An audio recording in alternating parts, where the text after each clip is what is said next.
It's the Roy Rogers Show. Happy trails to you. It's nice to meet again. Happy trails to you until the journey's end. Post Sugar Crisp, the cereal treat that's fun to eat, brings you the Roy Rogers Show. Transcribed on the Double R Bar Ranch with Pat Brady and the Queen of the West, Dale Evans. Happy trails to you. Time to ride again. And here he is, in person, the king of the cowboys, Roy Rogers.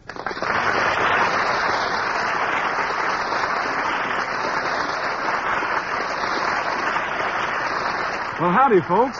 Here's my good word for today. It's about a honey of a new cereal, Post Sugar Crisp. And it's my hunch you'll like it just as much as we do out here at the Double R Bar Ranch. You see, Post Sugar Crisp is just downright good eating. And it's good so many different ways. Try it real soon, won't you? Well, sir, let's see about our today's story, shall we?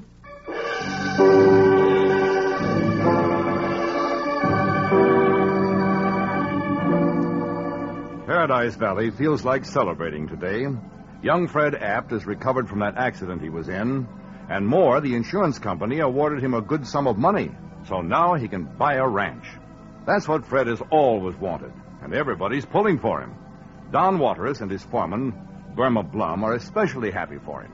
In fact, only one man seems to be against him, Marion Connolly. And there he is on Main Street. Don and Burma have seen him.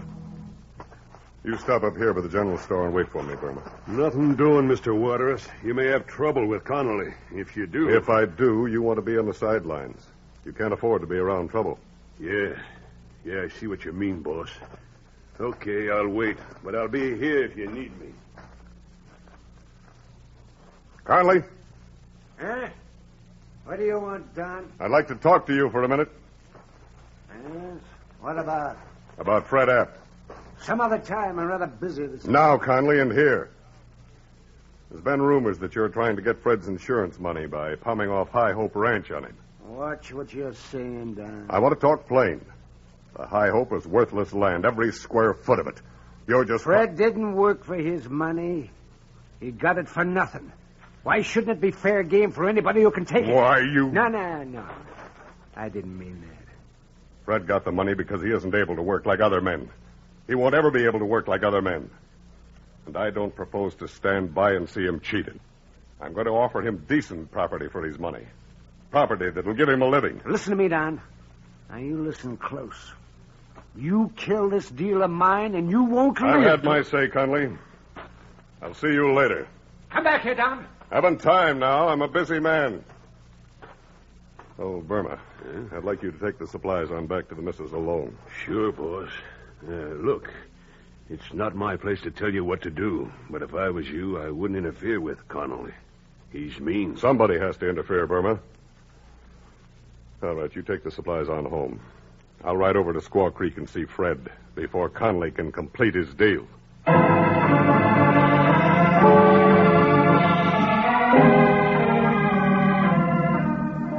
Good luck, Fred. You won't be sorry you bought my property. Come on here, Pinto. Come, boy.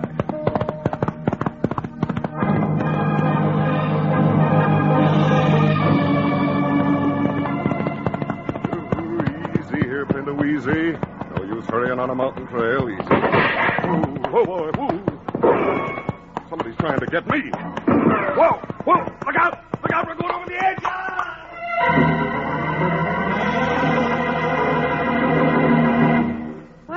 His horse must have thrown him all right. Sheriff, I think somebody better tell Mrs. Waters as soon as possible. Hasn't she been notified yet, Connolly? I doubt it. You see, I was on my way home from visiting Fred Apt in Squaw Creek when I found Don, so I came straight into town for you. Important as a back fence cat, ain't you? Pat. Well, piffle. Funny you didn't run into Don at Squaw Creek. He'd been there visiting Fred himself. How do you know? I met him there. He told me he'd sold Fred the old peach tree ranch. Oh, I don't think so. Surely Fred would have said something to me. The reason I'm so sure is that Don told me he had $8,000 in cash on him. Fred paid for the ranch with the insurance money. Don hasn't got $8,000 in cash on him now, Sheriff. Huh? What's that, Roy? Just two $1 bills and 35 cents in change. Oh, but he died from the fall. There's no doubt about that. We haven't found any signs of violence, as there would be if he'd have been robbed. Well, there wouldn't need to be any signs of violence. Not if he was robbed after that fall. Oh, no. Nobody'd be low enough to do that. Yes, sir. Who was the first man to find him? Well, I was, but I didn't even get off my horse. I rode for town immediately. What's the matter, Roy? You're also sure Don was killed by falling from his horse, huh? Well, aren't you? Well, fairly, but I've been wondering what scared the horse enough to make him throw Don. Well, the wind might have blown something across the trail, or a chipmunk could have darted under his feet, or maybe a shadow. Or 2 or 3 bullets. Bullets? What are you getting at, Roy? Look over here, straight across the trail from where the horse reared. The boulders? Yeah, these 3 marks where something has chipped the stone. It's just possible somebody fired in this direction to scare the horse so Don would be thrown.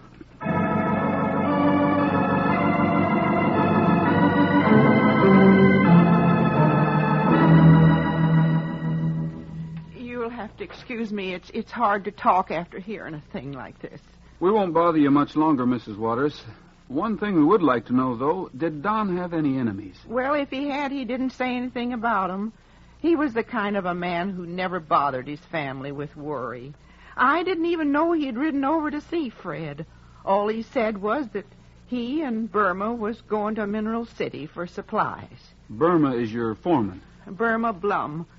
Don took him from the penitentiary when he was up for parole, and we've been mighty happy he did. We've never had a better foreman. He's been with us almost 6 months. Is that he coming out of the bunkhouse? Yes, that's Burma. Why, where's he going? He's carrying his bedrolls. Sneaking out, huh? Burma! Sorry, Mrs. Waters. See you later. But come here. Don has... Haven't time now. I'm busy. Roy, do something. Oh, Burma, Mrs. Waters needs help. Don has been in a bad accident. Yeah, I heard you telling about it. Mighty sorry. You figuring on going somewhere? I didn't pack my bedroll just to keep busy, Rogers. You think it's a good idea to leave right now? I do, Rogers, for reasons you don't know about. You better stick around a few days. We're not sure this is an accident. Fact is, we're sure it wasn't. Roy, you didn't tell me. Well, we're not sure, Mrs. Waters. I hope you ain't insinuating I killed the boss. Not at all. I'm just asking you to stick around until... Rogers, if you think I killed Mr. Waters, grab me while you got the chance, because I'm pulling freight. No, not if we can... I say I'm pulling my freight. Look out, Roy! Out of the way, Roy. I'll take him. There. Well, I would have took him.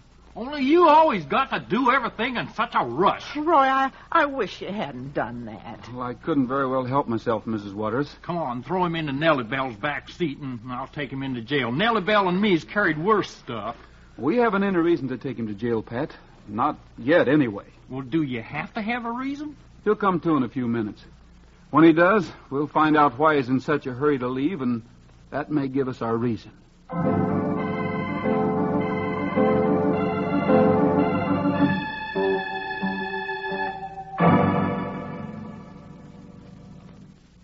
I figured when I heard you talking to Mrs. Waters, you were here to frame me. You're wrong, Burma. Now, just a cotton-picking minute. Well, that's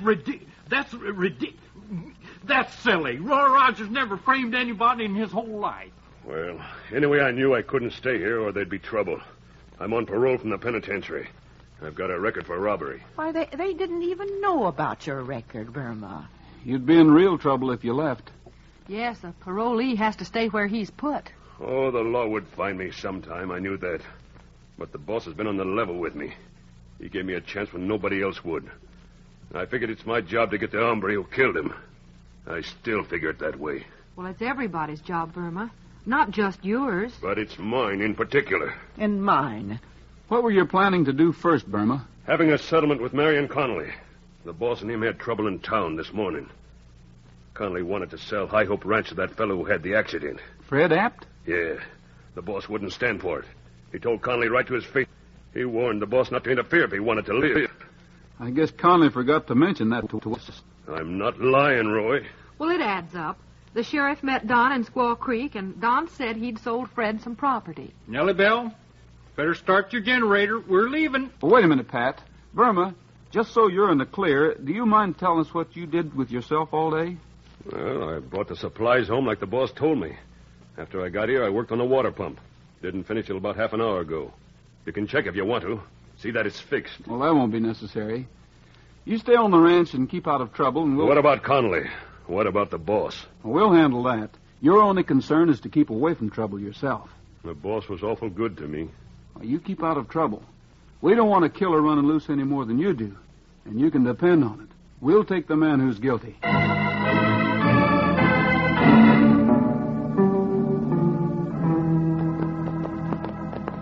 You think there's any reason to doubt Burma's story, Roy? Well, I don't know. If he made it up, he's got a good one. The Conley ranch just ahead. We'll see how he acts when we face him with a few facts. Well, I sure hope we can clear it up. Mrs. Waters didn't say much, but, boy, she was sure holding back an awful lot. What's that mean? Those shots came from Connolly's house. Somebody's after him. Come on, Trigger Boy. Let's go.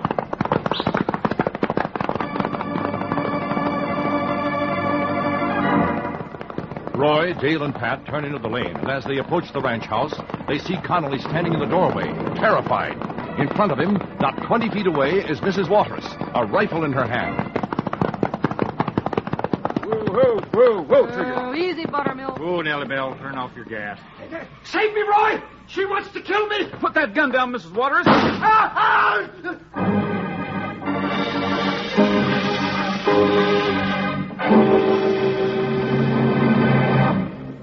Back with Roy in 2 shakes.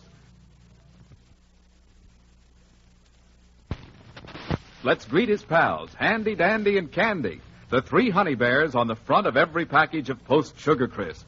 Hi, fellas. It's always a treat to see you. Post Sugar Crisp is always a treat, too. Absolutely. Sugar Crisp is the cereal treat that's fun to eat.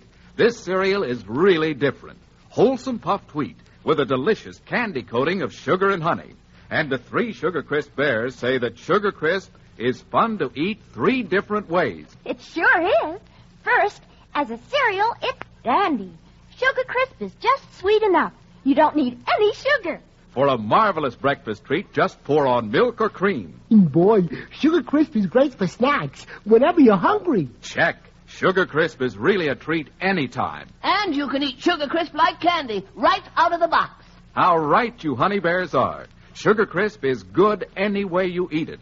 And Sugar Crisp not only tastes great, it also gives you plenty of that quick food energy you need for work and fun. So, Mother, when you do the weekend marketing, remember what the 3 little bears say about Sugar Crisp. As a cereal, it's dandy. For snacks, it's so handy. Or eat it like candy. Post Sugar Crisp. There's only one Post Sugar Crisp. Look for it in the red, white, and blue package with the 3 bears on front. Buy Sugar Crisp tomorrow.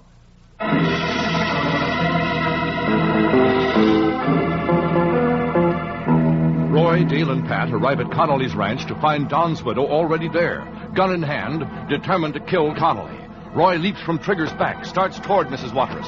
I'll take that gun, and I'll take it right now. Yeah, that's better. Steady, Nettie Bell. You all right, Conley? Well, I don't know.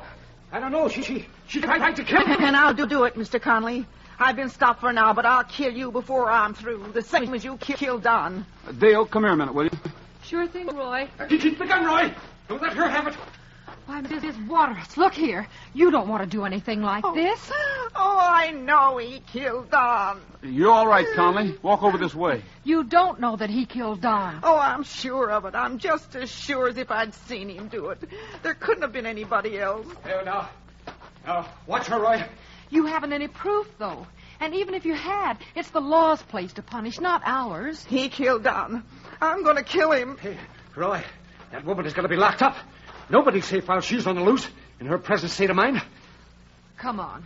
We'll go up on the porch and rest for a few minutes. All right, Dale. But I'm not through. Don't think I've quit. Dale may try to talk you out of having that woman locked up, Roy, but she's got to be in jail. I'll have her arrested now. The whole trouble with her is she was late getting here. Well, I don't think that's any way to talk to a man whose life is in danger.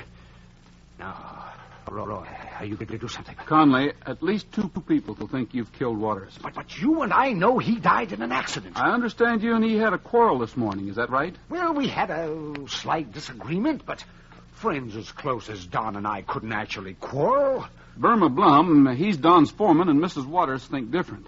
I'm going to send for the sheriff and ask him to take you into custody for your own good. Rogers, I absolutely refuse to be taken. Will you drive in and get the sheriff? Yes, sir. Charge your Adams Nellie Bell. We're rolling for town. No, see here, you... I said protective custody. You're not being arrested. We're trying to save your life. Get going, Pat. We'll wait in the house until you're back.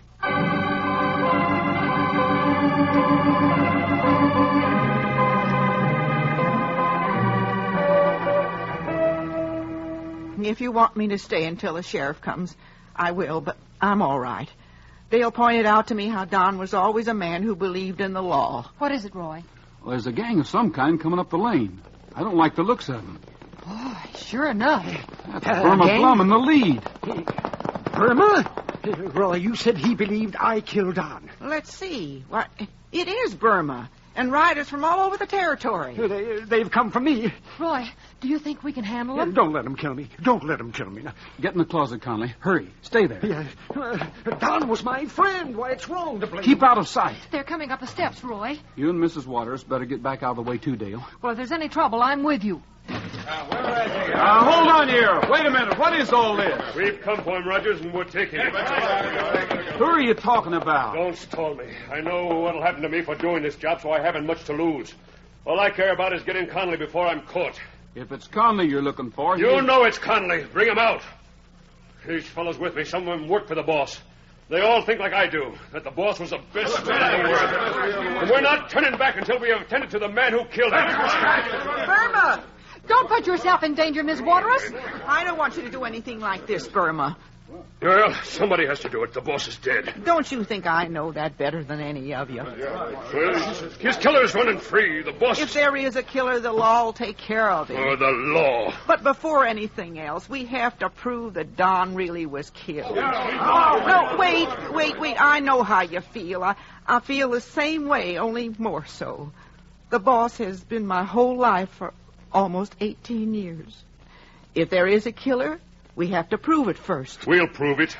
We'll open Conley's safe right there. And if we find $8,000 cash, we'll know we've come to the right place. No, Burma. No, the law... Oh, the law. What good is the law? Now, wait a minute. Are you asking what good the law is, Burma? Huh? It worked in your case, didn't it? I wouldn't have said a thing like that under any other circumstances, Burma. I don't believe a man who's paid should be reminded of the past. That's all right, Rogers. The law does work, and I think we ought to let it work here, too. Your boss believed in the law, don't you remember? And he was the best man you ever knew. Yeah. Okay. They'll be all right now, Roy. I'm sure they will. And a lot of the thanks goes to you. Oh, we're willing to let the law take its course, Rogers, on account of the boss and his missus. All we're asking is that you turn Conley over to us, so we can be sure the law gets him. Oh, yeah. Now you can rest, Nellie Bell. It's the sheriff, Roy. Yeah, I see. Burma, now you won't have to bother with Conley. What's all this? Having a little trouble, Roy? No, Sheriff. Yeah, there's one man I can take care of quick. We're not in trouble. Everything's fine. Some of these men work for Don, and others for his neighbors. They and Mrs. Waters were offering to help the law track down Don's killer, if Don was killed. Fine. Now that the sheriff's here, boys, I guess you won't have to bother with the suspect. Let's go home, shall we, boys? If that's what you think we should do, Mrs. Waters. Well, I'm willing to trust Roy, Burma, and I wish you would, too. Okay. Oh, thank you, Rogers. Oh, you're welcome, and don't you worry now. I don't get this, Roy. Pat rode in saying you wanted me to take Marion Conley into protective custody because Mrs. Waters... Oh, now, shucks. I might have got mixed up, Sheriff. Yeah, you might have, but I don't think you did. Roy? Have they gone? And I certainly want to thank you, folks. And if ever I can do anything for your benefit, well... Forget it, Conley. I guess it won't be necessary to take me into protective custody, will it? Way things worked out. The only thing, though, I'd stick pretty close to home until this thing's settled if I were you. Above all, don't leave the territory. And why shouldn't I leave if I... Oh, yes, Roy. That's all right, of course. Of course I won't leave. Okay, well, we'll ride along then. Roy. Come on, Dale, Pat. Sorry we brought you out here for nothing, Sheriff.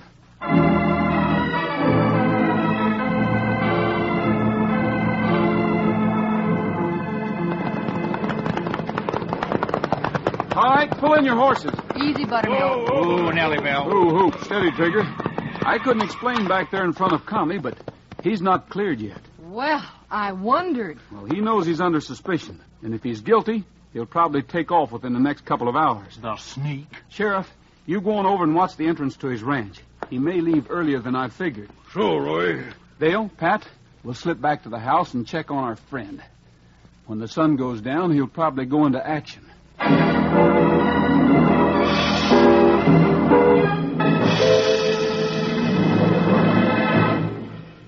Back with Roy in a minute. But first, the 3 Sugar Crisp Bears. We're the Sugar Crisp Bears, and we want you to meet the grandest treat you ever did eat. Post Sugar Crisp.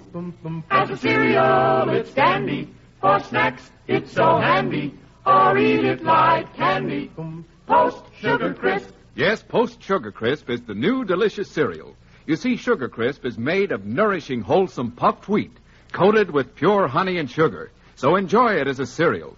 Just add milk or cream. It's already sweetened. You don't need sugar.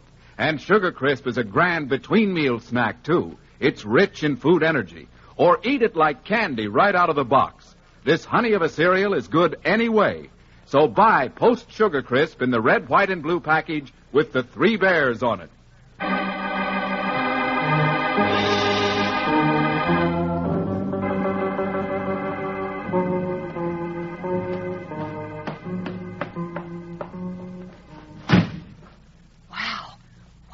See us, I'll never know. Why, I could have bit him on the leg, easy as pie. We'll move on up to the house now. Come on. He's gonna run away all right, just as you thought, Roy. We ain't got enough stuff in these saddlebags to stuff a goose. He'll leave the main things until last. Move over here by the window. Quiet. Watch now. Connolly's mighty busy in there. He's going to the safe. This is what we've been waiting for. Hey, does it strike you folks that Connolly may be getting ready to skip the country? There. The roll of bills. Dale, does it look as though he's got $8,000 in that roll? Yeah, it could be. Maybe we better go right through this window instead of the door. I'll open it with the butt of my gun. Stay right where you are, Conley. Don't move. Stand back, Rogers. Don't do that again, Conley. I'll kill you, Rogers.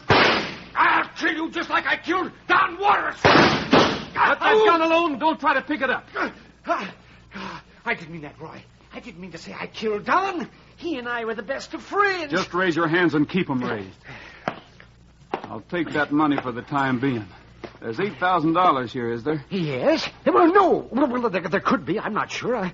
I'm not sure about anything. Well, maybe you're not, but I am.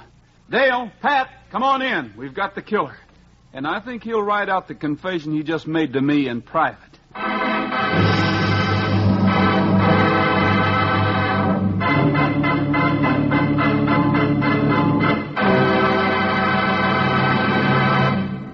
That's all for now, folks. This is Roy Rogers saying to all of you from all of us, goodbye, good luck, and may the good Lord take a liking to you. See you next week. Happy trails to you until we meet again. The Roy Rogers Show was brought to you tonight by Post Sugar Crisp, the cereal treat that's fun to eat. Fellas and girls, remember Roy's good advice and ask Mom to bring home Post Sugar Crisp in the red, white, and blue package with the 3 bears on the front. You'll love Post Sugar Crisp. The Roy Rogers Show can be heard again next week at the same time with Pat Brady, Dale Evans, and the king of the cowboys himself, Roy Rogers. An Art Rush production, tonight's show is directed by Tom Hargis, script by Ray Wilson, and music by Milton Charles. Come and get it, for quick 2-minute energy for work and play. How about Grape Nuts Flakes? How about 'em, how about 'em, how about those grape nuts flakes? How about those grape nuts How about 'em, how about 'em, how about those grape nuts flakes? They are so good, good for you too. The 2-minute energy works for you. So how about 'em, how about 'em, how about grape nuts flakes? Grape Nuts Nuts Flakes is one of the triple wrap Post cereals, guaranteed fresh or triple your money back. Look for Grape Nuts Flakes, the great 2-minute energy cereal in the package with Roy Rogers and Trigger on the front. Featured in today's cast were Frank Hemingway, Herb Butterfield, Noreen Gamil, Nestor Paiva, Howard McNear, and Bill Boucher. This is Art Ballinger speaking for Post Sugar Crisp. Stay tuned for the latest news brought to you by Log Cabin Syrup.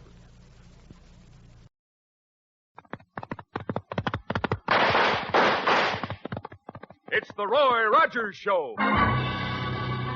Happy trails to you. It's nice to meet again. Happy trails to you until the journey's end. Post Grape Nuts Flakes, the great 2-minute energy cereal, brings you the Roy Rogers Show, transcribed on the Double R Bar Ranch, with Pat Brady and the Queen of the West, Dale Evans. Happy trails to you. Time to ride again. And here he is, in person, the King of the Cowboys, Roy Rogers.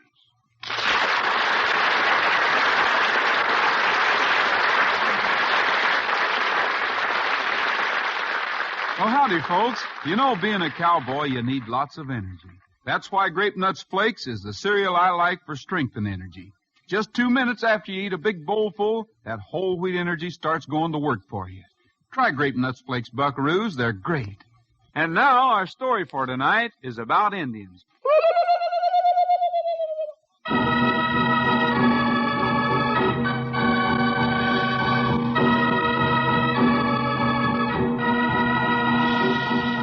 On the far slopes of Paradise Valley lies the Indian Reservation. Here dwells a small band of red men, descendants of the great Chiricahua Apaches, with a deep pride in maintaining the customs and modes of their forefathers. It is night, and 2 shadowy figures creep toward the wickiup of the young chief, Cochara. Get in there fast and grab him. No one's around. You sure Cochara's gone? The message I sent's bound to get him away from the reservation. All right. Now, where will I find him? Hanging on the wall of the wickiup. And hurry. You're mighty slow learning the ways of these Indians.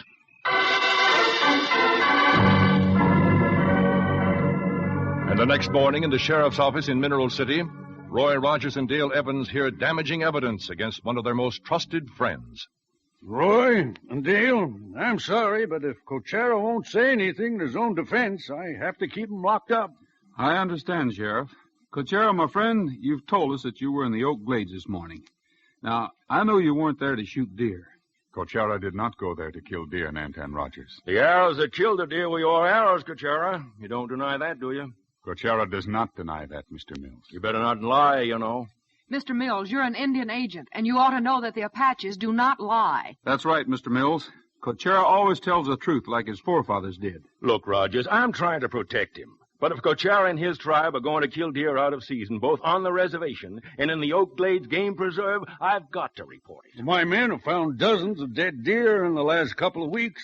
The government has given these Apaches one of the finest reservations in the West. If they can't live up to the rules, they'll have to move on.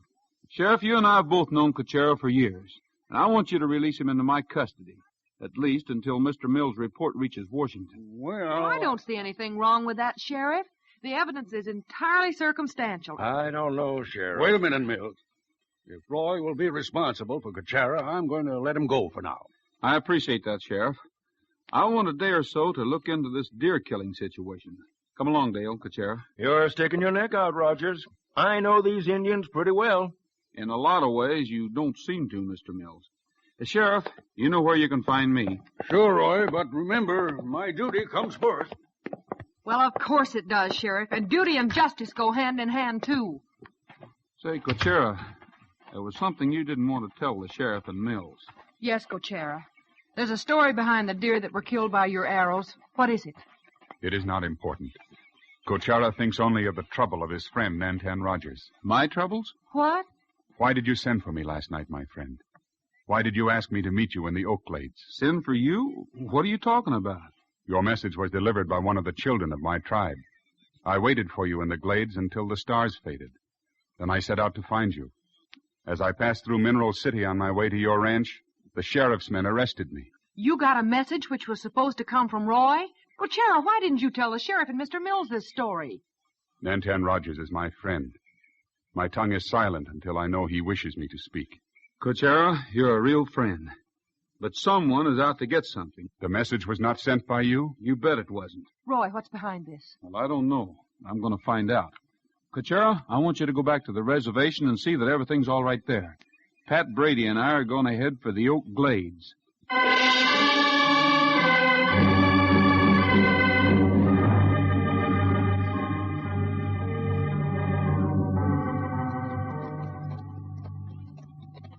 Roy, this is a heck of a distance to come on horseback.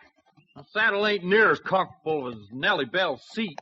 Anytime Nellie Bell's as useful as a horse in thick woods like this, I'll personally buy her a set of chromium-plated tires. And Trigger will put 'em on, won't you, Trigger boy? You know, as long as I got to ride a horse, I'd prefer a foam rubber saddle. It's nippy out here, ain't it? Getting fall, Pat. Roy, I know Cochero's a friend of yours, but I never could get with them Indians. Why, they hardly ever talk. That's one thing I like about 'em. Hey there, Bullet. What are you up to? Hey, he's found something interesting in that little clearing. That's right. We better take a look at it. Well, maybe Bullet knows what we're looking for, but I sure don't. Oh, whoa there, Trigger. Bullet, from the looks of that grass, this is where the sheriff's man found the deer Cochero was supposed to have shot. Yeah, the grass is matted down like something was lying here. I suppose Indians just can't resist shooting deer, in season or out. I'd stake the ranch that Cochero didn't shoot those deer, Pat, because he says he didn't. Hey, look at this tree. What do you suppose nicked the bark like this? Why, the doggone tree looks like a bullet skinned it. The cut's pretty fresh, too. Yeah. I'm going to dig into the trunk. A rifle bullet embedded in here. So it's a rifle bullet. Why are you digging it out of the tree? I want to keep it and find the gun it was fired from. Hey, the Indians are shooting arrows at us. Hit the dirt, Pat. Quick! It's an arrow, all right. Hit the pommel of my saddle. Hey, my hat! Roy, that arrow lifted my hat right off my head. Well, grab it and get behind this log. Down, Bullet. Trigger, Buster, get back. Hey, this is an Apache arrow, Pat. In fact, it's Cochero's arrow. What'd I tell you? You can't trust an Indian. Here you are trying to help Cochero, and he's trying to wing you with an arrow. I don't think Cochero's shooting. But we'll soon find out. Hold your hat above that log. Okay, I'll do it. Well, not on your head. Hold it up on the tip of your gun. Oh, yeah. Hey, miss. Whew.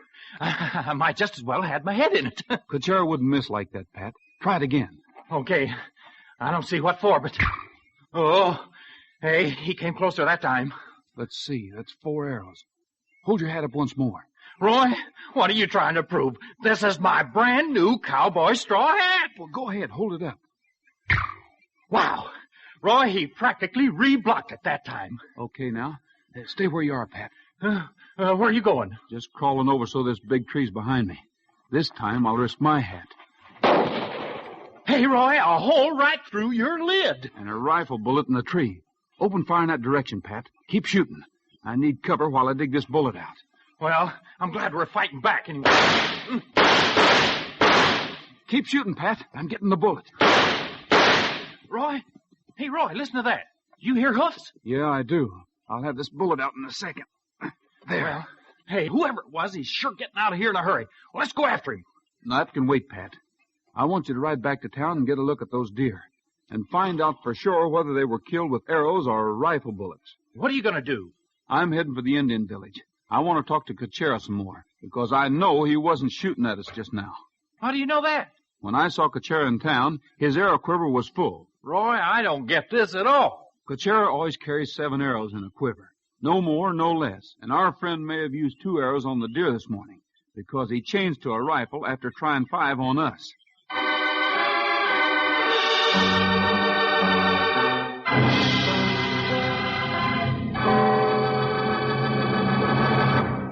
How about 'em, how about 'em, how about those grape nuts flakes? How about those grape nuts flakes? How about 'em, how about 'em, how about those grape nuts flakes? They are so good, good for you too. The 2-minute energy works for you. So how about 'em, how about 'em, how about grape nuts flakes? Yep, how about those grape nuts flakes? Taking old Hand's advice, partners, Tomorrow, when you roll out of your bunk, corral a bowl full of that great energy-giving cereal, Grape Nuts Flakes. Grape Nuts Flakes are called the Great 2-Minute Energy Cereal because 2 minutes after you polish off a bowlful, their powerhouse whole wheat energy starts to go to work for you. That's the kind of quick energy you fellers and gals need. You'll go for Grape Nuts Flakes sugar-roasted flavor. It's delicious. So ask Mom to get you Grape Nuts Flakes, the 2-Minute Energy Cereal. Look for Roy's picture on the front of the package.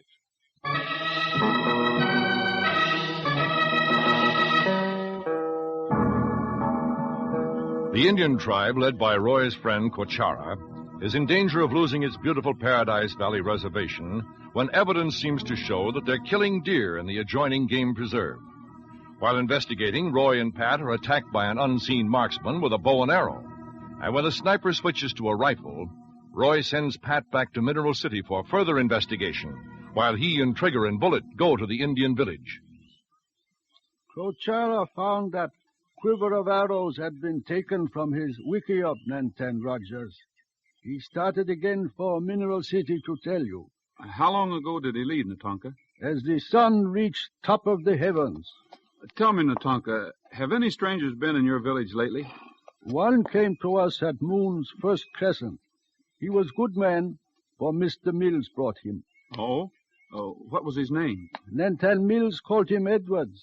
He was white hunter, inquiring the ways of Apache hunters. You mean he was trying to find out about using a bow and arrow? He carried bow, but it was heavy, clumsy thing. He would not accept bow Coachara offered him as gift. Well, I haven't run into anyone named Edwards around Mineral City. Edwards carried strange black box. He held it near rocks. He carried it through fields. Sometimes strange black box made ticking noise. A strange black box that made a ticking noise. Natonka, I'm riding to Normalsville to get a box like Edwards must have carried. If it's what I think it is, we'll know why someone wants to get you off of this reservation.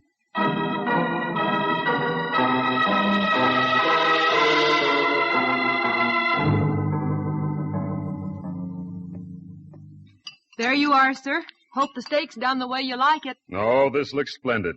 Never expected to find such appetizing cooking in a little town like this. Well, I'll be running along, Miss Evans. I'm glad to have met you, Mr. Edwards. It's mutual, I'm sure, Mr. Mills. This chance meeting may turn out to be a real stroke of luck for me. Oh, fine, Edwards. You're welcome to bid on the reservation property whenever the Indians are removed from it. Mr. Mills, do you really think the government will take the reservation away from Coachara's tribe? I'm afraid so, Miss Evans. Coachara and his people just won't seem to obey the rules, and I had to recommend that they be disciplined by moving them. Well, I don't believe that Coachara killed those deer, and neither does Roy Rogers. I know you're friends of Coachara's, but I've been the agent here for a long time, and all the evidence is against the Indians. Well, goodbye. Goodbye, Mr. Edwards. Goodbye. Mr. Mills. An unusual situation.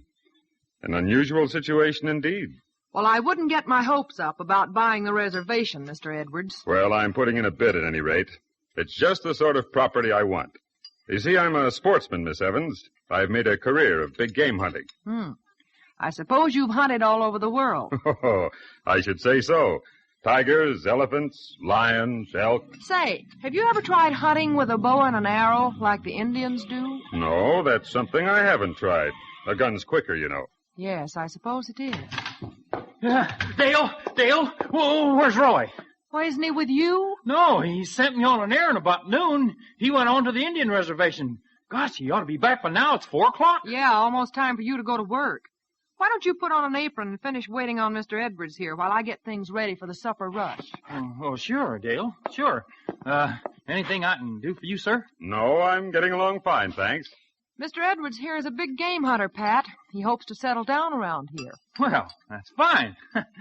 Dale, wait till Roy hears what I got to tell him. Coachara's arrows were in the deer, all right, but that isn't what killed them. What? No, sirree, Bobtail. Them deer had been shot by a rifle, and the arrows were put in later. Pat, does the sheriff know about this? No, he wasn't around. This sounds like quite a fantastic story. Miss Evans, friend Pat, where is Nantan Rogers? Why, Coachara, didn't you see Roy at the reservation? Gosh, Coachara, he went there looking for you about noon. When I returned, I found a quiver of arrows had been taken from my wickiup. I started back at once to tell Nantan Rogers. Oh, Mr. Edwards, it is nice to see you again. Oh, yes. Hello, Kachara. What? You two know each other? Yes.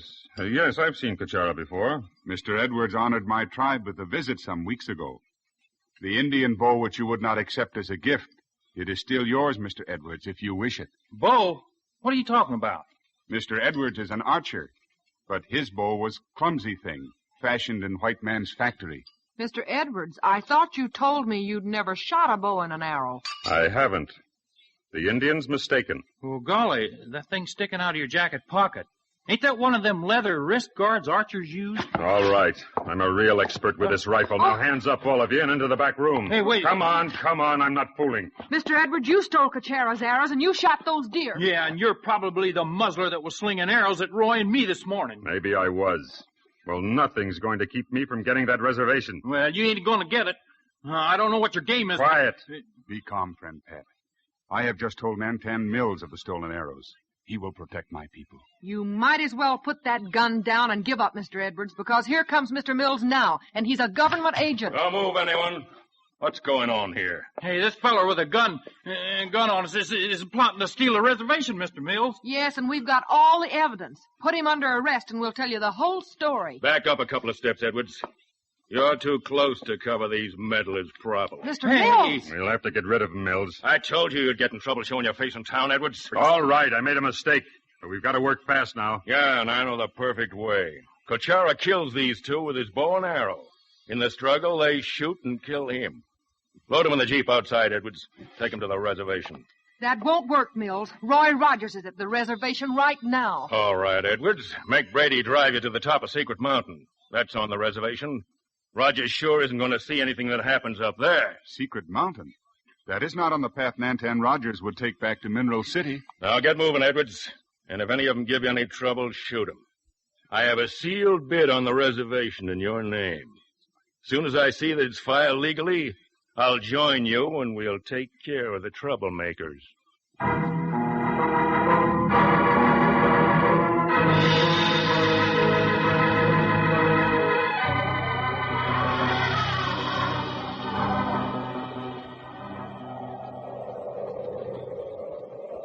All right, Indian, here's a match.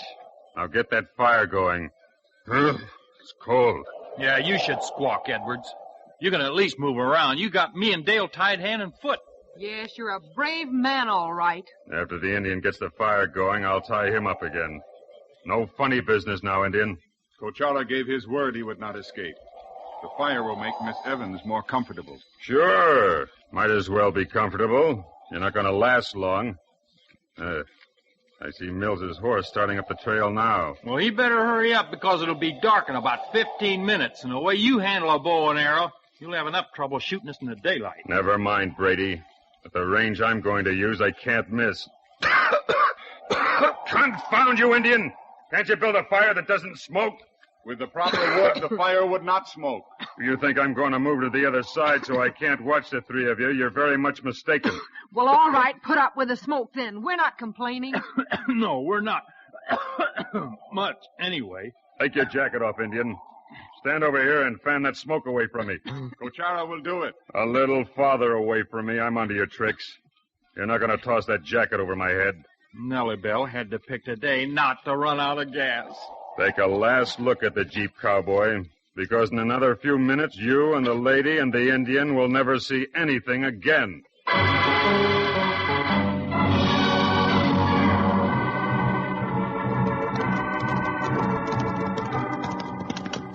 Whoa, Trigger. It's just as I thought, Natonka. This black box is called a Geiger counter. It tells me why someone's so anxious to get your tribe off this reservation. There's uranium ore here, heavy deposits of it. Uranium ore that white man uses for atom bomb? Right. I'm riding for town, Natonka. When Coachella comes back, tell him not to worry. Let's go, Trigger. Come on, Bullet. Nantan Rogers, wait. Does Natonka see smoke at top of Secret Mountain? That's smoke, all right. Someone's trying to signal. Hey, doesn't that mean send help? Smoke says, send help silently and quickly.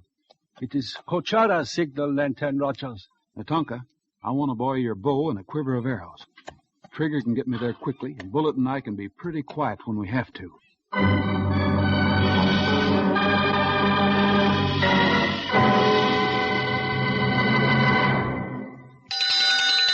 Time for another Roy Rogers reminder. Always play fair. Yes, buckaroos, that's Roy's reminder for today. To be a good, upstanding citizen, you have to abide by the rules in everything you do, in your home, in school, or on the playground. It's a fact, when you play fair, you can't go wrong. Be fair to yourself, too. Keep yourself healthy and strong. And talking about that, one of the best ways to do it is to eat plenty of good, nourishing food like Grape Nuts Flakes, the cereal Roy likes best for building up strength and energy. Yes, kids, Roy eats Grape Nuts Flakes for energy. His picture's on every package. Roy likes those swell-tasting Grape Nuts Flakes because their whole wheat energy starts going to work for you just 2 minutes after you eat a big, malty-rich bowlful. That's energy you need for most everything you do during the day. And you like sugar-roasted Grape Nuts Flakes. They have a flavor that's malty-rich, makes them mighty good to eat. So if you want to be king of the cowboys in your corral, ask your mom to get you Grape Nuts Flakes, the great 2-minute energy cereal. Grape Nuts Flakes is one of the triple wrap Post cereals, guaranteed fresh or triple your money back.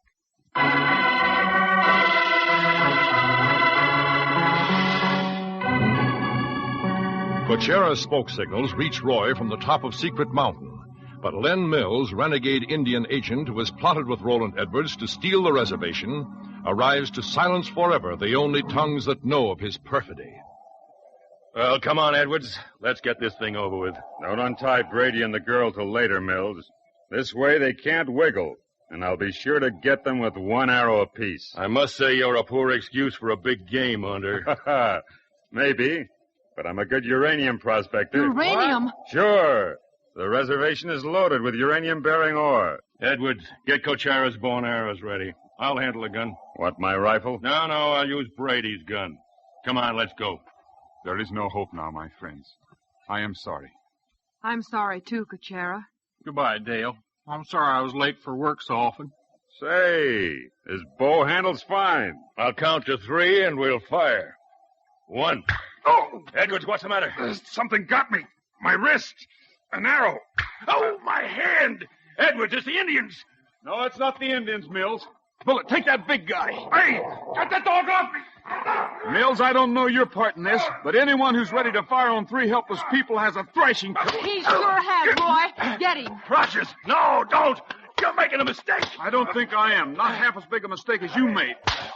Now, off the other one, Bullet. I want to crack at him, too. Hey, that's Edwards, the guy who shot the deer, Roy. Yeah, he was in with Mills to steal the reservation. There's uranium there, Roy. I know it. Get on your feet. I don't know how much you know about uranium, but you're going to think a bomb has hit you. Hey, let me go! Cochera asks a favor. Let me land the bomb on Edwards. Cochera, if anyone has a right to, you have. Go ahead. Take him. That's right, Cochera. He's got it coming. There. Say, Pat, I got a hunch the bullets I dug out of the trees this morning are going to match the bullets in Edwards' rifle. Right, and they're going to match the ones in the deer that Cochera was supposed to have shot. Roy, how'd you find us here? Why, Cochera sent smoke signals. Cochera? You mean when you was fanning the smoke away from Edwards, you were signaling? I hoped the signals would be seen, and they were. One more thing, Roy. Why in the world did you use arrows to stop those men from shooting us? I had to shoot twice from 2 different angles, Dale, and a gun might have given away my position between shots. Well, we better load Mills and Edwards on the Jeep and take them back to the sheriff. He'll be mighty happy to see them. Yeah, Nellie Bell will enjoy the trip down a lot more than she did the trip up. I can tell you that. Hey, Roy? What's the matter, Pat? Well, look at her. Your arrow glanced off of Mills' gun and knocked a chip of paint right out of Nellie Bell's fender. Why, poor old Nellie Bell.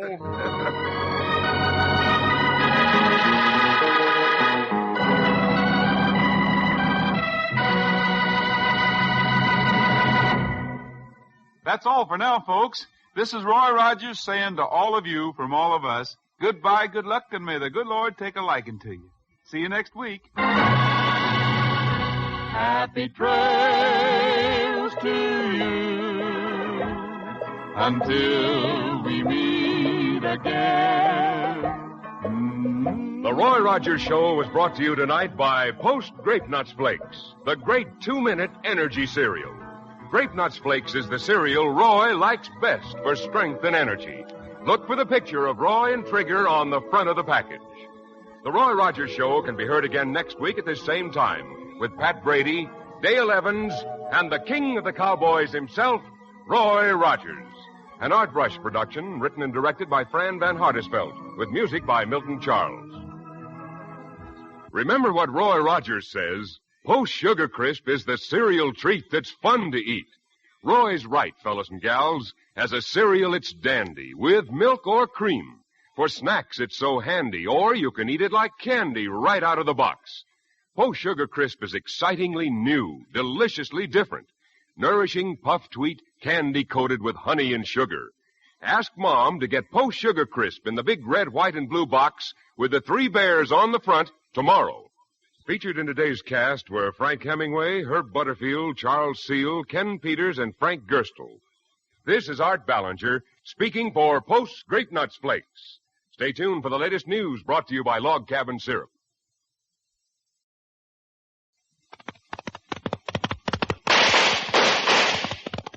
It's the Roy Rogers Show. Happy trails to you. It's nice to meet again.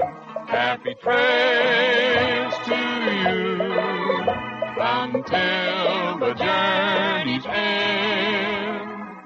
Post Sugar Crisp, the cereal treat that's fun to eat, brings you the Roy Rogers Show. Transcribed on the Double R Bar Ranch with Pat Brady and the Queen of the West, Dale Evans. Happy trails to you. Time to ride again. And here he is, in person, the king of the cowboys, Roy Rogers.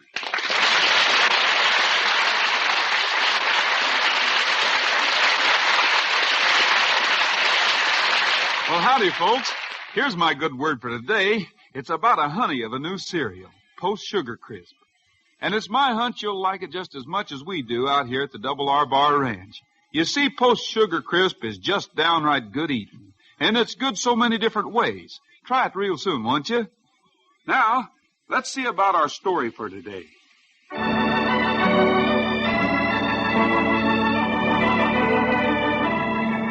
Early rains have brought an abundance of grass to Paradise Valley, so much grass that outsiders have driven their cattle here to graze.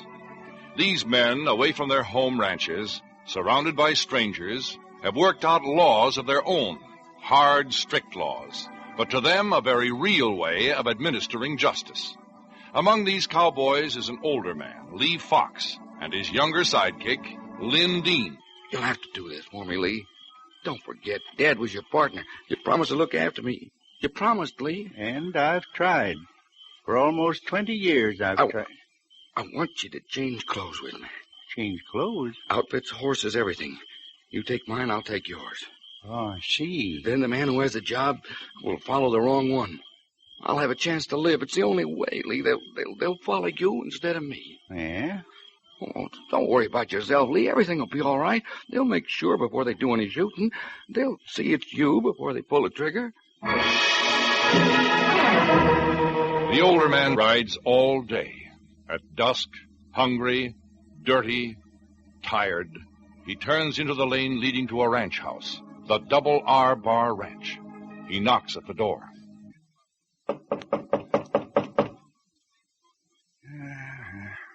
Yeah. Wearing his clothes, I'd better give his name, I guess. Lynn Dean. Lynn Dean. Well, howdy there. Oh, howdy. You're Roy Rogers, ain't you? I sure am. Come on in. My name is Lynn Dean. I rode from Thompson's Range today, and I... You must be getting pretty tired then, and hungry, too. I'll see about getting some supper for you. Well, I am hungry. We'll go in here. Come on. But more than anything else, I want a place where I can rest for a few minutes and feel safe. We'll rustle you up some grub in no time. Dale, This is Mr. Lynn Dean, ma'am. Glad to know you, Mr. Dean. Oh, just a cowboy. Sit down. Make yourself at home. Now. Don't go to a lot of trouble. Don't feel you have to interrupt whatever you're doing to talk. I've spent my life on the range, so my own thoughts is company enough. Right now, especially. And make yourself at home. Say, Dale, the cook went into town tonight, so I'm afraid I'll need help in the kitchen. Want to give me a hand?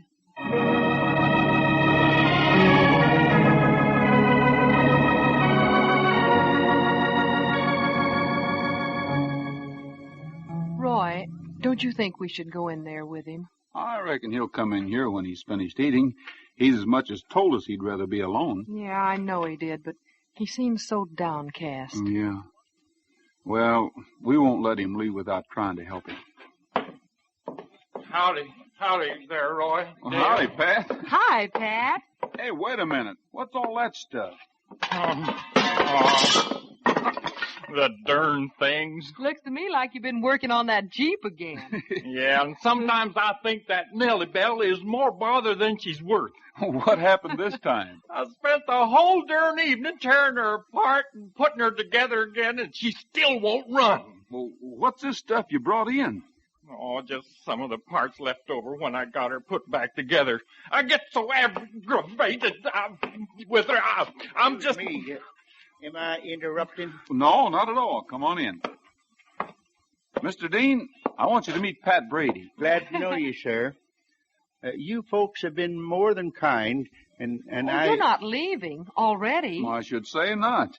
You've ridden enough for one day. Spend the night here. I'd like to talk to you in the morning anyway. We need a good hand on the ranch and one who's had a lot of experience. Well, thank you, no. When a man's got a journey to take, he'd best get at it. Well, you're the boss. We'll walk out with you. Thank you. Glad to meet you, Mr. Brady. Yeah, me too. Maybe you could give Mr. Dean a fresh horse. No, that won't be necessary. I'm quite sure I haven't got far to go. Well, stop in again when you ride this way.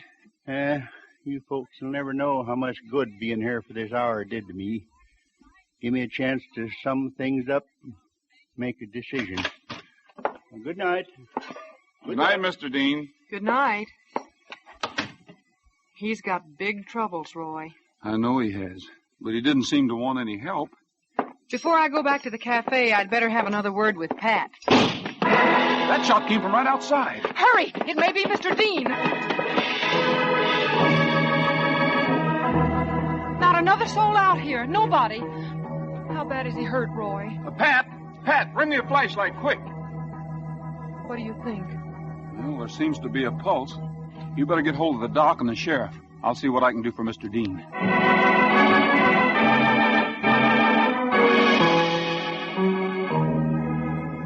Well, we covered the ground for a half a mile around here, Sheriff, and not a sign of anyone. Odd. Mighty odd. Well, even Bullet didn't find anything. Roy, Yes, Dale? the doctor says he has a chance of pulling through, but we're not to count on it. Has he been conscious at all? No. And when he does regain consciousness, if he does, the doctor says he has to have absolute quiet for days, maybe even weeks. We won't be able to talk to him. Well, I'll go back to town, check my files, and see if they tell us anything. Hey, who's this? Better wait a minute, Sheriff. Howdy, folks. Hi. Howdy. I saw from the road that somebody was still up here, so I thought I'd inquire for a partner of mine. What's his name? Lynn Dean is cowboy, an old-timer. We've been herding cattle at Thompson's Range. I'm afraid we've got some bad news for you, mister. How bad? Your partner's been shot. He's dead, then? No, he's pretty bad, but the doc says he has a chance. Oh, I guess I'd better go to him right away. He'll want to see me. Well, the doctor's still with him. He won't let him be disturbed for any reason. Is Dean going to stay here? Well, until he's well enough to be moved. What'd you say your name was? Why, I don't believe I said it's Lee Fox, though. Who shot your partner? The sheriff is sure tough when he wants to be. Some of the riders in our outfit have it in for Dean. I don't know why, but they have. Sheriff, we'll ride on up to Thompson's Range. Tonight? Right now. You check your files, see what you can find out. Fox, you better go with us so we'll have somebody who knows the men up there. Well, What's the matter? Don't you want to go? Sure. The only thing is I think I should stay where I can be near Lynn. The doctor won't even let you in to see him. Don't you want to get the men who tried to kill your partner? Are you afraid? Oh, sure. I'm not afraid. I just want to be near my partner. Really, I'm not afraid. Well, how do you like that? All right. Sheriff, we'll get this fellow a room at Dale's hotel. He can do as he likes. For myself, I wouldn't be able to sleep if I didn't do my best to track down the men who tried to kill that old fella.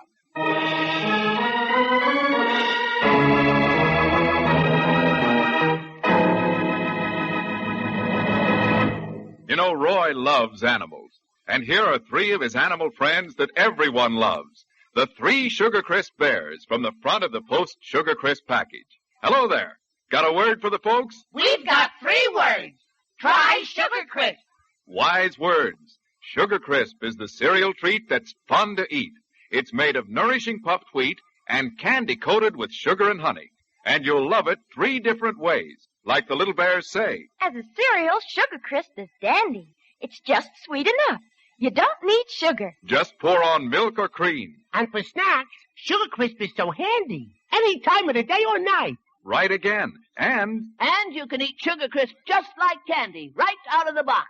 We love it. everybody loves Sugar Crisp. It's a delicious cereal treat any way you eat it. So, Mother, when you're buying a cereal, remember what the 3 Sugar Crisp Bears say. As a cereal, it's dandy. For snacks, it's so handy. Or eat it like candy. Post Sugar Crisp. You'll find genuine Post Sugar Crisp only in the red, white, and blue package with the 3 bears on front. Buy Sugar Crisp tomorrow.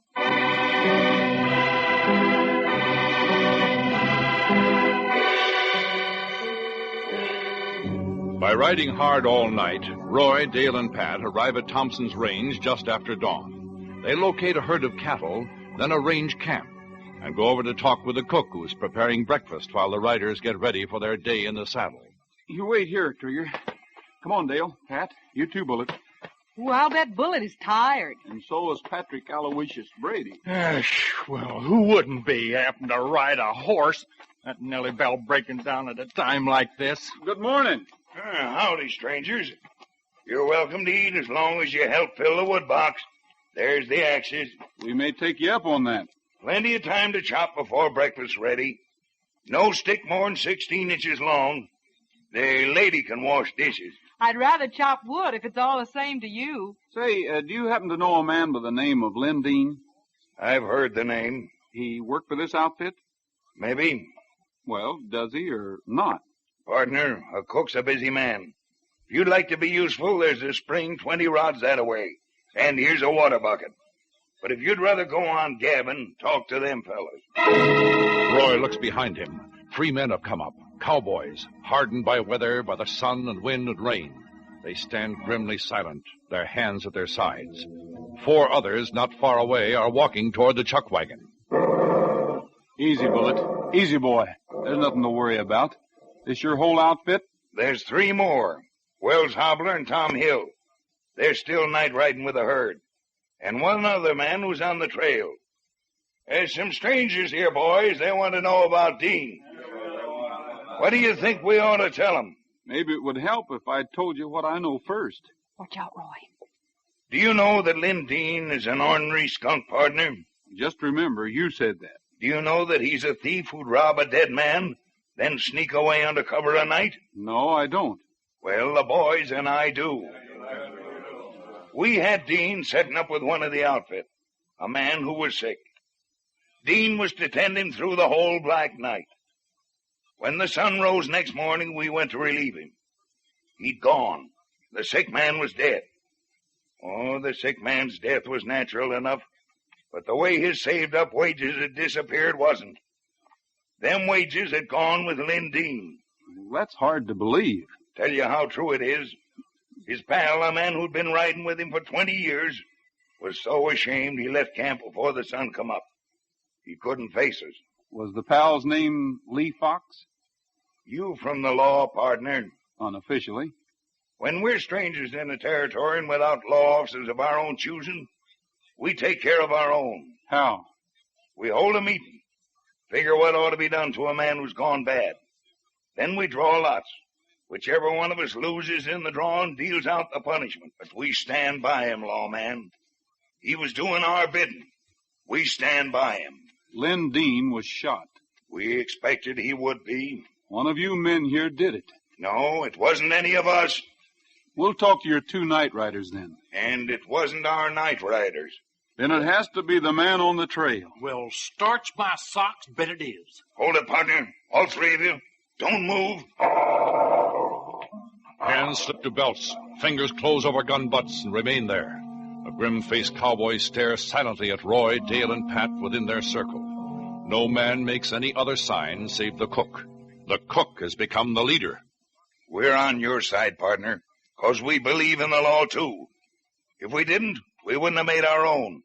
But because we made our own, we're duty-bound to protect the men who carry out its orders. Yeah, you've got a point there, but you've overlooked something, haven't you? What's that? The law of the land is bigger than the law you made. Only to outsiders. Now, you folks do just as you're told. Nobody'll get hurt unless you try to ride off. And if we do ride off? That'd be foolish. All we aim to do is hold you here until Tom Rowe gets back from the trail. And for 24 hours afterwards, so he'll have a chance to get ahead of your law. Tom Rowe is the name of the man who shot Dean, huh? Somebody there speak about me?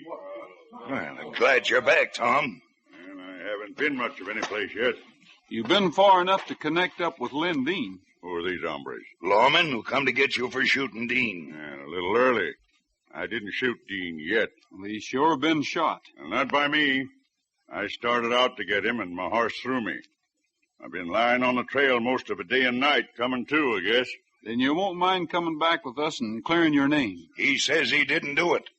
That makes his name already clear. I think you'd better come back. Oh, can't do no harm, Cook. You're staying. There's no call for him to go, stranger. Bullet. I'd keep that dog quiet, partner. I want this man to go with us. He's staying here even if we Bullet. have to. Look out! Dale, Pat, throw your gun. Got him! Rest of you raise your hand. Take him down, Bullet. Take him, boy. That's enough, Bullet. Guard him there and don't let him up. You others loosen your gun belts and let him fall to the ground. Rowe, stand over here. Hi, doggies, things happened fast there for a minute. You can say that again. Let him up, Bullet. Thanks. I never was partial to fighting dogs. And this fellow's pretty well trained, grabbing a man's gun arm first thing. I know you feel the same way about your law that we feel about ours. Yeah. We're taking Rowe down with us to clear his name. If we have to, we'll take all of you.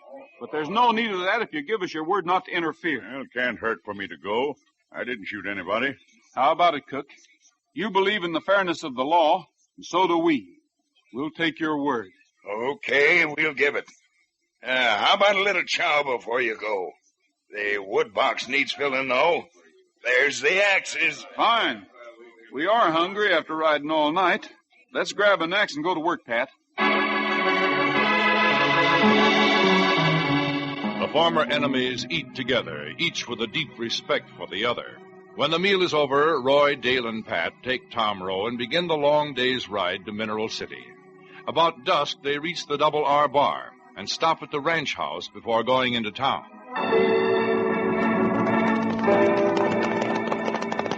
Oh, easy, Buttermilk. We'll feel a lot better if we wash up before going into town. Yeah, and see how Len Dean feels. Yeah, after riding a horse all day, it's easy to see why folks prefer autos. Wow. You come with us, Tom. That you, Roy? Sheriff, what are you doing here? I've had my troubles, Roy. Yeah, Betsy's been taking a nap. Doc almost got killed. Doc? How could that be? The man who's after Len Dean made another try at him. Almost got Doc. Doc sent for me. Then no more than an hour ago, there was another try. I took after him, but lost the trail. Oh, it looks as though the killer means business. Yeah, but I guess that about clears your name, Tom. We brought this man in, Sheriff. There was some question about whether or not he did the shooting. But that's out now. Well, I'd like my name to be still more clear. Take me in and let Dean have a look at me. He's still unconscious, isn't he, Sheriff? About halfway. Well, let's go in. It can't hurt any if we're quiet. Yeah, give me a certain amount of pleasure to see him get what's coming to him. You know Dean better than I do, but I can't feel that way about it. Neither can I. Well, there he is. Him? Why, yes. That's not Dean. That's Lee Fox, one of the best old fellows who ever lived. Well, you said his name was Dean. He was Dean's partner. Hey, he's opened his eyes. Hey, Lee. Lee, it's Tom Rowe. I want to ask you something. Was it me who tried to kill you? The pallid face on the bed stares vacantly for a moment. The eyes come to a focus on Rowe. A faint smile of recognition flits across the old lips, and a weak hand lifts itself almost imperceptibly in greeting. Consciousness leaves him again. We'd better go.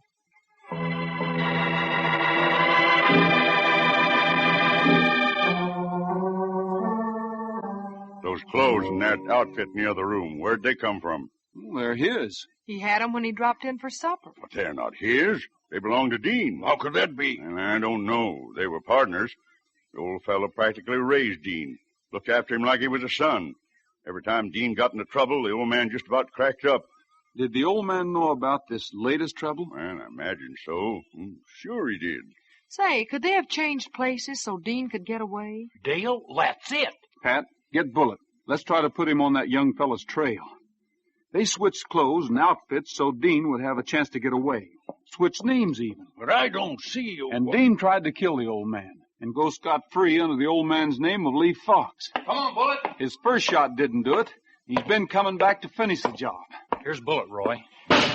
The bedroom. He's here again. Come on.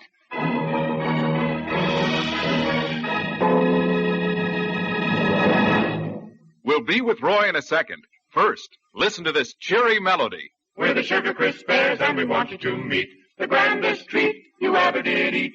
Post Sugar Crisp.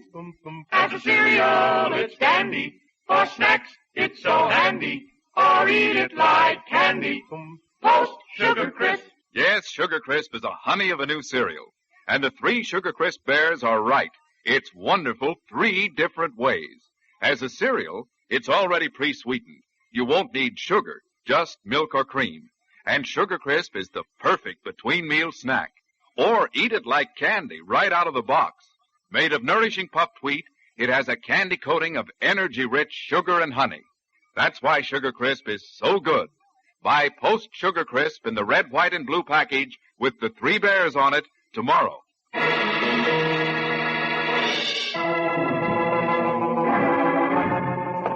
Let's get into that bedroom. The window's broken, Roy. Shot through the window. There. Look down the lane towards the road. That's the man, Roy, and he's heading for the road. Come on, Bullet. Let's get Trigger. You ever stay here and take care of the old man.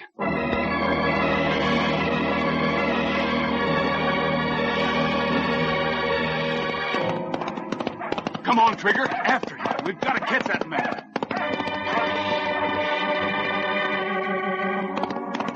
Up there, Trigger. Get in there, boy. It's all right, fella. Let him empty his gun. Here you go.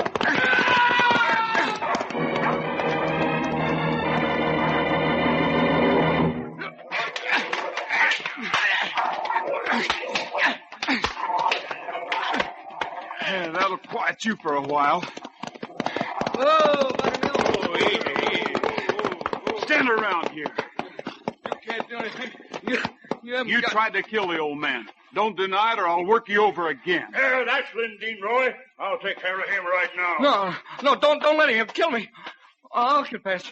I did shoot Lee Fox. I'll gun him down if it's the last thing I ever do. Oh, no, you don't, Tom. This is our law here. We're minding it. Take over, Sheriff. We'll help you. But this hombre's going to get everything the law can give him.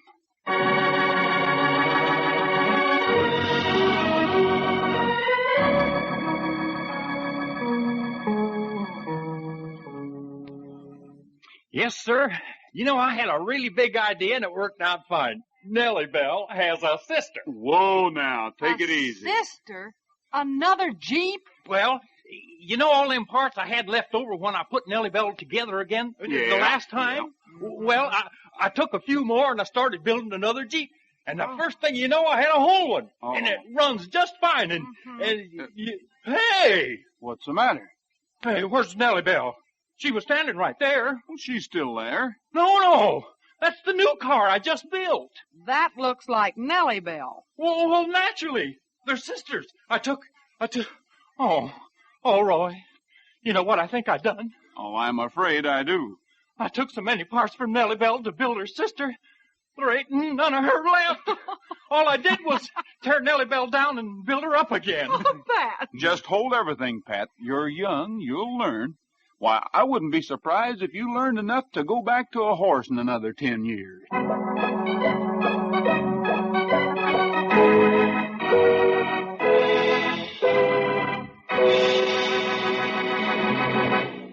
The right to vote for the candidate of your choice is one of the most precious rights of our democracy. But too many of us forget that it is also a duty. Remember, your vote is your guarantee of freedom. Be sure you vote on November 4th. That's all for now, folks. This is Roy Rogers saying to all of you from all of us, goodbye, good luck, and may the good Lord take a liking to you. See you next week. Happy trails to you until we meet again. The Roy Rogers Show was brought to you tonight by Post Sugar Crisp, the cereal treat that's fun to eat. Fellows and girls, remember Roy's good advice and ask Mom to bring home Post Sugar Crisp in the red, white, and blue package with the 3 bears on the front. You'll love Post Sugar Crisp. The Roy Rogers Show can be heard again next week at this same time with Pat Brady, Dale Evans, and the king of the cowboys himself, Roy Rogers. An Art Rush production, tonight's show was directed by Tom Hargis, script by Ray Wilson, and music by Milton Charles. Come and get it, come and get it, for quick 2-minute energy for work and play. How about Grape Nuts Flakes? How about 'em, how about 'em, how about those grape nuts flakes? How about those grape nuts flakes? How about 'em, how about 'em, how about those grape nuts flakes? They are so good, good for you too. The 2-minute energy works for you, so how about 'em, how about 'em, how about grape nuts flakes? Grape Nuts Flakes is one of the triple wrap Post cereals, guaranteed fresh or tripled your money back. Look for Grape Nuts Flakes, the great 2-minute energy cereal in the package with Roy Rogers and Trigger on the front. Featured in the cast were Frank Hemingway, Herb Butterfield, Ralph Moody, Leo Curley, and Paul Conrad. This is Art Ballinger speaking for Post Sugar Crisp. Stay tuned for the latest news brought to you by Log Cabin Syrup.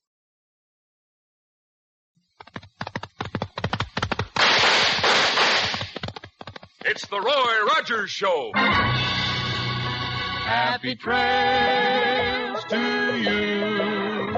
It's nice to meet again. Happy trails to you until the journey's end. Post Grape Nuts Flakes, the great 2-minute energy cereal, brings you the Roy Rogers Show, transcribed on the Double R Bar Ranch, with Pat Brady and the Queen of the West, Dale Evans. Happy trails to you. Time to ride again. And here he is, in person, the king of the cowboys, Roy Rogers.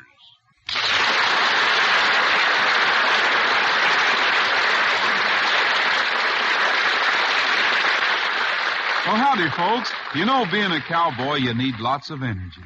That's why Grape Nuts Flakes is the cereal I like for strength and energy. Just 2 minutes after you eat a big bowl full, that whole wheat energy starts going to work for you. Try Grape Nuts Flakes, buckaroos. They're great.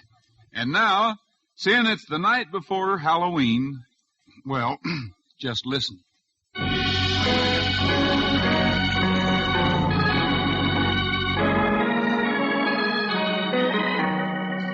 Dale Evans, the proprietress of the Eureka Cafe in Mineral City, is known as a mighty good businesswoman. But this evening she's concluding a rather unusual deal. There you are, sir. $250. Well, thank you right smart, ma'am, and a couple of hoopty-doos. You got such a pretty, honest face, I ain't even going to bother to count the money. Well, thank you. Besides, I seen you count it. Now, here's your map. Gee, a map to a lost gold mine. You're sure there's no catch to this now? Little lady, if you don't find gold there, my name ain't Nugget Norman. Well, I'll need at least $2,000 in a few weeks, and... Well, you're sure I'm not depriving you of anything by buying this map? Ma'am, I'm just too old to pack into Boulder Canyon. Besides, I've had my fun in life. You know, this map looks sort of hard to follow. Well, it's an old map. But you get to Boulder Canyon, keep your wits about you, little lady, and there's no telling what'll happen.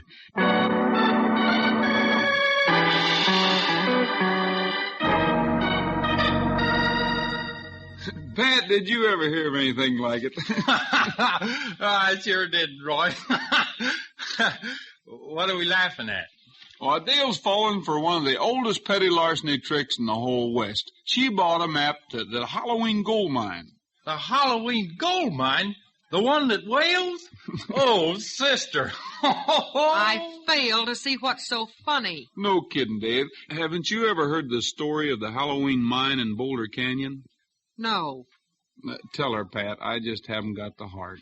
Well, the way my pappy told it to me, there was a real slick young con man named Corky Lewis operating in these parts about 50 years ago. Pappy said he was a happy-go-lucky sort of a fella. He could sing and dance, crack jokes, play the fiddle. Why, everybody liked him. They were sorry for it later, though, because Corky planted a few $1,000s worth of gold nuggets in a cave somewhere in Boulder Canyon, told the people he'd made a big strike, then sold stock in the mine that wasn't a mine at all. I don't see what either of you are driving at. Well, Dale, ever since then, maps to this lost cache of nuggets have been turning up all over the West. And a story has sprung up that the darn cave they're supposed to be in makes a noise, a wailing noise. You know, I'd like to hear a wailing gold mine. Well, I don't care. I'm going to Boulder Canyon, and I trust that nice old man who sold me the map. What was his name, Dale? Oh, yes. He said if I didn't find gold there, his name wasn't Nugget Norman. He said if you didn't find gold there, his name was... Do you think that could be a misleading statement, Roy? I don't know about women, I declare. I just don't know about them. But if Dale insists on going to Boulder Canyon, then all three of us are going. Because as soon as I can prove to her that it's a fake, I want to go after the old man who sold her the map.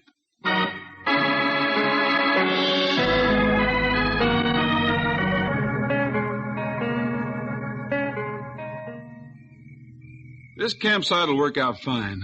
We'll have to go on foot when it comes daylight, though. Yep. Little old Nellie Bell can't climb boulders like these. I can hardly wait. According to the map, the mine is a couple of miles further in. Well, that map doesn't make much sense. I hope we don't have to go through all the caves in this canyon. Must be 500 of them. Well, the map's clear to me. You know, if there was such a thing as a whaling gold mine, this canyon would be a fine place for it. You know, it's sort of spooky place, ain't it? Gosh, isn't it, though? Those shadows the big boulders cast are just plain weird. They kind of give me the chills. Pat, throw a little more wood on the firewood. The lady's cold. Oh, sure, Roy. Maybe I could find some whaling wood and we could have a whaling campfire. All the silly things Oh, wait a minute. Roy, what was that? Roy, I'm scared. Yeah, let's get out of here. Well, you're a couple of fine Westerners. Don't even know a coyote when you hear one. Oh, it's a coyote. Well, sure, it's a coyote. I knew it all the time. Oh, sure. Now, you'd better crawl into your sleeping bags and get some shut-eye. Bullet and I will stand the first watch.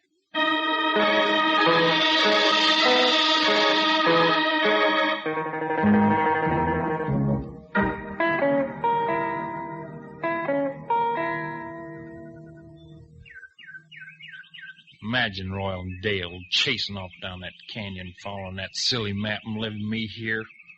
Sure doesn't seem to be anyone around to steal our equipment. Oh, me. Nellie Bell, if you could only talk. Well, I guess you can't. Well, as long as they're looking in caves, I guess I might as well go through the one we're camped outside of. Bullet, now you keep one eye open and call me if you need me. Oh, shucks, you're as bored as I am. Women can lead you on the darndest wild goose chases. I don't know why Roy's humoring Dale like this. Say, it's kind of dark in here. Oh, cows will have wings and bears will have tails when anyone finds a cave that wails. Oh, boats will have wheels and jeeps will have sails when anyone finds a cave that... Oh, that darned old coyote again. Gee, for a minute there, I thought it... Oh, wait a minute. Coyotes don't live in caves, do they? Oh, Roy. Oh, Dale. Oh, Nellie Bell.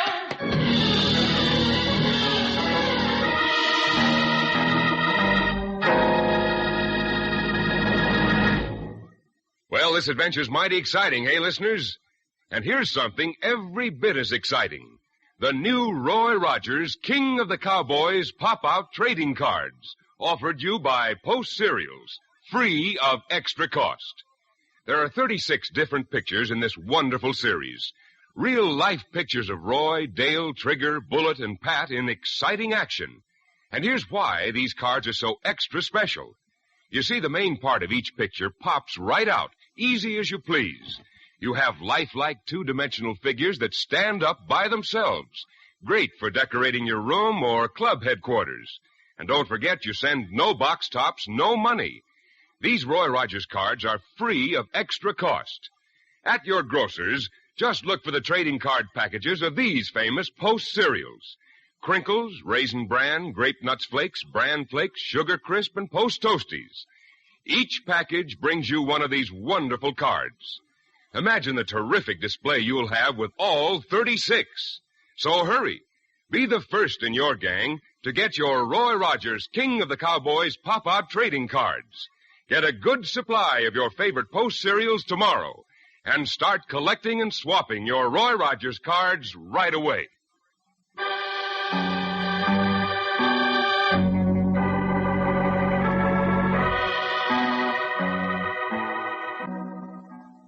I tell you, I did hear it, Roy. It was the wildest, weirdest, scariest wail I ever heard. Pat, I still think you were dreaming things, and I'm going to prove it to you. I wasn't dreaming, Roy. If you're not scared, why didn't you let Dale come with us? Well, someone has to keep an eye on the gig.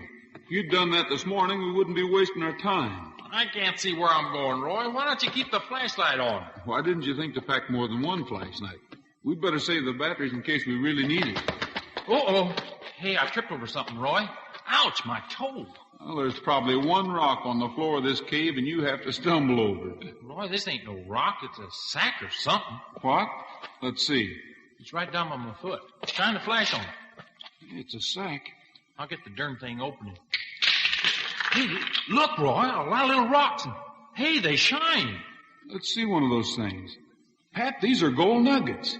Girl, they're tootin' right. They're gold nuggets, and they're mine. Now you fellas get out of here. Oh, just a minute, old-timer. Who are you? Yeah, where'd you come from? Never mind who I am, never mind where I come from. I bought myself a map that led me here, and you fellas are stealing my gold. We bought a map, too. At least a friend of ours did. And if this really is gold, it belongs to her. It don't belong to nobody but me. Don't worry about us, old-timer. If you fell for that map deal, too, I think our friend would be happy to split the gold with you. I'm not sharing my gold with anybody. Now get, I tell you. Get. Well, sorry, but there's something I want to find out about this cave. Pat here claims he heard a wailing noise, and I'm sort of interested. Why, that stuff about the Wailing gold mine is a lot of nonsensical hullabaloo. It is not. Well, you may not have heard it, but I did. I've heard all I want to hear from you fellas.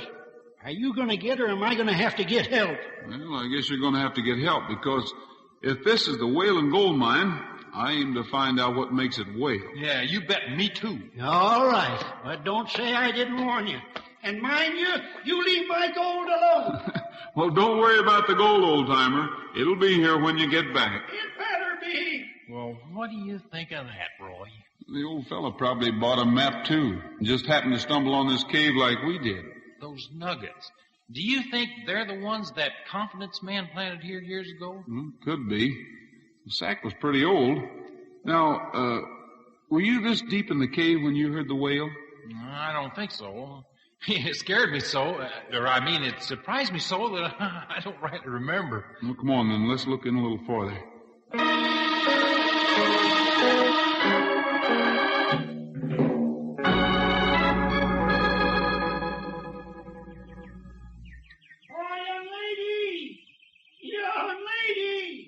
that? It's me. Don't you remember me? What? Why, Mr. Norman. What are you doing out here? Tell that dog to give me a chance and I'll tell you. Quiet, Bullet. This is an old friend of mine. Oh, I'm so gall-darn glad I found you, little lady. You know, I shouldn't have sold you that map. You shouldn't have sold it to me. No, ma'am, I shouldn't. Because this here Boulder Canyon is the most dangerous earthquake country there is. Why, these big rocks go bouncing around here like marbles sometimes, and if anything happened to you, my conscience would just hurt me something terrible. Earthquakes? Here? Why, sure. I got to thinking, ma'am, and I says to myself, Nugget Norman, I says, you can't let that pretty little filly risk her life for a little measly old gold. But we think we found the mine. One of my friends claims he heard a wailing noise right inside this cave. Look out, little lady, look out, quick! Oh! Oh, I just grabbed you in the nick of time.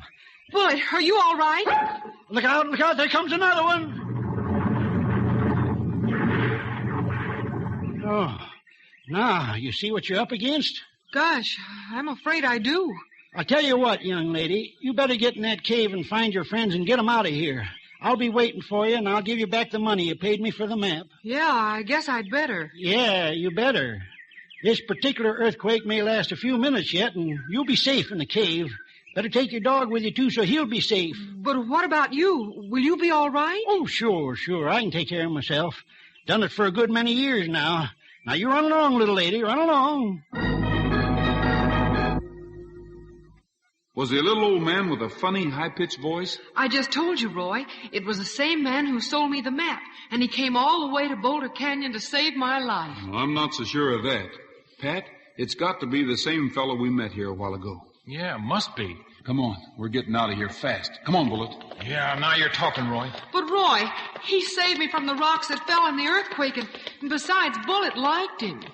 Dale, this isn't earthquake country, and I thought he was a harmless old duffer, too. But you can't always tell by the first impressions. No, I don't know about that, Roy. I liked Nellie Bell the minute I laid eyes on that beautiful little motor. You just forget about Nellie Bell and let's get out of this cave. It isn't far now. Look, there's the light from the mouth.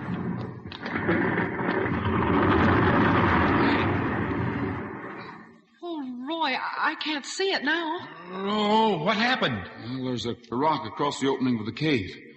Come on, everyone. Hey, you mean one of them great big boulders fell and shut us in here? It looks like we're shut in here, all right. I'm not so sure the boulder just fell. All right, Pat. Let's get our shoulders against this thing and see if we can move it. I'm with you, Roy. Can't even budge it. The thing not only weighs a ton, but it feels like it's wedged in. Yeah, it won't even jiggle. Maybe old Mr. Norman's still out there. He'll get help for us. Oh, Mr. Norman! The little feller we saw sure couldn't have rolled this rock up here. Hardly. Mr. Norman! There, Roy. Did you hear that? Now, do you still think I was dreaming? Roy, we're shut in the Wailing gold mine. Dale, Pat, Bullet, come on. Follow me. We're going to find out what's behind all this whaling business.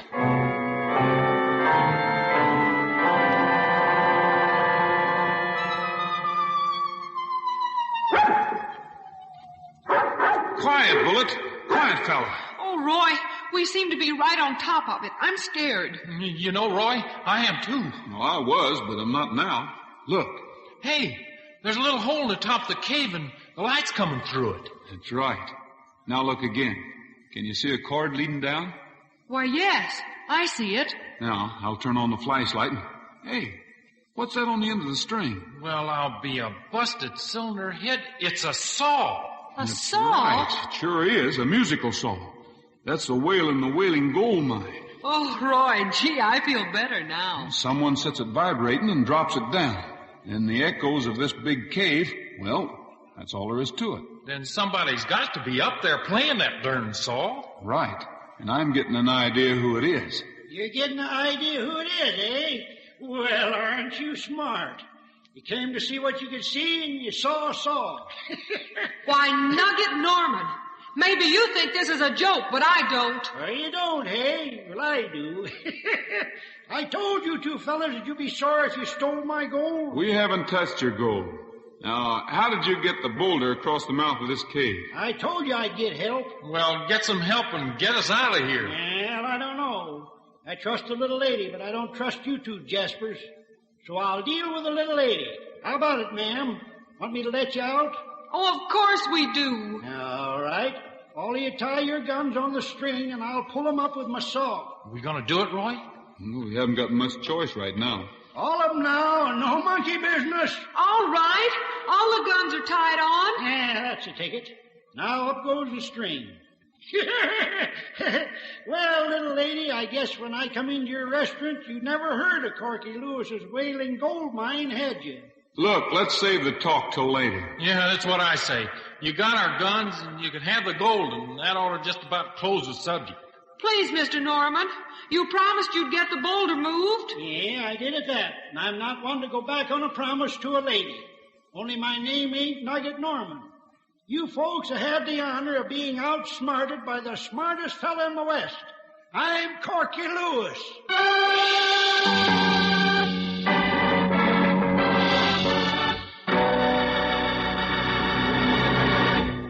How about 'em, how about 'em, how about those grape nuts flakes? How about those grape nuts flakes? How about 'em, how about 'em, how about those grape nuts flakes?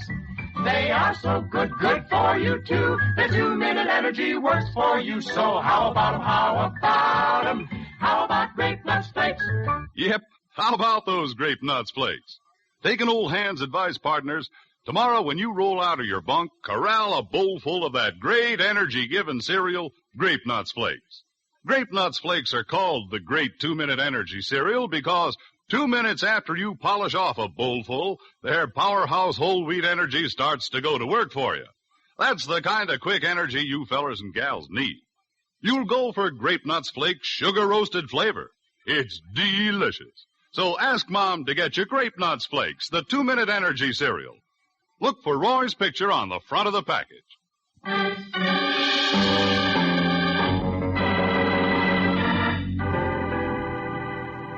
Dale, Roy, and Pat, trapped in the Halloween gold mine by an immovable boulder, find that the mysterious wailing is nothing more frightening than a musical saw.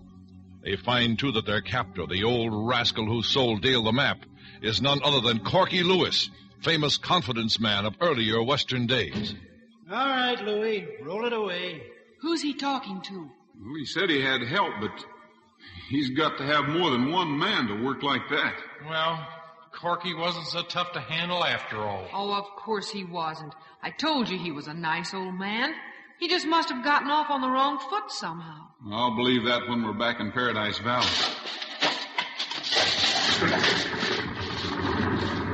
Well, he's letting us out anyway. Let's just say I'm showing you the daylight, sort of temporary like.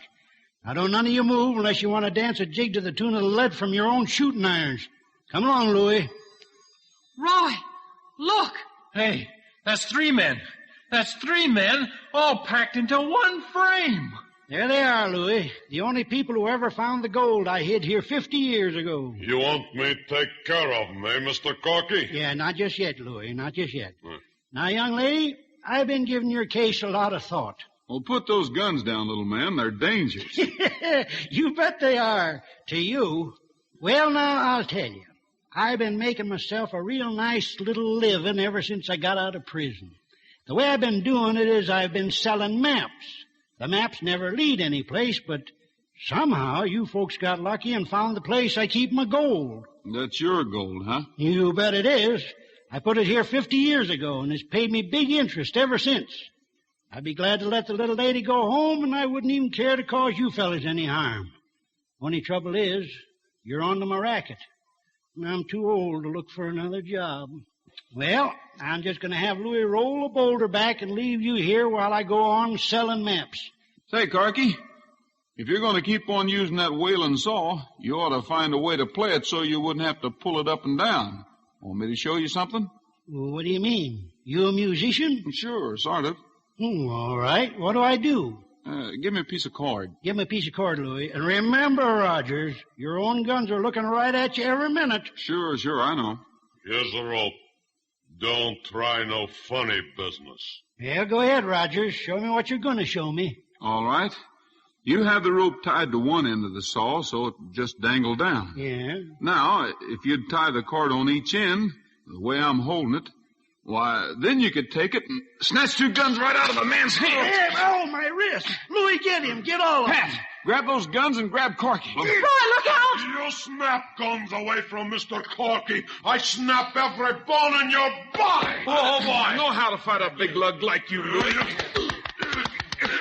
It doesn't feel so good in the stomach, does it? You dodge like mosquito.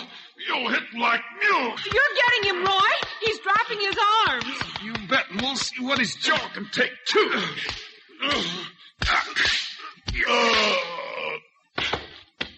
Oh, Roy, you knocked him out.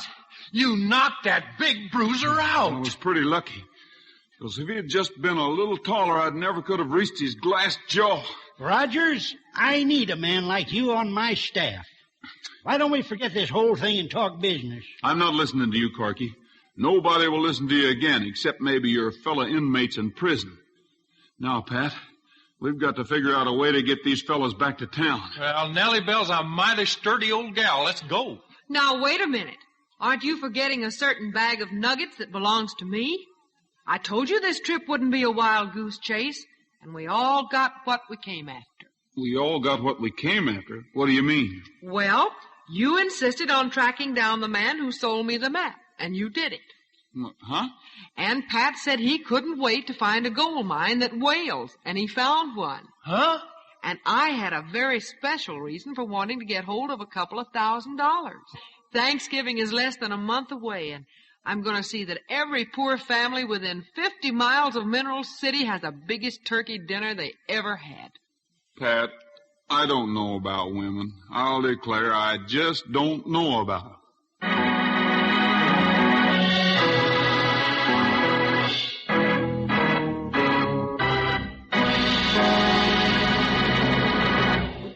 That's all for now, folks. This is Roy Rogers saying to all of you from all of us, goodbye, good luck, and may the good Lord take a liking to you. See you next week. Happy trails to you until we meet again. The Roy Rogers Show was brought to you tonight by Post Grape Nuts Flakes, the great 2-minute energy cereal. Grape Nuts Flakes is the cereal Roy likes best for strength and energy. Look for the picture of Roy and Trigger on the front of the package. The Roy Rogers Show can be heard again next week at this same time with Pat Brady, Dale Evans, and the king of the cowboys himself, Roy Rogers. An Art Brush production written and directed by Fran Van Hartesveld with music by Milton Charles. Handy, Dandy, and Candy, the three little honey bears you see on the front of every Sugar Crisp package, want me to remind you, this is National Honey Week. Yes, and a good way to celebrate is to discover that delicious sugar and honey-coated treat, Sugar Crisp. As a cereal, it's dandy. For snacks, it's so handy. Or eat it like candy, right out of the package. It's a honey of a treat, any way you eat it. This week, National Honey Week, try Post Sugar Crisp. Featured in today's cast were Frank Hemingway, Cliff Arquette, and Ben Weldon. This is Art Ballinger speaking for Post Grape Nuts Flakes. Stay tuned in for the latest news brought to you by Log Cabin Syrup.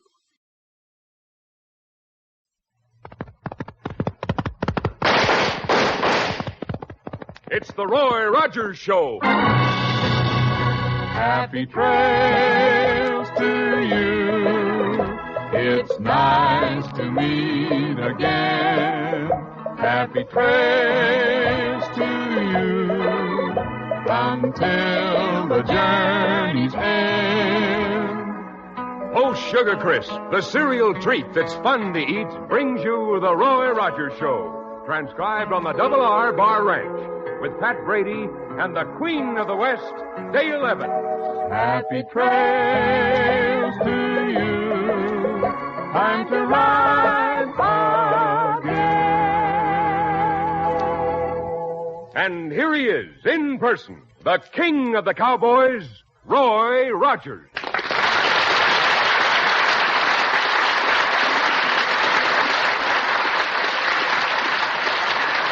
Well, howdy, folks. Here's my good word for today. It's about a honey of a new cereal, Post Sugar Crisp. And it's my hunch you'll like it just as much as we do out here at the Double R Bar Ranch. You see, Post Sugar Crisp is just downright good eating. And it's good so many different ways. Try it real soon, won't you? Well, let's see about today's story, shall we?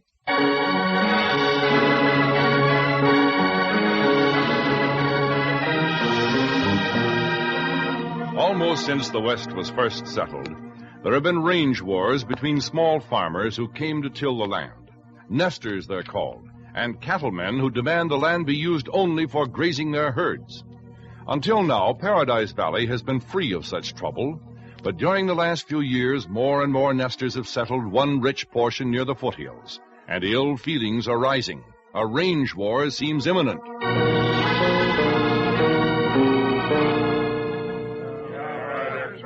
Hold on here, neighbors. We won't be able to hold our own in a range war against the ranchers unless we can agree among ourselves. You might remember this. We've got to stick together because we're nesters. Nobody's going to fight for us. Just a minute now. Quiet down, boys. Before we go any further, there's one man here who's not one of us. He doesn't belong at our meeting. Well, it sounds as if you're referring to me, Glenn, but I know you don't. Yes, sir, I am referring to you, Mr. Fisher. Well, now, you can't mean that.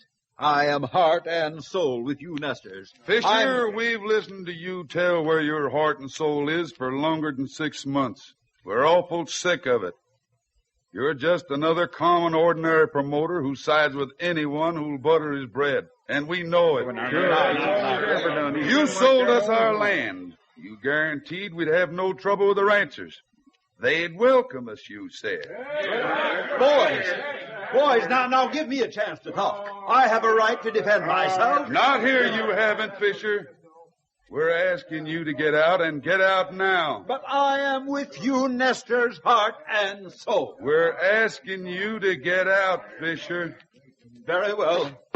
If that's the way it is, that's the way it is. I hope when you're hard-pressed, you'll remember that I wanted to be your ally. Well, let's get on with our meeting, boys. John, what are you doing here? I told you... I guess I ain't as simple as you thought, Mr. Fisher. I told you to sneak in and listen to what went on at the ranchers' meeting.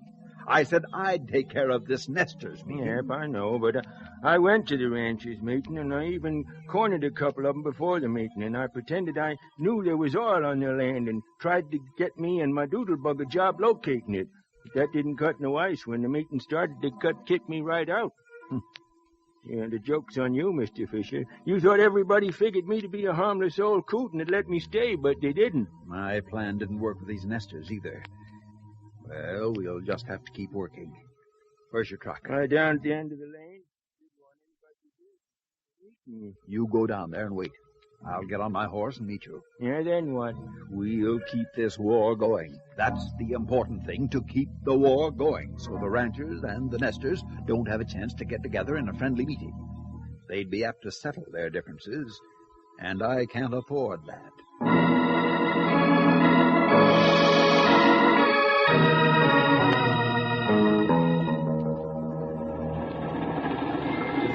Clear, John. Yep, you can come out. Ain't even a speck on the horizon. Fine. You wait for me. If you go in up to Tom Hill's place, he ain't home now. He's at the meeting with the ranchers, remember? He's a leader, sort of. I remember. And I also remember Tom bought a big supply of dynamite to blast a road through the pass. It's stored in his machine shed.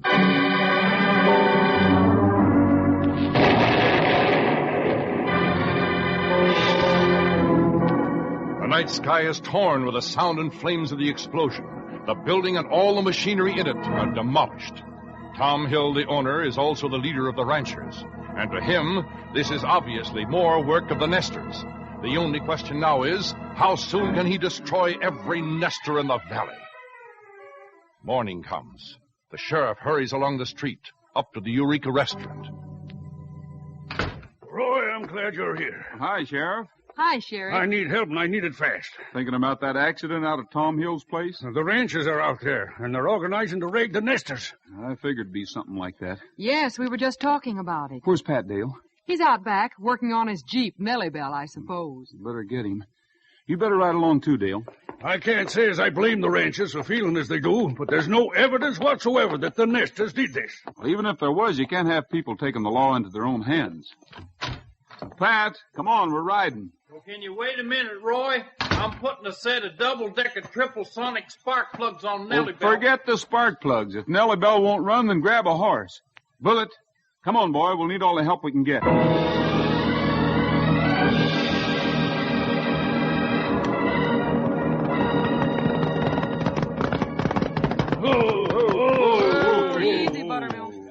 Things do look serious here at that, Sheriff. Yeah, stand easy, Nellie Bell. Don't be scared, old girl. What happens now, Roy? Let's talk to Tom first. Just go easy, that's all. These men are on edge.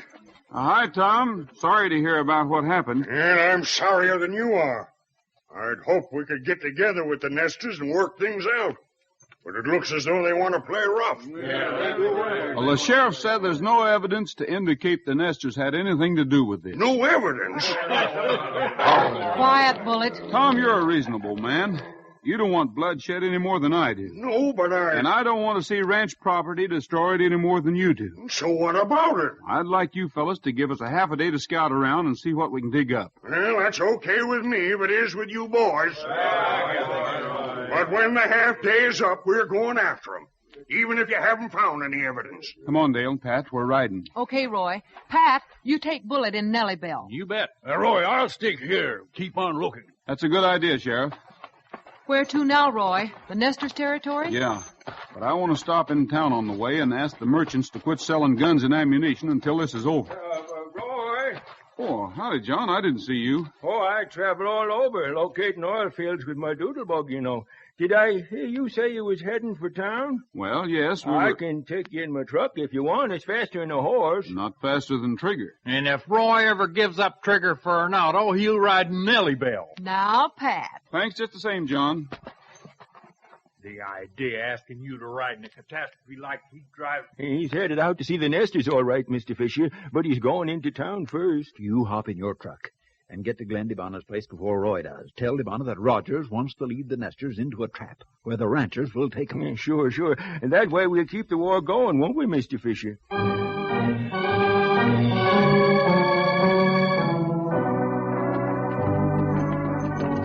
Well, let's get to work and talk to everybody that sells ammunition. In a hurry. I'd like to get out to the nesters' settlement as quick as we can. Hey, Roy, could I stay here in town and finish putting on them double-deck triple sonic spark plugs on Nellie Bell? What in the world is double-deck triple sonic spark plugs? You mean to say you don't know about them? I'm afraid I don't. Why, they're the latest invention. Gonna put oil companies right out of business. Roy, isn't that one of the nesters coming down the street? Where? Yeah, Glenn DeBonna. He's their leader from what I understand. Imagine anybody not knowing about double-decker triple sonic spark plugs. Say, this may save us a trip out to see the nesters. Yeah, it might. Oh, howdy, Mr. DeBonna. Howdy. You're Roy Rogers, aren't you? Yeah. And Dale Evans. Yeah, and I'm double-deck I'm Patrick Aloysius Brady. We were just on our way out to see you, Mr. DeBonna. I didn't suppose a rancher would dare enter our territory these days. And you are a rancher, aren't you, Rogers? Well, I'm the kind of a rancher who believes there's room for everybody in Paradise Valley. We believed that, too, before you ranchers shut off the water and our crops dried up. Well, the way I understand it, the water was shut off because nesters were butchering the ranchers' cattle. There must be some way of coming to an understanding. For your information, I've got plenty of ammunition for me and my neighbors. We'll come to an understanding, all right. Most likely before the sun is set tonight. I'd like to settle this without any gunplay. Would you mind if we ride out with you and talk to your neighbors? Why, no, not at all. Of course, as long as you want to settle this without guns, you leave yours here. Well, we can drop them off at my cafe, Roy. And that dog, too. Sure. When will you be ready to leave? Right now. Okay. Walk back to the hitching rail with us. We'll get our horses. Pat, will you take care of Bullet? We want to show Mr. DeBonna and his neighbors that we do come as friends.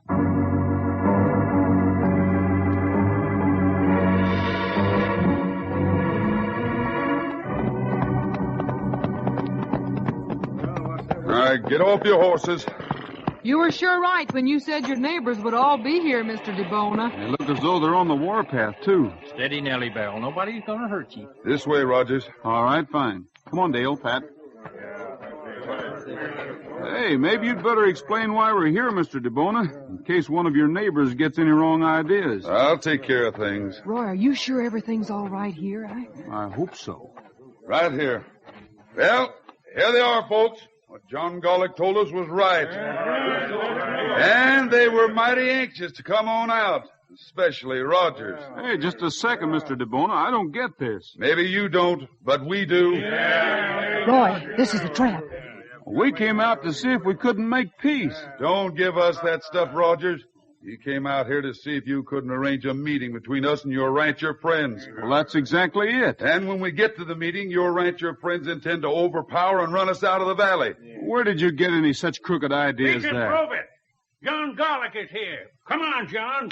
Face up to Rogers. Tell him what you told us. Well, now, Well, come on, John. What have you got to say? Tell him, John. Hurry up. Well... Don't be afraid.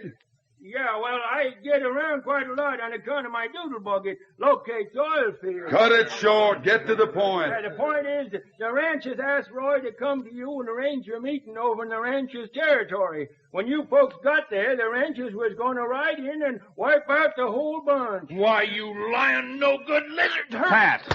They made their move. Let's take them. Dale, get out of here. Pat, do your best, boy.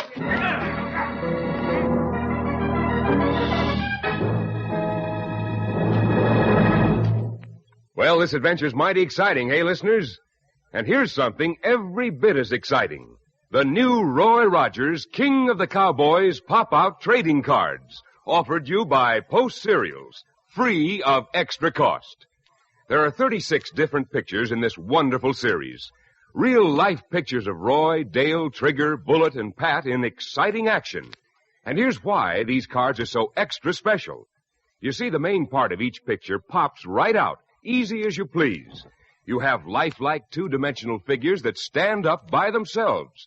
Great for decorating your room or club headquarters. And don't forget, you send no box tops, no money. These Roy Rogers cards are free of extra cost. At your grocer's, just look for the trading card packages of these famous Post cereals.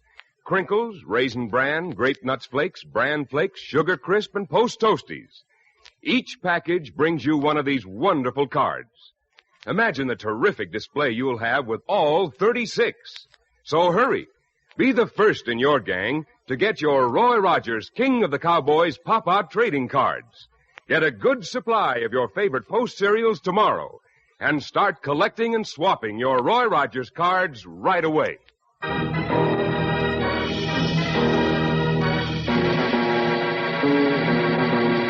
John Gollick, the self-appointed oil expert of Paradise Valley, faced by the Nesters and afraid of them, lies about why Roy is here, saying Roy intended leading the Nesters into a trap where the ranchers would destroy them. And when Pat Brady, unable to stomach the lying, impetuously knocks John down, the Nesters spring forward to capture Roy, Dale, and Pat.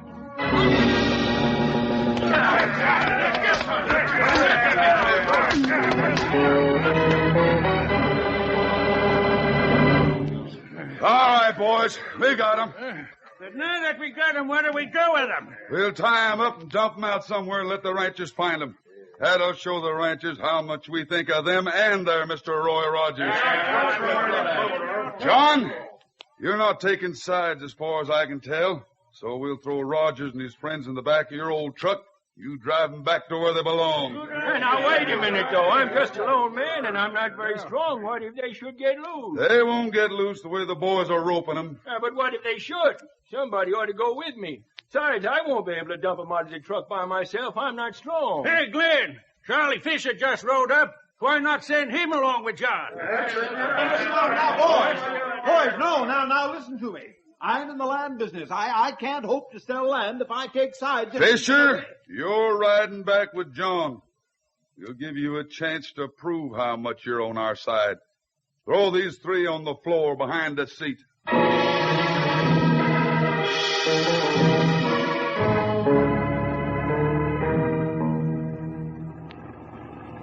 John, we're out of sight now. Those nesters can't see us. I want you to slow down enough so I can jump off.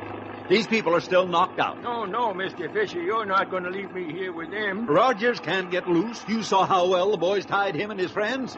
Besides, there's something else I have to do to keep this war going. Sneaking coward. Listen. But just the same, to leave me face things Now, alone. John, the sooner we get this war over, the sooner you and I will reap our reward. Even you understand that. Well... Just slow down a little. I'll get out. Everything will be all right. That's good. I'll see you later, John. He's gone, Roy. We sure have to look that rattler up when we get loose from here. Hey, Roy, I think Trigger's following. Why don't you call to him and have him take after Fisher? Not yet. They think we're knocked out. Besides, I want to talk to John alone first. From what we just heard, he and Fisher had something to do with this war. What are you doing, Roy? There's a broken iron strap here in the corner. We might be able to cut ourselves loose. Be careful. John will hear. He's kind of simple-minded. There's no telling what he'd do. I just wish Nellie Bell was here. You got it, Roy? Yeah. He's slowing down, Roy. Yeah, this is probably where he intends dumping us. Boy, I'll wrap that doodlebug right around his skinny neck. Now, you just let Roy take the lead, Pat. You've done enough for one day. Well, folks, if you're still unconscious, and I hope you are, this is as far as you go. What'd you say, John? You're loose! You bet we are. Yeah, all of us. Yeah, get ready to have your ears set back. Now, Roy, you and me have been friends for a long time. Hold it, John. I want to know what Fisher meant when he said that as soon as this war was over, you and he would reap your reward. I don't know. Well, what did he mean when he said he had something else to do to keep this war going? What's the matter, Roy? Don't the chip skunk want to talk? Maybe we'd better take you back to the ranchers. He'll talk then. I didn't have anything to do with this. What did Fisher do then? Well, you know how it is with my doodlebug. I carry my doodlebug around all the time, and whenever I walk across land where there's oil, the doodlebug starts acting up, bobbing like crazy. He's trying to talk us out of it, Roy. Take it easy, Pat. Well, I was walking across the Nesters' land about 6 months ago, and the doodlebug started bobbing. I knew it was oil on the land, and I told Mr. Fisher about it. He sold the land to the Nesters, you know. And he still holds mortgages on it. Yes, sir, that's right. Well, Mr. Fisher, he gave me $50 to keep my mouth shut. $50 whole dollars, Roy. Yeah? And then a couple of weeks later, he hired me to go out and butcher a couple of steers right on the range where the ranchers would be sure to find out about him, see? And when the ranchers found where their steers were butchered, they blamed the Nesters. Is that right? Yes, sir. And to get even, they closed off the water. And a range war started. And that was the whole idea, Roy. It was Mr. Fisher's, though, not mine. I didn't know what I was getting into, really. I didn't. All I want is to be Climb back in your truck, John.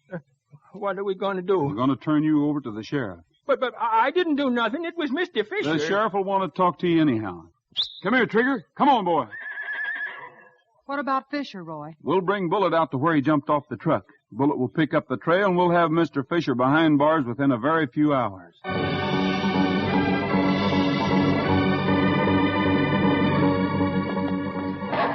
Come on, Bullet. Find that trail, boy. I think he's located it, Roy. Okay. You head for town and send word to all the ranchers to meet at the sheriff's office right away, Dale. And tell the sheriff to call the Nesters to a meeting at the same place. Sure thing. Bullet and I'll bring in Fisher. And we'll treat everybody to some plain and fancy talk.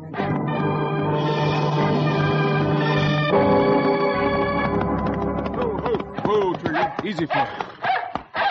Quiet, Bullet. Get away from that door. Come on out, Fisher. I want to talk to you. Don't do that again or I'll do a little shooting myself. All right, you ask. Take him, Bullet. Get him, boy. No! No! Help! Get him off me! Get him off!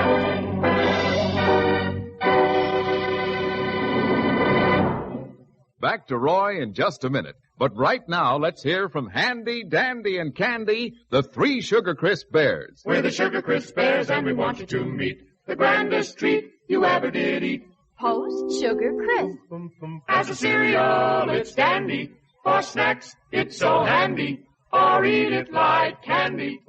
Post Sugar Crisp. Yes, those 3 Sugar Crisp Bears are so right. Post Sugar Crisp is a honey of a new cereal. It's already sweetened, so you don't need sugar. Just add milk or cream. And Mother, Sugar Crisp is ideal for snacks when the youngsters are hungry between meals. Made of nourishing puffed wheat, coated with energy-rich honey and sugar. Or they can eat it just like candy right out of the box. Be sure to ask for genuine Post Sugar Crisp in the red, white, and blue package with the 3 bears on it.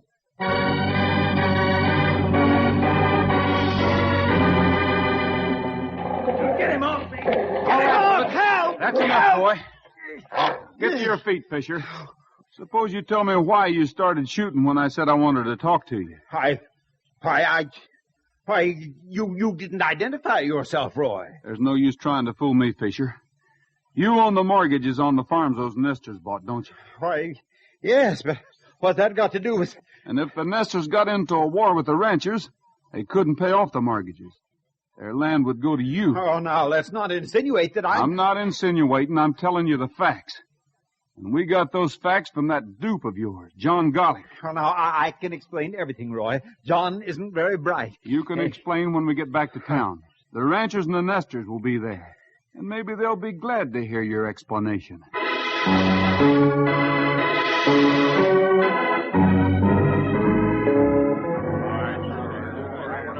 Well, that pretty well clears up things, I think, Sheriff. It ought to. All right, you ranchers and nesters. Do you think you can get along like neighbors without any silly range wars? None of you are savages, and this should be a lesson to you. Go on back to your homes and think it over. Come on, Fisher. We'll lock you up with your oil-finding friend. Thanks, Roy. See you at supper time over at the cafe. Okay, Sheriff. Dale, you haven't seen Pat around, have you? Not since he... Oh, here he is. Pat, where have you been? I ain't talking. Say there, fella, you look all tired out. Oh, Roy, I'm so tuckered. I could lie down in a cactus bed and sleep till a week from Tuesday. Oh, Pat, Nellie Bell didn't break down again. Oh, it's them double-deck triple sonic spark plugs. The salesman that come through here selling them told me they was gas savers. I put those double-deck triple sonic spark plugs on her. $11.27, including 2 kinds of tax, and she run out of gas before I got 20 feet. Well, now, that's too bad, Pat. But I'll tell you what I'll do. You rest a while, and then I'll loan you a horse so you can be sure you'll get where you want to go. Oh, mustard and custard.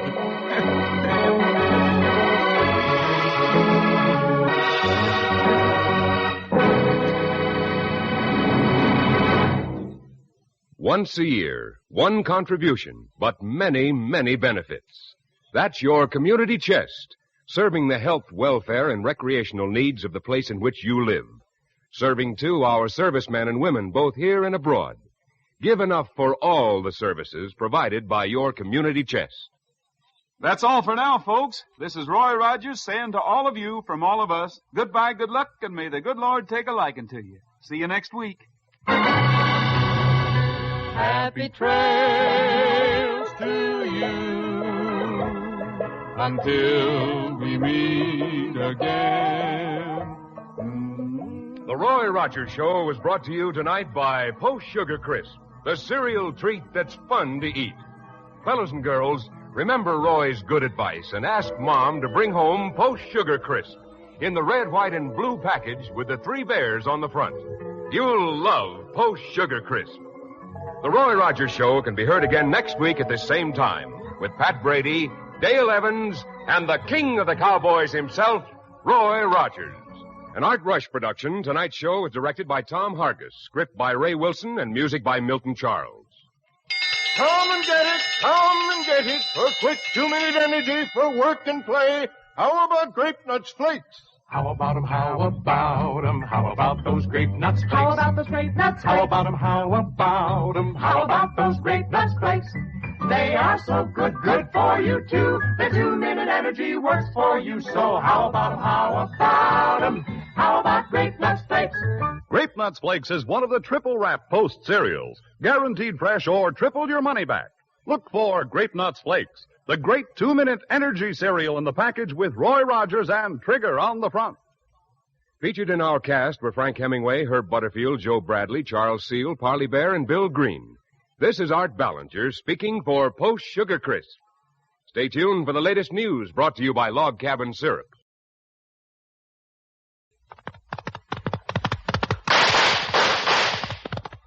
It's the Roy Rogers Show.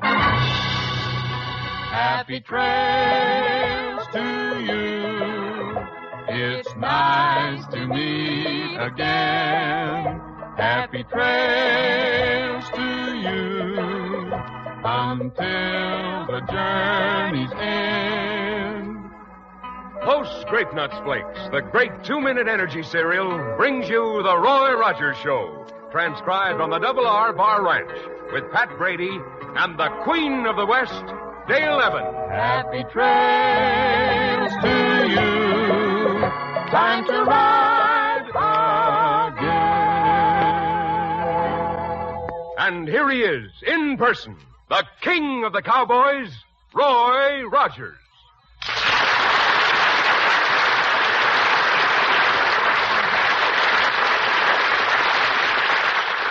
Well, howdy, folks. You know, being a cowboy, you need lots of energy. That's why Grape Nuts Flakes is the cereal I like for strength and energy. Just 2 minutes after you eat a big bowl full, that whole wheat energy starts going to work for you. Try Grape Nuts Flakes, buckaroos. They're great.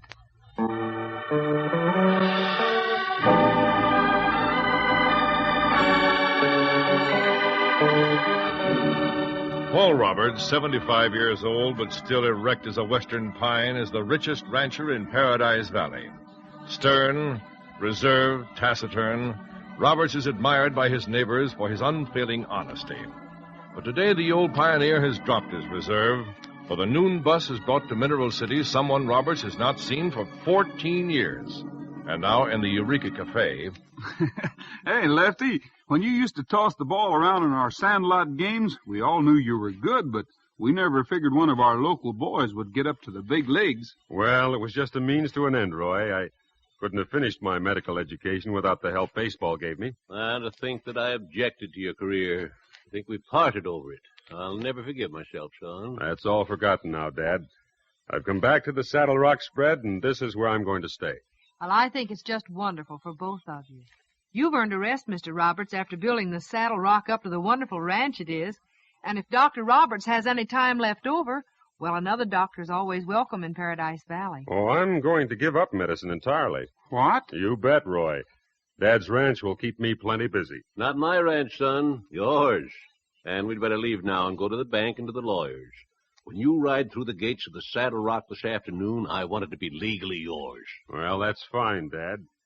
Deep down in my heart, I've always wanted the place.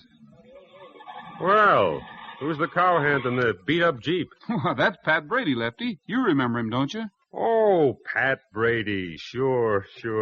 I guess I was a little younger than his crowd. Pat's my waiter and Roy's right-hand man now. That is, when he can take the time away from his Jeep. Well, I declare, Nellie Bell seemed perfectly all right when we started out, but when we got to that hill on the other side of the... Oh, hello, Mr. Roberts. Hi, Dale. Hi, Pat. Hi, Pat. Pat, this is Dr. Roberts, Mr. Roberts' son. You remember him, don't you? No, I don't believe I've had the pleasure. How do you do, Dr. Roberts? Pat, he's Lefty Roberts. Lefty Roberts? Yes. Well, Lefty, you old son of a gun. Well, how are you? Well, I'll declare, you ain't changed a bit since you was a kid in knee pants. Nice to see you again, Pat. Lefty Roberts. Well, I never left the radio all the time you was a-pitching in the big leagues. How come you quit?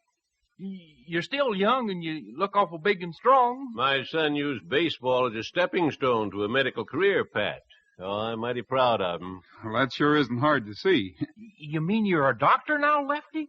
Well, by golly, I wish you could do something about Nellie Bell's cough. Well, I've given up medicine, but I might be able to give you a prescription for that Jeep. Do you have a pencil and paper, Miss Evans? Sure. Here you are. And then we've got to be running along, son. Be right with you, Dad. There you are, Pat. This prescription should fix your Nellie Bell. Well, gosh, thanks, Doc. Lefty. Doc. Hey, come out to the ranch and see us sometime soon, folks. Oh, thanks. Say, Lefty, we're starting the annual fall cattle drive to Turnbull City day after tomorrow. Maybe you'd like to ride along with us. Well, I may be pretty busy for a few days, but, well, we'll see. So long, all of you. Goodbye. So long. Hi. Lefty Roberts. He was quite a ball player. Strange that he's given up medicine, though. Yes, it is. Say, what does Nellie Bell's prescription say, Pat? Oh, yeah, the prescription. Say, wasn't that nice of him? Let's see now. Run the heap of junk over the steepest cliff you can find. Well, how do you like that? Of all the fresh guys.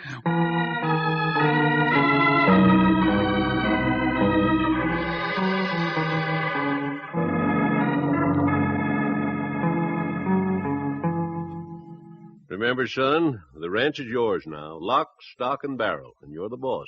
You run things just as you see fit. Well, that's swell, Dad. I'm glad to take the load off your shoulders. Oh, there's one thing I wanted to ask you before you go to bed. Yes? Roger said this afternoon that the ranchers were making the fall drive to Terminal City day after tomorrow. That's right. And if you remember, it's quite a sight. Sometimes there's as many as 5,000 head in all. Yeah, I remember. How much are you charging them to ford the river and drive their stock across the ranch these days, Dad? Why, son, they don't use the Saddle Rock shortcut anymore. Oh, the ranchers got together 5-6 years ago and put in a big wooden bridge across the river 4 miles up. Oh, yes, it saves them a lot of time and gets the cattle to Terminal City probably 5 pounds heavier per critter. Well, then, we lose quite a nice piece of revenue, don't we? Why, no, son. No, I used to charge the drovers just what I figured was the actual damage to the range as they crossed over. Maybe $1 a head. But, Dad, you could have made real money. If they hadn't been able to use the ford, they would have had to go clear up through Comanche Pass. It'd have taken them 4 or 5 days, wouldn't it? Yes, and they would have lost a lot of cattle besides taking weight off them. Well, I was just wondering. That bridge sounds like a good idea, though. I'll have to ride past it when I go into Terminal City tomorrow. Oh, do you have to go into town tomorrow, son? Yes, there are several matters I have to attend to in a hurry.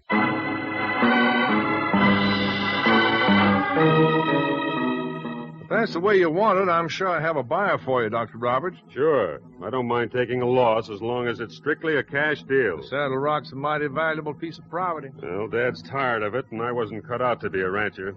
You see that the buyer has the cash here day after tomorrow, and I'll be in to transfer the papers. Of course, it's a lot of dynamite. I don't see that it's any of your business as long as I'm paying for it. I was only wondering, mister. Well, if you must know, I'm the foreman of a construction crew that's heading for a job south of the border. I'll have to do a lot of blasting.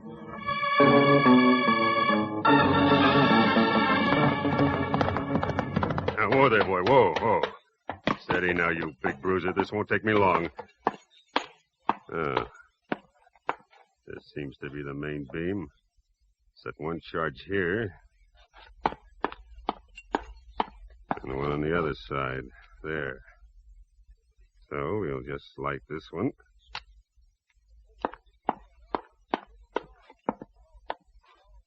And this one. Oh, come on, you. Up now, boy, up. Off this bridge if you know what's good for both of us. All right, keep going. Those timbers will spray like matches in a hurricane.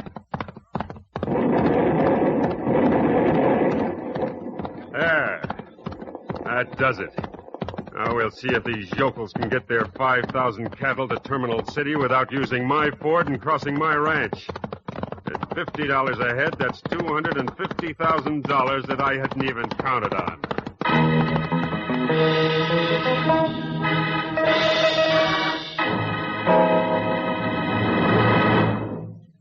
Well, this adventure's mighty exciting, hey, listeners? And here's something every bit as exciting. The new Roy Rogers King of the Cowboys pop-out trading cards, offered you by Post Cereals, free of extra cost. There are 36 different pictures in this wonderful series. Real-life pictures of Roy, Dale, Trigger, Bullet, and Pat in exciting action. And here's why these cards are so extra special. You see, the main part of each picture pops right out, easy as you please. You have lifelike two-dimensional figures that stand up by themselves. Great for decorating your room or club headquarters. And don't forget, you send no box tops, no money. These Roy Rogers cards are free of extra cost. At your grocer's, just look for the trading card packages of these famous Post cereals. Crinkles, Raisin Bran, Grape Nuts Flakes, Bran Flakes, Sugar Crisp, and Post Toasties. Each package brings you one of these wonderful cards. Imagine the terrific display you'll have with all 36. So hurry. Be the first in your gang to get your Roy Rogers King of the Cowboys pop-out trading cards. Get a good supply of your favorite Post cereals tomorrow and start collecting and swapping your Roy Rogers cards right away.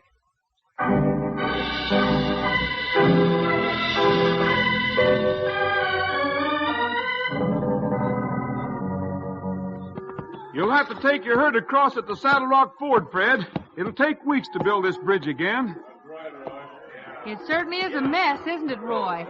How could it just cave in the night? I don't think it caved in, Dale. I think it was dynamited. Oh, who would do a thing like that? Well, it's hard to tell. Can't see that anyone has anything to gain by it. Well, it's lucky you discovered it early, Roy. By this time, your hand should have the Double R bar herd over the ford and crossing the Saddle Rock spread. Yeah, I hope Pat and Nellie Bell are spreading the word fast enough so that the other herds don't pile up anywhere.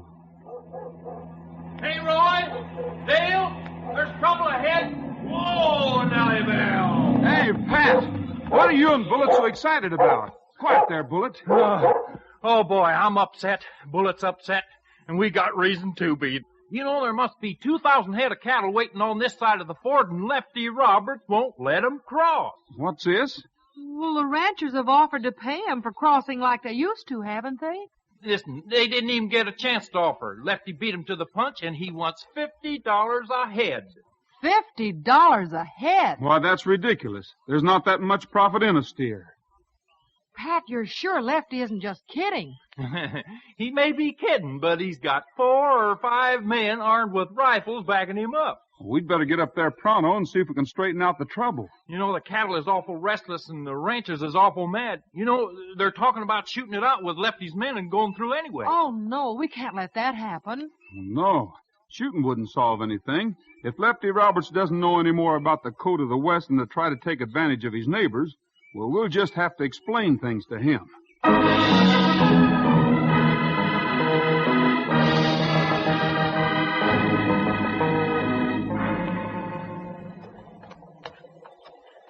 Well, I'm going to handle Lefty a little differently this time. There's something I want to find out. I can't imagine that a nice old gentleman like Mr. Roberts can have a son as mean as Lefty. That's just what I can't imagine. Hey, look at the way he's got them armed muzzlers strung around here. Yeah. Well, Lefty's coming out to meet us again. Yeah, he sure ain't gonna let us talk to his dad. Oh, well, there you. Well, what about it, Rogers? Did your friends decide to meet my price? No, Lefty, we can't do it. We all stand to lose money, and we count on this fall's market to keep us going all winter. All right, then. Take your steers over the mountains or let them try to swim where the bridge fell down. It'll cost you $50 a head to cross here, and that's an ultimatum. Well, I'm delivering the ultimatum this time, Lefty. We'll give you $5 a head, and we start crossing in the morning. Is that so? You don't want to risk gunplay, do you? If the ranchers want to shoot it out with my guards, it's all right with me. You're making yourself mighty unpopular in these parts. The more I see of these parts, the less they interest me. But while I'm here, the law's on my side. You know, in this case, Lefty, I'm just liable to take the law in my own hands. You'd better change your tune and change it fast. Don't reach for that gun, Rogers. Look out, Roy! Roy, what are you... Because you're covered. Well, so I am. I thought you were supposed to be so fast on the draw. Well, I could have drilled you 3 times before you stopped fumbling with your holsters. Now, suppose you get back across the river where you belong. All right, Lefty. If that's the way you want it. Come on, Pat, Dale. That was some ultimatum, Rogers. Roy, you did make a move for your gun back there before Lefty drew on you, didn't you? Sure I did. Roy, what are you up to? I've never seen you start to draw before another man did, and I've never seen another man outdraw you. I let Lefty do that on purpose. I wanted to find out something. Well, for heaven's sake, what'd you find out? Well, for a fellow who's been a baseball player and a doctor for 14 years, Lefty's pretty good with whipping out a pair of 6-shooters. And what he said about while I'm here, I don't think he's Lefty Roberts at all. What? Well, my goodness, Roy, why don't we get the sheriff and have him arrested? Well, we can't do that until we have proof. And Pat and I can't leave here. We need every available man to keep these herds separated and quiet. So, Dale, I guess you'd better leave Buttermilk with Pat and drive Nellie Bell back to town. If you say so, Roy, but I sure hate to trust Nellie Bell with a woman driver. Well, I can probably get there faster in Nellie Bell at that. What do you want me to do, Roy? Phone Dr. Paul Roberts, Jr. in Rochester, New York. If he's there, tell him to take the first plane west. And then I want you to drive to Terminal City, talk to all the real estate men and everyone who sells dynamite, and let us know what you find out by daybreak.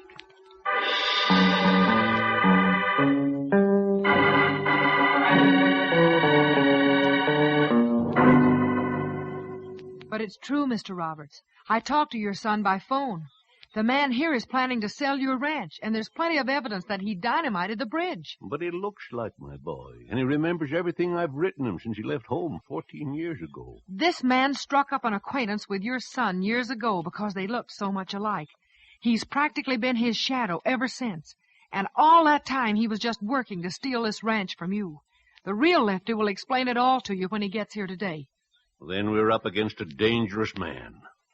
I'll go out and tell the men that scoundrel has guarding the property to throw down their rifles and let the cattle cross. And I'll drive across the ford and tell Roy, and he'll take care of this masquerader. Oh, he will, Willie. Don't reach for your gun, Miss Evans. I'll take him. Oh! Don't struggle. There. I'm going to thrash you within an inch of your life. Oh, a tough old geezer, huh? Well, this'll stop you. Mr. Roberts, look out! You may have been a strong cookie in your day, but you're too old to stand up under a pistol whipping. Roy! Help! That's just stupid, Miss Evans. Rogers is on the other side of the river, and there's nobody in the ranch house. I know who you are, and I know what you're trying to do. Yeah, and I heard everything you told Dad. That isn't going to keep me from making the haul I've planned on all these years. If gunfighting starts, every one of the ranchers will be aiming at you first. There isn't going to be gunplay. I've already withdrawn the armed guards, sent them all back to the bunkhouse to sleep. I'm going to let the cattle start to cross the river. When the fort is full of them, the leaders are going to be blown clear out of the water by a dynamite charge. They'll start the biggest stampede ever known in the West. Why, you beast. If 5,000 head stampede, it'll take the men all day to calm them down and round them up again. Sure, and the herds will be so mixed up that it'll take them another week to separate them. They'll have no choice but to drive them across as one herd, sell them that way, and split up what they can get out of it. And they'll have no choice but to pay me $50 a head. I'll find some way to stop you. Oh, no, you won't. I'll take you and the old man to the gully where I've hidden the mechanism I'm using to set off the dynamite charge. There's an old silo there. It won't take me any time at all to set another charge that'll blow it up at the same time I dynamite the cattle in the river.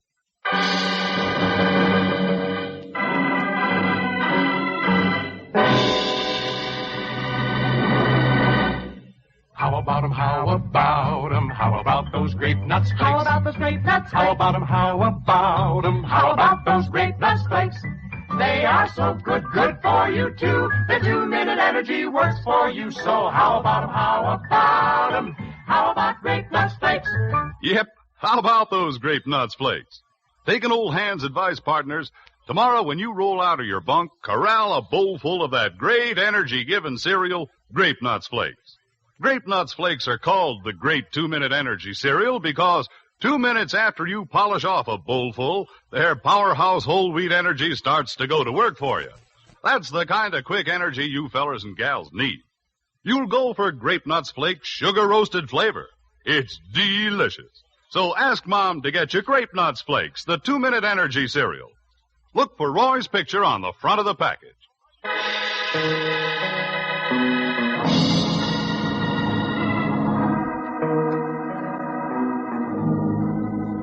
The man Paul Roberts thought was his son is an imposter, a heartless, desperate criminal.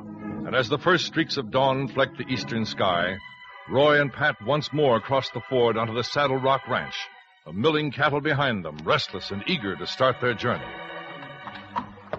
I can't imagine what's happened to Dale. She should have been back by now. Boy, can't hold the men off much longer, Roy.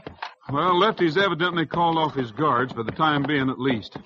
I'll go on up to the ranch house and try once more to make a reasonable deal with him. Oh, why don't you just let me do the talking this time, Roy? No, Pat. In fact, I don't even want you to come with me. What? I want you to follow those 2 wires on the ground. Well, my gosh, Roy, there are 2 wires.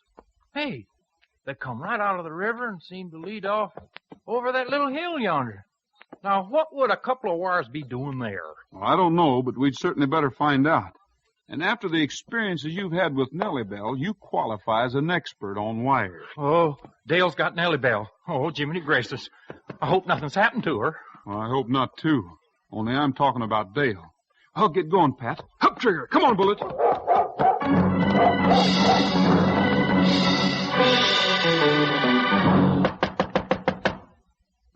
Old man Roberts ought to be up and around even though Lefty's still asleep. I can't imagine Lefty sleeping when I told him we were going to start to cross at sunrise. All right, Bullet, what are you trying to tell me? Quiet now. Hey, you act like you picked up a scent that you know. What's this? Tire tracks, and Nellie Bell made 'em. And if Dale stopped here and then drove off, it's mighty strange that we didn't meet her at the river. And if neither Lefty nor Mr. Roberts is in the ranch house... Come on, Trigger. Bullet. We've got to follow those Jeep tracks.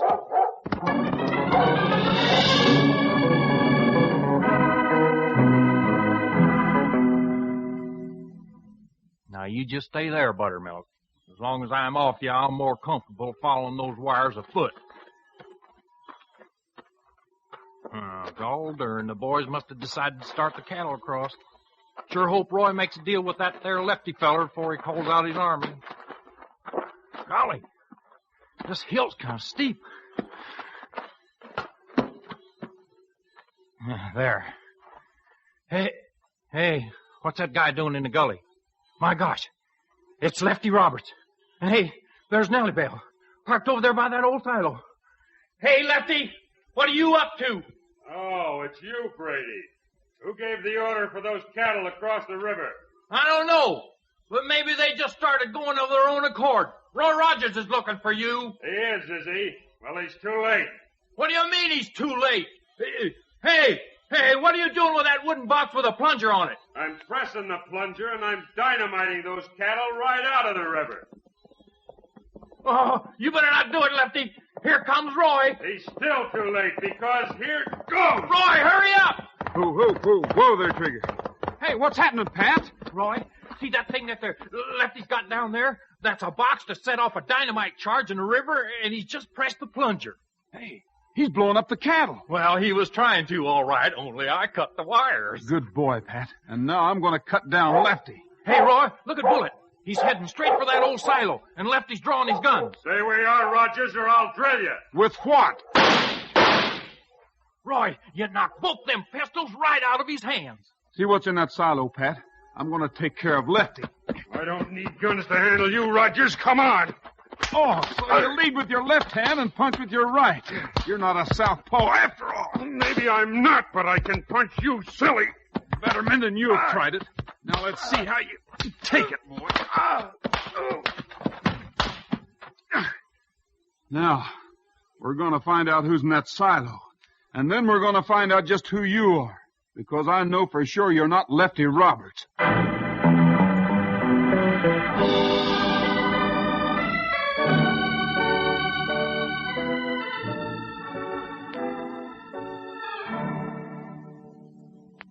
There's enough evidence to send him up for the rest of his life, Dr. Roberts, particularly with you staying for the trial. Oh, I'm staying longer than that, Dale. Dad's recovering in nice shape, but, well, he's lonesome, and he ought to have someone to help him manage the Saddle Rock. And I guess the Paradise Valley folks could use another doctor, couldn't they? We could sure use one like you, Lefty. And a southpaw pitcher will come in mighty handy next summer, too. Yeah, you bet. Say, Doc, maybe Jeeps are a little out of your line, but my Nellie Bell's got a sort of a cough. I was wondering what you'd prescribed in a case like that. You know, Roy and I were talking about that cough when you drove up, Pat. Yeah, and the doctor suggested if there was a high enough cliff in the neighborhood. Now, wait a minute. Which hand did he say that with?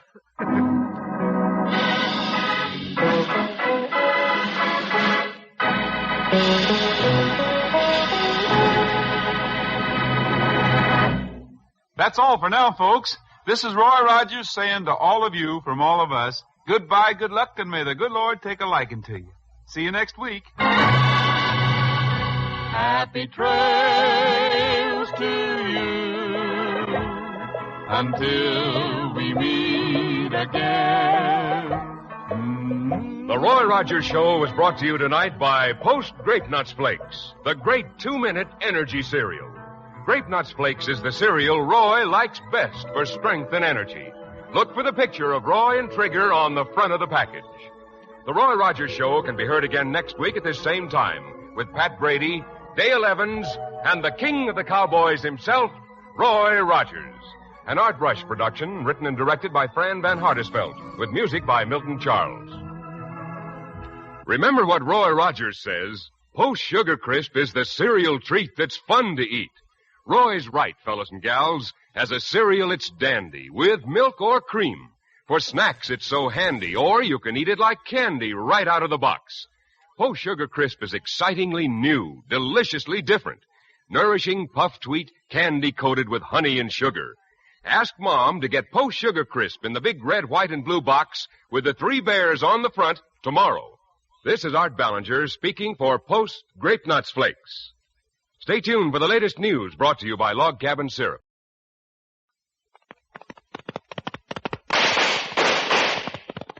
It's the Roy Rogers Show. Happy trails to you. It's nice to meet again. Happy trails to you until the journey's end. Post Sugar Crisp, the cereal treat that's fun to eat, brings you the Roy Rogers Show. Transcribed on the R Bar Ranch with Pat Brady and the Queen of the West, Dale Evans. Happy trails to you. Time to ride again.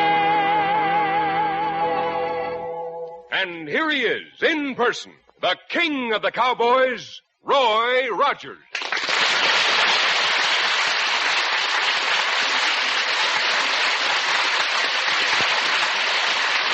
Well, howdy, folks. Here's my good word for today. It's about a honey of a new cereal, Post Sugar Crisp. And it's my hunch you'll like it just as much as we do out here at the R Bar Ranch. You see, Post Sugar Crisp is just downright good eating. And it's good so many different ways. Try it real soon, won't you? Now, our story for tonight is about the greatest horse in the world, Trigger.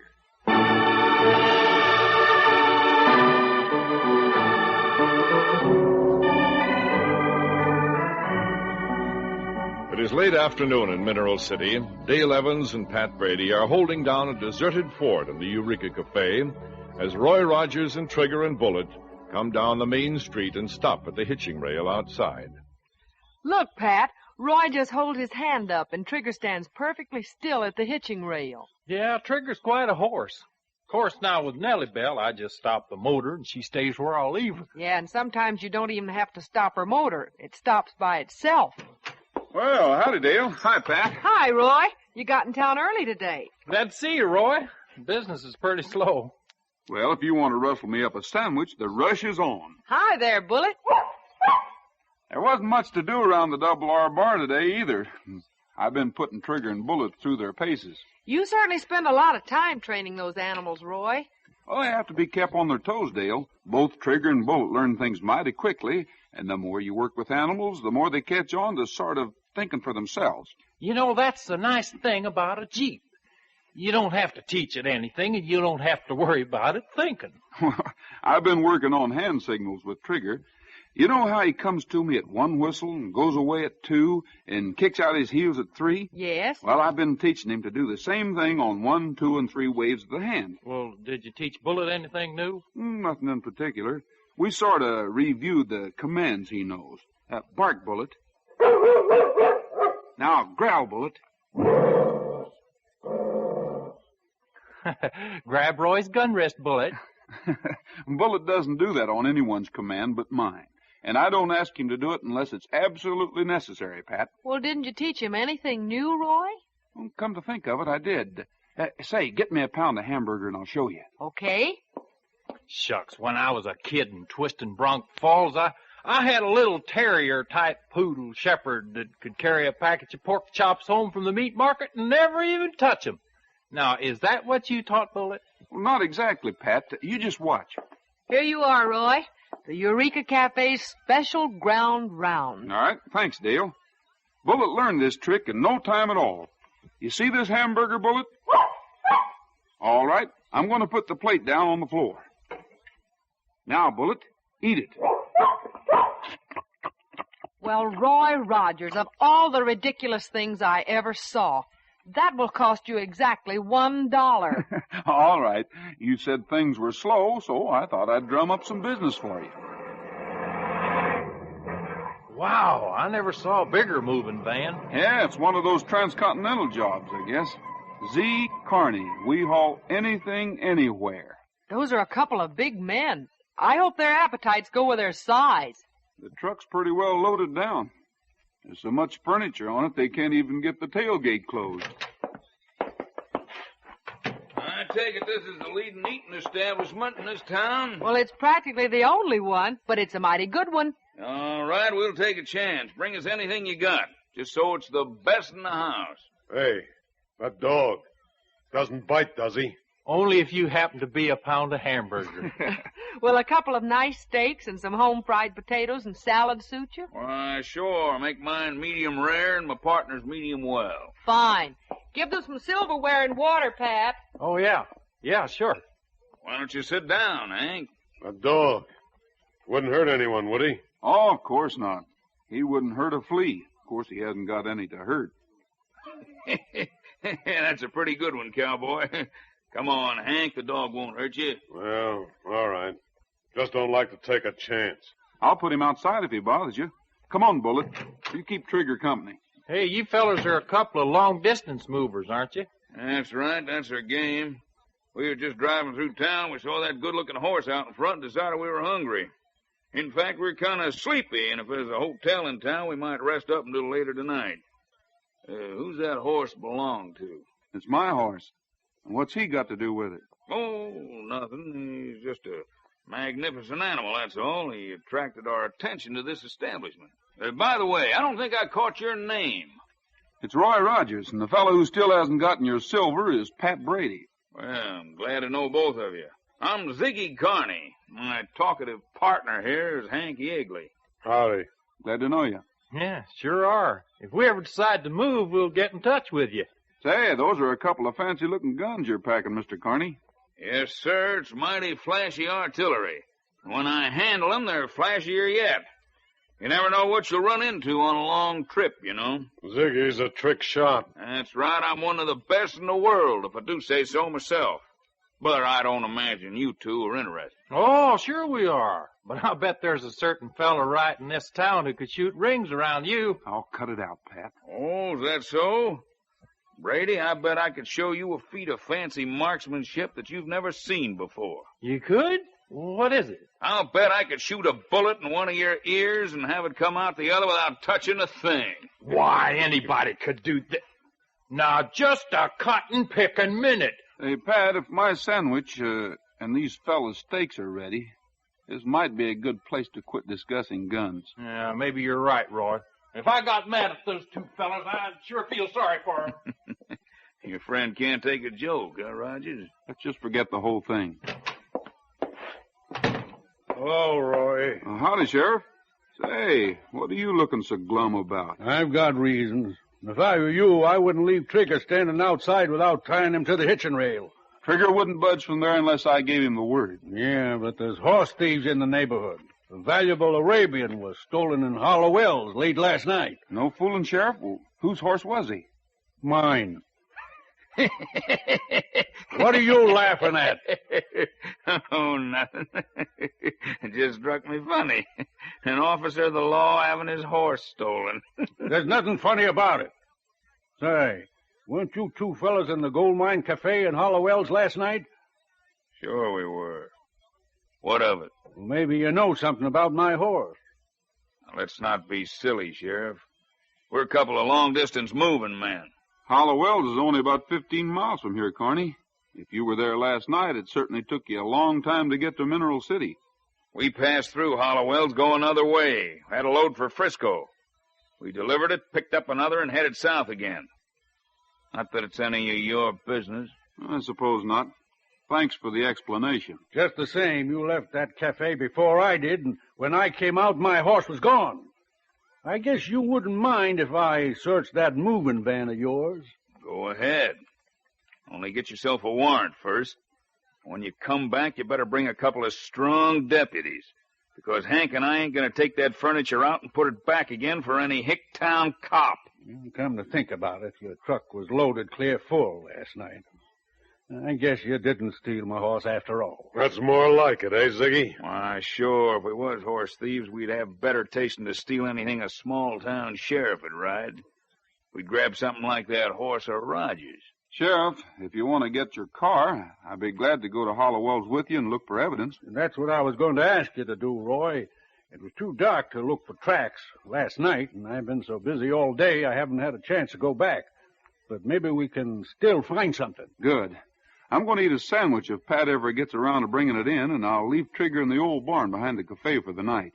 Suppose you pick me up here in about 20 minutes. Good enough, Roy. Be seeing you. Happy hunting, Sherlock. You two fellas watch it. Hey, here's your sandwich, Roy. Your steaks will be coming up in a minute, fellas. Well, if it takes as long to find a room, we won't get any sleep till Christmas. When they thought up the word waiter, they had your customers in mind. Did you hear what the sheriff was saying, Pat? Yeah, I heard him. And I think his first hunch was right. I think these two fellers probably stole his horse. Now, wait a minute. If that remark had come from a different source, I'd consider it an insult. Suppose I called you a horse thief. You just try it, Rogers. You'll see how fast a real artist can draw a pair of guns. That's something I'd like to see. So, I think you're a horse thief. Look out, Roy, he's drawing. He's not the only one. Hey, what do you mean by firing at me? I wasn't firing at you, Carney. I was just aiming at those fancy 45s of yours. Yeah, and he hit them, too. Knocked them right out of your hands. Hey, what's going on out here? Oh, nothing, Dale. Carney was going to show me what a fancy shot he is, but he changed his mind. I never saw anyone outdraw you before, Ziggy. No one ever has before, and no one will ever do it again. Rogers, if you wasn't headed for Hollowell's, and if I wasn't a peace-loving man, I'd get revenge on you.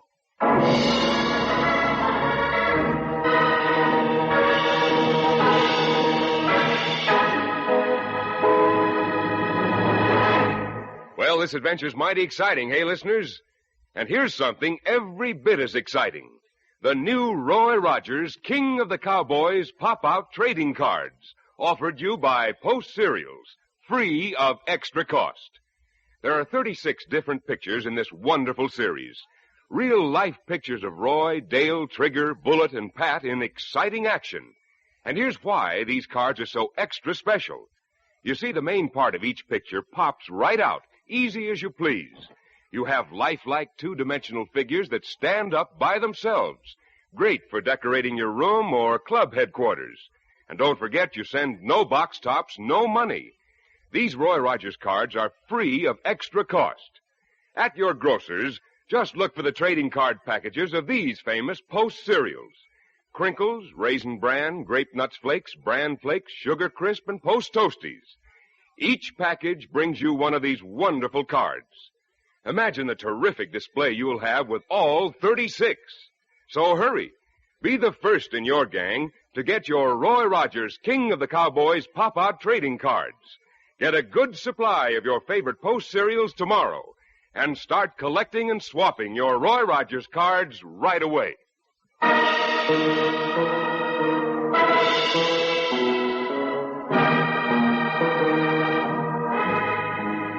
Ziggy Carney, a disagreeable braggart who claims to be a transcontinental moving van operator, shows a strong interest in Trigger.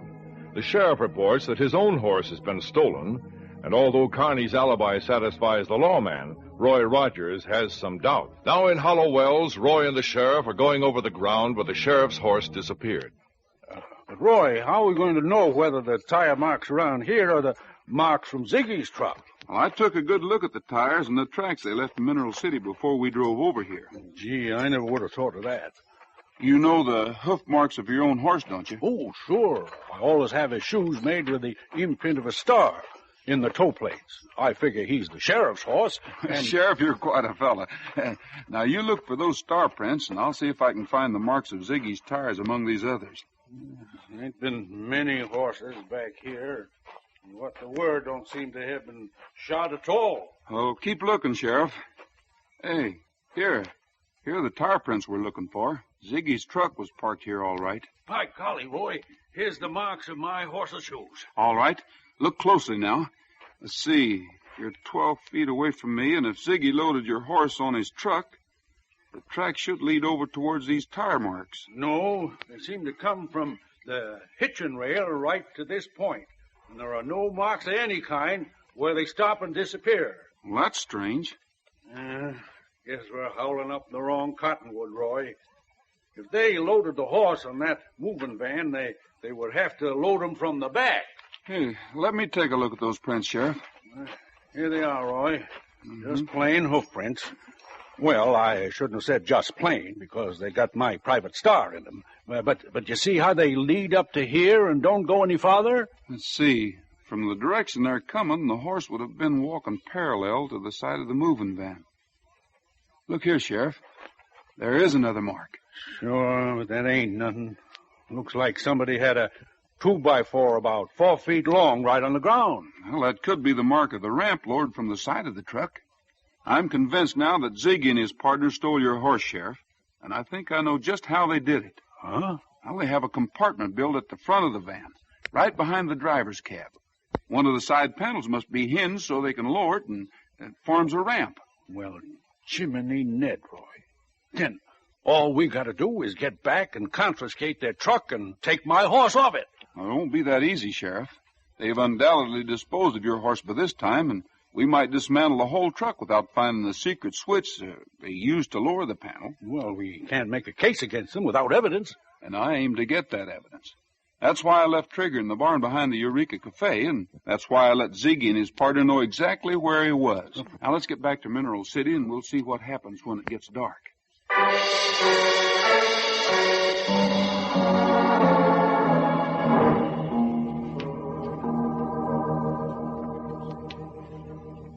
How long are we going to lie up here in this darn hayloft, Roy? Until Ziggy or Hank comes to steal Trigger.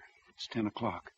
I think we can expect visitors any time. Roy, this ain't going to work. If Ziggy tries to take Trigger, Trigger won't go with him. You know nobody but you can ride Trigger. Trigger will let somebody lead him off if I tell him it's okay. Well, sure. But if Ziggy tries it and you tell Trigger it's okay, then Ziggy will know we're here. Hand signals, Pat, like we were talking about this afternoon. There's enough light so Trigger can see us up here. Look, he isn't taking his eyes off of us. Shh, Roy. Someone's coming in. Yeah. It's Ziggy, all right. Yeah, and the other muzzler's probably waiting in the truck for a getaway. Whoa there. Take it easy, you. Roy, he's untying the halter. He sure is. All right, come on with me now, horse. I like your golden color. And if I don't get more gold out of you than the last 6 horses I swiped put together, my name ain't Ziggy Carney. Did you hear that, Roy? Ziggy's a horse thief, all right. And in a little while, he isn't going to be so proud of it. Come on, you. Don't pull back. Roy, Trigger won't go with him. He will when I give him the signal. I'll wave my hand twice. There. That's more like it. You're a fine horse. All right, just across the alley and into the truck now, and Rogers will never see you again. Roy, we got him red-handed. Let's take him. Climb out of here quietly, Pat, and we'll follow him. Hurry. The truck's parked around the corner of the building. I want to watch how he lowers the ramp. Gee, I hope I don't slip off this darn little ladder. You wouldn't have far to fall. And be quiet. You better both be quiet. Huh? Because if you don't, these guns will soon shut you up. Hey, Ziggy's partner. You bet. So you got back from Hollowell's early, eh, Rogers? It looks like I did. Thought you'd watch Ziggy put your horse in a moving van, huh? That's something you'll never see. We've got a pretty good idea how he does it. Well, nobody will ever get any evidence on us. Yeah, we got it. We saw Ziggy lead Trigger out of here. There. Ziggy's ready to pull out, so I'll quit waiting and pull my triggers. Hank, I'd be careful if I were you. Something you're mighty scared of is standing right behind you. I ain't scared of nothing. Not even my big dog, huh? You can't bluff me into turning around. Your dog ain't there. Maybe you'll believe it when you hear him. Growl, Bullet. Hey, where is he? Grab his gun wrist, Bullet. Get him off me. I'll fill him full of lead. Oh, no, you won't. Because I've got your other wrist. Drop that gun. Yeah, there. Drop that other one. That dog's killing me. Drop the gun, then. There. All right, off of him, Bullet. Let go, boy. Oh, Oh, man, Roy. Bullet wandered right out here just in the nick of time. Hey, Ziggy's driving away with a truck. Roy, what's happening? Come here quick, Dale. Bullet insisted on getting out the back door, and then I heard Well, shots. I didn't hit anything. Dale, grab those 2 guns and take this man to the sheriff's office right away. No, Bullet. You stay here and help Dale. Let's run for Nellie Bell, Pat. Trigger's in the hands of a horse thief and a mighty desperate one.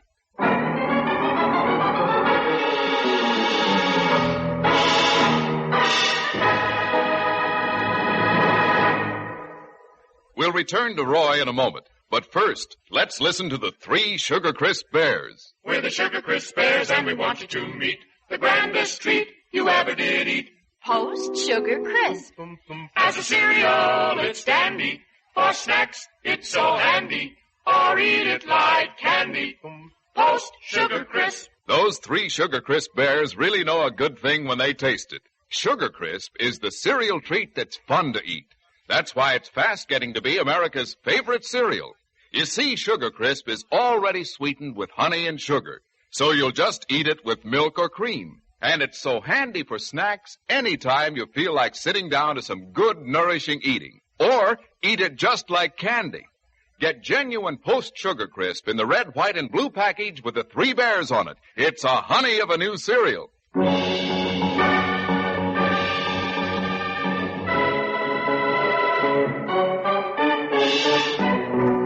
Roy and Pat are stopped momentarily by the guns of Ziggy Carney's henchmen. But as Bullet helps them to escape blazing lead, Carney escapes with Trigger in his huge truck. Pat and Roy give chase in Nellie Bell. Wow! Hang on to your hat, Roy. Now, this is more like it. Now we're gaining. Hey, we're catching the truck, all right.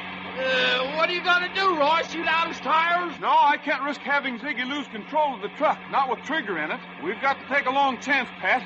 Ziggy's never seen Nellie Bell, has he? No, Nellie Bell was parked inside all day. All right. After you pass him, hog the middle of the road and slow up. Yeah, but he'll certainly recognize you if he don't recognize me. No, he won't, because I won't be in Nellie Bell. What? I want you to swing in close to the side of Carney's truck as you can. And I'm going to jump. Oh, no, Roy, not at 70 miles an hour. I can make it. I wish you wouldn't try it, Roy. But if you're going to, we're close enough now. All right, Pat.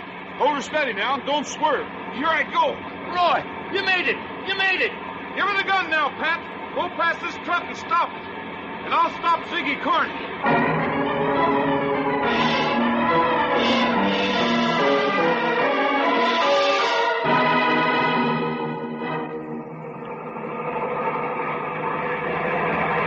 What does that crazy fool in the Jeep want? If he stopped to ask me directions... Hey, you, get that heap of junk out of the road. Yeah, this heap of junk went past you like you were anchored. And if you don't... Oh, it's the waiter from the restaurant, huh? Get out of the road before I blast you out. You're blessed nothing, Ziggy, you horse thief. Rogers, where'd you come from? Yeah, you bet you're a horse thief, and we got the goods on you. You've just been insulted twice, Ziggy. Aren't you going to go for those fancy guns? Well, look, Rogers, I was kidding this afternoon, but you got nothing on me. Oh, no? There are ventilation holes in the top of your truck right behind the cab. That's where you hide the horses you steal. All right, wise guy.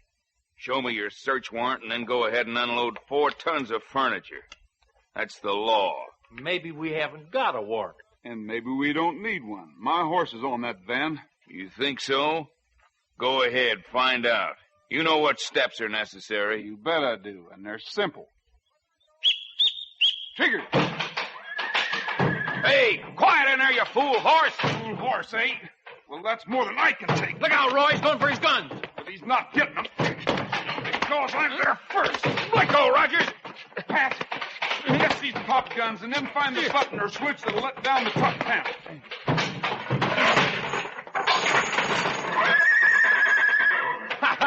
That won't be necessary, Roy. Trigger done it himself. Sorry to let this rat put his hands on your bridle, Trigger. But we'll pay him back right now. Steal my horse, will you? And then lie about it. Rogers, don't! Pour it on him, Roy. Don't. I'll give up. I'll tell you where the sheriff's horse is. I'll accept that offer, Ziggy. After you wake up. Ah, man, he folded like a $2 concertina. He could have had to stop with that search warrant business if Trigger hadn't known what to do when he got the signal. Hand signals, whistle signals. Roy, do you suppose you could teach some of them things to Nellie Bell? Well, sure, Pat, if you'd put in an electronic control system. But I'd rather keep on working with my animals, because they've got the extra something called common sense that makes training them really worthwhile.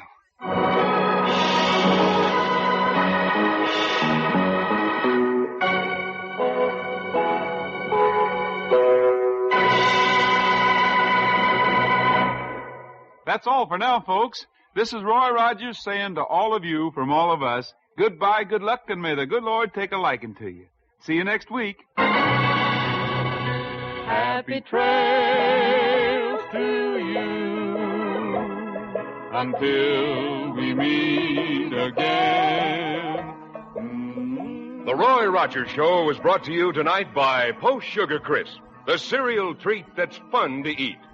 Fellows and girls, remember Roy's good advice and ask Mom to bring home Post Sugar Crisp in the red, white, and blue package with the 3 bears on the front. You'll love Post Sugar Crisp. The Roy Rogers Show can be heard again next week at the same time with Pat Brady, Dale Evans, and the king of the cowboys himself, Roy Rogers. An Art Brush production written and directed by Fran Van Hartesveld with music by Milton Charles. Come and get it for quick 2-minute energy for work and play. How about Grape Nuts Flakes? How about 'em, how about 'em, how about those Grape Nuts Flakes? How about those Grape Nuts Flakes? How about 'em, how about 'em, how about those Grape Nuts Flakes? They are so good, good for you too. The 2-minute energy works for you, so how about 'em, how about 'em, how about Grape Nuts Flakes?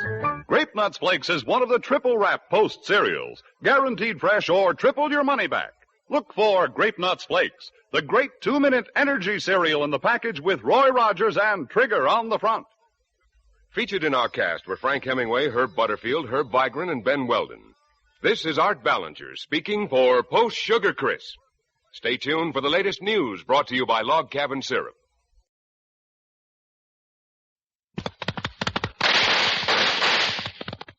It's the Roy Rogers Show.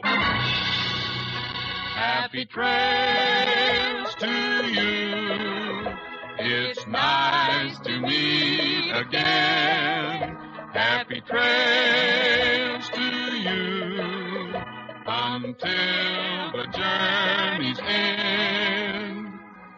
Post Grape Nuts Flakes, the great 2-minute energy cereal, brings you the Roy Rogers Show, transcribed on the Double R Bar Ranch, with Pat Brady and the Queen of the West, Dale Evans. Happy trails to you. Time to ride again. And here he is, in person, the king of the cowboys, Roy Rogers.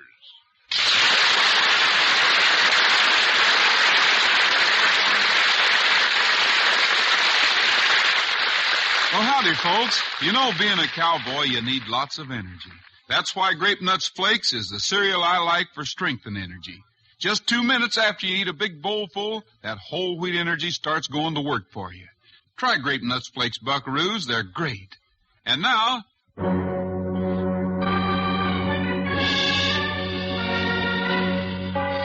Outside a well-kept ranch house in the southern end of Paradise Valley, a strange conversation takes place. I can't ever let my wife and my boy find out. I'll give you money, Sherm. You get out of Paradise Valley. I don't want money, George. All I want is a chance to settle down and work. I have a wife and youngster, too, you know. You'll never work in these parts. I'll see to it that you don't. We both have too much to hide to live in the same territory. Some days later, Roy Rogers and Pat Brady, with Trigger, Bullet, and Nellie Bell, are hunting strays at the far southern tip of the Double R Bar Ranch.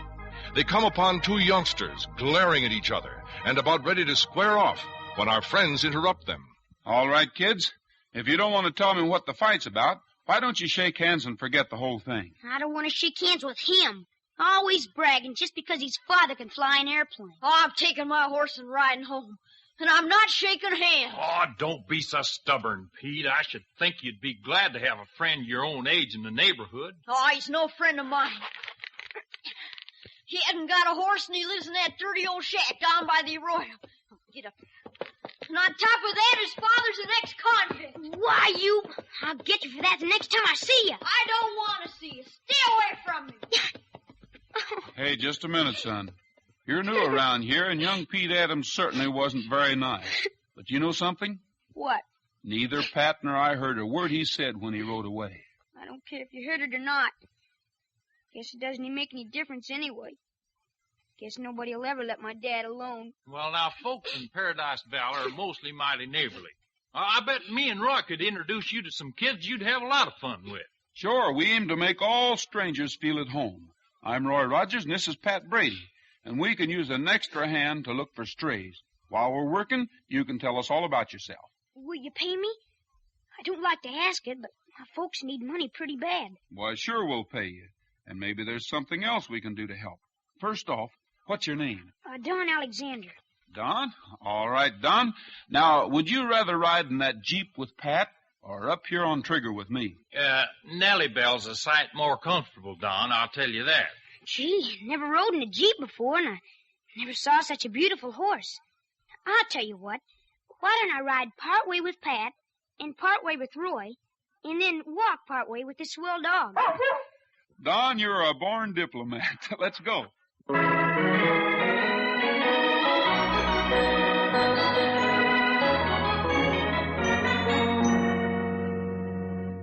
Will there be anything else, Mr. Adams?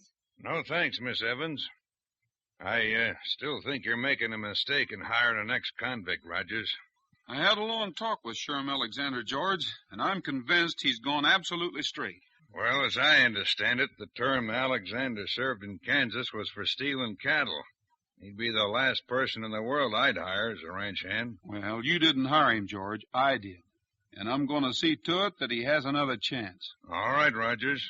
But I warned you. Look, Mr. Adams, when you settled down here after the war, we didn't go around asking a lot of embarrassing questions. No, we didn't. As far as we were concerned, you were just an ex-army pilot and a nice guy. And everybody in Paradise Valley went out of their way to help you make a go of your ranch. Well, I'm not an ex-convict. Good night. Adams, you ought at least let your youngster and Sherm's boy Don get to be friends in their own way. They're both nice kids, and they shouldn't start with two grown-up strikes against them. Sure, they're nice kids. In fact, they even look quite a lot alike. Don't ever say that again, Brady. My son does not look like the son of an ex-convict, and I've forbidden him to play with Don. Good night. Well, he doesn't have to try to break the glass in the door. I can't imagine what's gotten into George Adams. He's been around here long enough to know that we live and let live in Paradise Valley. Oh, some people are just naturally born stuffy about things like that. How's Sherm working out around the ranch, Roy? Well, 3 days really isn't enough to tell, but he seems to be a mighty good hand. Well, he knows cattle, I'll tell you that. Roy's put him in charge of those heifers he's developing for the breeding herd. Well, I certainly hope it works out. Mrs. Alexander is so nice, and she did such a wonderful job of bringing up Don while his dad was in prison. And now that Sherm has a good job, well, she'll get the medical attention she's needed for so long. Say, Dale, if you don't need Pat anymore, we'd better be getting back to the Double R Bar. We're still short-handed, and we both have to get up pretty early in the morning. Oh, that's all right. I can close up without Pat. Oh, boy, it's a pleasure to be able to go to bed every night instead of staying up every other night to keep watch on that herd like Roy and me were doing before we got Sherm. Well, so far, Sherm's handling everything just fine. And if he has the spirit to work 16 hours a day, I'm glad to pay him for it.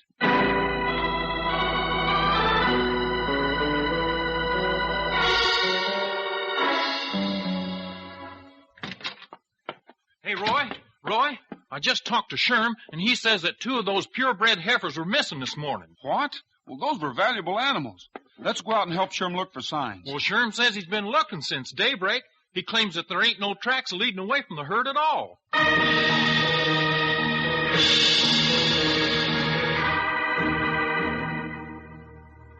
Sherm, are you sure you aren't getting too tired and falling asleep while you're circling the herd on your horse? No, Roy.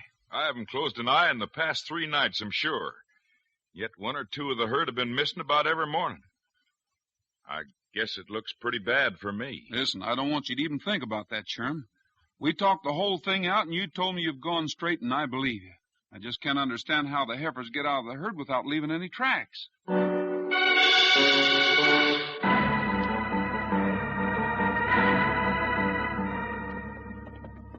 It's got me licked, Pat. We've covered every inch of the ground, and there's nothing to show where those critters went. That makes 12 in 3 weeks. Well, if you'll find me a hoof print in this dust, I'll eat it.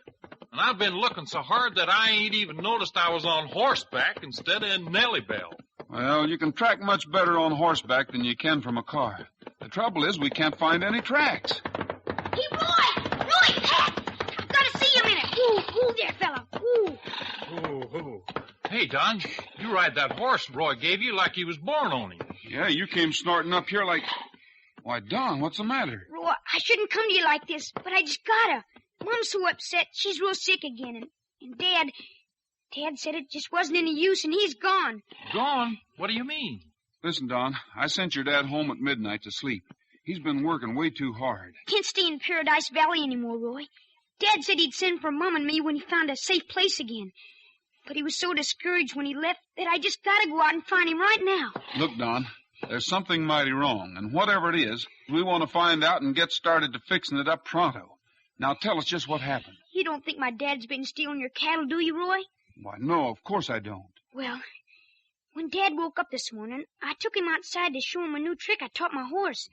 And right there, in our own backyard, was one of your heifers. What horse did your dad have, Don? Oh, he was riding Big Boy. Good. Sherm rode him last night, and a man that treats animals like he does certainly isn't going to press him when he's tired. Well, why don't we go after him and bring him back, Roy? He can't have more than a half-hour start on us. That's just exactly what we're going to do, Pat. But Trigger and I'd better go alone, because I've got work for you and Don. I'll do anything for you, Roy. You know that. You just name it. I just want to find out, Don, if maybe you aren't a better tracker than all the rest of us put together. You mean me and Don has got to look for another heifer that's disappeared into nowhere? You bet. There were 2 taken last night, and there's only 1 here. If you can find out where the other one went, it's going to make things a lot easier for your dad, Don.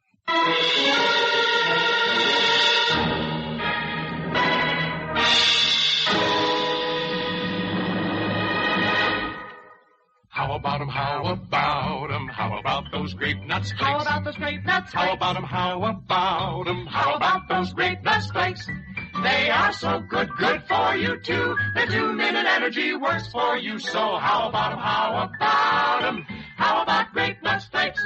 Yep, how about those grape nuts flakes? Take an old hand's advice, partners.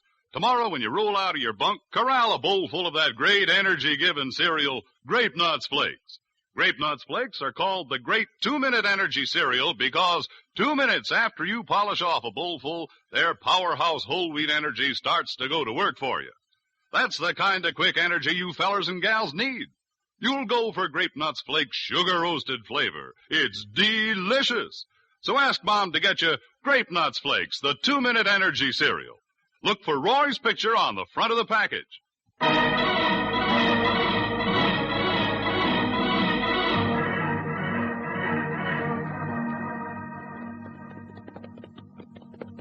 I'm sorry I lit out like that, Roy. I just got so panicky and discouraged that I lost my head for a little while. Well, I'm just mighty glad that I found you hidden back instead of having to chase you all over Paradise Valley. I want you to tell me something, Sherm. Well, sure, Roy, if I can. How well do you know George Adams? Why, I've just talked to him a couple of times since I brought the family to Paradise Valley. Did you ever know him before, say, years ago? Don't ask me that, Roy, because I can't answer it straight till I've cleared myself.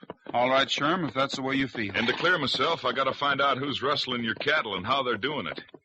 Maybe we'll have better luck finding tracks tomorrow. Sure looks like it's going to rain tonight. Yeah, the clouds are heavy up there in the mountains. If the ground gets a good soaking, it'll stay damp for weeks, and heifers have got to leave prints in the mud. I better go home and tell Don and Margaret that everything's going to be all right again. And then, Roy, why don't we try once more to find out how that heifer got from the Double R bar to my place? Good. I'll ride with you. Only I guess you won't find Don at home. What do you mean, Roy? Nothing's happened to him, has it? Well, of course not, Sherm. But he was upset, and I wanted to take his mind off his troubles, so I sent him out with Pat to see if they could find some tracks.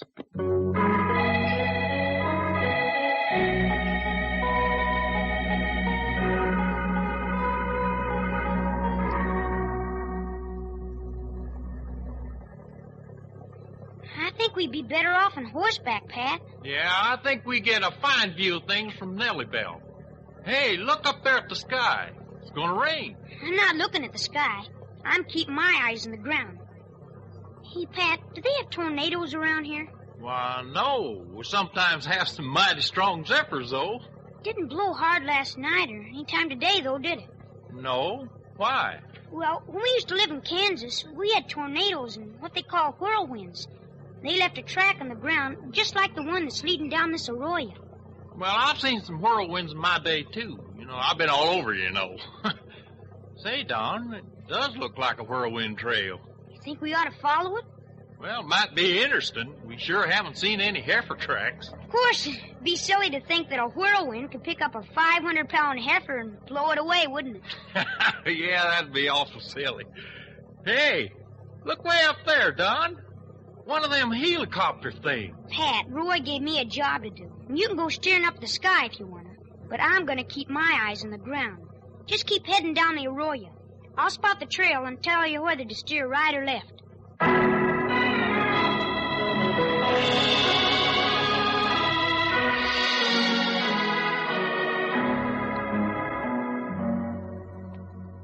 You sure Margaret's going to be all right now, Dale? Oh, of course she is. She's dropped off to sleep again, and she's so relieved that you came back. It was awfully nice of you to come down here and stay with her. Oh, I was glad to do it. You run along now and do whatever you and Roy planned. I'll have dinner ready when you come back. Okay. And thanks again, Dale. Don and Pat haven't come back yet, have they? No, they haven't. Say, I hope they don't get soaked to the skin in that crazy open Jeep. That wouldn't hurt them. They're both young and healthy. Everything all right, Sherm? You bet, Roy.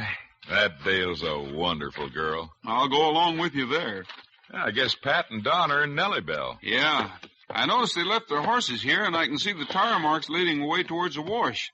Shall we ride out and find them? I know you're anxious to see Don.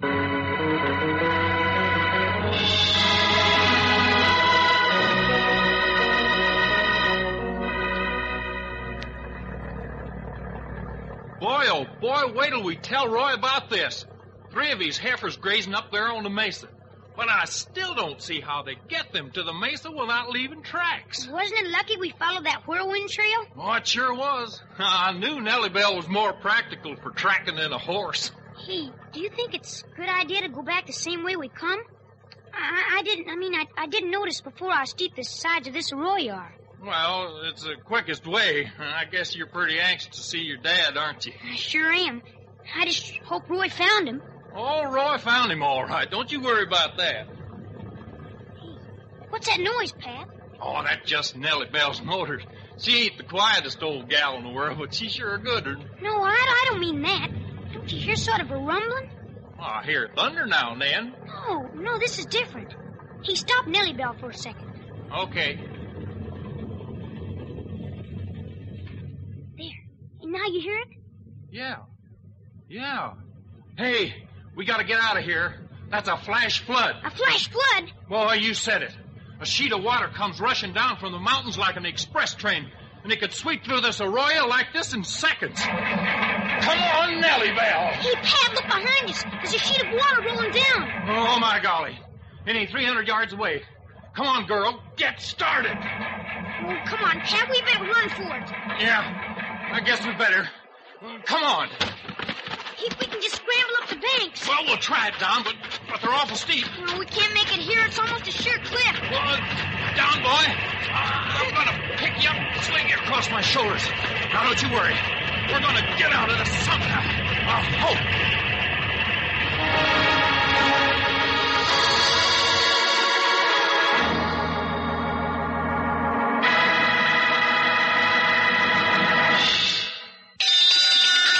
Time for another Roy Rogers reminder. Always do your best. Yep, friends, that's Roy's reminder for today. He'd like you to try to put all the effort you can behind everything you do, at home, in school, or at play. When you do that, everyone will look up to you. To do his best, a man needs strength and energy, which means you have to stay healthy. And to do that, you've got to eat right. Good, nourishing food like Grape Nuts Flakes, the cereal Roy likes best for building up strength and energy. Yes, partners, Roy eats Grape Nuts Flakes for energy. His picture's on every package. Yes, Roy likes those swell-tasting Grape Nuts Flakes, 'cause their whole wheat energy starts going to work for you just 2 minutes after you eat a big, malty-rich bowlful. That's energy you need for most everything you do during the day. And you'll like sugar-roasted Grape Nuts Flakes. They have a flavor that's malty-rich, makes them mighty good to eat. So if you want to be king of the cowboys in your corral, ask your mom to get you Grape Nuts Flakes, the great 2-minute energy cereal. Grape Nuts Flakes is one of the triple wrap Post cereals, guaranteed fresh or triple your money back.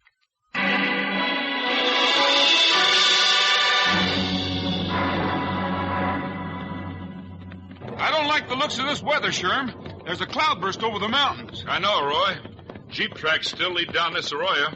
I hope Pat and Don are on high ground. Well, they haven't come back this way. Maybe that's a good sign. Pat knows this country pretty well. Roy, look. Way up ahead there. Isn't that water rolling down? It sure is, Sherm. We better get out of this arroyo before... Wait, do you see that? Where? Oh, no. It's a man running down ahead of the flood. He's got something slung over his shoulders. Get your horse out of this arroyo quick, Sherm. You can make it here. Up, Trigger. Come on, boy. Roy, come back. Don't try it. I got to, Sherm. There's a chance, Trigger, and I can save them. Now go, boy. Go, Trigger. Hey, that's Pat, and he's carrying Don over his shoulders. Head for that wall of water, boy. Come on, Trigger. Pat, Don, we'll get you out. Go back, Roy. It's no use. Sure it is. Whoa, Trigger. Whoa, boy.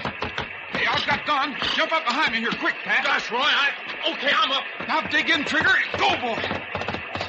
Hey, Don, are you all right? Yeah, I guess so. My ankle's twisted, but I'm okay. Roy, the water's coming so fast and Trigger's carrying triple. If any horse can do it, Trigger can. Stick with us, Trigger. Hey, up ahead there on the bank. Isn't that Dad? It sure is, Don. Your dad's fine, and we're gonna be. Now, Trigger boy, up this bank. Roy, you made it. Oh, Don, my boy. Wow, that was a close one. Roy, how did you happen to be riding down that arroyo? Following Nellie Bell's tracks, Pat. Oh, poor Nellie Bell. That flood swept right over her. You'll be all right, Pat. The main thing is we got you and Don out of there. Now, what were you two doing in that arroyo? Well, you see, Roy, we followed a path like the path of a whirlwind, and it led us to a mesa where some of your stolen cattle were grazing. What? Yeah, we seen the brands, Roy. The rustlers are stashing them up there one by one and then taking them away later on a truck. You followed the path like a whirlwind, and it led you to the cattle? Well, it was like a whirlwind, Roy. I swear it was. And there were no hoof prints. Just how could that be, Roy? Well, I don't know. Wait, what else happened while you were following that whirlwind trail? What else did you see? Well, there was lightning flashes up in the mountains and a few scared birds flying by, and one of them flying windmill things. He means a helicopter. Yeah, a helicopter. Oh, wait a minute. I think the mystery's solved. Solved? They may have located some of the cattle, Roy, but I still don't see... Well, they can't have picked the cattle up with a helicopter, Roy. It's too small in the first place, and, well, we'd see tracks where it was lowered down to the ground. I'm not saying they loaded the cattle in the helicopter, but we've got a mighty important errand to do right now.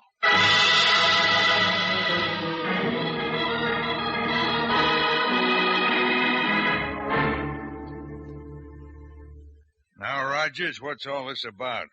I told Alexander a long time ago I didn't want to associate with him. You went a little stronger than that. You told folks around town, too. We can forget all that. I just want you to answer a couple of questions, Adams. Well? You keep your airplane in that big barn, don't you? What of it? You didn't trade your plane off for a helicopter recently, did you? Well, What if I did? A helicopter doesn't make a lot of noise, does it, Pat? No, as I understand it, if they ain't gunning the motor to drive forward, well, they can hover without much more than a whirring sound from the blades. What are you getting at, Roy? I'm getting at the way our cattle were stolen, Sherm. A good pilot could come in a helicopter, hover over a herd, and cut out one or two head without much trouble at all. By golly, I'll bet he could at that. You know, it'd take a pretty slick hand, but them helicopters can hover like a hummingbird. Well, now, Rogers... Just a minute, Adams. If that was the case, the rotor blades would stir up the dust as the pilot drove the animals along, and would cover up the hoof prints, wouldn't it? Well, slitherin' sidewinders it would at that. And them whirring blades would make a track like a whirlwind. George, you've been doing that? Now, look, Sherm. I mean, Alexander. You know Sherm Alexander pretty well, don't you, Adams? Suppose you come clean. All right, I will. You got me. I was getting panicky anyway, thinking of ways to get rid of your cattle. They're all in my barn, what aren't up on the mesa. I did it, and I'll take my medicine. It's about time you said that. Now, suppose you tell us a little more, so we can see what sort of medicine you need. Tell 'em, Sherm. I can't. I've lost everything. Well, Roy, Adams and I were in on a rustling deal years ago. I served a term in jail for it because he wanted to go into the Army, and he promised me he'd go straight. By golly, I guess he did, up until just now. I did, I swear I did. But when Sherm showed up in Paradise Valley, I was afraid of him. I was afraid that my neighbors would find out. I was afraid for my wife and for little Pete. Adams, Sherm took the rap for you once and never told. I should think if you'd been as close as that, you could trust him. We were closer than that, Rogers. I changed my name when I went in the Army. I'm George Alexander, and Sherm's my brother. Your brother? Well, I'll be an 8-toed jackrabbit. No wonder them two kids look so much alike. They're cousins. I'm sorry, George. I never would have told anyone. Well, it's better this way. My conscience couldn't have let me go on much longer. All right, Rogers. I'm ready to go see the sheriff. If you'll give me just a couple of minutes to tell my wife and Pete. We'll have to see the sheriff, but that can wait until tomorrow. As long as you've owned up and I'm getting my heifers back, it isn't going to be too tough for you. Roy'll give you a break like he gave me, George. Say, Pat, go in the house and phone Dale. Tell her to put on 3 extra plates. Hey, she was cooking a turkey and it smelled wonderful. You mean we're all going to have dinner together? I think you've proved that you can be a man, George. And on Thanksgiving Day, I think it's a fine thing for families to get together.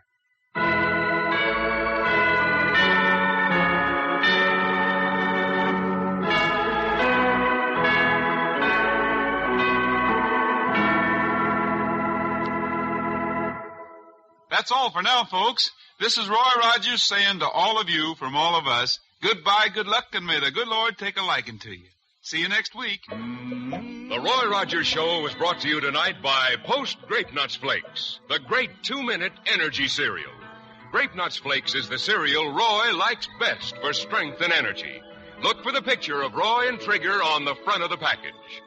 The Roy Rogers Show can be heard again next week at this same time with Pat Brady, Dale Evans, and the king of the cowboys himself, Roy Rogers. An Art Rush production written and directed by Fran Van Hartisfeld, with music by Milton Charles. It's Thanksgiving Day, a warm and friendly day in every home in America. Roy, Dale, Pat, and the gang, the Post cereal family, makers of famous Sugar Crisp and Grape Nuts Flakes, all of us want to send you our best wishes for a very happy Thanksgiving. We hope that you have many things to be thankful for today, and that the days ahead may bring you even more. In short, from our Post family to your family, the very best of everything on this Thanksgiving Day. This is Art Ballinger speaking for Post Grape Nuts Flakes. Stay tuned for the latest news brought to you by Log Cabin Syrup.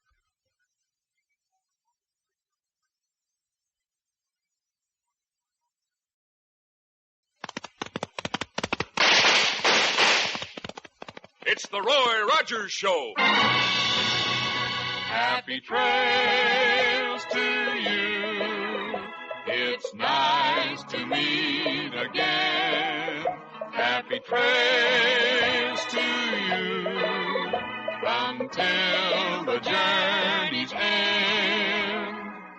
Oh, Sugar Crisp, the cereal treat that's fun to eat, brings you the Roy Rogers Show. Transcribed on the Double R Bar Ranch with Pat Brady and the Queen of the West, Dale Evans. Happy trails to you. Time to ride again. And here he is, in person, the King of the Cowboys, Roy Rogers.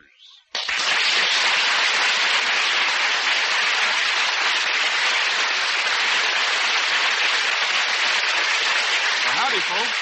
Here's my good word for the day. It's about a honey of a new cereal, Post Sugar Crisp. And it's my hunch you'll like it just as much as we do out here at the Double R Bar Ranch. You see, Post Sugar Crisp is just downright good eating. And it's good so many different ways. Try it real soon, won't you?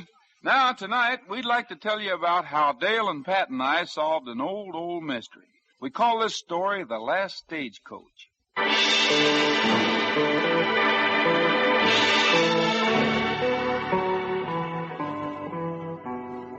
There is a legend that the last stagecoach to leave St. Joseph, Missouri for Paradise Valley carried on it an ancient land grant, which would have given title to the rich ranch district to an eastern stranger. But the coach arrived with no driver or passengers, and the old grant was never found. Now, on the eve of Paradise Valley's 75th anniversary celebration, Roy Rogers with Dale Evans, Pat Brady, and a promoter of Western pageants named Daniel David McClintock are at the Double R Bar with that same historic stagecoach. Ooh, Flash. Back up, Cracker. Ooh. Roy, this is the strangest hitch I ever saw. You know, it'd be much easier to put a new motor in Nellie Bell. Well, this was a standard hitch about 75 years ago, Pat. The tongue from the stagecoach makes the rear team easier to handle on the turns. The front team works in ordinary traces. I don't mean I'll have any trouble driving a hitch like this. I can certainly handle 4 pair of reins. Well, we'll find out about that tomorrow, Pat, when we have the stagecoach race.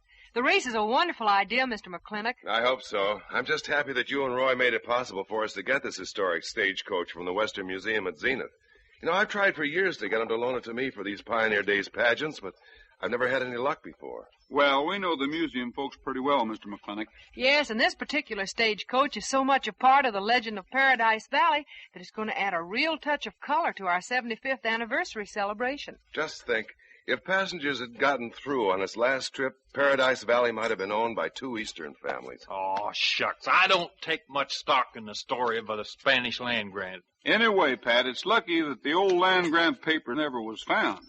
If it turned up, we all might have to move. That's right, Roy. Original land grants, if they're genuine, sometimes still hold good in the courts. Oh, Dale, you spent too much time studying them Carn-Sarn papers in the museum. Well, it was just about the most fascinating 3 days I ever spent. And the old newspapers and deeds and the letters they loaned me are going to make a mighty interesting exhibit. Ooh, back up, Flash. Easy there, Cracker. Here's another interesting thing. I've got these 4 horses hitched up and all set to go. That's wonderful, Rogers. And now we'd better find out whether I can handle these 2 teams or not. Hop up there, everyone. Stagecoach leaving for Mineral City. Roy, I'm going to follow you in Nellie Bell. If I'm going to drive the other stagecoach against you in the race tomorrow, that'll be enough horse driving to last me for 75 years. Well, I'm going to ride the stage. How about you, Mr. McClintock? Well, you know, if Pat doesn't mind, I think I'll drive in the Jeep with him. Now, I make my living putting on these Western celebrations, but somehow I'm always happy to get off a horse and back in a car again. Well, if you want to call Nellie Bell a car, more power to both of you. Dale and I'll see you in town. Come on, Dale. I'll give you a hand up. There you are. Golly, Roy, it's so high up here in the driver's seat, and it seems kind of rickety. Don't worry, Dale. This old stagecoach stood up over thousands of miles of mighty rough country. I think it'll take us as far as Mineral City. Yeah, you put an engine in that thing and you'd have Nellie Bell's great-grandmother. If you get held up, don't worry, Roy. The boys are going to pull off the stagecoach robbery in the pageant tomorrow. Probably mighty anxious to get in a rehearsal. Well, we won't worry, no matter what happens. Well, Mr. McClintock and I'll be following you anyway. You got those water pistols of yours loaded, Mr. McClintock? They aren't exactly water pistols, Pat. I make it a point to dress like a Westerner, even down to the 45s. Well, these horses are anxious to get started. See you in Mineral City. Come on, boy. Ha! Get up there. Hey, Roy, that looks easy. Betcha I beat you tomorrow. Well, we'll see about that, Pat. Hey, this is great, isn't it, Dale? It sure is. Say, riding up here is mighty exciting, even if we are almost a century beyond the stagecoach days.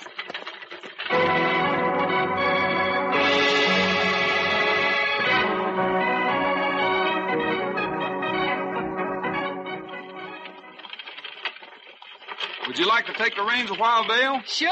Okay, here you are. Watch it now. It's quite a handful. Well, I've driven a 4-up before, but not from way up in the clouds like this, though. Say, what do you think of Mr. McClintock, Roy? Doesn't that name sound familiar to you? Well, the old fellow back in St. Joe who was supposed to own the Paradise Valley land grant was named McClintock, too. Oh, sure. And he's supposed to have died suddenly without telling anyone where the land grant was. If there was one, the fellow who was bringing it out probably kept it right in his pocket. Do you think the Indians got him? Don't know. Well, the festival's going to be fun anyway. Roy, look. 2 masked men riding out from behind that rock. Hold up there, hold up. I'm sure glad this is just McClintock's rehearsal. Stop that stagecoach, you, and get your hands in the air. Pull up those horses. We're not fooling. Oh, there. I don't recognize them. Do you, Roy? Well, not behind those masks, I don't. I don't place the horses either. All right. Climb down off that stagecoach, you two. Keep your fingertips pointed at those buzzards up there and climb down. Sure, partner, but would one of you mind holding the heads of the lead team? Yeah, these horses aren't too familiar with stagecoaching. Sure, I'll hold them. Hey, steady. Now, steady, you. McClintock told us you'd probably be pulling a rehearsal. Having fun? Sure, we're having fun. Just keep those hands in the air. My, you're some actors, whoever you are. Lead my horse, Bill. I'll drive the stagecoach. Hey, is that part of the act? Driving a 4-up isn't easy, you know. I'll manage. You all set, Bill? Sure, Joe. I got your horse. You better just drive a few rods down the road and then stop. That's a valuable stagecoach. Sure, we know. Like you said, it's just a rehearsal. All right, get up there. Come on. Well, careful now, Joe, or whatever your name is. Don't let those horses get out of control. Never mind about me. Come on, get up. Roy, an amateur like that shouldn't whip those horses into a full gallop. What if he tip over? You give a Mineral City businessman a fat part like a stagecoach robber, and the ham in him really comes out. Hey, he really handles that stagecoach. Well, Roy, where are they going? They tore around that bend at a full gallop. Yeah, they're out of sight and hearing, too. McClintock shouldn't have let them have their rehearsal out in the country like this. Well, golly, I hope they come back. Well, here comes Pat and Ellibelle and McClintock. Oh, gracious me, Jiminy Suds. Roy, you and Dale get thrown off that stagecoach? What happened? Well, your actors pulled their rehearsal, McClintock. The stagecoach was held up. What? Sure. 2 masked men riding a pinto and a blood bay rode out from behind those rocks and went through their act for tomorrow. The only trouble is they went off at a full gallop with a stagecoach. We just hope they know what they're doing. Well, I was just kidding about the rehearsal, Rogers. I haven't even selected the actors for it. What? Hey, what are y'all talking about? You mean there was a real stagecoach hold up? We're less than 10 minutes from the Double R Bar. We better rush back there and get horses.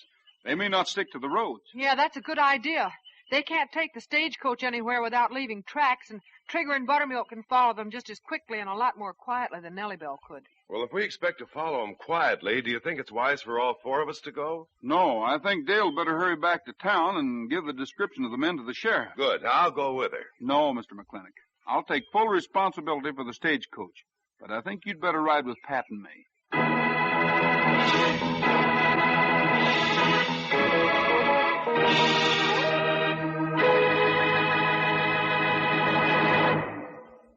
Know the 3 Sugar Crisp bears, the ones on every package of Post Sugar Crisp? They're special pals of Roy's. And here they are to talk about America's fastest growing cereal. That's Post Sugar Crisp. You honey bears really love that delicious sugar and honey flavor, don't you? You bet. Sugar Crisp is the cereal treat that's fun to eat. Right.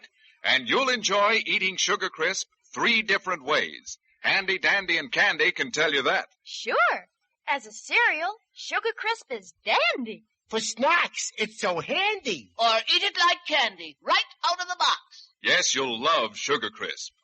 As cereal, just add milk or cream. No sugar needed because Sugar Crisp is just sweet enough.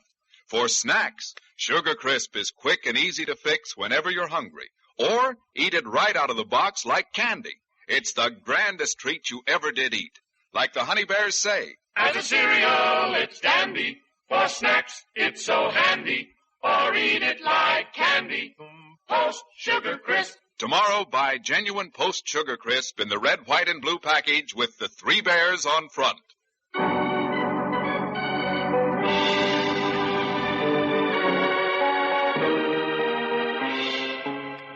As Roy and Dale drive an historic old stagecoach along a lonely country road, they are waylaid by highwaymen whom our friends believe are rehearsing for the Paradise Valley anniversary pageant. But the producer of the spectacle disclaims all responsibility. And now Roy, Pat, and McClintock are on horseback following the trail of the stolen relic. No trouble following these stagecoach tracks. Them fellas sure didn't stick to the roads, though, did they? They sure didn't. The fellow who fooled us is a pretty good driver. I didn't know things like this happen in the West anymore. No, I didn't either. It looks like somebody believes the story that the Paradise Valley land grant is hidden somewhere in that coach. Oh, that's just a legend, isn't it? I don't know. I always figured it was, but now I don't know. Easy now. Pull up your horses quietly. Oh. What do you see, Roy? Look off there in the gully behind that clump of cottonwoods. There's the stagecoach. Off your horses, easy. I don't see anything. I do. Sure enough, that's a stagecoach. Yes, I see it now. If we move quietly and stay behind cover, we can work our way over there without being seen. You stay here, Trigger. Let's go, men.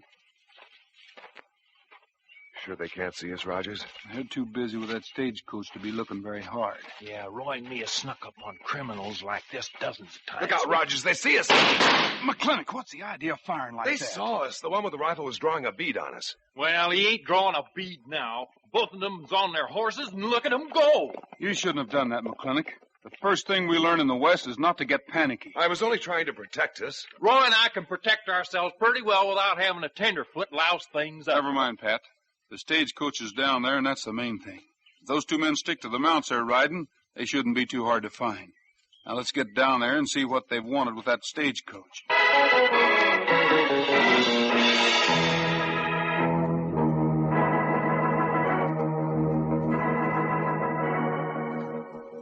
Well, whoever they were starting to go over that stagecoach with a fine-tooth comb. Or with a razor blade and a crowbar. Well, look. The upholstery's slit, and they even started to wrench off the floorboards. Probably trying to see if there was a false bottom where the old land deed could have been hidden. The coach can be fixed up all right again, can't it, Rogers? Yeah. They weren't at it long enough to do any real damage. That deed must have been pretty valuable for him to go to all this trouble. If there really is a deed and it was found, all of us in Paradise Valley might lose all the property we own. Well, could that really happen, Roy? It could, but I aim to see that it doesn't. McClintock, we'll use the other stagecoach for the robbery tomorrow, and we'll call off the race. But Roy, we can't do that. Everyone's looking forward to it. Yeah, Roy, I can't see what harm the race would do. You'd be driving one coach, and I'd be driving the other, and we'd be in plain sight of hundreds of people. Well, we'll think it over. But for now, I'm driving this stagecoach right back to my ranch. Are you sure it'll be safe there, Rogers? It certainly will. I'll lock it in the stable, and Bullet and I will personally guard it during the night. Bullet? Who's Bullet? Bullet's Roy's German Shepherd dog, and if Roy tells him to guard the stagecoach, I just pity the fellers that try to touch a finger to it.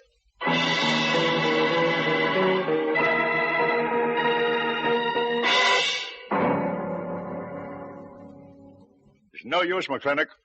We're not going to try breaking in that stable with a big dog in it, not for a lot more than you're paying us. You know what you're doing, McClintock. You sure didn't find any paper this afternoon. The land grant's got to be somewhere on that stagecoach. It's taken me over 10 years to find a way to get the coach out of the museum.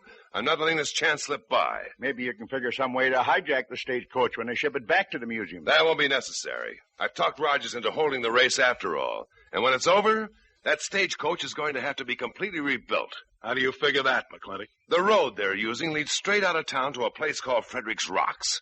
The drivers are supposed to make a wide turn around the rock and head back to town for the finish. Now, if the horses didn't make the turn, they'd head straight across country that would rip the sturdiest wagon ever built to pieces. Go ahead, Mac. We're listening. The sheriff and I are judging the race, and I'll inspect the harness before the start. It won't be any trouble at all to touch up the reins with acid. Sure, I guess you could do that all right, Mac. Now, you and Bill will be lying out of sight in the crevices of that big rock. When the horses go by, you're going to let them have it with a load of rock salt. Once that stagecoach jounces to pieces crossing that rocky meadow, the old land grant's sure to be found.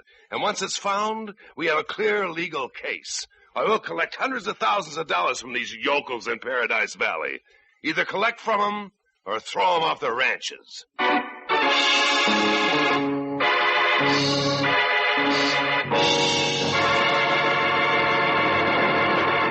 Back with Roy in a minute. But first, the 3 Sugar Crisp Bears. We're the Sugar Crisp Bears, and we want you to meet the grandest treat you ever did eat.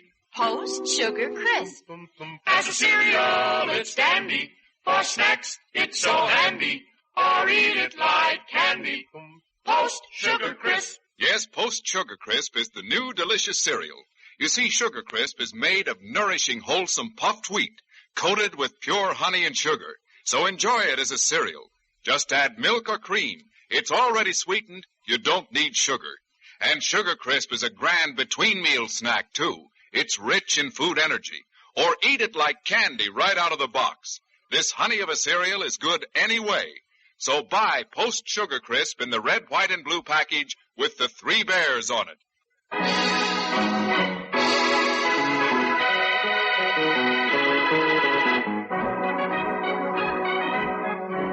Happy crowds line the main street of Mineral City, waiting for the stagecoach race, which is a part of the 75th anniversary celebration.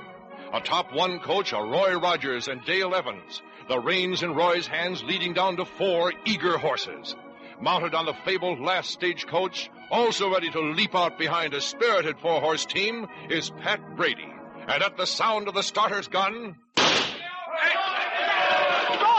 Why did you let Pat drive the stagecoach from the museum? We can keep an eye on it better from this one here. Come on, boy. Here, man.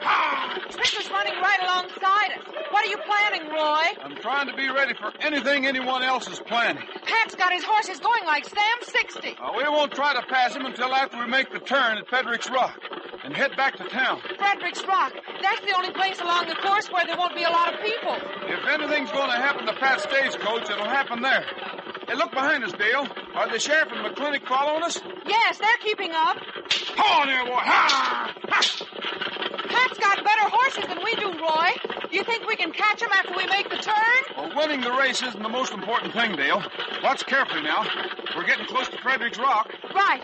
Oh, look! There are 2 horses standing behind it, a blood bay and a pinto. Same ones the hold-up men had yesterday. Watch it now. Pat's even with the rock. Oh, look at Pat's horses go.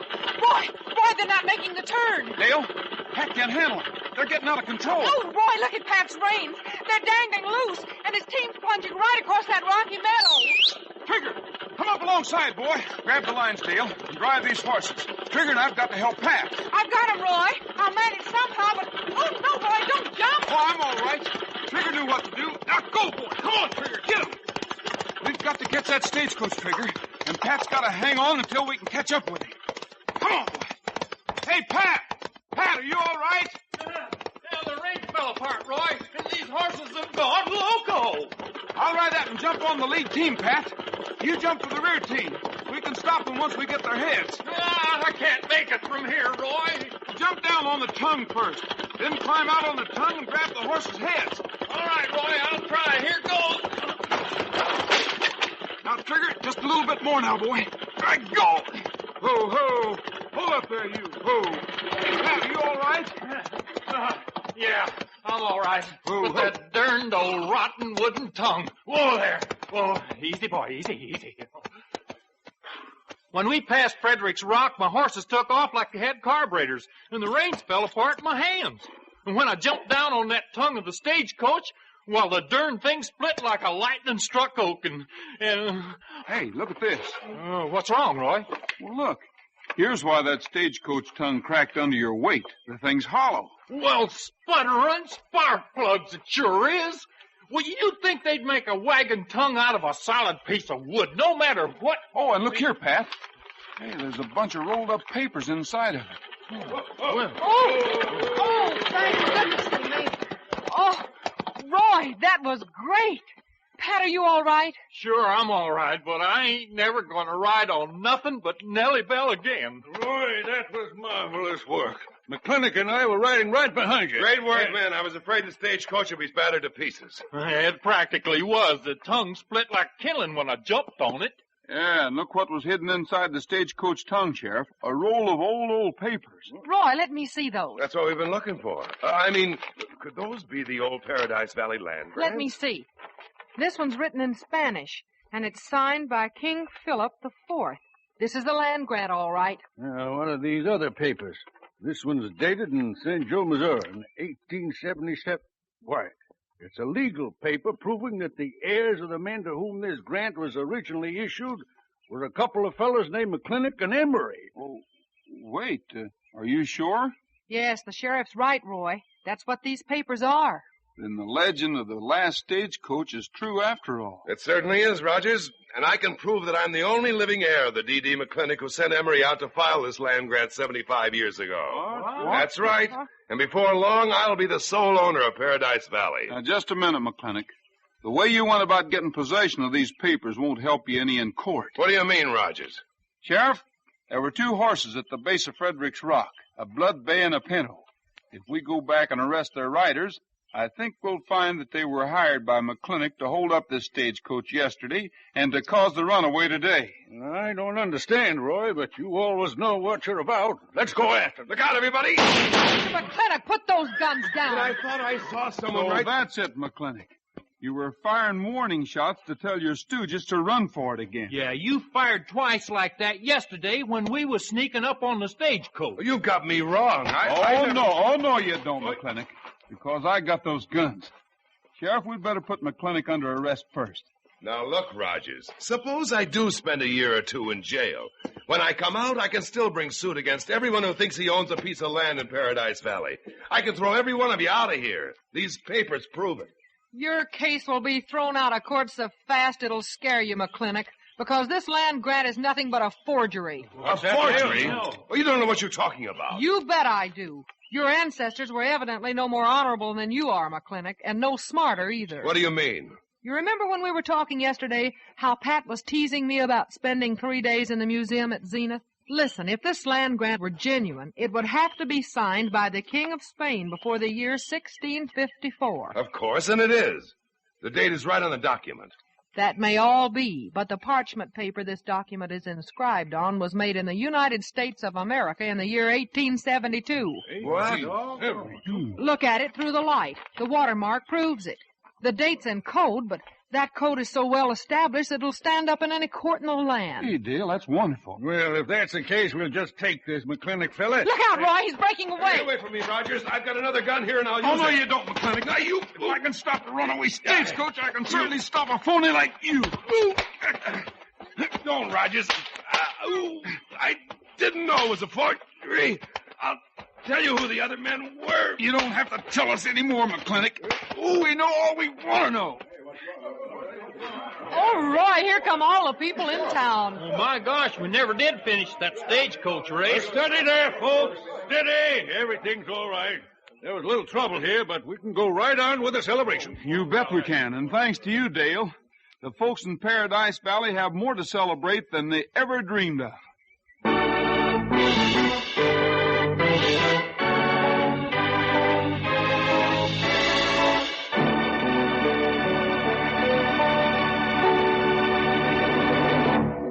Day and night, volunteer members of the Ground Observer Corps are scanning the skies, helping to fill the gaps in our radar defense.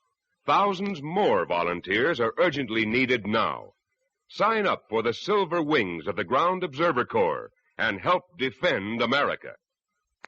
That's all for now, folks. This is Roy Rogers saying to all of you from all of us, goodbye, good luck, and may the good Lord take a liking to you. See you next week. Happy trails to you until we meet again. The Roy Rogers Show was brought to you tonight by Post Sugar Crisp, the cereal treat that's fun to eat. Fellows and girls, remember Roy's good advice and ask Mom to bring home Post Sugar Crisp in the red, white, and blue package with the 3 bears on the front. You'll love Post Sugar Crisp. The Roy Rogers Show can be heard again next week at the same time with Pat Brady, Dale Evans, and the king of the cowboys himself, Roy Rogers. An Art Brush production written and directed by Fran Van Hartesveld with music by Milton Charles. Come and get it for quick 2-minute energy for work and play. How about Grape Nuts Flakes? How about 'em, how about 'em, how about those Grape Nuts Flakes? How about those Grape Nuts Flakes? How about 'em, how about 'em, How about those Grape Nuts Flakes? They are so good for you too. Their 2-minute energy works for you. So how about 'em, how about 'em, how about Grape Nuts Flakes? Grape Nuts Flakes is one of the triple wrap Post cereals. Guaranteed fresh or triple your money back. Look for Grape Nuts Flakes, the great 2-minute energy cereal in the package with Roy Rogers and Trigger on the front. This is Art Ballinger speaking for Post Sugar Crisp. Stay tuned for the latest news brought to you by Log Cabin Syrup.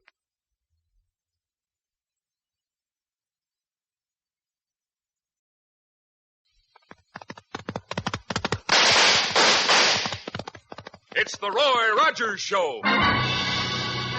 Happy trails to you. It's nice to meet again. Happy trails to you until the journey's end. Post Grape Nuts Flakes, the great 2-minute energy cereal, brings you the Roy Rogers Show. Transcribed on the Double R Bar Ranch with Pat Brady and the Queen of the West, Dale Evans. Happy trails to you. Time to ride again. And here he is, in person, the King of the Cowboys, Roy Rogers.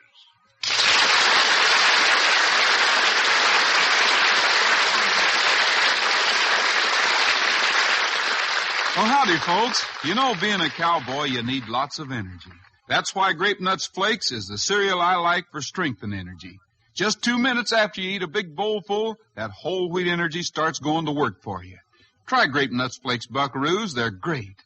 Now, our story for tonight, it's called The Boiling Treasure Chest.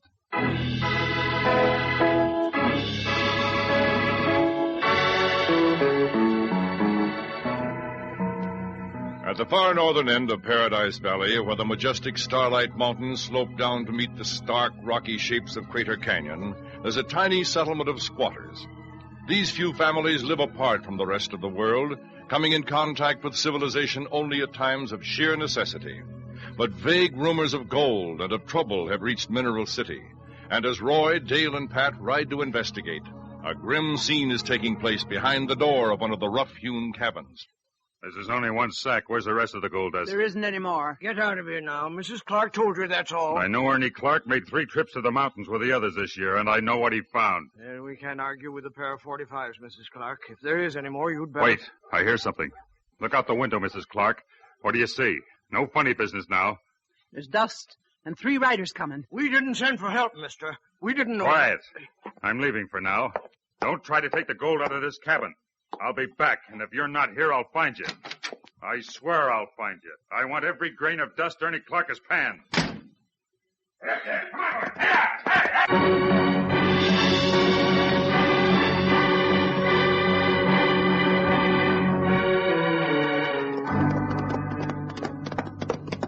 Roy, that rider's certainly in a hurry. You bet. He slammed the cabin door and headed off like he was shot from a cannon. Well, if you hadn't have made me leave Nellybell back on the road there and ride this confounded Jerry horse, we could overhaul him in a matter of minutes. With the start he has, it would take even Trigger longer than that to catch him, Pat. Let's talk to the people in the cabin. Hip there, Trigger. Come on, boy. Come on, Buttermilk. Well, all right, Jerry. Get yourself into a gallop like them other horses are doing. Come on, Pat. Keep up with us. Jerry's not so slow, Pat. It's all in the way you handle him. Well, maybe I don't know where his carburetors are. Oh, boy. You know, we're making a powerful lot of noise. What if there's trouble inside? We should have snuck up here quiet-like. Well, there's no particular reason for that, Pat. I like to operate in the open, even when I don't know what I'm looking for. Nobody home, eh? Maybe that rider was hurrying to keep an appointment with his girlfriend. Well, Dale, he wasn't exactly dressed for it. You know, a man doesn't usually wear a mask when he goes to call on a lady. No, not unless it's a costume party, and they'd hardly be having one of those in this little squatter settlement. Did you see a mask on him? Roy, you got the sharpest eyes. Well, I'm just in the habit of using them, Dale. No answer. Well, I guess it wouldn't hurt to look inside. Oh, the masked man has partners. Well, this time you can talk to my shotgun. Lady. Hey, we're awfully sorry, ma'am. No one answered our knock, and we thought there might be trouble. There's been trouble, and this time we're ready for you. Quiet there, Bullet. Quiet, Bullet. Yeah, one thing we don't want is trouble, but we sure seem to gravitate toward it. Ma'am, we're certainly not outlaws. We only want to help. I'm warning you. One step closer and I'll pull the trigger. Now, wait a minute, Mrs. Clark.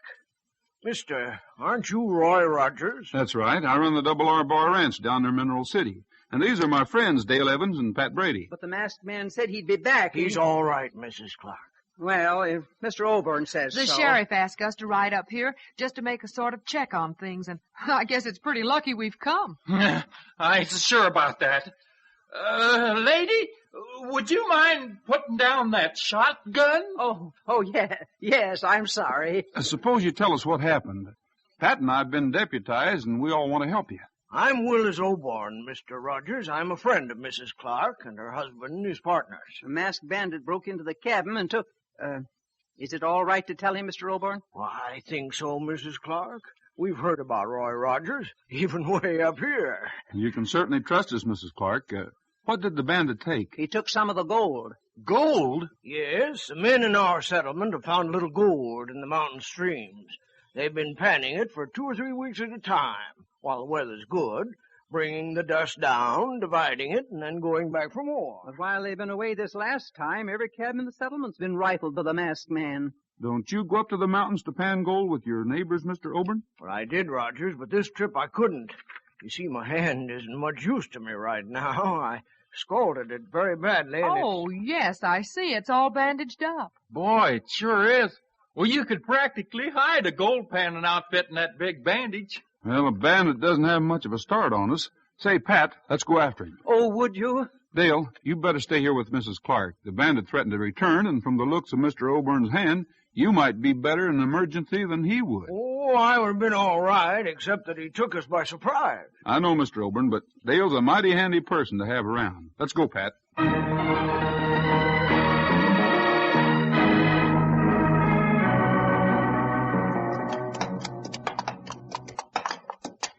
Roy, I don't see how you follow these tracks. I can hardly see them. Well, if you look closely, you can make out nicks in the sandstone. And Bullet's good help, too. He knows what we're after. He sure seems to. Hey, watch how he runs ahead there and then waits for us to catch up. Yeah. Hey, why do you suppose the masked man headed for this country? You know, these big rocks, these darn geysers throwing steam in the air? Man, this would be an awful place to live. But it's a pretty good place to hide, Pat. Well, I sure wouldn't want to be in the way when the water squirts. You know, like they say in Mexico, muy caliente. Easy now, Trigger. Hey, Pat, look. Bullets followed the trail right to that big depression in the rocks. Well, by golly, I see the tracks myself now. They do lead right into that hole. Ooh, there, Trigger. Oh, boy. Oh, Jared. Oh. Pat, look. Look at this. The masked man must have ridden his horse right down into that rock depression. Oh, you're kidding, Roy. What you're calling a rock depression is the basin of a great big geyser. See the steam coming out? Just the same, a horse has been ridden into the basin. Yes, sir. There are the nicks from the shoes. Hey, don't go any further, Roy. If that water gushed up all of a sudden, wowee! Well, this sort of a geyser gives plenty of warning, Pat. Listen, you can hear it now. It's going to erupt soon. Hear that water boiling? Roy, come back. Come back here. No, don't you worry, Pat. I'm coming back. Come on, Bullet, Trigger. We'd all better get back. Hey, oh, Roy, that's really pressing your luck. Peeking right into the geyser just before she erupts? Well, had to, Pat. We set out to follow that masked bandit, and I'm sure that he rode down into that crater. Hey, watch that geyser now. Here she comes. Sure thing. It's really boiling. Well, this ought to be a safe distance. Hey, almost to the surface now. Yeah. Now, the next one should be a big one.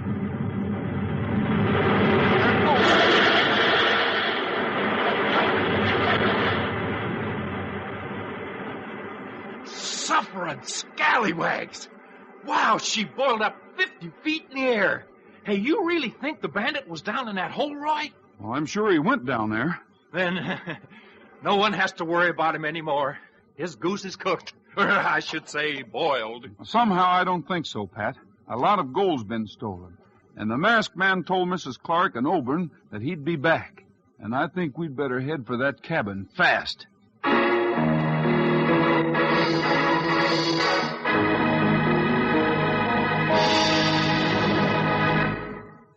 about 'em? How about 'em? How about those grape nuts flakes? How about those grape nuts How flakes? about 'em? How about 'em? How about those grape nuts flakes?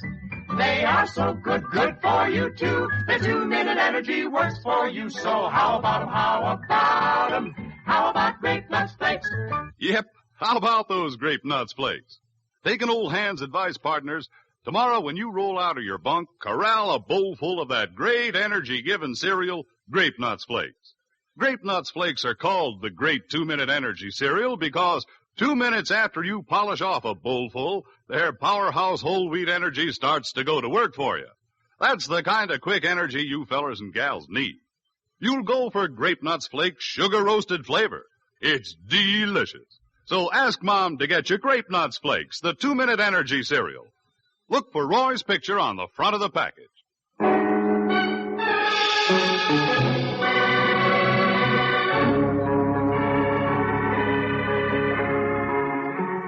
Roy Rogers and Pat Brady follow a masked bandit who has stolen gold dust from the Paradise Valley squatters to the very edge of a steaming geyser. The geyser erupts, and Pat believes that their search is ended. But Roy insists that they have not seen the last of the outlaw. They hurry back to the cabin to which the bandit has promised to return, and where Dale, Mrs. Clark, and squatter Willis Oborn await them. Do you really mean it, Roy? You mean the bandit rode right into the crater of a boiling geyser? Well, tracks don't lie, Dale. Well, if that really did happen, Rogers, then the rest of Mrs. Clark's gold is safe. Well, I'm not so sure of that, Oborn. I think he'll be back, and soon. Do you have any idea who he is? Well, Rogers, there's a fellow named Paris moved into these parts shortly after we started going to the mountains to pan for gold. I sort of think he's the masked bandit. But we can't prove it, Mr. Oborn. The men have searched his cabin, but we've never found any of the dust. Well, now that your men are finding gold, you ought to move in closer to civilization. Well, I want to, Miss Evans. Well, try not to be frightened now, ma'am, but I think your visitor's coming back. What? Yes, there's a masked man riding up. See him way off there? Oh, you'll protect us, won't you, Mr. Rogers? Well, I'll try, and I'll try to recover the rest of your gold, too. Well, how are you going to do that? Why don't you meet him at the door and take him captive? Because I'm not so sure he's working alone. Now listen closely. Pat's hidden outside with my dog and our horses.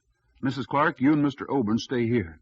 And when the bandit comes, show him where the rest of the gold's hidden. What? But, Mr. Rogers, I want you to trust me. Dale and I will be right behind the door at the far end of the room.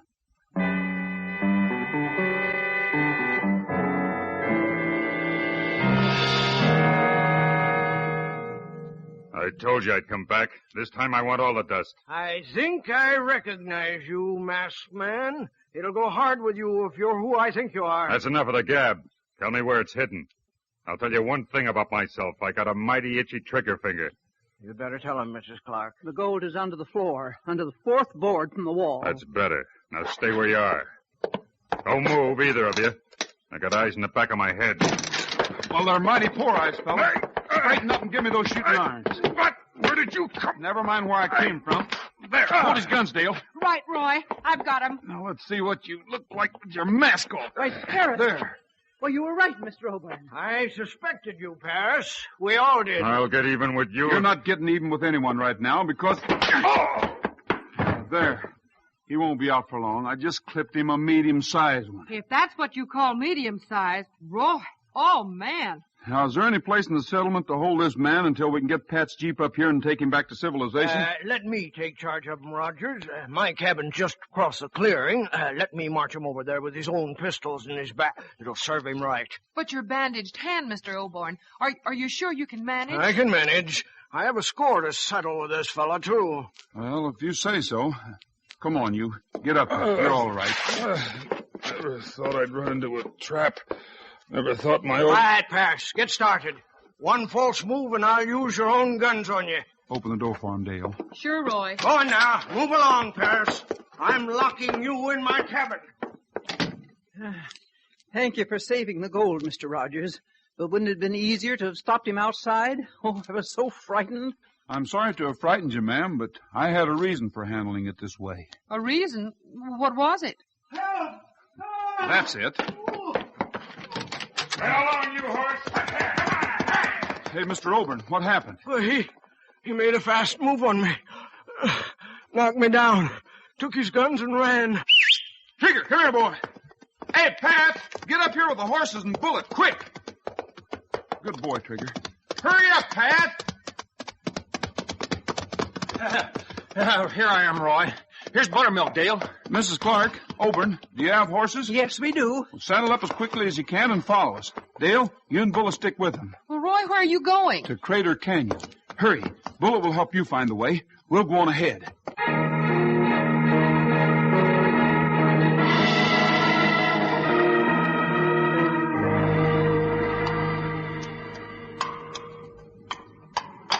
Oh, Roy, this is one time when I'd rather be on my horse like you are. You just hang on to that rope for dear life, Pat. If Trigger should slip or I should fall, hang on twice as hard. Easy now, Trigger boy. You can make it. But, Roy, we're going right down into the geyser itself. Sure, this winding path leads right down the side of the crater. But all that steam, why don't we burn up? It's coming up from the center. We're safe as long as we stay close to the side. Oh, that boiling water's only about 70 feet down. You just hang on to that rope, Pat. Look, an opening off the path leading away from the crater. Right here, look. Well, I'll be darned. A regular tunnel leading off and down. This must be where Paris went. Keep going, Trigger. You can go anywhere a criminal's horse can go. Oh, this confounded tunnel must come up again someplace away from the geyser. Say, you know that masked man was a plenty smart cookie. It's never smart to be an outlaw, Pat. Look, we're getting into a sort of a cave. And right beyond it, the path seems to lead upward again. See, there's daylight 20 or 30 yards ahead. Hey, Roy, the bandit. He heard us. Roy, he sees us. Hey, down fast, Roy. You're a sitting duck. Back, Trigger. Get back, boy. Stay low, Pat. Paris is going to try to make a break for it. Maybe I can just sort of wing him. Hey, you got him, Roy. You got him. Hurry, Pat. We've got to get to him before he starts shooting again. Paris must hide the gold down here and times his trip so he can come in and get out again between the geyser's eruptions. Yeah, we better time ourselves too, Roy. We got to get out of here before that thing boils up again. Oh, here he is, Pat. Hey, Roy, he's hurt. He's more scared than anything else. I just creased his wrist enough to stop him. Help me out of here before the geyser boils us alive. Then talk fast, Paris. The squatter's gold dust is hidden down here. Where? The gold. It's behind the big rock in the wooden box. Take a look, Pat. Yeah, you better will, Roy. I'm as anxious to get out here as he is. You aren't in this alone, Paris. Somebody's telling you which of the squatters had gold. Who's your partner? I'll tell you. But let's get out of here first. Hey, the gold's there all right, Roy. 8, 9, 10 bags of it. All right, Pat. Help me lift Paris on his horse. Stay where you are, all of you. You're covered. Well, hollering hootenannies. How did that Oburn feller get down here without us hearing him? Simple enough, through the opening up ahead there. This tunnel leads to a hiding place in the scrub a few hundred yards from the geyser. So you're in on this, too. You're responsible for stealing your neighbor's gold. I can live the rest of my life on the dust I have down here. We'll see about that, Oburn. You'll never see about anything again. Walk back, all three of you. Back down toward the cavern. Oh, what's he going to do with us, Roy? I have an idea what he's going to try to do. And right now, he has the drop on us. Now, stand against this rock. And thanks for the use of your rope, Rogers. Oburn, you're not tying me down here with them. You came in handy, Paris, while my hand was scalded, but my hand's fine now. I've kept the bandage on because it was simpler to have the other men do the mining and you to do the dirty work. Can't even play fair with your own partner, eh, Oburn? If you're going to give me a lecture, make it short, Rogers. The geyser will erupt again in just about 2 minutes, and I'm leaving now. I'll take your horse, Paris. He's a valuable animal. Roy, that noise. Yeah, it's the beginning of the eruption, Pat. Remember how we heard the water boiling up higher and higher until it exploded right out of the ground? It'll fill this cave when it gets near the top.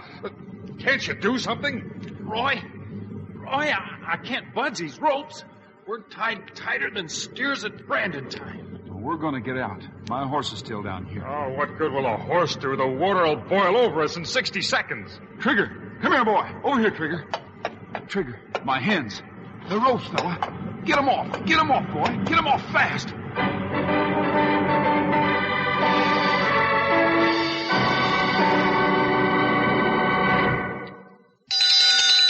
Time for another Roy Rogers reminder. Always play fair. Yes, buckaroos, that's Roy's reminder for today. To be a good, upstanding citizen, you have to abide by the rules in everything you do, in your home, in school, or on the playground. It's a fact, when you play fair, you can't go wrong. Be fair to yourself, too. Keep yourself healthy and strong. And talking about that, one of the best ways to do it is to eat plenty of good, nourishing food like Grape Nuts Flakes, the cereal Roy likes best for building up strength and energy. Yes, kids, Roy eats Grape Nuts Flakes for energy. His picture's on every package. Roy likes those swell-tasting Grape Nuts Flakes because their whole wheat energy starts going to work for you just 2 minutes after you eat a big, malty-rich bowlful. That's energy you need for most everything you do during the day. And you like sugar-roasted Grape Nuts Flakes. They have a flavor that's malty-rich, makes them mighty good to eat. So if you want to be king of the cowboys in your corral, ask your mom to get you Grape Nuts Flakes, the great 2-minute energy cereal. Grape Nuts Flakes is one of the triple wrap post cereals, guaranteed fresh or triple your money back.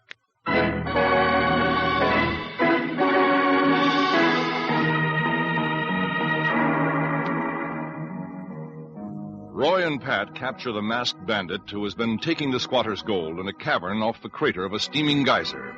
But Oborn, revealing himself as the true criminal, surprises our friends and his former henchmen and leaves them bound hand and foot as the geyser once again starts to push its boiling water toward the surface. Oh, where can they be? Where can they be? Oh, now, don't worry, Mrs. Clark. Pat's horse is out here, and from the way Bullet acts, Roy and Pat and Trigger all went down into the crater of the geyser. Oh, yeah. Well, I'm afraid it's hopeless, Miss Evans. Yes, I've searched the brush and the rocks for hundreds of yards around. There's no sign of Rogers or Brady or the outlaw. Afraid they must have fallen into the geyser. Quiet, Bullet. Roy didn't fall in, Mr. Oborn. He rode in on purpose. But I'm responsible. He did it to help me. Now, you've just got to stop worrying. Roy Rogers always knows exactly what he's doing. Now, if he rode into that crater, he'll ride out again, some way. Yeah, water will reach the surface the next time.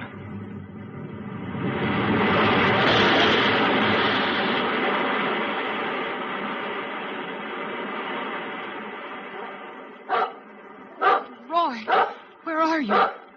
Don't you come back. It's too late now. The entire cavern of the geyser is flooded with boiling water. And Rogers and Brady and Paris were down there. Mr. Oborn, how can you laugh? Because all the gold that your husband and his friends ever found belongs to me. What? Don't struggle. You either, Mrs. Clark. I have my guns on you. Why, the bandage. It's off your hand. I have complete use of my hands. And the next thing I'm going to do is tie the two of you and leave you here on the rim of the geyser. It'll erupt again in 2 hours. Miss Evans, look, coming out from behind the geyser. Oh, it's Roy and Pat and Trigger with another man lying across the saddle. Roy, hurry! Well, it can't be. Bullet, get him! Down, Mrs. Clark, down! Take care of his hands, Bullet, till Roy gets here. I've got his feet. Great work, Dale. Let go now, Bullet. Let go, boy. I'll take over. Roy, be careful. His guns.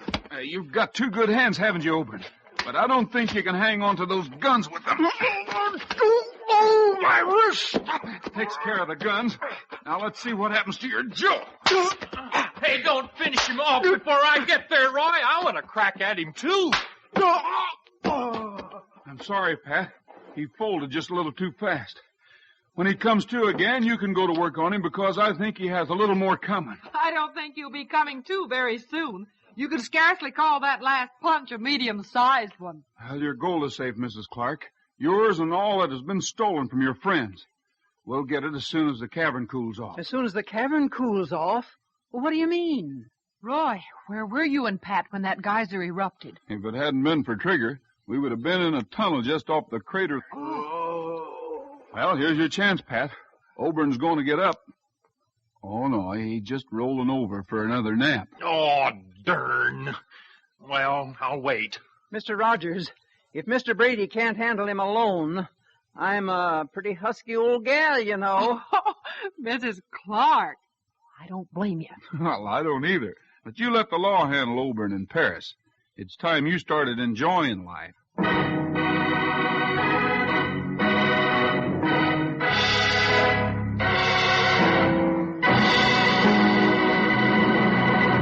That's all for now, folks. This is Roy Rogers saying to all of you from all of us, goodbye, good luck, and may the good Lord take a liking to you. See you next week. Happy trails to you until we meet again. The Roy Rogers Show was brought to you tonight by Post Grape Nuts Flakes, the great 2-minute energy cereal. Grape Nuts Flakes is the cereal Roy likes best for strength and energy. Look for the picture of Roy and Trigger on the front of the package. The Roy Rogers Show can be heard again next week at this same time with Pat Brady, Dale Evans, and the king of the cowboys himself, Roy Rogers. An Art Rush production written and directed by Fran Van Hartesveld with music by Milton Charles. Remember what Roy Rogers says, Post Sugar Crisp is the cereal treat that's fun to eat. Roy's right, fellas and gals. As a cereal, it's dandy, with milk or cream. For snacks, it's so handy, or you can eat it like candy right out of the box. Post Sugar Crisp is excitingly new, deliciously different. Nourishing puffed wheat, candy coated with honey and sugar. Ask Mom to get Post Sugar Crisp in the big red, white, and blue box with the 3 bears on the front tomorrow. Featured in today's cast were Frank Hemingway, Gwen Delano, Frank Gersel, and Junius Matthews. This is Art Ballinger speaking for Post Grape Nuts Flakes. Stay tuned for the latest news brought to you by Log Cabin Syrup.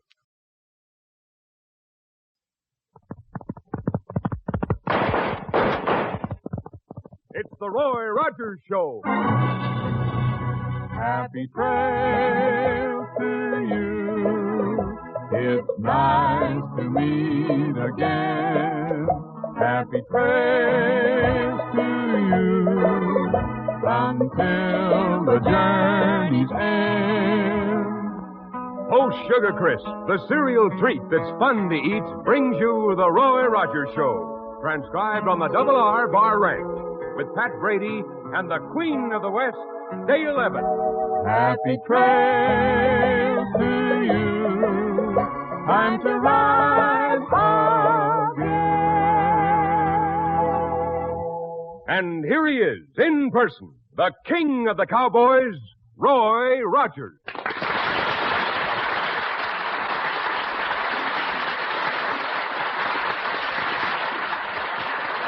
Well, howdy, folks. Here's my good word for today. It's about a honey of a new cereal, Post Sugar Crisp. And it's my hunch you'll like it just as much as we do out here at the Double R Bar Ranch. You see, Post Sugar Crisp is just downright good eating. And it's good so many different ways. Try it real soon, won't you? Now, tonight, Dale and a friend of hers plan to surprise me, and they sure do.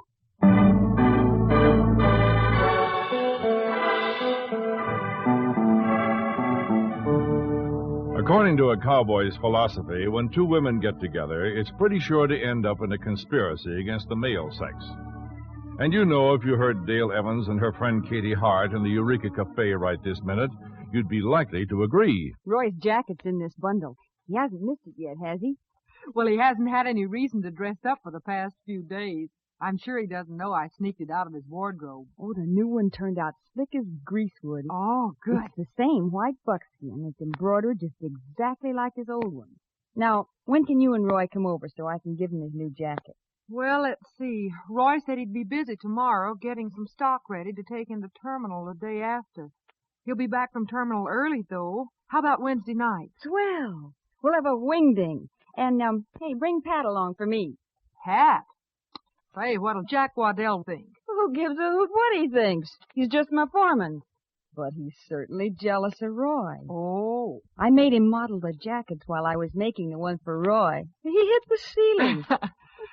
I'll sneak this old jacket of Roy's back with his things some way.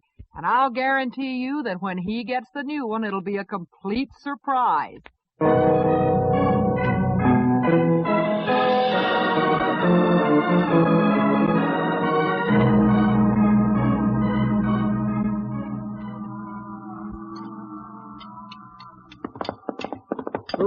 Whoa, Trigger, whoa, boy. Hey, Pat, get your head out of that Nellie Bell's motor and let's get started with this branding. Oh, I just want to get her running again, Roy. Hey, there's a couple of Katie's crossbred Brahmas running with our stock. Those darn things sure are hard to keep fenced. I'll have her fixed in a minute now. That one steer's mighty interested in either you or Nellie Bell, Pat. He's really glaring at you. Can't be anything really wrong with her. She started up fine this morning. In fact, he's coming over to investigate right now. Better straighten up, Pat. You're a perfect target. Ah, there. I think she'll run. Now, Roy, what were you saying about Katie's Bramers? Oh, Roy! Oh! Hiya, Trigger. I'll stop him right now. Hey, Roy, my gosh, you're bulldogging that critter. Let me give you a hand. I guess I can get him, Pat. There. He wasn't so tough. He's just a small one. Well, he's big enough to buck Nellie Bell into the middle of next Tuesday. Do you want me to tie him up, Roy? Yeah, if he's going to be ornery, he'd better just lie here while we take care of our branding. We'll drive him and his partner back to Katie's spread when we finish. Maybe we won't have to. Here comes Waddell and old Fred now. Maybe they're out looking for the strays. Oh, hi there, Jack. Hi, Fred. Howdy. You come to pick up these wonders of yours? Are you calling them wonders now? How do you like that, Fred? Well, I don't know. Yeah, this critter of yours took sort of a shine to Nellie Bell. Only it was the kind of a shine that would have been dangerous for her. We thought we'd leave him tied up here while we took care of our own branding, but as long as you're here, we'll do some branding, huh? You sure you weren't going to try to change a brand? That's silly, Jack. I wouldn't have one of these things on my place. That is, I wouldn't if they'd stop wandering over here. Fred, I want you to remember what you saw here today. 2 head of our stock over here and one of them down ready for branding. Sure. I'll remember, Mr. Waddell. Rogers, you seem to think you're king of Paradise Valley. If I were you, I wouldn't go too far. You must have gotten up on the wrong side of the bed this morning, fella. Money's coming pretty easy for you these days, isn't it, Rogers? At least the boys in Hollow Wells said you spent an awful lot of it over there 2 nights ago. What are you talking about? I haven't been anywhere near Hollow Wells for weeks. Fancy dresser like you's bound to be noticed, Rogers. All right, let my Brahma loose, and Fred and me'll take it home. You cut that other one out of Rogers' herd, Fred. Sure, Mr. Waddell. I can tell which one's ours, all right. Hey, Jack, maybe you've got an idea that I coaxed these steers of Katie's over here.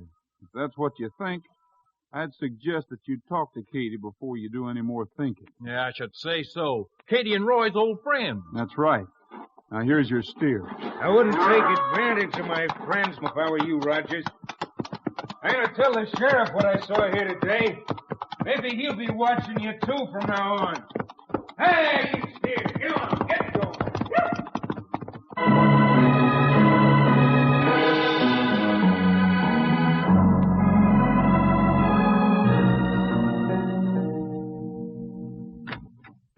Howdy, Pat. Well, I declare, Sheriff, our coffee urn must be connected to an alarm clock at your office. You get here at 8 on the dot. No coffee for me tonight, Pat. Where's Dale? She went home early. She's fixing up for a special date. Where's Roy? At the ranch doing the same thing, imagine. He went to the terminal today, but he ought to be back by now. Pat, you're sure Roy was in terminal today? Yep. Then I got to perform the most unpleasant duty of my life. Well, can you tell me about it in a hurry? I was about to close up because I'm going out tonight, too. Mind you, Pat, I'm not giving you the third degree of anything, but do you know why Roy went to terminal? Why, to sell a couple of heifers. Herd's getting too big. What kind were they? Herefords. Roy ever raised any of them crossbreed Bramers on his place like Katie Hart does? No, doesn't like 'em. What's this all about, Sheriff? Pat, I'm going to have to go out to the Double R bar and arrest Roy. What? A man wearing a white buckskin jacket with the Double R bar brand and beadwork on it sold some cattle in terminal this afternoon, had the check made out to Roy Rogers. Well, the white buckskin's Roy's favorite jacket. Probably he did wear it. And you told me he never had any of them crossbreed Bramers. But this man sold 2 of them, both fresh branded with the Double R bar. And Jack Waddell told me that Roy was branding yesterday. Sheriff, you know yourself that Roy Rogers... That ain't the worst of it. A man dressed the same way, plus a mask, held up the bank there this afternoon and got away with quite a haul. And I've got no choice now but to go out and arrest Roy. Sheriff, I think you're making an awful mistake. And if I were you, I wouldn't make Roy mad by going out there and springing this on him. What would you suggest I do? I'll dash out and tell Roy that you want him and why. You know Roy Rogers well enough to be sure that he'll come into town and get this straightened out. Well, Pat, I can't believe it about Roy myself. If he wants to come in and talk to me, I'll be in my office until 10 o'clock. After that, I'm coming out to get him.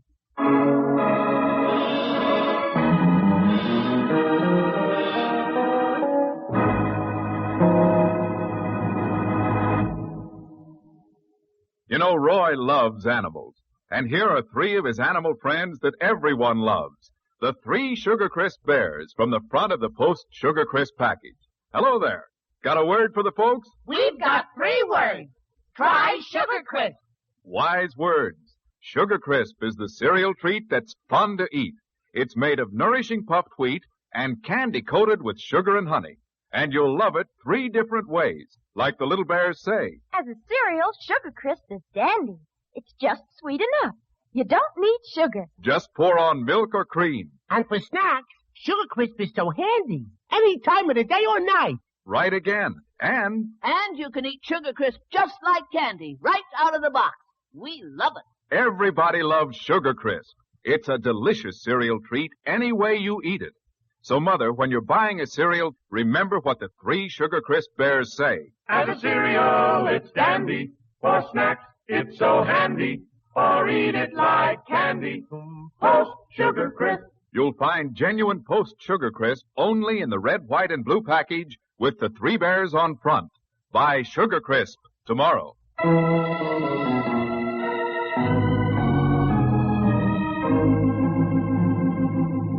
The sheriff makes an unbelievable accusation. He tells Pat Brady that Roy Rogers has been seen in Terminal selling stolen cattle with changed brands and robbing the Terminal Bank. It's a few minutes later at the Double R Bar Ranch. Why, Pat, that's the most ridiculous thing I ever heard. Of course I'll go in and talk to the sheriff as soon as I finish dressing. But he said that they seen you, Roy. You were wearing your white buckskin jacket and a mask and... Well, that proves they were seeing wrong. I haven't worn my white jacket in over a week. But I'm going to wear it tonight. Hey, will you hand it to me? It's hanging over there in the closet. Sure, Roy. I'll get your jacket for you, but... On second thought, I'm not going to rush into town to chin with the sheriff over a lot of nonsense like this. Dale's waiting for me, and Katie Hart's waiting for all 3 of us. And I'm going to the party first. Bullet, quit guarding that door. Roy asked me to get something out of here for him. Hey, you know, the sheriff's a great old guy, but he'll believe anything. Here's the jacket. You see, Bullet, this is what I was after. Hey, what's the matter with you? I'm not stealing it. He wasn't growling at you, Pat. Hold that jacket out toward him again. Okay. Hey, cut it out. What's the matter with this jacket, Bullet? You've seen it 100 times. You sure you don't want to go in and straighten out the sheriff right now, Roy? Well, if I had anything to hide, I certainly would, but I don't. So he can just wait. Oh, don't say anything about this to Dale, Pat. Come on, let's go.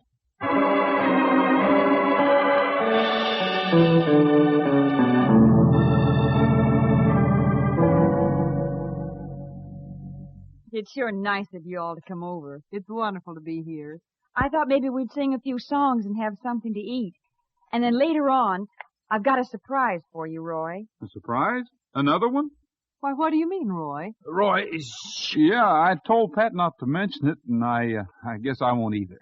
I'm liable to need you for a character witness, though, Katie. A character witness? Roy Rogers, what have you been up to? Well, nothing that I know of, but... Well, come on. If we're going to sing, let's get to singing. Suits me.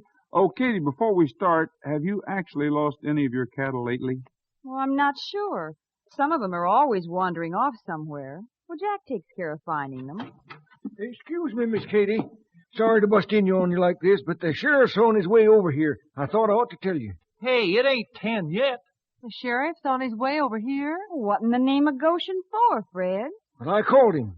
I was doing my night trick out near the main herd, and a masked man scared me off. And I seen him load 2 head of our cattle onto that truck, and I recognized the feller. All right. Who was he? It was that Roy Rogers. Oh, Roy Rogers. Oh, Fred. Roy's sitting right there. Yeah, here I am, Fred. Well, Say, what part of the spread did you see this fellow on, Fred? Well, not more than a mile away, due west. All right. I'm going out there and see what's happening. I'm going with you, Roy.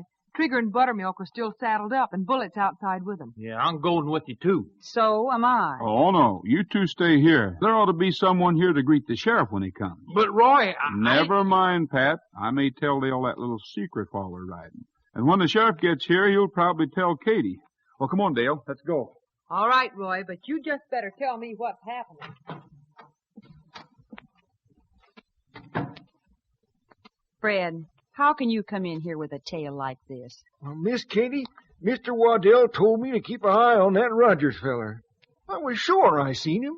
Pat, you and Roy are both hiding something. Now come clean. Well, it's all a mystery to me, but it seems that Roy's accused of being in a little trouble over in Terminal this afternoon. What? Well, leastways a man in a white buckskin jacket was. Sure, that's how I recognized Rogers, by his white buckskin jacket. I can't understand how that feller can be in two places at once. Wait a minute. What's Jack Waddell been doing today, Fred? Come to think of it, I ain't seen Jack since he rid off this morning. Pat, you wait right here while I go look in my room. And if a certain article is missing, I think I know exactly what to do.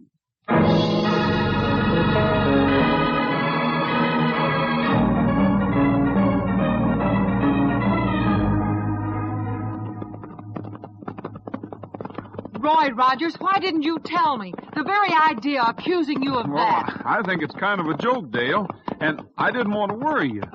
I just like to know who's got a white buckskin jacket like mine, and I'd like to know who's putting a brand on Katie's cattle. But the moon isn't bright enough to do any tracking tonight. And about that jacket, Roy... This should be just about the place where Fred claims he saw the rustlers in the truck.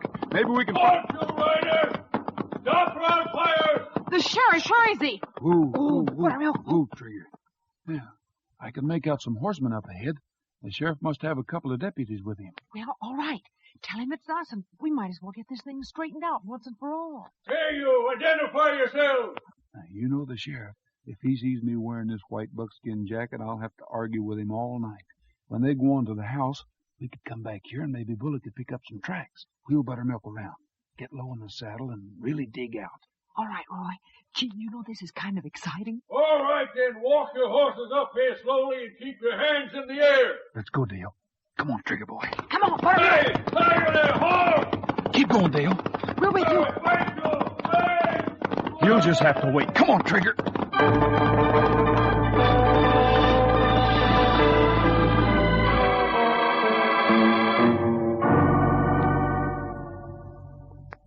What's the idea of the fire in the branding pit, Jack? Why, I don't know, Miss Hart. I was working at the far end of the spread all day. I found it burning here on my way back just now. The fire's pretty fresh. Yeah, I built it up a little. I was cold. I had a little work to do on the truck. Well, if one of your hands was Brandon, he was pretty careless. You shouldn't leave the irons in the fire like this. No, that'll ruin an iron, Jack. Hey, what's wrong with the truck? You know, I'm a pretty good hand with motors. Oh, nothing much. I'll get it fixed in the morning. Oh, I might as well take a look at it. I'll just hop in the cab here and start her You up. keep away from that truck, Brady. Don't talk to Mr. Brady like that, Jack. Now, I'll take care of these branding irons. No, look, Miss Hart, I'll do it. I've got 'em. Why, wait. One of these isn't a tumbling H-iron at all. Hey, Waddell, you left a mighty pretty jacket here in the truck. I didn't know you owned one of these white buckskin numbers. Jack Waddell, what do you mean by taking that jacket without my permission? You know I made it for Roy Rogers. All right, you made it for Rogers. Now, don't move, either of you. There's plenty of light here to plug you by. Get out of that truck, Brady. Well, Come on. You never gave me a tumble, Miss Hart.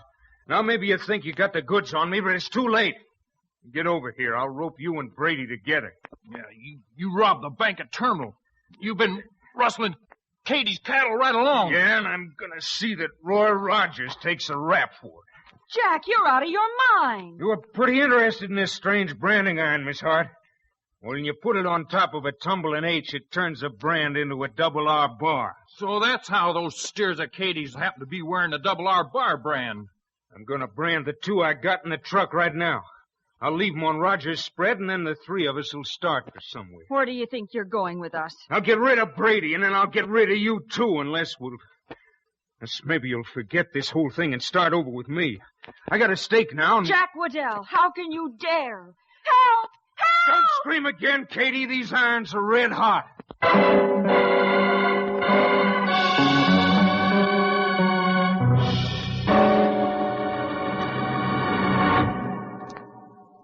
We'll be with Roy in a second. First, listen to this cheery melody. We're the Sugar Crisp Bears, and we want you to meet the grandest treat you ever did eat.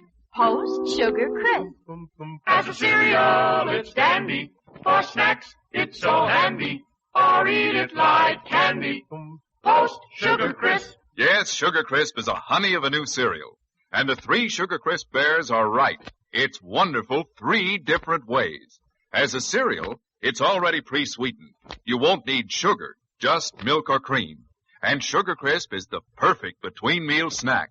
Or eat it like candy right out of the box. Made of nourishing puffed wheat, it has a candy coating of energy-rich sugar and honey. That's why Sugar Crisp is so good. Buy Post Sugar Crisp in the red, white, and blue package with the 3 bears on it tomorrow.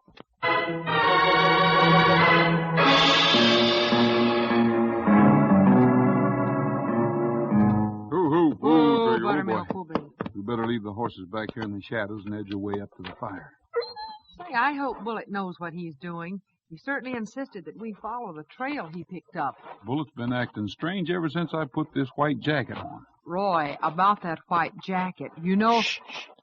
Can you make out what's going on around the fire? Well, the man looks like he's getting a branding iron ready. It'd be hard to brand all by himself. I don't see any cattle. They could be in the truck. Wait. There are 2 people tied near the fire. Roy, it's Katie and Pat, and the man with the irons is Jack Waddell. Who's that? Stay back there. Don't move. Don't you move, Waddell. I've got you covered. My guns are on you, too. Roy, Dale, I was never so glad to hear your voices. Oh, boy, Pat, we're out of this one. You aren't out of anything. Rogers, you and that girl throw your guns over here. And call off your dog. Don't talk nonsense, Waddell. You haven't got a chance. And neither of your friends. Throw your guns out or I'll slap these branding irons on them. And keep that dog quiet. I mean it. Easy there, Bullet. Roy, shoot the irons out of his hands. Dale, the light's flickering so, and it's hard to see. Don't worry about us, Roy. Just get Waddell. Try it, Roy. You've got to. Give me those guns and give yourselves up. Throw him down, Dale. He'll be off his guard for just a second. All right, Waddell. Here comes our guns. Don't do it, Roy. It'll be all right, Pat. Now, Bullet, stay back here. That's better, Rogers.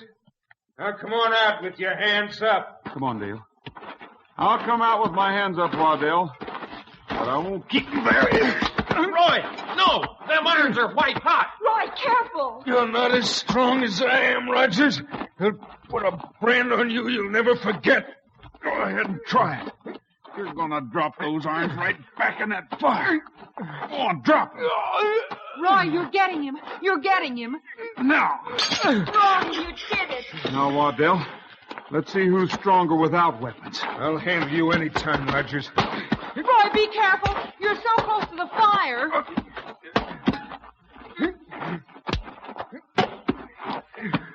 Oh, Pat, can Roy do it? Jack claims he's never been licked in a fight. Well, he's gonna be, and right now. You take quite a punch, don't you, Waddell? I give better than I take, too. I'll see you take this one. Now, Pat, let's get some ropes on this cookie. He won't stay down long. He's pretty tough. Well, I can't rope him till I get these ropes off me. Here we go, Roy. I'll help you with him. I'm not through yet, Rogers. Yes, you are. I don't know what you've been up to, but no one can threaten my friends like you did and get away with it. Now, Katie, Pat, we'll get you loose. There. Now, what was happening out here? Well, we thought we'd surprise you and Roy by catching a rustler and a bank robber all at once. Only we got surprised ourselves. What's all this business about surprises? You 2 gals are cooking up something, and it's about time you told us what it is. Well, it isn't exactly cooking, Roy. Katie's been doing some sewing. Your surprise is in the cab of the truck, Roy.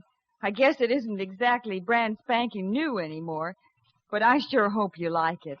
You better go get it yourself, Roy. Don't send Bullet after it, or it's liable to be even less new. Hey, what's this? My white buckskin jacket. It can't be. I've got it on. Katie made you a new one, Roy. We both figured your old one was getting pretty tired. Hey, well, this is wonderful. It's beaded and embroidered just like my old one and everything. And this is a wonderful surprise. Here we are, don't move! Uh-oh! man. They've caught up with us. There you are, Roy. I gotta talk to you. All right, Sheriff. I was just about to come in town to talk to you. Roy, I can't tell you how I hate to do this, but I gotta arrest you on charges of rustling, selling stolen cattle, and bank robbery. You gonna give up peaceable? Yeah, I'll give up peaceable. Sheriff, I don't think it'll be necessary for you to arrest Roy. Nope. Roy's not only got a rock-bound alibi, but he's captured the man you're really looking for. I was hoping something like that had happened. If you'd been guilty, Roy, I would have been real surprised. You wouldn't have been as surprised as we would, Sheriff. Well, I guess we've all had enough surprises for one day, but I sure like mine.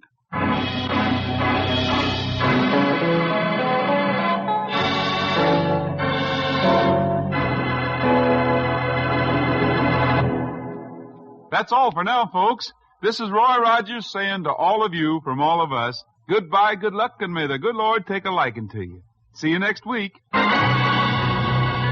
Happy trails to you until we meet again. The Roy Rogers Show was brought to you tonight by Post Sugar Crisp, the cereal treat that's fun to eat. Fellas and girls, remember Roy's good advice and ask Mom to bring home Post Sugar Crisp in the red, white, and blue package with the 3 bears on the front. You'll love Post Sugar Crisp. The Roy Rogers Show can be heard again next week at this same time with Pat Brady, Dale Evans, and the king of the cowboys himself, Roy Rogers. An Art Brush production written and directed by Fran Van Hartesveld with music by Milton Charles. Come and get it! Come and get it! For quick 2-minute energy for work and play, how about Grape Nuts Flakes? How about 'em, how about 'em, how about those grape nuts flakes? How about those grape nuts How about 'em, how about 'em, how about those grape nuts flakes? They are so good, good for you too. Their 2-minute energy works for you. So how about 'em, how about 'em, how about grape nuts flakes? Grape Nuts Flakes is one of the triple-wrapped Post cereals. Guaranteed fresh or triple your money back. Look for Grape Nuts Flakes, the great 2-minute energy cereal, in the package with Roy Rogers and Trigger on the front.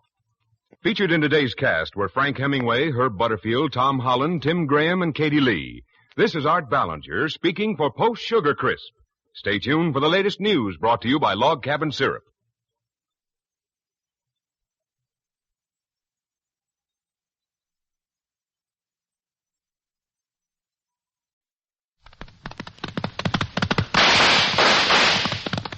It's the Roy Rogers Show. Happy trails to you. It's nice to meet again. Happy trails to you until the journey's end. Post Grape Nuts Flakes, the great 2-minute energy cereal, brings you the Roy Rogers Show, transcribed on the Double R Bar Ranch, with Pat Brady and the Queen of the West, Dale Evans. Happy trails to you. Time to ride again. And here he is, in person, the king of the cowboys, Roy Rogers.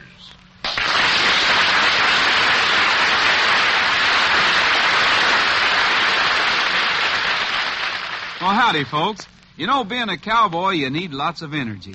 That's why Grape Nuts Flakes is the cereal I like for strength and energy.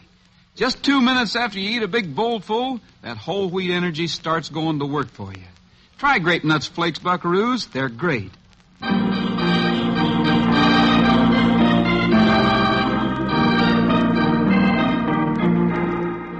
It is the night before Christmas. In the Eureka Cafe, the supper rush is over, but the excitement certainly hasn't died down. Boy, oh boy, Roy, in a couple of hours, you and me and Nellie Bell will be purring our way up in the hills. Snarling might be a better word for the way that motor sounds, Pat. But I promised I'd go on Nellie Bell, and I'll go through with it. I just hope our new broadhead arrows really do the business when we treat some of those snarling cats. Well, of all the ridiculous ways to spend the Christmas holidays, hunting cougars with a bow and arrow. I might say with a bow and arrow yet. Oh, Dale. Me and Roy haven't had a chance to do any important hunting for practically a year now. No, we're a couple of free and easy cowpokes with the work all taken care of for a few days, and we're going to spend Christmas having fun. Bullet here will enjoy it, too. Well, Pat isn't getting out of here tonight until every one of the Christmas decorations is up to suit me.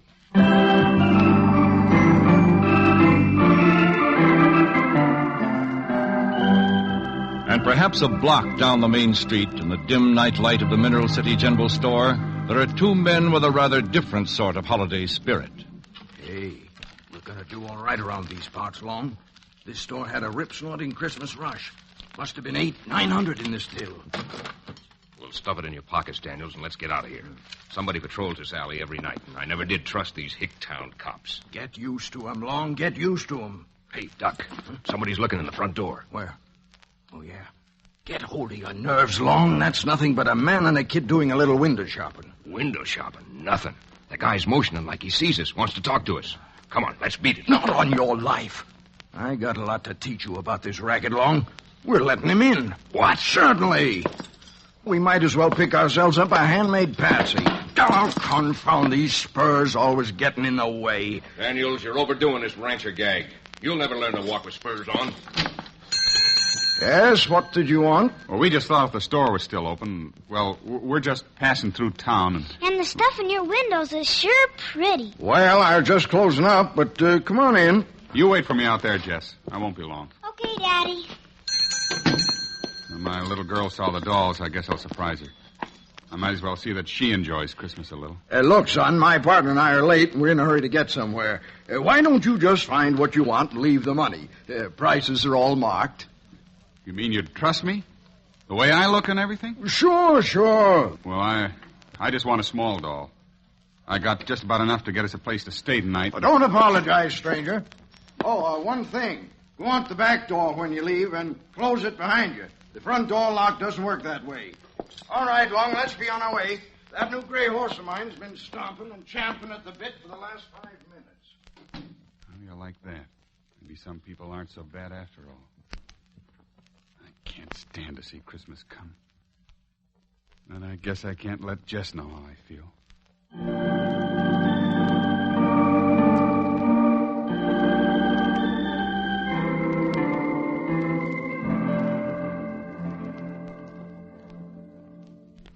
Oh, Dale, everything's spick and span and sparkling. We've been 2 hours putting up this silly tinsel. Say, why don't you turn your waiter loose, Dale? Well, I just want one more string of lights put up, and then you archery fiends can be on your way. Well, look who's here. Oh, what a cute little girl. What can we do for you, young lady? My daddy asked me to wait for him, but I got so cold, and I thought I'd write him a letter so he won't worry. Well, Dale will get you a pencil. What's your name, partner? Jess. Jess what? Just Jess. I'm 5 1/4 years old. What do people call your daddy? Oh, his name's Jim Gorman. Gorman. You must be strangers around here. We're strangers everywhere lately. Well, here's the pencil and paper, Jess. Oh, thank you. Except I can't write. Well, why don't you tell me what you want to say, and I'll write it for you, and Roy'll take it to your daddy. Oh, that'd be neat. Just say, Dear Daddy, I got cold and I'm down the street with some nice people. Love, Jess. Hey, that's a nice note that I'll be mighty proud to deliver. Where did your daddy leave you, Jess? I don't just know, but it was down that way, and there were dolls in the window. Jess, honey, are you hungry? Well... Why don't you come in the kitchen with me? It's even warmer in there, and I'll whip you up the most super hamburger you ever tasted. Well, I seem to eat an awful lot of hamburgers lately, but if it's the most super one I ever tasted... Ain't that a cute little sprout, though? She sure is.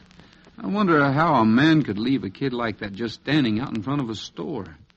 Well, I better start looking him up, and then, well, we can be on our way. Howdy, Roy, Pat. Hi, Sheriff. Hi. Hey, Roy, the doggonest thing just happened. I'm sorry, Sheriff. I don't have time to hear about any Mineral City crime waves right now. Yeah, Roy's got to deliver a note, and then me and him are starting out for our Christmas vacation. We're heading for the mountains. Going to spend the holidays hunting cougars. Well, have a nice time.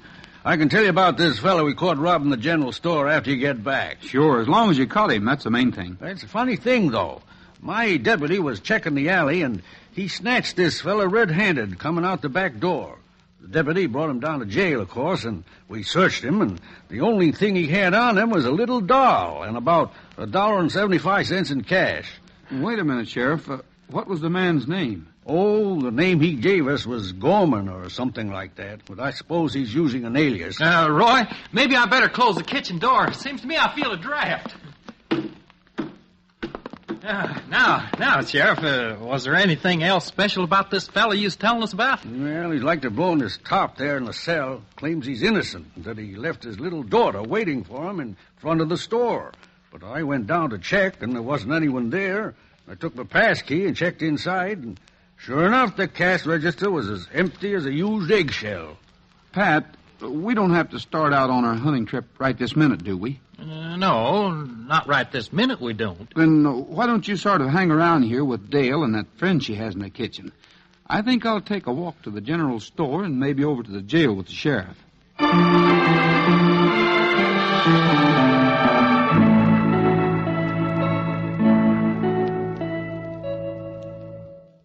Oh, Pat, a cougar can't be dangerous. Not with such a silly name. Oh, that's what you think, Jess.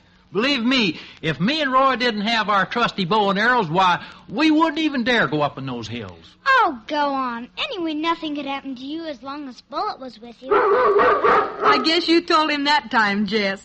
Bullet pulls those two cowpokes out of many a spot. We had a dog once. That's while Mommy was still here. But Daddy and me couldn't take him along when we just hitched rides and don't even know where we're going. Jess, honey, are you sure you've had enough to eat? Oh, sure. But you were right about those hamburgers, Miss Dale. All three of them are really super. All right. Don't make a move and don't anybody open your mouths. Nobody will get hurt. All I want is that little girl. Oh, no. You touch that kid now. Oh, Bullet, be quiet. That's just my daddy with a handkerchief over his face. Jess, What? You're this child's father? Sure, he's my father. Mister, that thing you're making believe is a gun in your pocket. That wouldn't be your finger by chance, would it? What if it is? This is my little girl, and all we want is to get out of here. I haven't done anything, no matter what anyone says. Daddy, this is such a nice place, and Miss Dale and Pat are so much fun. And I sent a man named Roy out to bring you a letter. Didn't he find you? No, I guess he didn't. You see, Jess, I was a little late getting back to where I asked you to wait. And Fella, you didn't happen to sort of maybe break out of a certain building here in town just now, did you? Well... Not that it'd be hard. I seen cracker boxes that'd be tougher. Could I see you in the kitchen just a minute, Mr. Gorman? Look, Daddy, Miss Dale makes super hamburgers. Why don't you have one? Come along, just for a minute, please. Well, if you say so, ma'am. Now, Jess, if you don't believe what I told you about them cougars, I'm going to tell you something that'll just... Now, look, mister. We're willing to forget the way you came in here after your little girl, but we're not going to let you go on messing things up for her. Didn't you ever have things go so wrong that you got all mixed up? Well, of course, everyone does. But you shouldn't ever steal. We know about the general store being robbed. I didn't do it. I never stole a thing. Did a man named Roy Rogers come down to the jail to talk to you? No, I just talked to the sheriff. And then he left, and I saw my chance, and I broke out to get Jess. Well, Roy and the sheriff were going back to the jail to talk to you. Now, look, if you're innocent, I'm going to have Pat drive you right back. And maybe you can get back in your cell before anyone even notices that you're gone. I am innocent. But what'll happen to Jess? Oh, Jess will be fine. Why, she's the nicest company I've had in years. And if you can convince Roy Rogers that you're straight, I'll guarantee that you'll spend Christmas with your daughter.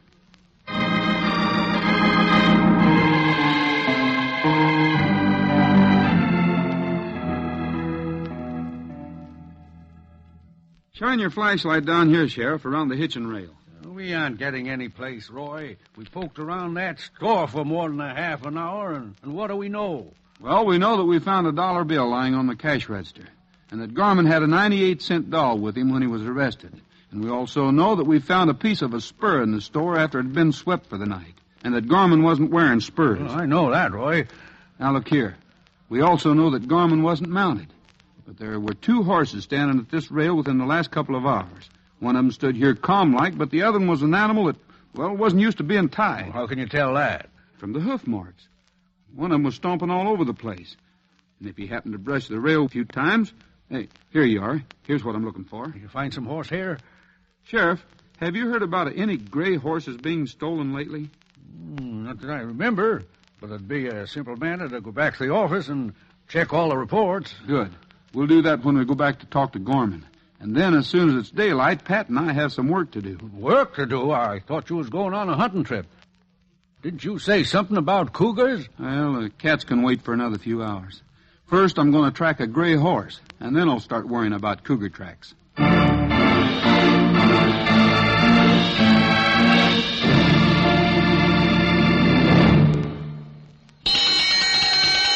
And now it's time for another Roy Rogers reminder. Be a good loser. Yes, buckaroos, that's Roy's reminder for today. You know, even the best of cowboys can't always win at riding, roping, or wrangling. And Roy wants you to know that if you should lose sometime, that's the time to grin and say to yourself, well, I just gotta practice some more and build up some more strength and energy and make sure that next time I'll win. And say, buckaroos, talking about strength and energy that you need to win in almost anything you do. The best way to get it is to eat good, nourishing food like Grape Nuts Flakes. Roy eats Grape Nuts Flakes for energy. His picture's on every package. Yes, Roy likes those swell-tasting Grape Nuts Flakes, 'cause their whole wheat energy starts going to work for you in just 2 minutes after you eat a big, malty-rich bowlful. That's energy you need for most everything you do during the day. And you'll like sugar-roasted Grape Nuts Flakes. They have a flavor that's malty-rich, makes them mighty good to eat. So if you want to be king of the cowboys in your corral, ask your mom to get you Grape Nuts Flakes, the great 2-minute energy cereal. Grape Nuts Flakes is one of the triple wrap Post cereals, guaranteed fresh or triple your money back.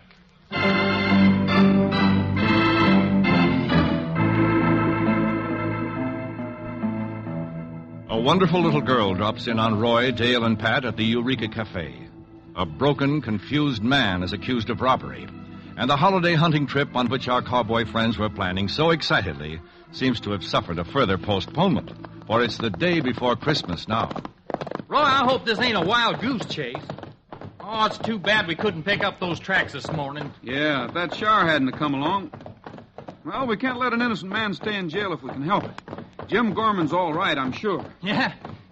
Say, do you know anything about this Daniels fellow, Pat? No, except that he and his buddy leased this place about 10 days ago. Dale remembered that she'd seen him on a black horse a couple of times and then on a gray. Well, a gray horse was stolen from near Zenith last week. Of course, Daniels may be able to prove he's owned the gray. He rides for years, and in that case, I wouldn't know what to do next except go hunting. Well, we'll soon find out. Who there? Who, Trigger? Steady, boy. Who? Hey, there's that Daniels fella out by the barn. He don't look much like a rancher, does he? No, he doesn't. And if he expects to run a big place like this, What's up there, strangers? Oh, hello. You're Rogers and Brady, aren't you? We sure are, Mr. Daniels. Well, I suppose you came out to pay a little pre-Christmas call. Come on in the house. We haven't got time for that, Mr. Daniels. We heard you moved in here with a fine gray horse, and, well, maybe he's for sale. Well, yes, I do have a gray horse, and he might be for sale. At a price, though. He isn't the most tractable animal I've ever known, but he's a beauty, all right. Come on. He's in the barn. Well, I'm sorry we haven't gotten over to call on you before, Mr. Daniels. I've been pretty busy around my own spread trying to get things cleared up so Pat and I could take a little hunting trip. Oh, that's all right. Lots of time for visiting. I expect to be around these parts for a long time. Well, here we are. Hey, there he is. The gray ghost in person. Hey, he's quite an animal. I don't blame you for being proud of him. Had him long? Raised him from a colt. When I saw the little fellow standing at his mother's side, that dappled gray hide gleaming in the sunlight, I knew he was the horse for me. I guess there's something you didn't know, though, Daniels. What's that? That a gray colt isn't born gray. They're solid black except for some hairs on their mane and tail. You stole this horse, didn't you? Look, you can't talk to me like that, Rogers. I can prove I own him. And I can prove that you were in the general store in Mineral City last night, after hours. What? What are you talking about? One of the teeth is broken off the rowel on your right spur. And I've got a hunch it's going to match... Long! Help! Oh, no, you don't, Daniels. Don't move. Don't reach for those guns. Long! Long! Let me get in on this, Roy. I'm coming, Daniel. Hey, look out, Roy. Up in the haymow there. I see him. Oh! That'll hold him for a second. Here, Pat, you handle Daniels. Hey, look out, Long! Pull up the ladder! I don't need a ladder to get up there. That was some jump, Roy. Now pull yourself up. I'm here, Pat. Now you with the rifle. Don't Oh, don't. We'll fall over the edge. That isn't so far. I jumped up here without too much trouble. Let me go. I don't know anything about the general store robbery. Oh, no? Sounds to me like you do. And when you wake up, you can tell the sheriff about it. How are you coming, Pat? I'm coming fine, but you sure can't say the same about Daniels. Nice going, Pat. Now let's get these two tied up and into Mineral City. If we want to get started on our hunting trip before dark, we'll have to hurry. Yeah, we sure will, because we still have to bring Jess's father out from town to the Double R Bar, too. Yeah, Dale and Jess will be getting anxious. Let's go. But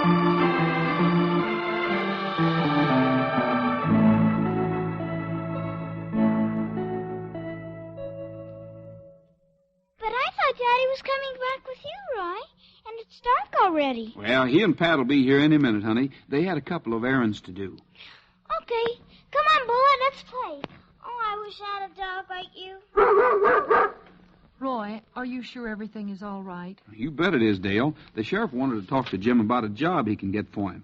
So I figured I'd just mosey back to see how you and Jess were making out. Oh, we've had a wonderful day, Roy. I guess the Eureka isn't going to be open for Christmas Eve, but shucks, there probably wouldn't have been any business anyway. Roy, what's this thing over here in the corner? Well, that's my guitar. Oh, do you make music on it? Well, sort of. Oh, here. Play me a song. All right, honey. Sing me one, too. Jess, you had a busy day here on the ranch. Why don't you climb up here in my lap and kind of rest for a minute till your daddy gets here, hmm? Okay, I like it on your lap. Something sort of soft and nice, huh, Roy? Sure. How's this?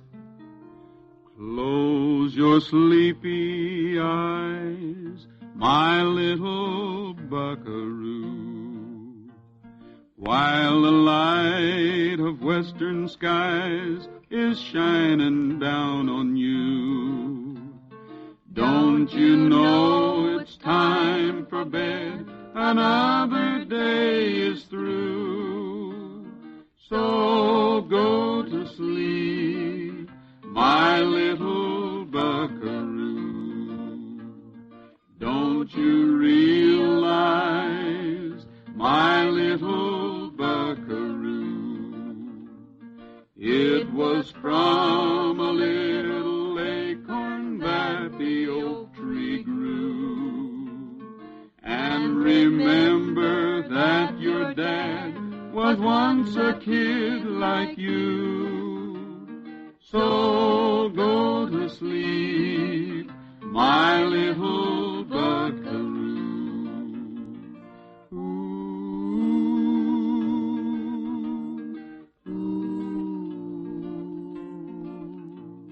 Soon you're gonna ride the range like grown-up cowgirls do. Now it's time that you were rounding up a dream or two. So go to sleep, my little buckaroo.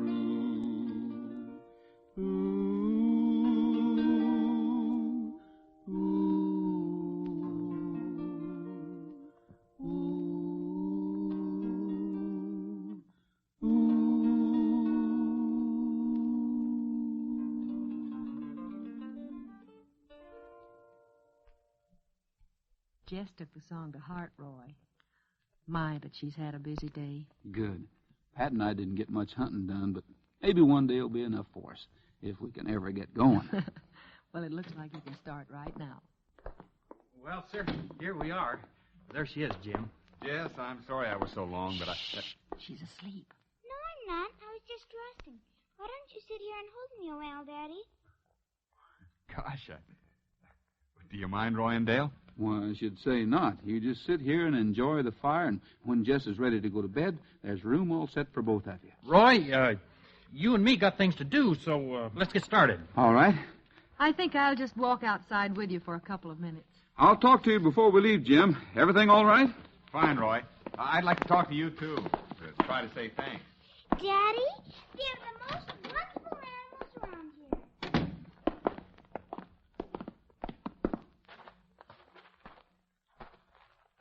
Boy, it's sure a fine night to head for the hills, isn't it, Pat?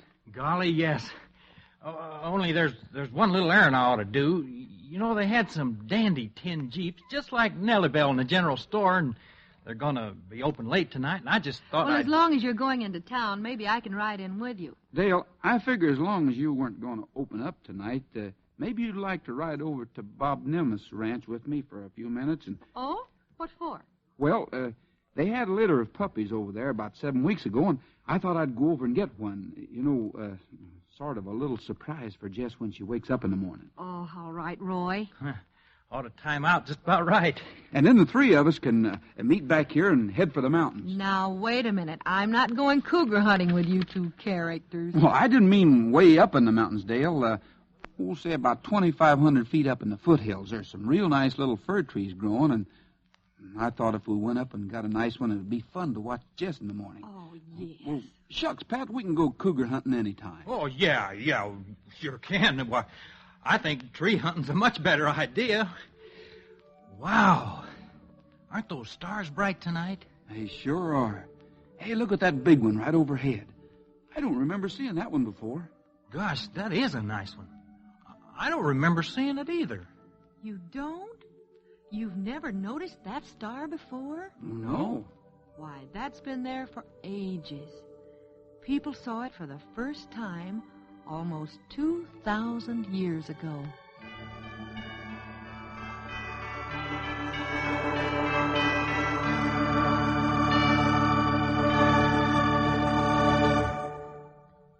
Well, it's Christmas, and I'll bet a lot of you thought the day would never roll around. Christmas always seems to take a long time coming, but it sure is worth waiting for, isn't it, Dale? I'll say it is, Roy. And I just hope all of our friends are having as fine a day as we are. I can see that Pat agrees. I sure do, Dale. And speaking for all the gang here at the ranch, we hope Christmas brought you folks everything you wished for. Yes, and we hope that Santa left your stockings just bulging with good things. But the best wish we have for you is for the true spirit of Christmas to stay with you all through the year. You know, the spirit of giving is a good thing to have with you all the time. And peace on earth, goodwill toward men, is well worth keeping in mind every single day of the year. I know you all agree with me on that. And now our sponsor, Post Cereals, who bring you Grape Nuts Flakes, Sugar Crisp, and so many other good cereals, join Dale, Pat, and all of us here at the ranch in sending you best wishes for the holiday season. Yes, from our Post family to your family, Merry, Merry Christmas and the happiest New Year ever. And for now, goodbye, good luck, and may the good Lord take a liking to you. See you next week. Featured in today's cast were Frank Hemingway, Herb Butterfield, Dorothy Brown, Ken Peters, and Stan Farrar. This is Art Ballinger speaking for Post Grape Nuts Flakes. Stay tuned for the latest news brought to you by Log Cabin Syrup.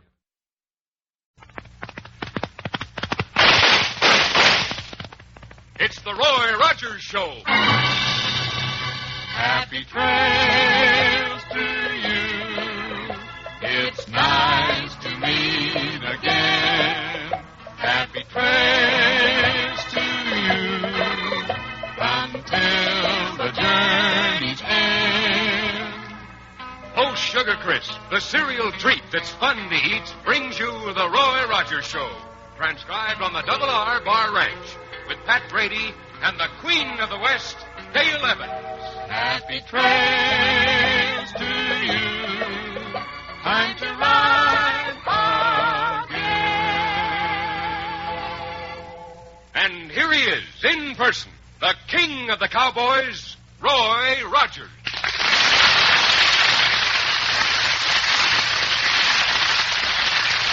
Well, howdy, folks. Here's my good word for today. It's about a honey of a new cereal, Post Sugar Crisp. And it's my hunch you'll like it just as much as we do out here at the Double R Bar Ranch. You see, Post Sugar Crisp is just downright good eating. And it's good so many different ways. Try it real soon, won't you?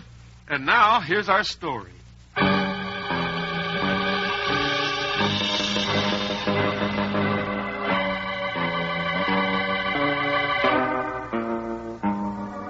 It's almost midnight in a small western prison. There are footsteps in a corridor. A flashlight pokes its beam into each of the iron-barred cells. The guard finishes his tour of inspection and reports that all prisoners are accounted for. And in the prison yard, a large tarpaulin-covered supply truck moves out as the heavy gates open.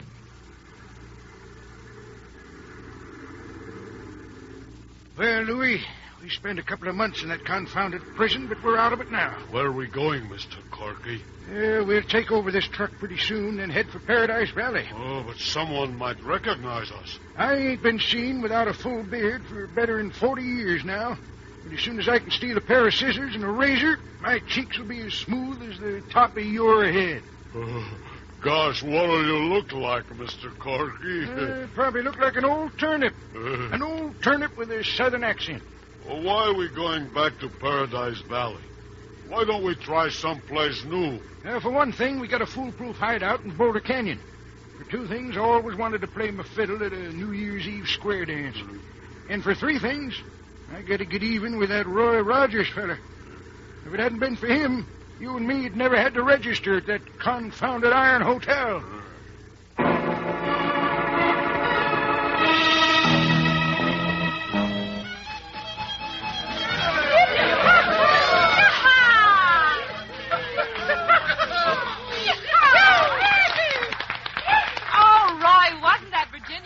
Fun. Sure was. A fella has to be in pretty good shape to get through that dance without being plumb winded. Yeah. Oh, I don't know, Roy.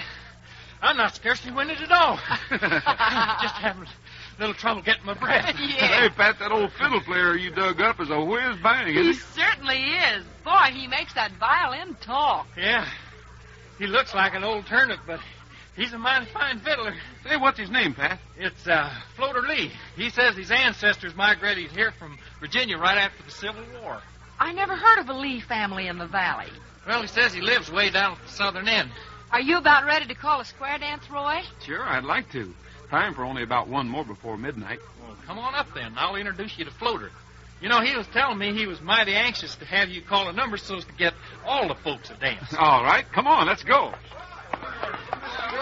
Say, aren't you going to ask to be my partner this time, Pat? Why, sure, Dale. I've been waiting to get rid of Roy so's I could have a chance. Well, howdy there, Mr. Grady.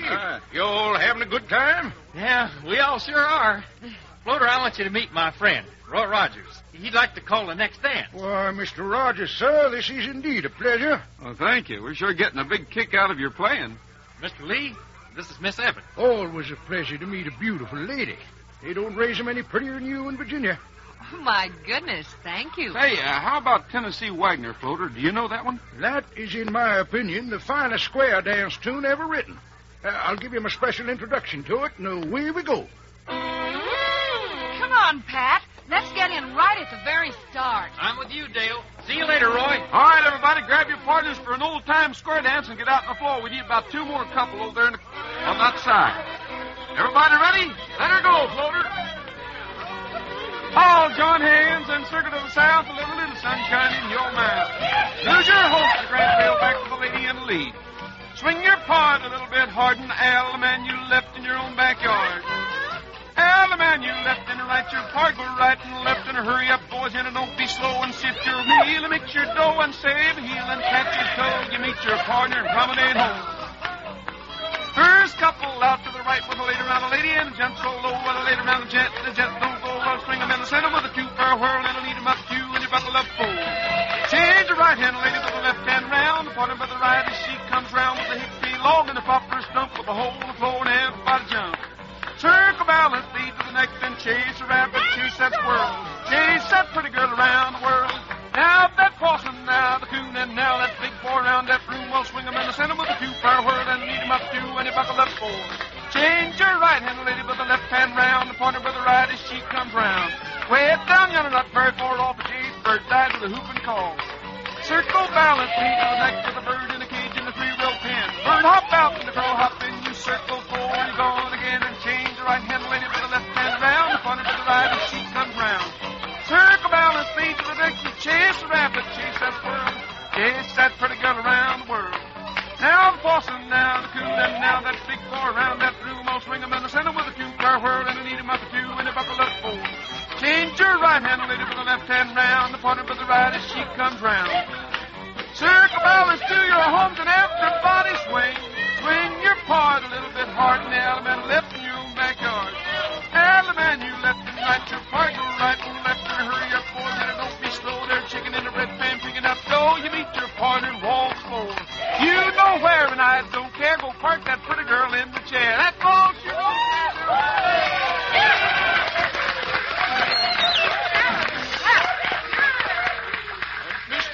is, it's a half minute till midnight before the folks leave the floor. Why don't we have them all gather around and sing Old Lang Syne? It's a great idea, Floater. The crowd is sure all out here now. Say, folks, it's just a couple of seconds until New Year. Let's all gather around and sing it in, huh? Good idea. Well, start us off, fellas. Key of F, boys. Here we go. Should old acquaintance be forgot and never brought to mind? Should old acquaintance be forgot and days of old lang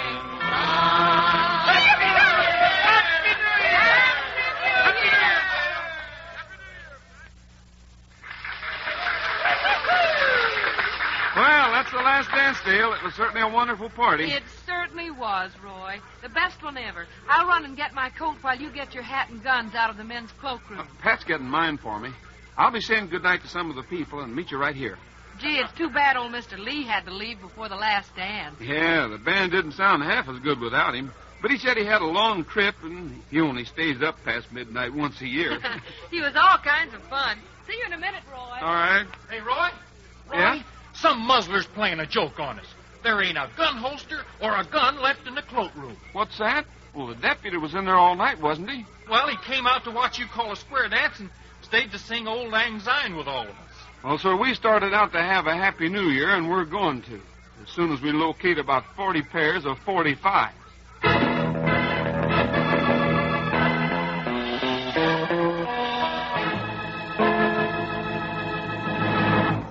Meet Roy's little friends, Handy, Dandy, Candy, the three honey bears you see on the front of every Sugar Crisp package. Hi, what's new? What's new? Post Sugar Crisp. Right. Sugar Crisp is the cereal treat that's fun to eat. And our three Sugar Crisp bears can tell you why. Sure. As a cereal, it's dandy. For snacks, it's so handy. Or eat it like candy, right out of the box. Yes, Sugar Crisp is so good because it's nourishing puffed wheat with a candy-like coating of sugar and honey. And Sugar Crisp is just sweet enough. You don't need sugar. Just add milk or cream and have a feast for breakfast. And Sugar Crisp is ideal for snacks. Quick and easy to fix whenever you're hungry. Or eat it right out of the package like candy. It's good. And it gives you quick food energy. So listen to the three little Sugar Crisp bears who say, As a cereal, it's dandy. For snacks, it's so handy. Or eat it like candy. Post Sugar Crisp. Look for genuine Post Sugar Crisp in the red, white, and blue package with the three bears on front. Buy Sugar Crisp tomorrow.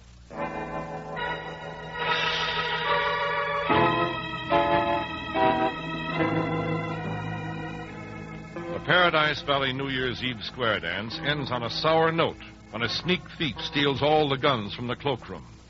It is early the next morning in the Eureka Cafe, and evidently the guns were not all that was stolen. Of all the rotten, no-account things to do, that feller was the worst thief in the world. Now, Pat, you'll get Nellie Bell back. Well, I just hope so. I couldn't get along without her. She's the sweetest little Jeep that ever was made. Why don't you get to work and take your mind off Nellie Bell? Roy'll figure out who stole her. You know, I don't think we even ought to open up today. Well, hey, the sheriff just gave me some mighty interesting information. Has he found Nellie Bell, Roy? Did he locate the stolen guns? No, but he gave me a lead, so maybe we can.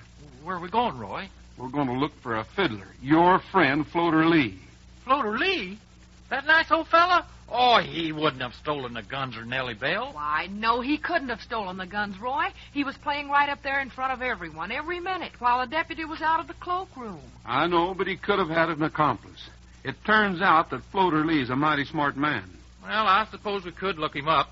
Said he lives way over at the south end of the valley. We're saddling up and heading to the north end, Pat. We're going to Boulder Canyon. Boulder Canyon? Or the last time we were there? The last time we were there is when you bought a map to a lost gold mine. Yeah, and it led us into plenty of trouble with that darn old Corky Lewis fella and that great big strong-arm man of his. But I don't see what that's got to do with Floater Lee. Well, the sheriff told me that Corky Lewis and his friend Louie made a jailbreak about 5 days ago. Now, Corky had a beard when we saw him before, but when you think of it, he and Floater were about the same size. Hey, that's right. And Corky was a fiddler. In fact, he bragged about how good he was. Yeah, Corky. Floater. I think that special introduction to the square dance last night was a signal that the coast was clear. And I've got a hunch that when we finish singing Old Lang Syne, the old fiddler and his partner took Nellie Bell and skipped with about $4,000 worth of guns. You mean we were singing, should old acquaintance be forgot? And all the time our old acquaintance was old Corky Lewis? That's just what I think. And our old acquaintance may be gone, but he's certainly not forgot. Now let's saddle up as fast as we can and head for Boulder Canyon.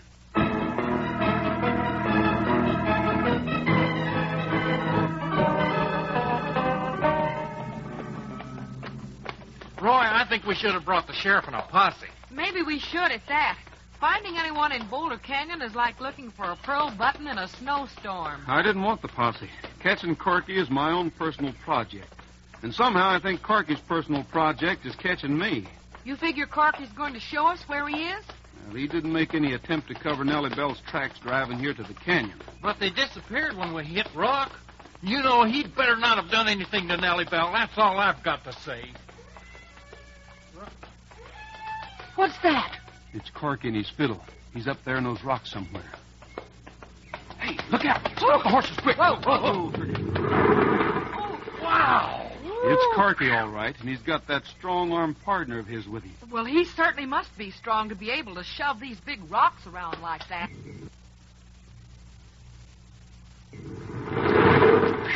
Say, we'd better find shelter right now. Move your horses now. We passed an overhang about 25 yards back. It'll be a fine place to leave Dale and the horses and Bullet. Leave me? What are you talking about? Well, climbing around these rocks is no job for you, Dale. Hey, we'd better take Bullet with us, hadn't we, Roy? He's mighty good at tracking. Yes. Well, here we are. Whoa, Trigger. Whoa. See how that big ledge juts out? Stay under the overhang, Dale, and you'll be perfectly safe from falling rocks. Fine. And I can see anyone who comes from either direction. Uh-oh. Corky's calling us again, Pat. Yeah, I just wish I'd hear Nellie Bell calling me. Say, Dale, take one of my guns as an extra. And if you need us, fire 2 shots. Don't worry about me, Roy. I'll be fine. Just remember, we're up against a mighty smart customer, and he's got a mighty tough partner. Come on, Pat, Bullet. Let's find that fiddling will-o'-the-wisp.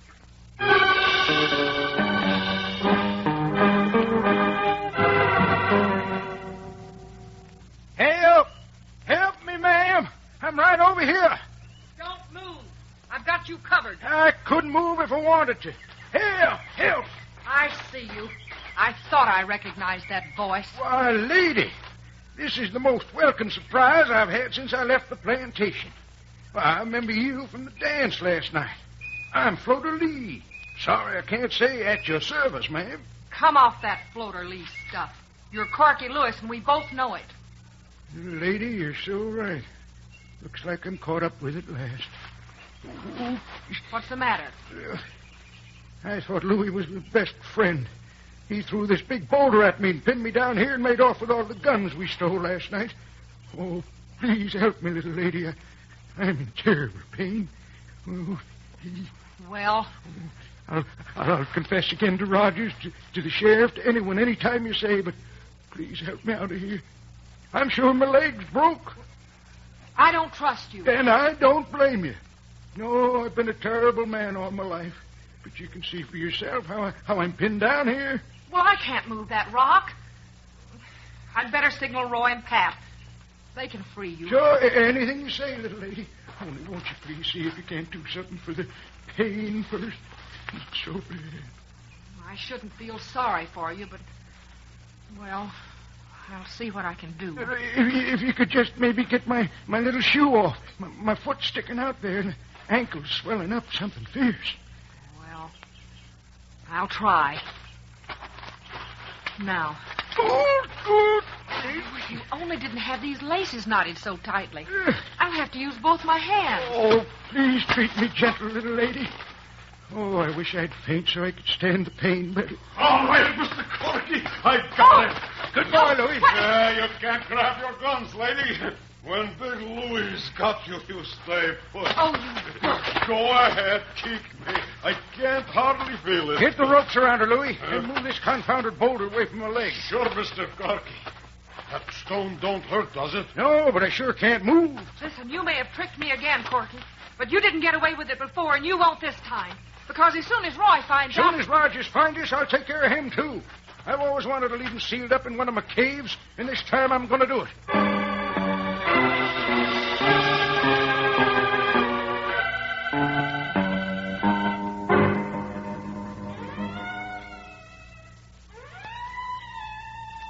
Hey, that fiddling. It's coming from the other side of this tunnel. Right. And it'd be an awful lot quicker to go through the tunnel than to climb up over this rock formation. Roy, look. Out there in the open at the other end. There's Nellie Bell. Sure enough. They must have driven her through the tunnel and parked her on the other side. Let's go get her. Now, wait a minute, Pat. Nellie Bell's parked close to what looks like a pretty steep cliff. If we get through the tunnel and then find we can't get out, Whoa, why couldn't we get out? There's daylight. There's bound to be a clearing there. I guess you're right. I hate to just walk into a place where Corky Lewis has led us, but as long as it's open on the other side, well, let's go through the tunnel. But let's go with our guns drawn. Come along, Bullet, but be quiet.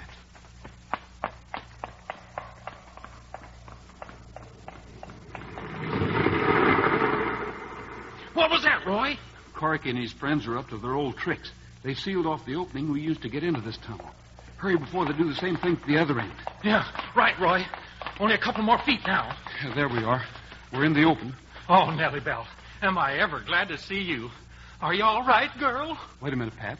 We're not in the open. We're in an opening. But there are sure 25-foot walls on 3 sides of it. Well, Rogers and Brady, I knew I could get you to come through that tunnel. All right, Corky. Let's see if you dare show yourself up there. Of course I dare show myself. I ain't afraid of your guns. Yeah, we got a direct beat on you, Corky. And with a sneak thief like you, maybe we wouldn't mind shooting. Now, I wouldn't care if he did. I've had my fun out of life. But if my friend Louie hears shots, I'm afraid he'll get awful mad at the little lady. What's that? Roy, do you suppose they got Dale? Of course we got Dale. You do just exactly as I say, or it'll go mighty hard with her. What if I don't believe you, Corky? Bring the little lady, Louie. Hold her up over the edge. If Rogers and the other guy try anything funny, just toss her down so hard she'll bounce.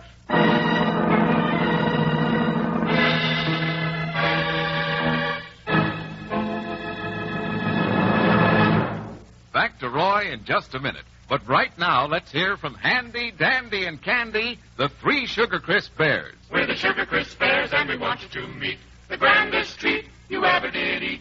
Post Sugar Crisp. As a cereal, it's dandy. For snacks, it's so handy. Or eat it like candy. Post Sugar Crisp.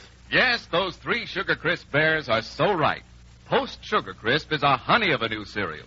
It's already sweetened, so you don't need sugar. Just add milk or cream. And, Mother, Sugar Crisp is ideal for snacks when the youngsters are hungry between meals. Made of nourishing puffed wheat, coated with energy-rich honey and sugar. Or they can eat it just like candy right out of the box.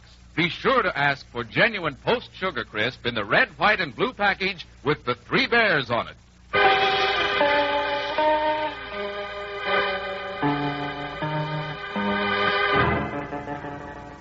Well, I got you in the well. What'll we do, Roy? If we try to shoot, that big fellow will throw Dale right down here with us. I know that, Pat.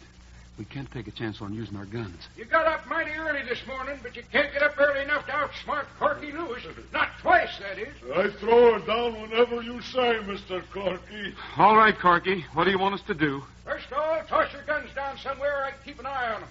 I don't trust you. Yeah, we don't trust you either. But never mind for now, Pat. Do as he says. All right. Well, I really don't want to harm the girl. Louie, you can take one last look at these 2 fellas if you like. And I want you to start filling up this hole with boulders. What? Roy, he's going to start throwing boulders down here at us. And if we go back in the tunnel to keep from getting hit, it won't be no time at all until he's got this entrance plugged up, too. Well, there may be one way out, Pat. What is it? Keep an eye on me.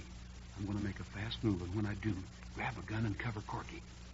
Hey, Rogers, what you doing with that rope? Oh, now, take it easy, Corky. I'm not going to risk having my dog hit by one of these boulders. I want him in the tunnel. All right, tie the confounded dog and take him in the tunnel. Happy smothering to all 3 of you. You don't have to lasso Bullet, Roy. He'll come when you call him. I'm not going to throw the rope on Bullet. I'm going to throw it up around me. Yeah. Hey, Roy, you did it. You got the big lug right in the noose. Grab a gun, Pat. Fast. I'm going up. Rogers, let go of that rope. Let Louie loose the rope. You'll do nothing, Corky. I can shoot darn near as good as Roy. Mr. Corky, he's pulling himself right up the rocks with his rope. Throw the girl down, Roy. I can't. I'm rope through her. I'm coming up, Dale. Be there in a sec. Keep those hands up, Corky. Louie, jump down there yourself. Oh, no, Mr. Corky. Not even for you. I get hurt. There now, Dale. We'll get that gag out of your mouth and get you out of this. I'll work my arms loose, Rogers. It's a good thing you're as big as you are, Louie. I couldn't have pulled myself up. You're the smaller man. There, Dale. Wiggle out and help Pat cover Corky. You bet I will, Roy. He's the meanest little weasel. This time I punch you inside out. All right, try it. I'm still going to go for that stuff. Roy, be careful. If you go over the edge. Drive him back, Roy. You're too close. I'll drive him back. If I ever get hold of you, Rogers, I throw you down there like You'll never get a hold of me. You're too slow. Get in there and fight, Louie. He can't hurt us. His guard's down, Roy. If you could only reach his jaw. I can make it again, Dale, I think. There. Corky, the time you and Louie spent in jail must have softened him up. I think he was tougher the last time. Now, look, Rogers, you and me ought to talk a little business. I'd still like a man like you on my staff. It's the same answer, Corky. And if you don't quit saying that, I'm liable to forget myself and throw one more punch. No, all right. I didn't see any harm in asking. Roy, how are me and Nellie Bell and Bullet going to get out of here? Louie will wake up pretty soon, Pat, and we'll let him work some more. Yeah, we'll make him move the boulders away from the entrance to the tunnel. Then you can drive out. Well, the only thing is, I just looked in the gas tank, and it's empty. Never mind that, Pat. First, we'll make Corky show us where he hid the guns he stole last night. Then we'll hitch Louie to Nellie Bell, cover him with all the artillery, and he can pull you back to Mineral City. It'll be a nice change from the rock pile he and Corky are going to be working on. Happy New Year, Corky. Happy New Year.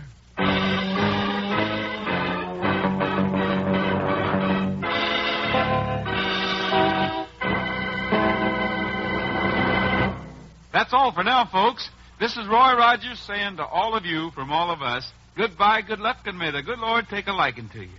See you next week. The Roy Rogers Show was brought to you tonight by Post Sugar Crisp, the cereal treat that's fun to eat. Fellows and girls, remember Roy's good advice and ask Mom to bring home Post Sugar Crisp in the red, white, and blue package with the 3 bears on the front. You'll love Post Sugar Crisp. Come and get it. Come and get it. For quick 2-minute energy for work and play, how about Grape Nuts Flakes? How about 'em, how about 'em, how about those Grape Nuts Flakes? How about those Grape Nuts Flakes? How about 'em, how about 'em, how about those Grape Nuts Flakes? They are so good, good for you too. The 2-minute energy works for you, so how about 'em, how about 'em, how about Grape Nuts Flakes? Grape Nuts Flakes is one of the triple-wrapped Post cereals.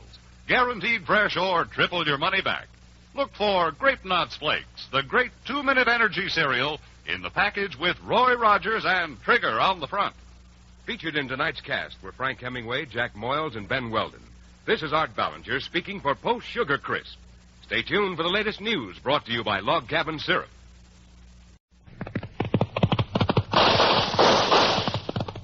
It's the Roy Rogers Show. Happy trails to you. It's nice to meet again. Happy trails to you until the journey's end. Post Grape Nuts Flakes, the great 2-minute energy cereal, brings you the Roy Rogers Show, transcribed on the R Bar Ranch, with Pat Brady and the Queen of the West, Dale Evans. Happy trails to you. Time to ride again. And here he is, in person, the King of the Cowboys, Roy Rogers.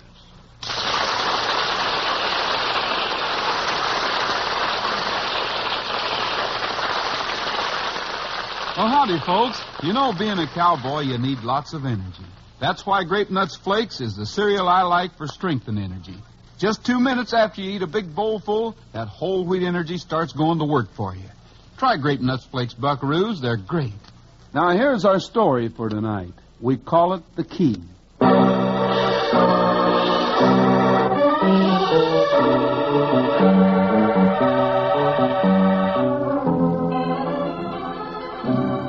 Of Pat Brady's many duties about the Eureka Cafe, the one he has always avoided most dutifully is dishwashing. But this afternoon, Pat is a different man. He and Roy are in the kitchen of the restaurant, and Pat is beaming over, of all things... Ain't it a peach? Ain't it a beauty? Ain't it the berries? It looks to me like an automatic dishwasher. Well, sure. This darn thing is the neatest little mechanical marvel anyone ever invented. Except the Nellabelle, of course. Pat give you anything that's run by a motor, and you're a happy man. My goodness, that last customer left in a hurry. It didn't take him 3 minutes to eat his sandwich and drink his coffee. Say, you're making this cafe fancier every day, Dale. This automatic dishwasher's quite a thing. You sure you weren't in on that Zenith bank robbery to get the money for it? It wasn't terribly expensive, Roy. And at least I can get Pat to wash the dishes now. Yeah, you sure can. Boy, this little baby is a dream. Come on, give me that tray of dishes. Oh, Pat, you'll wear the machine out. This is only one coffee mug and a couple of plates. Well, that's all right. You got to keep the kitchen spick and span. Here, let me take them. Now, watch how this thing works, Roy. See, you just lift this cover and stick the dishes inside. And then you close the cover and turn this knob and press this button. Oh, wait a minute. Oh, you don't have to wait. This little beauty starts right off. No, stop the thing a minute, Pat. Well, you can't stop it once it's started, Roy. Not without getting soap suds all over the place. No, sir. Once she starts, she runs a full cycle. Soaps, scrubs, washes, rinses, and 3 washers, and then blows the dishes dry. Well, how long does that take? Oh, about a half hour. Why, Roy? Well, I thought I saw a key or something in the bottom of that coffee mug you put in there, Pat. A key? Oh, it must have belonged to that nervous customer. The way he was shaking, he could have dropped it and never noticed it. Well, if you can't stop that mechanical pearl diver for a half an hour, maybe I'd better ride after the stranger and tell him to come back here for the key. He can't have more than 2 minutes start, and Trigger can surely catch that horse he had tied to hitching rail.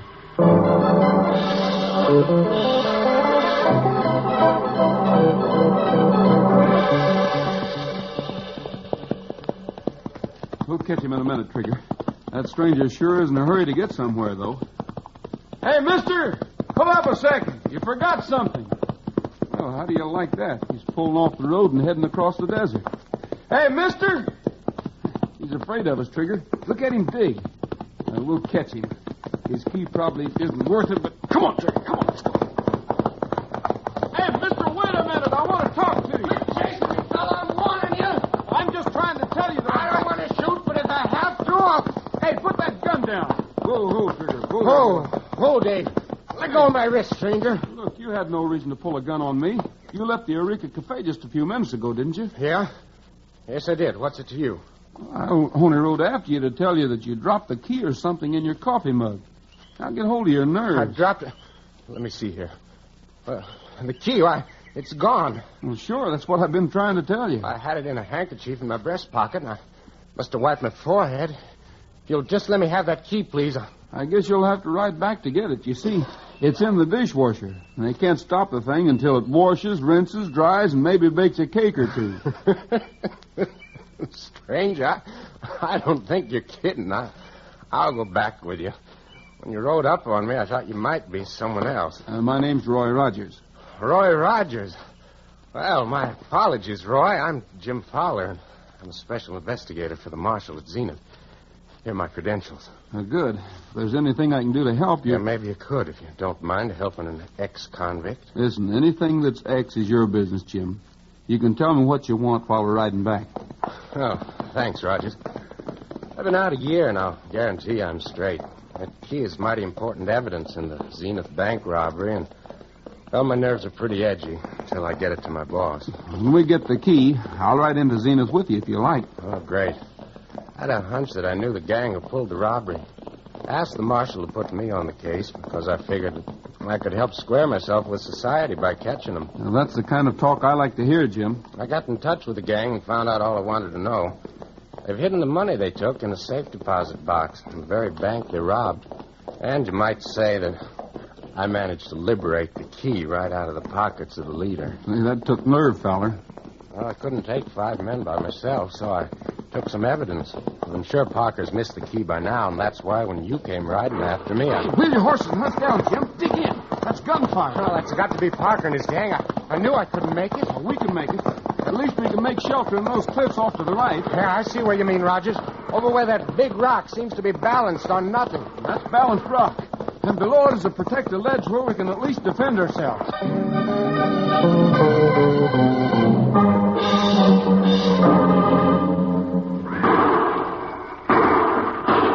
They're creeping in closer, Roy. It's mighty tough to get a bead on them with all those rocks for cover. Well, it's tough for them to get a beat on us, too. We can't waste any ammunition, though. And unless we can figure a way to outwit them, we're eventually going to have to make a dash for it. Yeah, we're safe here unless they actually charge us. It's better than running smack into their gunfire on the open road. Yeah, this was the only place to go. It's a safe place for our horses, too. We got you and your partner hemmed in, Fowler. That's Parker, all right. We've got you outnumbered. We'll pick you off eventually. You better give up. I'll see if I can scare them out from behind that rock. Rats flank around to their left. We'll pin them down and shoot them like fish in a barrel. We're in a tough spot, Jim. I'll try talking to him. What do you want with us, Parker? I don't recognize your voice, but we want the key Fowler's got. I don't know what you're talking about. Fowler does. Open up on them, boys. Smack them out of there. Roy, we'll never get out of here. If we move, those bullets will catch us. Easy, Jim. All right, Fowler. Come out and give us the key and we'll let you go. Otherwise, you'll get worse than that. I haven't got the key. I left it in the Eureka Cafe in Mineral City. No, Jim. Oh, you shouldn't have said that. But, Roy, Well, my friends are back there alone. I'm going back to check your story, Fowler. It's only a couple of miles, and Al and I can ride it in a hurry. Only the other three boys are going to keep you and your friend holed in there till we find out if you're lying. Give them another round, boys. Show them we mean business. I'm sorry, Roy. I didn't realize I was putting your friends in danger. I'm in this thing so deep, I just don't know what to do. Well, the first thing to do is for us to get out of here. Let's draw the fire of the men they left and see how they're grouped. We'll each fire once.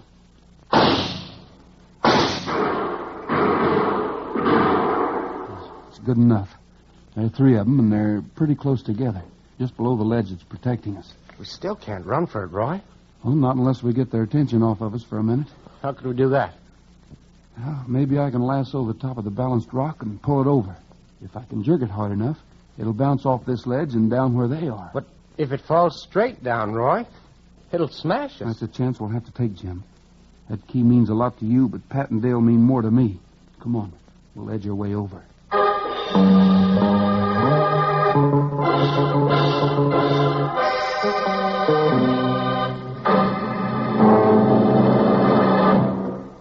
How about 'em, how about 'em, how about those grape nuts flakes? How about those grape nuts? How about 'em, how about 'em, how about those grape nuts flakes? They are so good, good for you too. Their 2-minute energy works for you. So how about 'em, how about 'em, how about grape nuts flakes? Yep, how about those grape nuts flakes? Take an old hand's advice, partners. Tomorrow, when you roll out of your bunk, corral a bowl full of that great energy-giving cereal, Grape Nuts Flakes. Grape Nuts Flakes are called the Great 2-Minute Energy Cereal because 2 minutes after you polish off a bowlful, their powerhouse whole wheat energy starts to go to work for you. That's the kind of quick energy you fellers and gals need. You'll go for Grape Nuts Flakes sugar roasted flavor. It's delicious. So ask Mom to get you Grape Nuts Flakes, the 2-Minute Energy Cereal. Look for Roy's picture on the front of the package.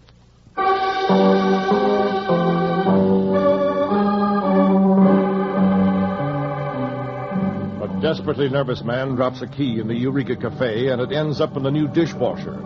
Roy Rogers rides to tell the stranger what has happened and finds himself ambushed by a gang of heavily armed bank robbers. The stranger blurts out the whereabouts of the key, and part of the gang goes to Mineral City to check his story. And now in the Eureka Cafe.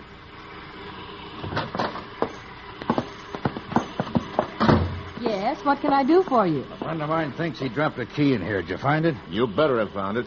Just a minute. I not only don't know what you're talking about, but I don't like the way you talk. Lady, we don't know you, and we don't care about you. We just want that key. I think you'd better leave right now. Yeah, maybe I better have a look around a bit first, huh? Yeah, you better, Al. We'll have a cup of coffee while we're looking. Start pouring, lady. I don't have to serve people like you. Oh, come on, lady. Our friend Sherry dropped the key here, and we don't mean no harm. Well, if you want some coffee and you're willing to pay for it and behave yourselves, you can look around. I think I know the man you mean. He sat at the table over there. Hey, remember that key the fella dropped in the coffee cup, Dale? Well, I finally remembered to take it out of the machine. Pat. I got so interested in putting new dishes in that I just plumb forgot to look for it the 2 times the machine stopped. That's what we're looking for, Parker. I'll take that key, son. Pat, Yeah, you ain't the fellow who dropped it, and a friend of mine went out looking for him. We know all about that. They sent us after the key. Now hand it over. Well, sure. If you were sent for it, here you are. I'll take it. Never mind, Al. I'll take it. All right, but come on, let's get out of here. Never mind the coffee, lady. We changed our mind. Pat Brady, of all the idiotic times to burst in here with that key. Well, Dale, I didn't have Why any in the idea. world did you just hand it over to them?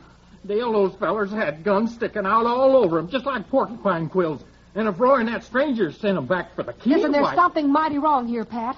Roy would have caught up with that stranger in 5 minutes, and he's been gone almost an hour. Now, I'm going to follow those men. Well, sure. Nellie Bell will follow anybody anywhere. And I'm sure not scared of them, no matter how many guns they got. Oh, if those men heard you clanking up on them in Nellybell, you wouldn't have a chance.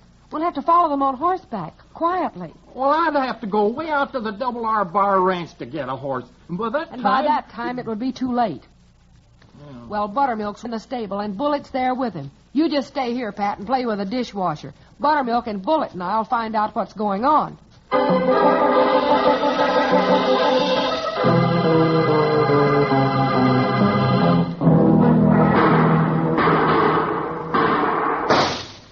Good work, Jim. You creased one of them that time. Yeah, Roy, but I'm out of ammunition. Well, I am too, almost. But I'm ready to try to pull Balanced Rock down on our friends. You lasso it, Roy, and I'll pull it down. Fine, Jim. And I'm glad to see you get hold of those nerves. Here goes. It's a long throw, Roy. If you get out where they can see you. I can make it, I think. You did it great. Your rope looped right over the top. Well, they saw me all right. Sure you want to go out and pull that rock over? I'll sure try. Let me have the rope. Now! Duck, Jim. It's bouncing. Over the ledge.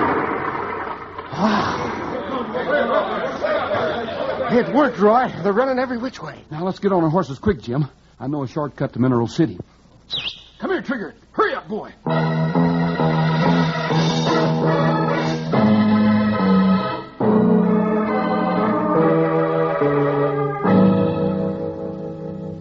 I guess Dale was mad at me, Roy. She stomped out of here, tossed a saddle on Buttermilk, and she and Bullet headed after them fellas like Sam 60. Well, we've got to figure out what to do next and do it in a hurry. She's been gone about 20 minutes. It'll be dark about... Oh, maybe she's coming back now. That's Bullet's bark, and he's mighty excited. Let's go see. Hey, Bullet's all alone. Bullet, what's the matter, boy? Where's Dale? Hey, that dog acts like he wants us to follow him, Roy. He sure does. Come on, Trigger. We're going to follow Bullet. Is your horse all right, Jim? Sure, he isn't fast, but he can go all day.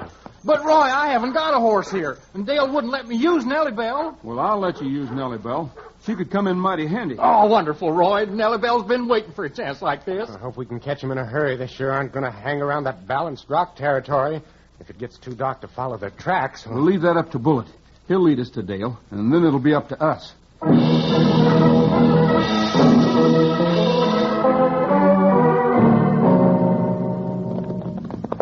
All right, men, pull up. Well, we'll figure out our next move now. We better get rid of that girl right here. What do you mean, get rid of me? I wasn't bothering anyone. Your men had no right to stop me and hold me, Parker. I don't know how much you know, lady, but I'm sure it's too much. You tried to keep us from getting the key, remember? Yeah, and you sure tagged after us in a hurry. We've got to get to Zenith. I'm not interested in where you're going or what you're up to. I just want to go about my business peaceably. Don't you believe her, Parker. We run into her and her dog after Fowler and his partner got away from us. She was plenty interested in knowing whether we'd seen you and Al. That's why we grabbed her. What's this about a dog? He was a big, tough-looking fella. But he ran out on her when he seen we had her. I don't know what you're talking about. Untie me and let me go. I think we ought to take her along as a hostage. Maybe she's working with Fowler, and if he chases us... If Fowler gets up the nerve to chase us, we'll take care of him in a hurry. We're on to him now, and I say we'll get rid of the girl right here. Well, then we'd better hurry up. It's dark, and we got a long ride. I will have to separate and meet at the hideout tomorrow. Separate? Not unless I'm carrying the key. You're right, Red. As long as Parker's got the key, we're not letting him out of our sight. Stand here and argue like this. There's no telling who'll come along. You let Fowler get away, maybe he's notified the law already. I've always heard that thieves don't trust each other. Now I know it. That's enough out of you. Get off that horse. Red, tie her to the tree, and we'll draw lots to see who finishes her off. My, you're certainly a bunch of brave men. Come on along, lady. Drag her over if she won't go. Now, look, Parker. You've carried the key for an hour. You better let me take it now. I'm hanging on to that key. Oh, Floated. Floated, aren't you going to bring Boy? What are you mumbling about, lady? Never mind. If you're going to tie me here and shoot me, why don't you get it over with? Sure. Once around, twice around, 3 times around, tuck in the end of the rope and tie it. Ouch! There you are. All set, Parker. I suppose when we draw lots, you'll cheat on that, too. Who you calling a cheater? If I could only get loose. I can wiggle my hand, but I can't reach the knots. Well, we better come to an agreement right here and now, or we'll all ride into Zenith together. You're wasting your breath, Al. You're wasting our time. Well, the girl's tied up. Why don't we get rid of her and then argue? Oh, Bullet, you made it. Oh, I hope you brought Roy.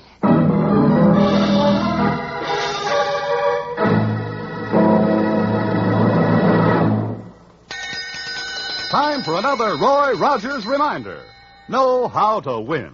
Yep, buckaroos, that's Roy's reminder for today. You know what a great feeling it is when you win a prize in school or win the big game. You get lots of praise. But partners, don't let that praise go to your head so much you crow over the losers. On the other hand, when you're on top, you've got to try and stay there. You have to keep right on practicing to keep on winning. And talking about winning the top honors next time, one of the best ways to do it is to stay healthy. Eat plenty of nourishing food like Post's Grape Nuts Flakes, the cereal Roy likes best for building up strength and energy. Yes, kids, Roy eats Grape Nuts Flakes for energy. His picture's on every package. Yes, Roy likes those swell-tasting Grape Nuts Flakes because their whole wheat energy starts going to work for you just 2 minutes after you eat a big, malty-rich bowlful. That's energy you need for most everything you do during the day. And you'll like the flavor of sugar-roasted Grape Nuts Flakes. So if you want to be king of the cowboys in your corral, ask your mom to get you Grape Nuts Flakes, the great 2-minute energy cereal. Grape Nuts Flakes is one of the triple wrap Post cereals, guaranteed fresh or triple your money back. All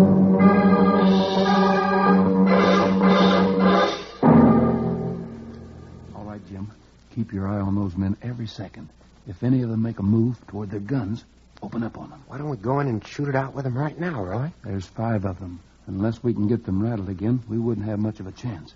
Pat'll reach his position in a few seconds. Meanwhile, I'll try to creep in and untie Dale. All right, Roy.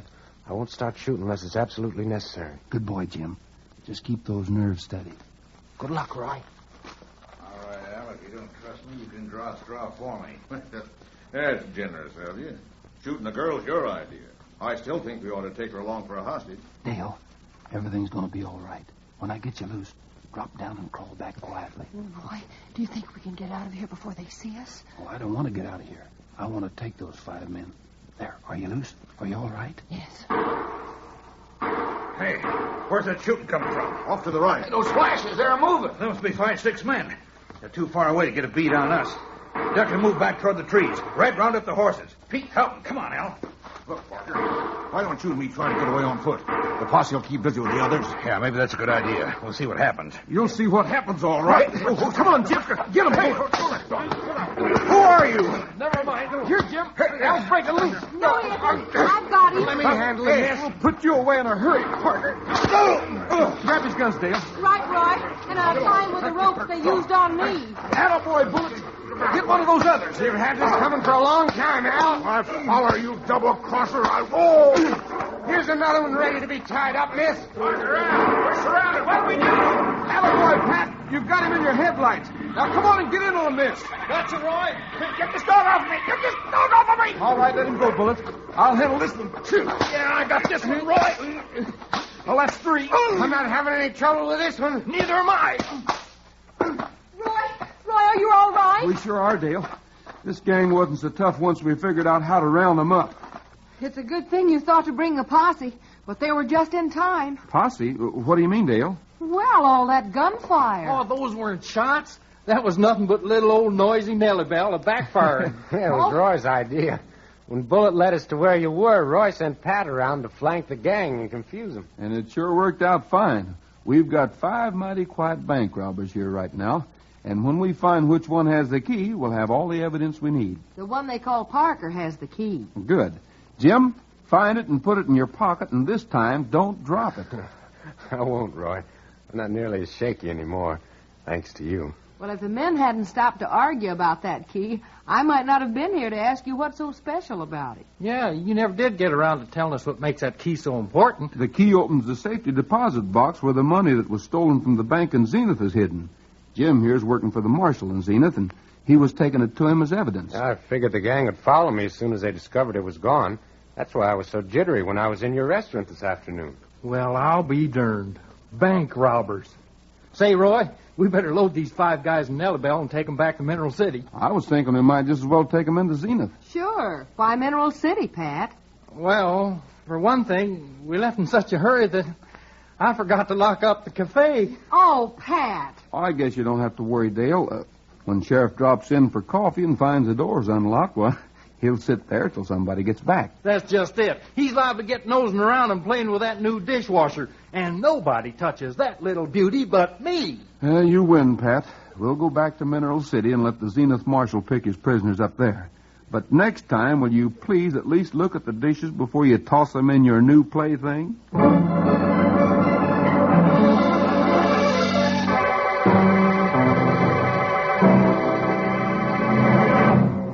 That's all for now, folks. This is Roy Rogers saying to all of you from all of us, goodbye, good luck, and may the good Lord take a liking to you. See you next week. Happy trails to you until we meet again. The Roy Rogers Show was brought to you tonight by Post Grape Nuts Flakes, the great 2-minute energy cereal. Grape Nuts Flakes is the cereal Roy likes best for strength and energy. Look for the picture of Roy and Trigger on the front of the package. The Roy Rogers Show can be heard again next week at this same time with Pat Brady, Dale Evans, and the king of the cowboys himself, Roy Rogers. An Art Rush production written and directed by Fran Van Hartesveld with music by Milton Charles. Happy trails to you until we meet again. Happy trails to you. Keep smiling until then. Who cares about the clouds if we're together? Just sing a song and bring the sunny weather.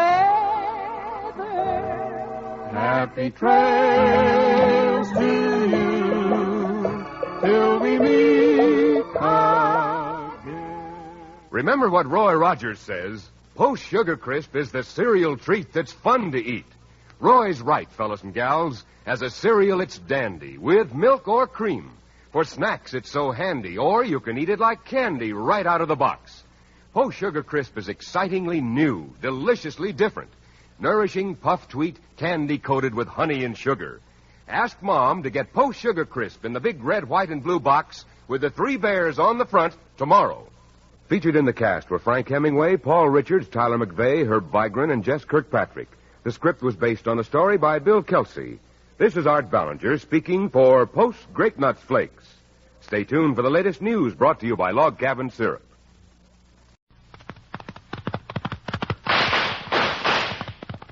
It's the Roy Rogers Show. Happy trails to you. It's nice to meet again. Happy trails to you until the journey's end. Post Sugar Crisp, the cereal treat that's fun to eat, brings you the Roy Rogers Show. Transcribed on the Double R Bar Ranch with Pat Brady and the Queen of the West, Dale Evans. Happy trails to you. Time to ride. And here he is, in person, the king of the cowboys, Roy Rogers.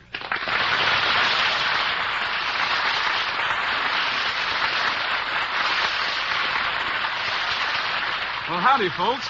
Here's my good word for today. It's about a honey of a new cereal, Post Sugar Crisp.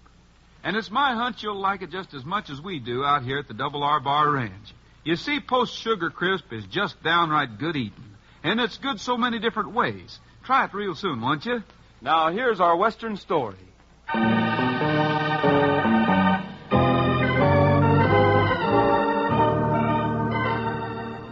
In a snug ranch house in the wealthy Paradise Valley cattle-raising country, Albert Larrymore, old and respected rancher, is talking to a newcomer from the east, young Dan Sutton. I'm awfully sorry you're having such tough luck, Dan. I'll be glad to lend your money to replace the stock you've lost. Oh, thanks, Mr. Larrymore, but I couldn't do that. A mortgage is a lot more heavily than it ought to be, and I don't know how I'm going to make those payments. Now, son, don't give up. I'm on the verge of it, Mr. Larrymore. In fact, I came over here to see if you wanted to buy my place. Of course, I'd like to own the gold mine spread, Dan. Gold mine. What a name for it. But I want you to try to see things through. And again, if you need a loan to tide you over. No interest, of course. Oh, thanks, no. I'll try to hang on a little longer, but if any more of my cattle die, well, I'll try not to think about it, Mr. Larrymore. And I want to say that you're a wonderful neighbor.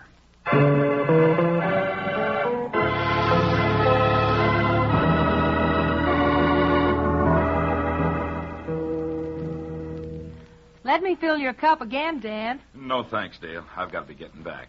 You better have the vet do an autopsy on those steers, Dan. Sure, if you can find out what's poisoning them, well, maybe you can find out where they're getting it. I don't think the vet could tell me any more than I already know. There's not a poisonous weed on the place. The water holes are all right. Dan, if the trouble's happening every time you don't patrol, why don't you stay in tonight and Pat and I'll patrol for you? Probably nothing would happen. You'd certainly do a better job of riding the place than I do. Oh, you shouldn't say that, Dan. Although, of course, if there's two better cowpokes in the valley than me and Roy, I have yet to see them. We'd go out after dark, Dan, so no one would know. And we'd make it very plain that you and Mrs. Sutton were staying in the house. That's a good idea, Roy. Say, why don't I ride out and call on the Suttons tonight, and the three of us will just sit and talk with the lights on and the shades up. We could try it.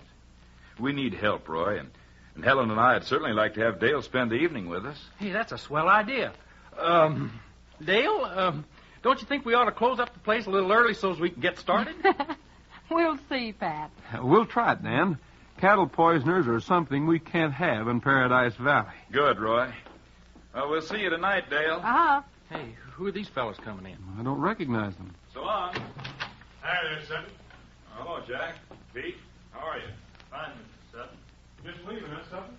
What's the matter? Ain't the food any good? The food's fine. You can't miss on this place. Well. So this is the Eureka Cafe. This is it, and I'm Dale Evans. I run the place. And this is Pat Brady. He thinks he runs it. And the other gentleman is Roy Rogers. Well, howdy. I'm Jack Lester. My partner is Pete O'Connor. We're Larrymore's new hands. Howdy. How are you? Hey, what's that dog doing in here? Go on, beat it. Hey, don't kick at him. I'll put him outside if he bothers you. Come on, Bullet Boy. Well, what do you gentlemen think of Paradise Valley? Strictly small-time stuff. We come from, the steers grow twice as big, the grass is 4 times as nourishing, and any less than 10,000 acres will turn into a miniature golf course. Sounds like the mouths grow considerably larger there, too. Never mind, Pat. Let him talk, lady. Fine-looking geezer like that probably can't think of anything better to say. Did you want to order something? Steak. Right, Jack? Right. 2 best in the house. I'll fix them, Dale. I like it better in the kitchen where it ain't so breezy. Well, I hope you fellows will get used to this small-scale operation in Paradise Valley. We think it's a fine place, and your boss is one of our leading citizens. Oh, we aren't complaining. Larrimore gives us a good deal. Of course, he needs us mighty bad, too. And now that I know what Mineral City has to offer, I think I'm going to like it a lot better. Well, Mineral City's quite a place.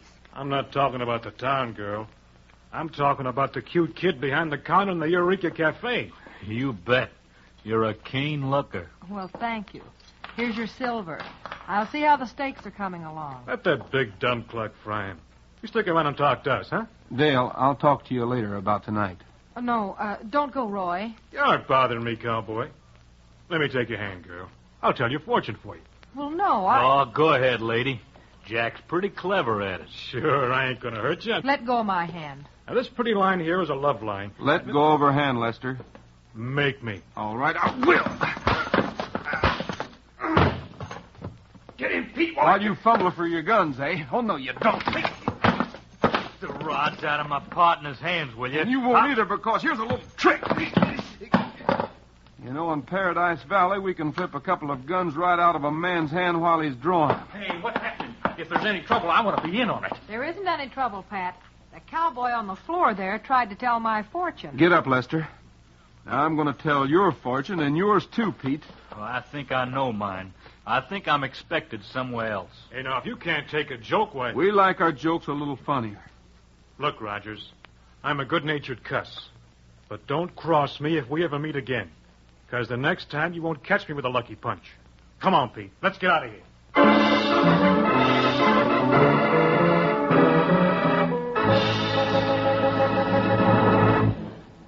Back to Roy in 2 shakes.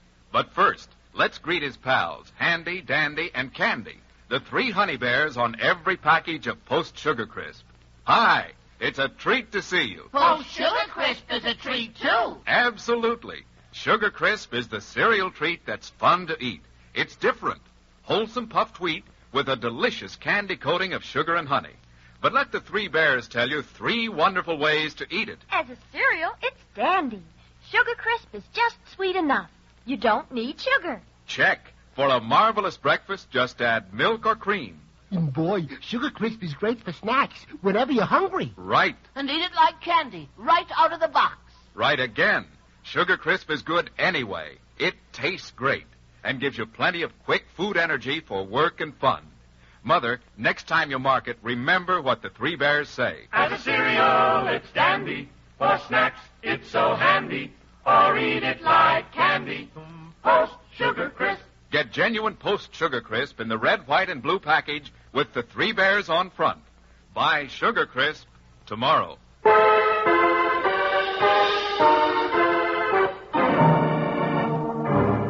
Mysterious poison is striking down the cattle belonging to Dan Sutton, young Easterner who has bought the old gold mine spread. Roy and Pat offer to do night patrol duty on Sutton's ranch, for the poisoner strikes when Sutton is not present. Now the moon, scudding through the clouds, casts ghostly shadows over the resting herd. Do you think it was a very good idea, Roy, having Dan bring most of his stock into this one pasture? Well, sure. At least we don't have to worry about the poisoner slipping in while we're out on the other part of the spread. Well, we can see pretty good when the moon is out, but I don't like being a quarter of a mile away from Nellie Bell and Trigger. I don't either particularly, but you and I and Bullet can lie here and run almost no risk of being discovered. Oh, me. Dale and Dan and his wife are over at the ranch house, talking and laughing, and maybe singing, and probably having something to eat. I'd sort of like to sneak over and get a cup of coffee or something. 5 minutes to get there, 5 minutes to drink it, 5 minutes to get back. And, well, I wouldn't be gone no more than 15 minutes. You stay right here, Buster. If someone was spying and saw you there all of a sudden, they'd know something was up. Yeah, maybe you're right. Gee, it's spooky and shadowy out here, isn't it? Well, Bullet isn't afraid of spooks. He'll warn us if any of them come around. Yeah! It's Dale. It sure is. Guess Bullet doesn't figure she's dangerous. Dale, you're supposed to stay in the ranch house. I know, Roy, but I just had to come out and see what's happening. Hasn't been a soul around. Now, you get back there with Dan and Mrs. Sutton. You're supposed to be a decoy, you know. Roy, I didn't say anything to Dan and Helen about it, but a man peeked in the window about 3/4 of an hour ago. What? I'm sure of it. I figured it was someone checking to see that Dan was inside. And as soon as I thought I'd given him enough time, I told Dan and Helen I was going to take some coffee out to you two. Well, that's just wonderful, Dale. I was just hankering for some. Well, the only thing is, I was so interested in what might be happening, I forgot the coffee. Oh, good going, Dale. Now, you better get back. Why? Buttermilk's tied out in front, and if anyone's around, they'll think I'm still inside. Quiet, Bullet. Hey, what does he see? I don't know, but he's plenty excited. Shh, quiet. Look, way over there on the other side of the pasture. Isn't that 2 men? It looks like it. Hey, I can hardly hold Bullet. Oh, that darn cloud. I can't see a thing now. Let's get up closer. Oh, wait. The moon will be out again in a second. Let's see what those men are up to before we frighten them off. Bullet, come back here. No, I relaxed my grip on Bullet at the wrong time. He was sure steamed up about whatever he saw. Pat, we'd better get Trigger and Nellie Bell and follow him. Do you want me to run back and get Dan? Yeah, why don't we all go? Have sort of a posse. Oh, it's too late now. Bullet's frightened them away. It'll be quicker to run down there and see what they were up to.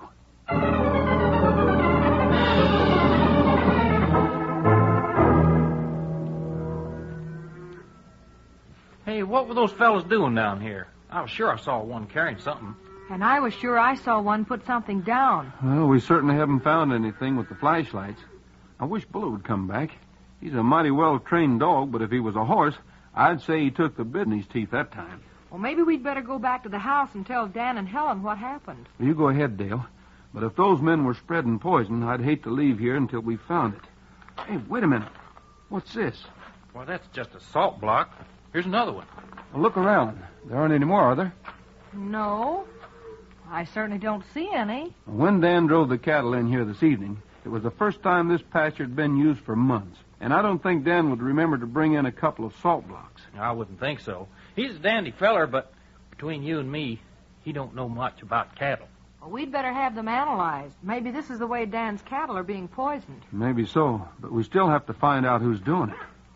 Well, look who's here. Bullet, what do you mean breaking away like that? Hey, what are you carrying? Give it to me. What's he got there, Roy? Oh, an old piece of cloth. Well, it looks like it. Shine your light here, Dale. Blue corduroy. Roy, Jack Lester was wearing a blue corduroy outfit when he was in the cafe this afternoon. Hey, he was at that. Well, if that's the case, why don't we just go over to Laramore's and haul Lester down to jail? There's plenty of people with blue corduroy jackets, Pat. We can't arrest Lester on evidence like that. Dale, you better take these salt blocks into the sheriff. Meanwhile, Pat, you and Dan and I will see if Bullet can pick up the trail of this piece of corduroy.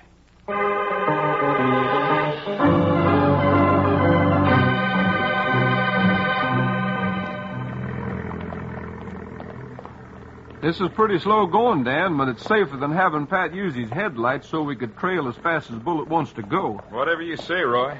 This is all pretty new to me. You sure Bullet knows where he's going? Seems like we've been edging along this fence for 15 minutes now. I'll trust Bullet. Don't make any more noise than you have to, Pat. Okay.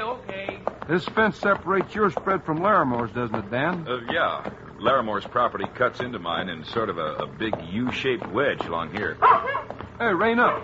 Bullet's stopping for something. Whoa, Trigger. Whoa, Andy, whoa. Hey, what's the matter? Your fence is down here, Dan. In fact, it's been cut. It was all right this afternoon. I drove the cattle past here. There's an opening onto Laramore's spread now, and Bullet wants to take us through it. Come on as quietly as you can.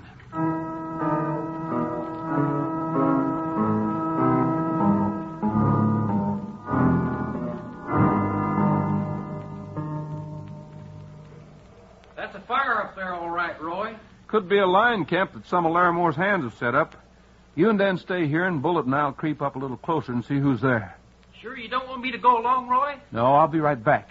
Come along, Bullet, and keep quiet. You stay there, Trigger. Sure nice of Roy to help me. Oh, Roy likes to do things like this. Hey, Dan, whereabouts is that old gold mine your spread was named after? Way over on the other side of this U-shaped piece of Laramore's property. If there was anything left in the mine, I guess you wouldn't be so worried about meeting your mortgage payments, would you? I guess I wouldn't. But I knew when I bought the place that the mine was worthless. Yeah. A lot of people looked at this property before you bought it, and they all had some of them geohuliologists or whatever you call them out here looking at the place, and they all figured it was mined out. I never expected to own a gold mine. But I did think I'd be able to make a go of cattle ranching. Pat, Dan, Bullet and I got close enough to see 3 men around that fire. Who are they? Hey, is that Lester guy one of them? Yes, Lester's one and O'Connor's another. Well, why don't we just storm up there and whale a tar out of them just on general principles? Because I think the third man is Mr. Laramore. Mr. Laramore? Are Lester and O'Connor holding him? I couldn't see, and I couldn't get close enough to hear what they were saying because Bullet was getting excited again. Mr. Laramore certainly wouldn't have anything to do with poisoning my cattle. Well, I certainly wouldn't think so. Hey, Pat, Hold Bullet here. I'm going back to the fire. Lester and O'Connor strike me as strictly no good.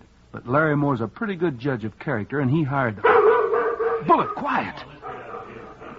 Oh, there they go. They're on horseback and running again. They sure are, all three of them. All right, then. We're going after them. If Lester and O'Connor are putting something over on Larry Moore, we've got to catch them before it's too late.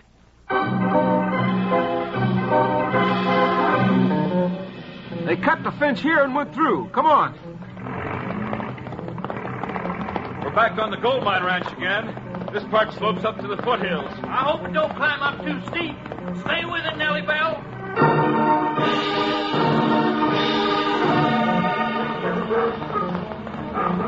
Roy, I gotta turn on the headlights. I can't see where we're going. Okay, Pat. Those fellows know they're being chased. They've got fast horses. Ours are faster. Come on, Trigger.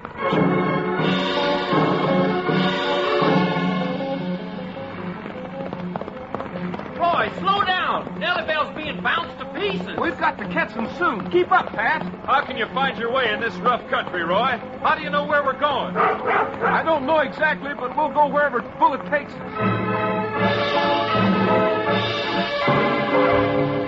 Whoa, Trigger. Whoa, boy. Whoa, Andy. Whoa. Whoa, Nellie Bell. Whoa.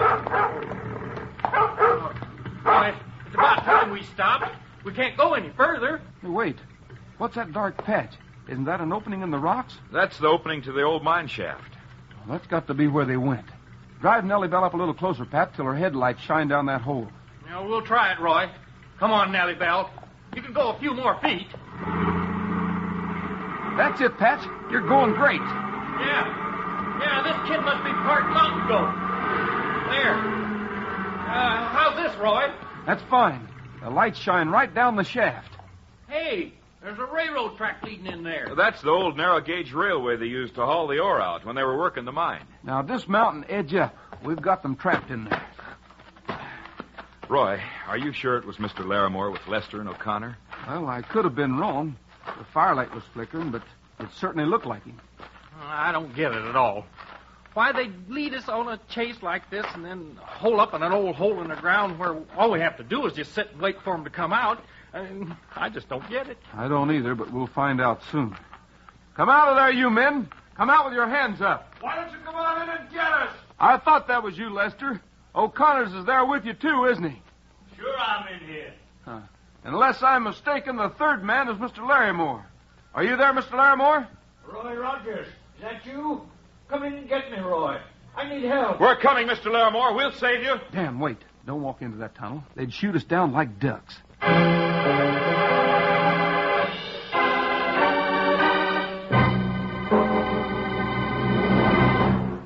We'll return to Roy in a moment. But first, let's listen to the 3 Sugar Crisp Bears. We're the Sugar Crisp Bears, and we want you to meet the grandest treat you ever did eat. Post Sugar Crisp. As a cereal, it's dandy. For snacks, it's so handy. Or eat it like candy. Post Sugar Crisp. Those 3 Sugar Crisp Bears really know a good thing when they taste it. Sugar Crisp is the cereal treat that's fun to eat. That's why it's fast getting to be America's favorite cereal. You see, Sugar Crisp is already sweetened with honey and sugar, so you'll just eat it with milk or cream. And it's so handy for snacks anytime you feel like sitting down to some good, nourishing eating. Or eat it just like candy. Get genuine Post Sugar Crisp in the red, white, and blue package with the 3 bears on it. It's a honey of a new cereal.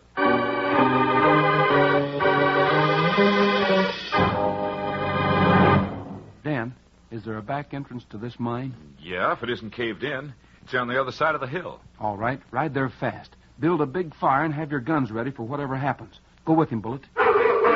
Right, Roy. I'll do my best. Come on, Andy. Over these rocks. Roy, help me. Sure, Rogers. Help me if you dare. Hey, we've just got to rush them, Roy. You're right, Pat, but not on foot. We'll be even better targets on horseback. And I haven't even got a horse. You've got Nellie Bell, and Nellie Bell's going to pretend she's a tank. What? Start her up. Drive her right down those railroad ties into the mine. Roy, we'll do it. It's the last thing they'll expect. And if we can get them confused... That's the idea. Let's go. All right. Hang on, Roy. As soon as the headlights pick them up, I'll start shooting. Don't go too far past them. I'll handle her just right. Don't you worry. Hey, what's happened? There they are. They'll run us down. Stop. Stop. Shoot him, Lester. Fire those guns. Oh, so that's the setup. Well, I'll do the shooting. I'll do some myself.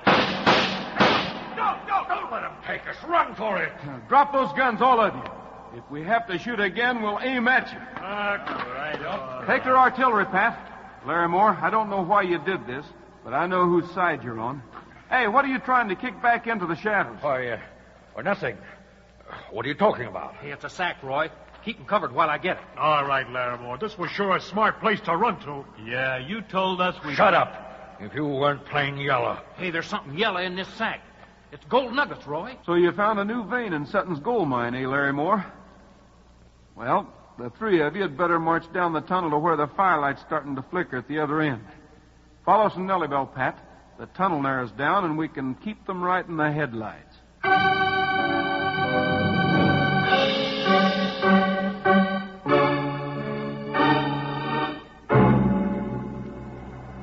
Well, we'll figure a way to get them into town, Roy, and I'll lock the three of them up. We'll get them into town all right, Sheriff. I'm certainly glad you and Dale showed up out here. Well, we found that the salt blocks were coated with poison, and we hurried back to tell you. You can't hold me, Sheriff.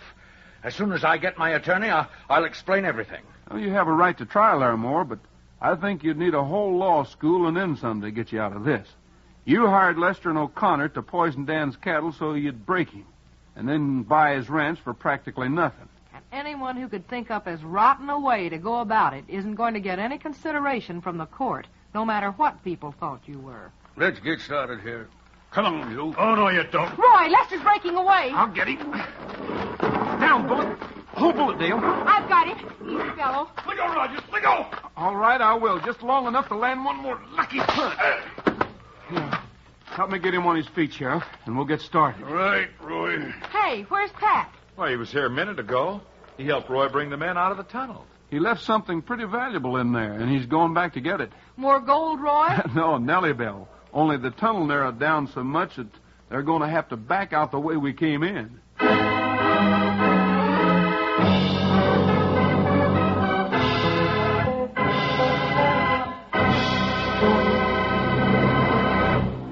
Today, our country faces a double production job. Weapons for fighting a war and civilian goods for fighting inflation. It's a job that requires working together, all of us, management, labor, and the public. Production is everybody's job. Remember, the more efficiently we produce, the stronger we grow and the better we live. Remember, greater production means greater security for all of us. That's all for now, folks. This is Roy Rogers saying to all of you from all of us, goodbye, good luck, and may the good Lord take a liking to you. See you next week. Happy trails to you until we meet again. Fellas and gals, Post Sugar Crisp, the cereal treat that's fun to eat, wants to tell you that there's a swell story about Roy and Dale in the February issue of Radio TV Magazine, now on the newsstands. All you Roy Rogers fans will want to read this heartwarming story. The Roy Rogers Show can be heard again next week at this same time with Pat Brady, Dale Evans, and the king of the cowboys himself, Roy Rogers. An Art Rush production written and directed by Fran Van Hartesvelt with music by Milton Charles. Come and get it! Come and get it! For quick 2-minute energy for work and play, how about Grape Nuts Flakes? How about 'em, how about 'em, how about those grape nuts flakes? How about those grape nuts flakes? How about 'em, how about 'em, how about those grape nuts flakes? They are so good, good for you too. The 2-minute energy works for you, so how about 'em, how about 'em, how about grape nuts flakes? Grape Nuts Flakes is one of the triple-wrapped Post cereals. Guaranteed fresh or triple your money back. Look for Grape Nuts Flakes, the great 2-minute energy cereal, in the package with Roy Rogers and Trigger on the front. Featured in today's cast were Frank Hemingway, Herb Butterfield, Joe Kearns, Howard Culver, Gil Fry, and Gil Stratton, Jr. The script was based on a story by Nate Kaplan. This is Art Ballinger speaking for Post Sugar Crisp. Stay tuned for the latest news brought to you by Log Cabin Syrup.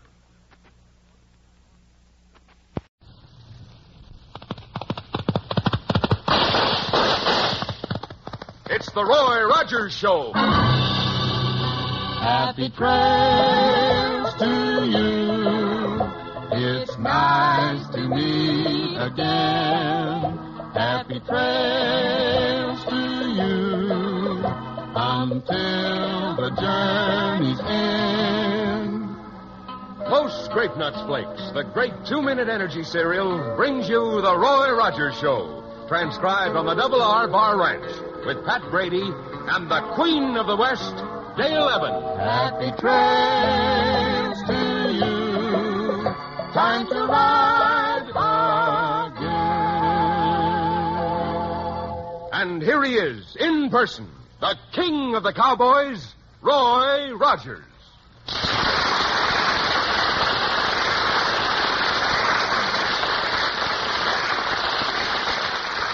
Well, howdy, folks. You know, being a cowboy, you need lots of energy.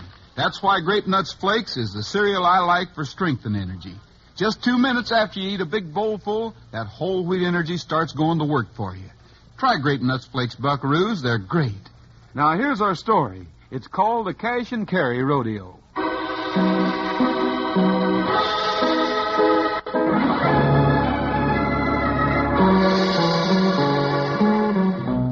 A group of citizens from all over Paradise Valley are meeting tonight in the Mineral City Schoolhouse. The sheriff is presiding, and as Roy Rogers says... Hey, Dale, the sheriff's doing a fine job.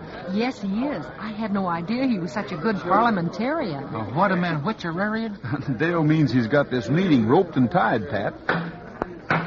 Order, please. The suggestion of a valley-wide rodeo, the entire proceeds and such prize money as the winners care to contribute to go to the lunchroom building fund seems to meet with the approval of this group. Are there any objections? Well, that being the case, I'm going to take a bull by the horns and appoint Mr. DeYoung as chairman of the rodeo committee to work with Roy Rogers, Dale Evans, and yours truly. The meeting's adjourned. I promised my wife I'd be home early.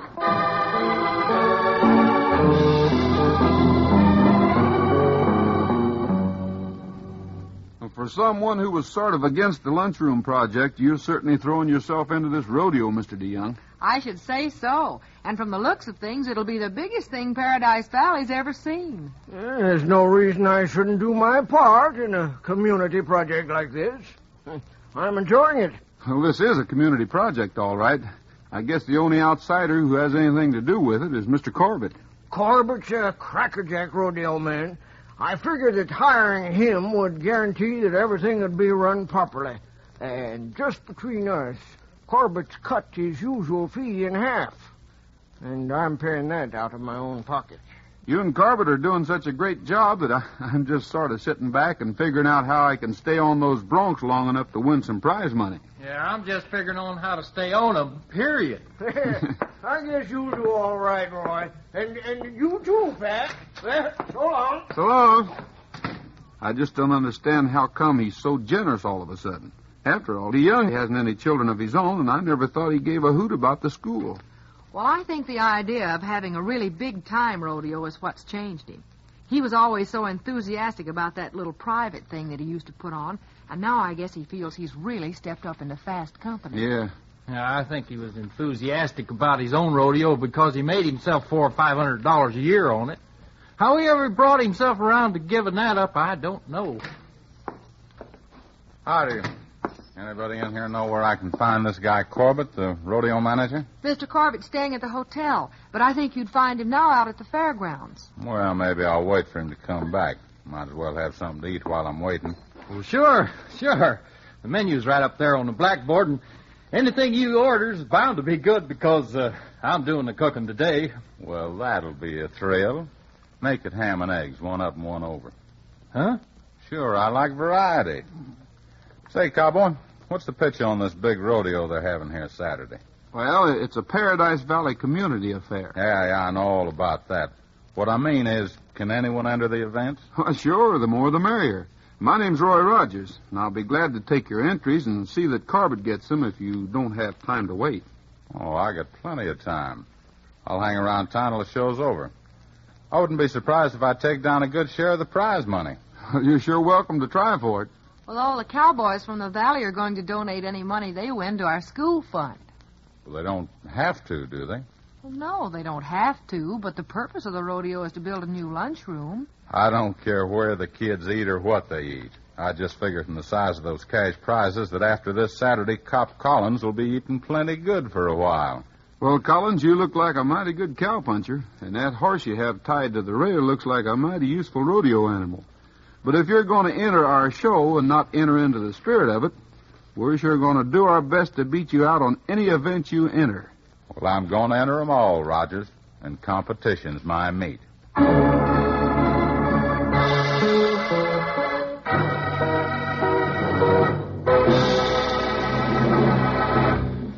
How about 'em, how about 'em, how about those grape nuts flakes? How about those grape nuts flakes? How about 'em, how about 'em, how about those grape nuts flakes? They are so good, good for you too. The 2-minute energy works for you, so how about 'em, how about 'em, how about grape nuts flakes? Yep, how about those grape nuts flakes? Take an old hand's advice, partners. Tomorrow when you roll out of your bunk, corral a bowl full of that great energy-giving cereal, Grape Nuts Flakes. Grape Nuts Flakes are called the Great 2-Minute Energy Cereal because 2 minutes after you polish off a bowlful, their powerhouse whole wheat energy starts to go to work for you. That's the kind of quick energy you fellers and gals need. You'll go for Grape Nuts Flakes sugar-roasted flavor. It's delicious. So ask Mom to get you Grape Nuts Flakes, the 2-Minute Energy Cereal. Look for Roy's picture on the front of the package.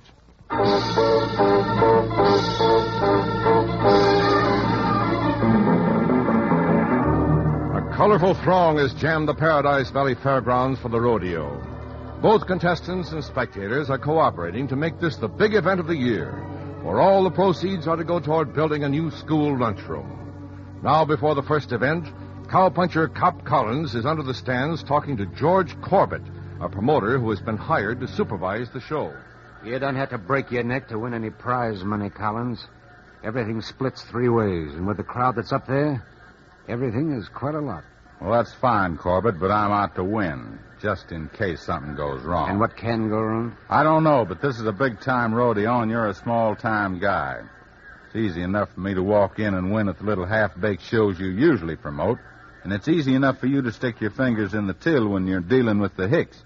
These folks aren't that stupid. The only reason I'm not big time is because I never had any luck. The only reason you're not big time is because you're crooked. Oh, look who's calling who a crook. Look, I work for my prize money. Of course, I may not always have the toughest competition. Oh, you think these boys are going to be tough, huh? Yes, and if I find out in the first couple of events that they are, I'll take steps to see that they aren't so tough from then on. Are you sure we can trust this other geezer? Yeah, of course we can. He's as anxious to get his hands on 1/3 of the money as we are. Ladies and gentlemen, welcome to Paradise Valley's biggest and best rodeo. Well, I better get on up there, and you better get over to the chutes. You know when to meet me. Right. You all know why I'm here, and so without further ado, we're going to call the first event, Wild Calf Roping.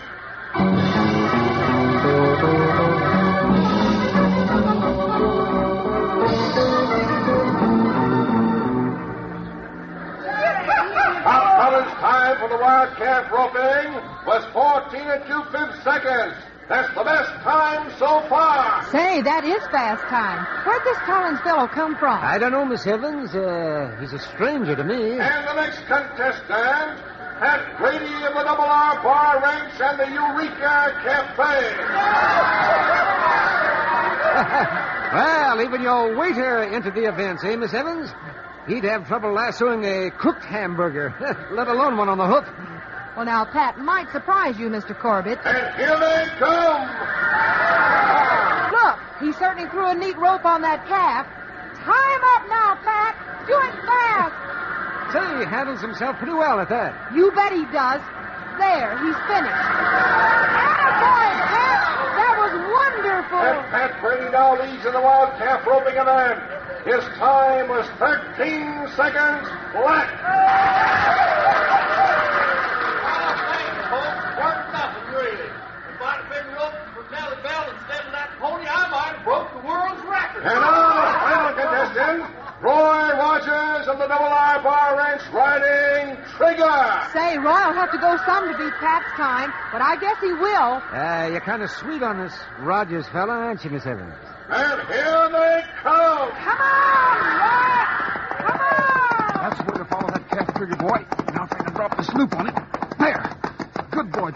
Hold him there. A little doggy. We'll get this rope around his front leg. Now the back ones. There you are. And the final contestant is the winner of the Wildcat roping event, Roy Rogers, in a very good time in 11 3/5 seconds. Good work, Sugar. There's a better roping horse than you. I haven't yet to see him. The next event, ladies and gentlemen, will be the Wild Steer Wrestling.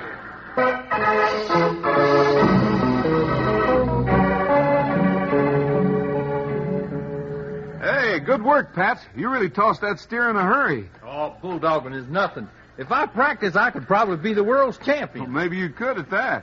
If you think 7 seconds is good time, watch what I do. We'll be watching, Collins, and good luck to you. Well, you ain't so hot so far. You got 1/3 and 1-0. I guess the school fund ain't gonna miss the few bucks you'll take out of this rodeo. And now, coming out of chute number 3, Cop Collins. Address unknown. All right, turn the steer loose, man. Go after him, Matt. Hey, Collins is a pretty good cowboy, but I think we kind of got his goat. Maybe so. He's misjudging that steer. Yeah, he's only got him by one horn. There, he's got a grip on him. Hey, that steer's tough. Well, maybe the steer don't want Collins to win. After all, he was bred in Paradise Valley. Well, he's getting him now. There, he's down.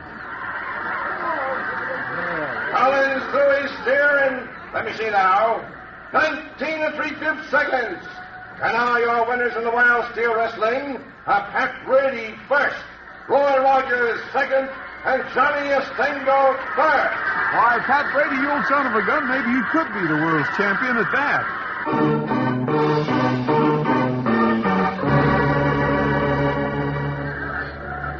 Well, our Paradise Valley boys are certainly coming through, Mr. Corbett. And I thought Collins would give a better account of himself than this.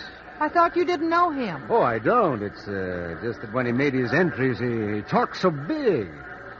Well, Miss Evans, I better go down and check the receipts with Mr. DeYoung and the sheriff before the next event's called. I think I'll go down and wish Roy and Pat good luck. They're really giving each other a battle. All right, fine. It's been a pleasure to watch the rodeo with you, Miss Evans. Oh, I'm coming back to the box for the bronc ride. Oh, fine. That's fine. And, of course, you're coming to the basket social we're having for the contestants this evening, aren't you? Well, I don't know if I'm much for basket socials. Why, they're all kinds of fun. I don't think you realize what living is until you've lived in Paradise Valley. And I'll just be leaving you here. I'll slip over to the box office. I suppose Mr. DeYoung will still be there. See you later, Mr. Corbett. Gee, I'm proud of Roy and Pat. Oh, well, hi there, Mr. Collins. Hello, Miss Evans. Well, you don't look very happy. Oh, what a rodeo. Don't feel badly. 1/3 in the kind of competition you're meeting today isn't bad at all. You watch this bareback bronc ride, and I'll win a first in that or know the reason why. Boy, is he a poor loser. Looks like he's heading for the box office, too. Well, hi there, Dale. You enjoying the show? Some rodeo, ain't it, Dale? Well, it's certainly a financial success, and you fellows are making it an artistic success, too. You've never been better. Well, we're kind of lucky today, I guess. That Collins fellow sort of got me riled up, and I'm doing my best to beat him. Yeah, me too. You know, I never realized I was such a hot-shot cowpuncher. Hey, I'm wasting my time in your kitchen. I think you're both wonderful, and I came down to wish you both good luck with the Bronx. Well, thanks, Dale. That's sure nice of you. Yeah, it sure is. But I'll bet you hope Roy wins. Well. How long do we have before the next event? Oh, 5 or 6 minutes. Why? If you'll excuse me, I want to look up the sheriff. He and I are cooking up something. A surprise? Well, we hope it'll be a surprise. See you soon. Well, I don't know what else they could think of. It's been a perfect rodeo. Say, Pat, have you found out anything more about this cop Collins? Nope, except he ain't quite as good a cowboy as he let on he was. Well, has he mentioned anything about Mr. Corbett? Well, yeah. Right after the bulldogging event, he was mumbling something about Corbett giving him a bum steer. But there was nothing bum about that steer at all. He was just plain too tough for Collins. Pat, if you'll excuse me, I want to check on something before the event. I just want to be sure that nobody's getting a bum steer around here.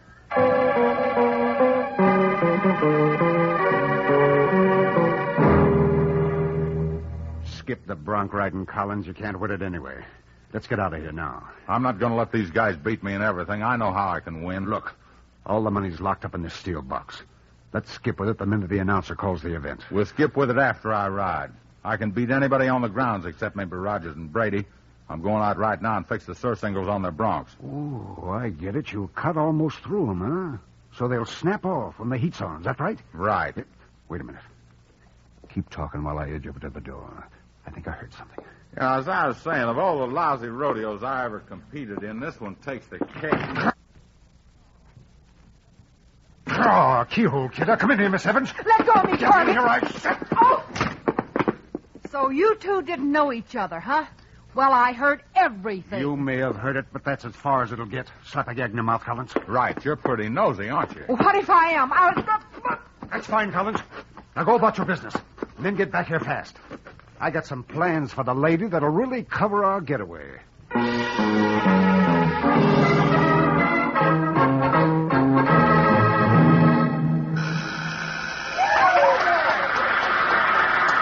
Well, Collins stayed on. Yes, and he gave that bronc a good ride. He'll score some points on it, too. Cup Collins stayed on his bronc for the full 8 seconds. The judges will announce his point score at the end of the event. Well, I'll climb up on the chutes here, then. I'm next. The pickup men have got him. And they've got the bronc, too.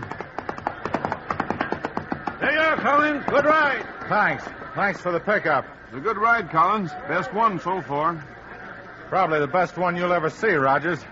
I'm not going to stay around and watch you and Brady. I don't waste my time on amateurs. And on to chute number 5, Pat Brady on Teacher's Pet. Good luck, Pat. Trigger and I'll pick up for you. Good. Now, don't you get any ideas about throwing me, Bronc. And there they go. Attaboy, Pat, you're doing it. Hey, he's off already. Come here, Trigger boy. Hey, Pat, are you all right? Yeah, I'm all right, but what happened? You got thrown. Oh, I landed right on my head. You know, if I hadn't, I might have been hurt bad. Well, come on, Trigger. Let's get that bronc. Pat Brady didn't stick around long, folks, but he's given us a great show up to now. And now the final contestant, and he has his work cut out for him if he's going to beat Cop Collins' ride. Out of chute number 2, Roy Rogers on Gray Twister. Hold trigger for me, will you, Pat? Oh, sure. Hey, what's that piece of leather you have there? Leather? Well, I'll be darned. You know, I got on that bronc and grabbed my rig and it must have broke. That's why I got thrown. Let me see. It broke enough and it's been cut. Hurry up, Roy. The bronc's ready. Okay. Roy, you mean somebody done this on purpose? It looks like it, Pat. And I'm going to check my rigging before I ride. Hey, Roy, look. One of them wild bulldog steers broken loose, and Dale's trying to ride him. Pat, she's tied on him. Come on, Trigger boy. If we've ever bulldogged the steer, Trigger, now's the time to do it. Go on, boy.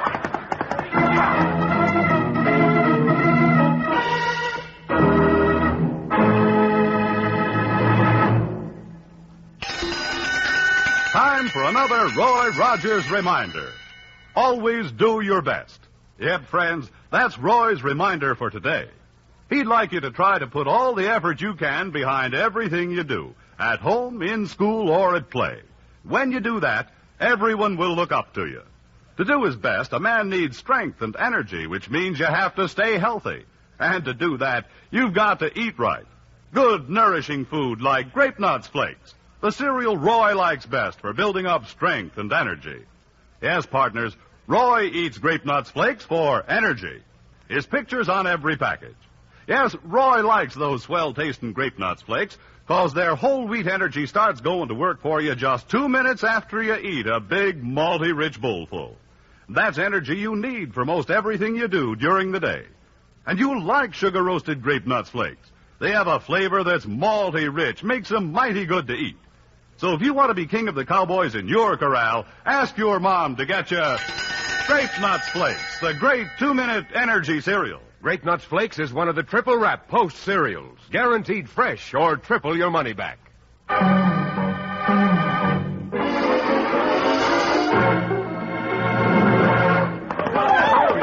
for that steer, Trigger. Get it. You're not going another inch. You... Hey, Pat, out here, quick. Get Bill out of the way. No, you don't. Hey, I'm here, Roy. Bailing out. Hey, she's unconscious. Carry her out of here. Do it fast. I'll hold this loco critter till you're safe.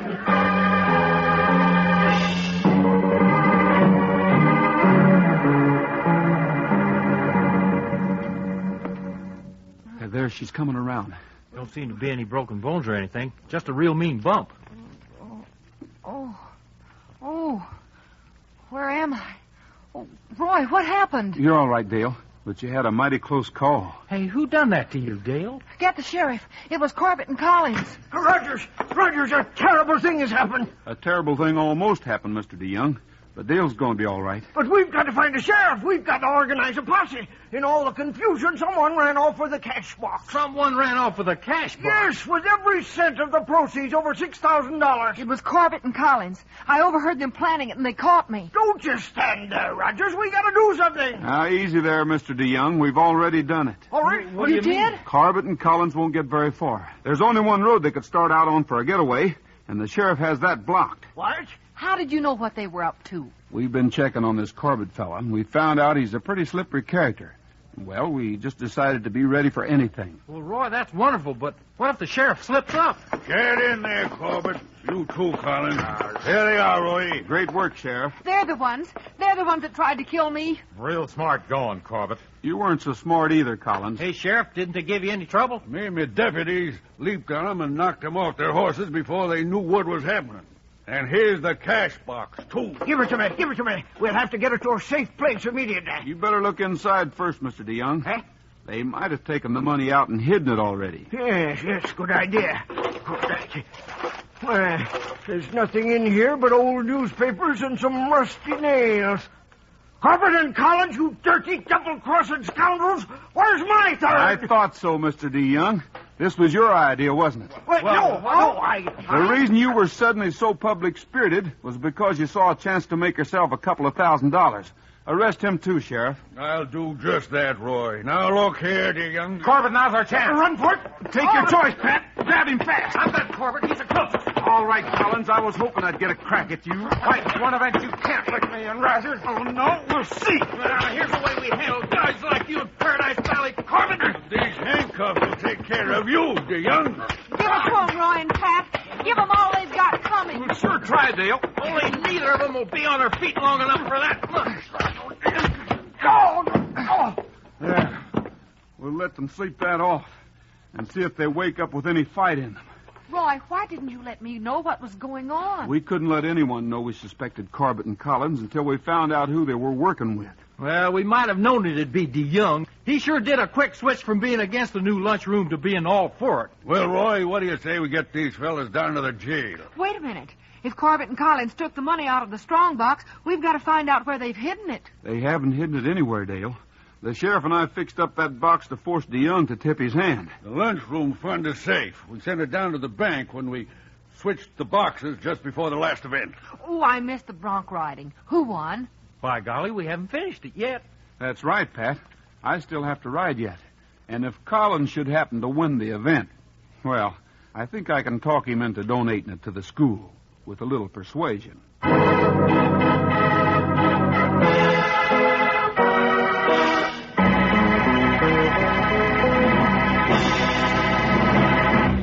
That's all for now, folks. This is Roy Rogers saying to all of you from all of us, goodbye, good luck, and may the good Lord take a liking to you. See you next week. Happy trails to you until we meet again. The Roy Rogers Show was brought to you tonight by Post Grape Nuts Flakes, the great 2-minute energy cereal. Grape Nuts Flakes is the cereal Roy likes best for strength and energy. Look for the picture of Roy and Trigger on the front of the package. The Roy Rogers Show can be heard again next week at this same time with Pat Brady, Dale Evans, and the king of the cowboys himself, Roy Rogers. An Art Rush production written and directed by Fran Van Hartesveld with music by Milton Charles. Remember what Roy Rogers says, Post Sugar Crisp is the cereal treat that's fun to eat. Roy's right, fellas and gals. As a cereal, it's dandy, with milk or cream. For snacks, it's so handy, or you can eat it like candy right out of the box. Post Sugar Crisp is excitingly new, deliciously different. Nourishing puffed wheat, candy coated with honey and sugar. Ask Mom to get Post Sugar Crisp in the big red, white, and blue box with the 3 bears on the front tomorrow. Featured in today's cast were Frank Hemingway, Herb Butterfield, Junius Matthews, Jim Bannon, and Howard McNear. This is Art Ballinger speaking for Post Grape Nuts Flakes. Stay tuned.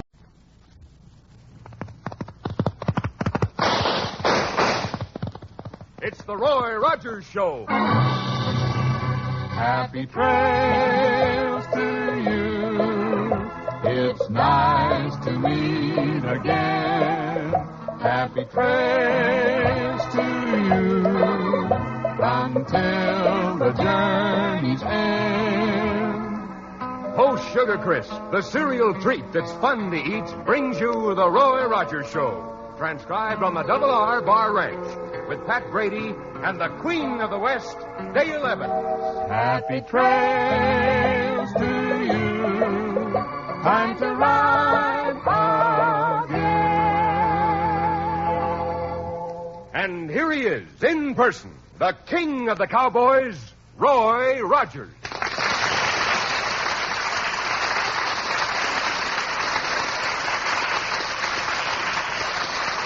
Well, howdy, folks.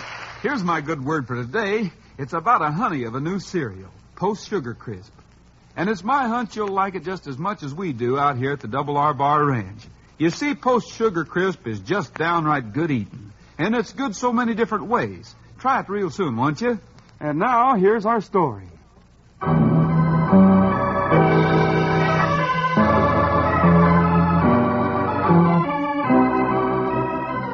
It's a crisp, clear morning on the Double R Bar Ranch.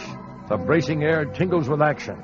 And action is what Roy, Dale, and Pat are getting as they test some of the 2-year-old quarter-horse colts and fillies. Hi there. Go on, boy. Get in Catch that other fellow, Blackie. You can do it. Come on, Snook. Step on it, baby. Go, boy, there. Thought we'd nosed them out. Whoa there, Flash. Whoa, Whoa there. Hey, these are 3 good colts. We were just heads apart at the finish line. But my horse was in front, wasn't he? Well, I thought I won. What do you mean? Well, little Snooks here was passing both of you just like you was anchored. Well, it was close, all right. If the youngsters are going to be this even, we'll have to get someone with a camera out here at the finish line. Let's cool them out and try a couple of the others. Hey, who's this? That horse trailer could certainly stand a coat of paint. Say, I've seen that fella around. Hey, I saw you 3 racing those horses. Want to sell any of them cheap? I raise them to sell, but they aren't cheap. Heck no. These are the best doggone bred colts in Paradise Valley. In fact, the one Roy's riding was sired by Trigger. And if you live around here, you certainly know about him. I've heard of a horse named Trigger. I'm Jeff Kaufman. You fellas are Rogers and Brady, aren't you? Yes, we are, and this is Miss Evans. How do you do? How do you do, Mr. Kaufman? Aren't you the gentleman who bought the Rocky Falls spread for a dude ranch? Yes, that's me. Bought it for cash. Practically ready to open up. I was just sort of riding around, see if I could pick up some cheap horses for the dudes to get thrown off of. Yeah, I guess getting tossed is part of the game for a tenderfoot, but you don't try to get them thrown, do you? What's it to me? If they break an arm or a leg, I'm insured. How much would you want for that colt you're riding, Rogers? This one? Oh, about $1,200. $1,200? I just bought the horse and the trailer there for $25. For $25? Well, what's wrong with him, Mr. Kaufman? He's blind in one eye, but he looks good. This trailer here was quite a bargain, too. Only cost me $5. Sure, but if the thing would break down while you're carrying a good horse in it, it wouldn't be such a bargain. Insurance, Rogers, insurance. If anything happens, let the insurance company pay for it. You're new in the dude ranch business, aren't you, Mr. Kaufman? Yeah, first time I ever tried this racket. Well, if you don't mind a suggestion, I'd try to get the best horses and the slickest equipment I possibly could. Otherwise, you aren't going to get many customers. I could teach you a thing or two about business, girl. I'll sign up the rich dudes from the East, collect plenty from them in advance. If they don't like it when they get here, well, they can't go anyplace else. Somehow, I don't think you're going to be too successful. You know, that's no way to run a ranch. What do you mean that's no way to run a ranch? My first guest is arriving tomorrow for 3 weeks. He's one of the richest men in the country. Big banker by the name of Phil Botfeld. Want to sell that colt for $50, Rogers? I should say not. Well, would either of you fellas be interested in a job as sort of guides around the place? I suppose you'd pay about $35 a week? 15. But you get your meals thrown in. Well, you aren't going to be able to find any wranglers who'll work for that kind of money. Well, if I can't, I'll just pick up a couple of bums and dress them as cowboys. Just a little color around the place. Well, Rogers, if we can't do any business, I'll be driving on. Good luck, Mr. Kaufman. The way you're operating, I think you're going to need it.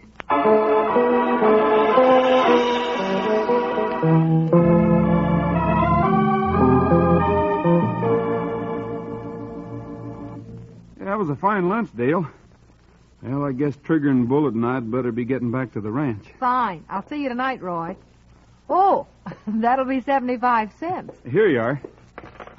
Hey, here comes that Kaufman guy. He's probably going to try to buy the blue plate special for 8 cents. He was in 2 days ago. He said his millionaire had arrived and that everything was going great. He's an odd one, all right. He may have bought that spread for cash, but he's sure not spending much on equipment. Instead of the Rocky Falls Ranch, he ought to call it the second-hand ranch. Or maybe the cast-off acres. Oh, Rogers, I saw your horse outside. I'm glad I found you. I want to ask a favor. Why, sure, Mr. Kaufman, but I'm still not selling any colts for $50. No, I'm in serious trouble, Rogers. Oh, I'm sorry. What's the matter? I told you about this millionaire that's at my place. Well, he's missing. Missing? We better go down and tell the sheriff. His office is right down the street. I was just there. There wasn't anyone around. Of course, I don't want anyone to get wind of this. It might be bad publicity for my place. Well, tell us what happened. We'll see what we can do. Well, Mr. Botfeld rode out yesterday for a look at the falls. The horse came back last night, but he didn't. What about the guide? Well, I haven't hired any guide yet. I figured there'd be a needless expense. Well, that country around the falls is a mighty wild place for a tenderfoot to go all alone. Don't tell me you sent him out on that blind horse. Yes, I did. I only bought 2 others, and they didn't turn out to be very good saddle horses. Well, I don't like to say I told you so, but you really should equip that place properly. And I think you can afford it. Maybe you're right. I certainly wouldn't want anything to happen to Mr. Botfeld. What's the matter? Doesn't your insurance cover that? Certainly the insurance covers it. I'm just worried about bad publicity. Well, standing here isn't finding your millionaire. We better get to your place fast, Kaufman, and we'll see if we can pick up his trail.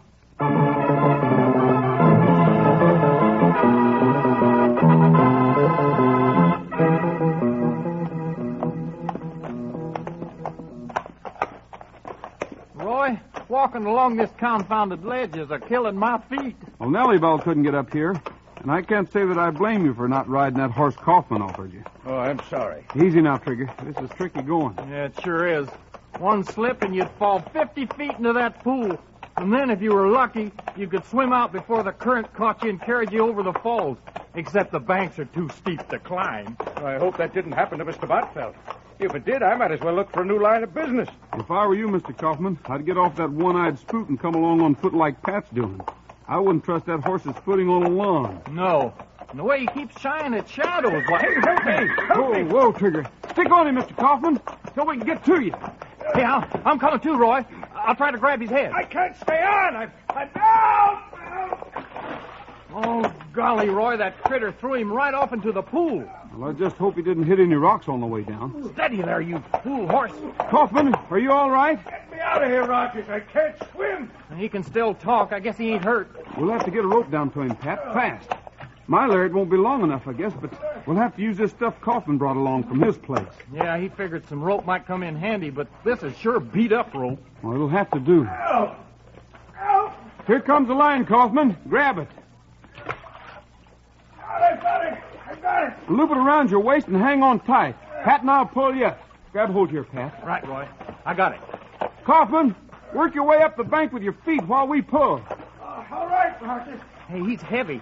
Why don't we just tie this end to Trigger's saddle and let him pull?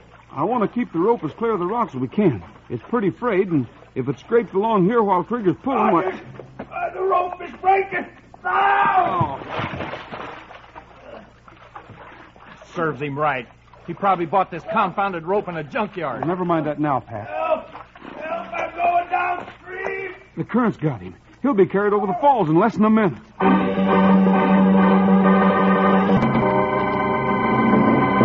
Back with Roy in a flash. First, let's talk to his pals, Dandy and Candy, the honey bears you see on every Sugar Crisp package. We want to pick them.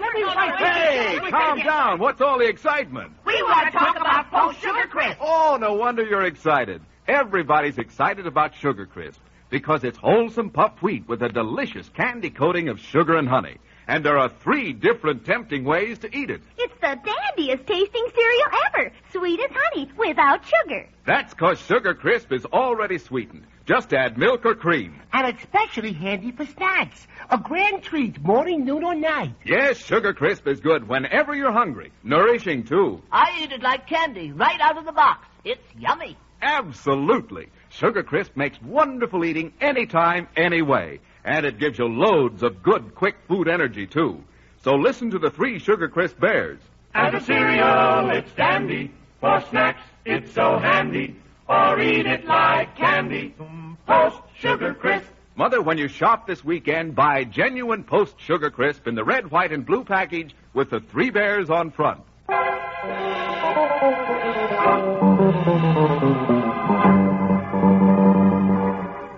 Jeff Kaufman opens a dude ranch on the Rocky Falls spread in Paradise Valley.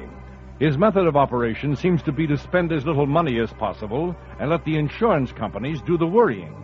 But when millionaire Phil Botfeld disappears while riding alone near Rocky Falls, Kaufman is worried, and Roy and Pat go with him to look for the missing man. Above the falls, Kaufman's horse shies, and he's thrown into the rushing current. No use trying this rope again, Roy. Hey, what are you doing? Getting rid of my guns and boots. I'm going after him. Oh, but how will you get him out? One lariat isn't long enough, and mine's back in Nellybell. The ledge slopes down from here to the falls. I'll try to hold Kaufman up until you and Trigger can get to a place where my lariat will reach. But, Roy, that'll only be a few yards above those falls. Here goes. Roy, be careful. Rogers, I'm going down. I've got you, Kaufman. Just don't thrash around. Don't swim downstream. The falls. We can't get up the banks here. But the current, it'll sweep us over. Well, relax and give me a chance to swim. Get in closer to the bank, Roy. I'm trying, Pat.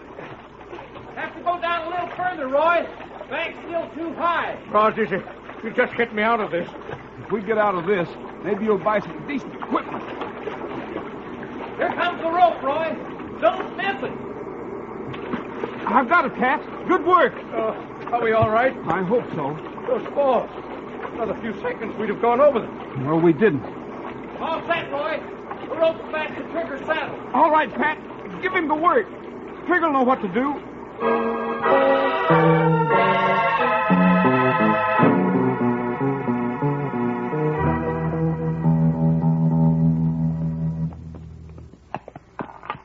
Well, I don't think Botfell went over the falls. If he had, we'd have found his body in one of these pools.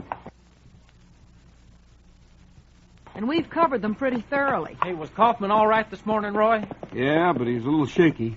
I'm sure glad we didn't bring him along this time. Dale's much better help on a deal like this. Well, thank you, but it doesn't seem like we're getting anywhere. I told Kaufman to go in and give the sheriff the whole story.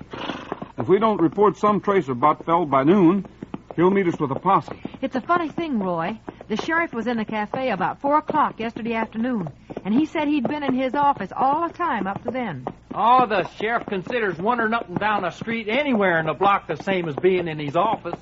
Kaufman could have missed him, and I guess he was too worried to wait.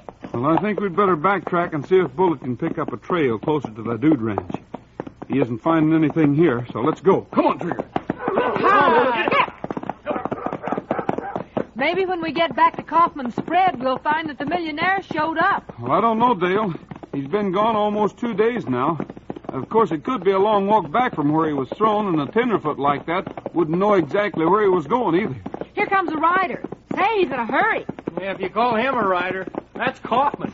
I see he's got a different horse. I guess he learned some sort of a lesson yesterday. Well, I lent him one. He promised he'd buy some decent stuff, but he hasn't had time yet. Whoa there, boy. Oh, boy. Oh, Rogers, I'm glad I found you.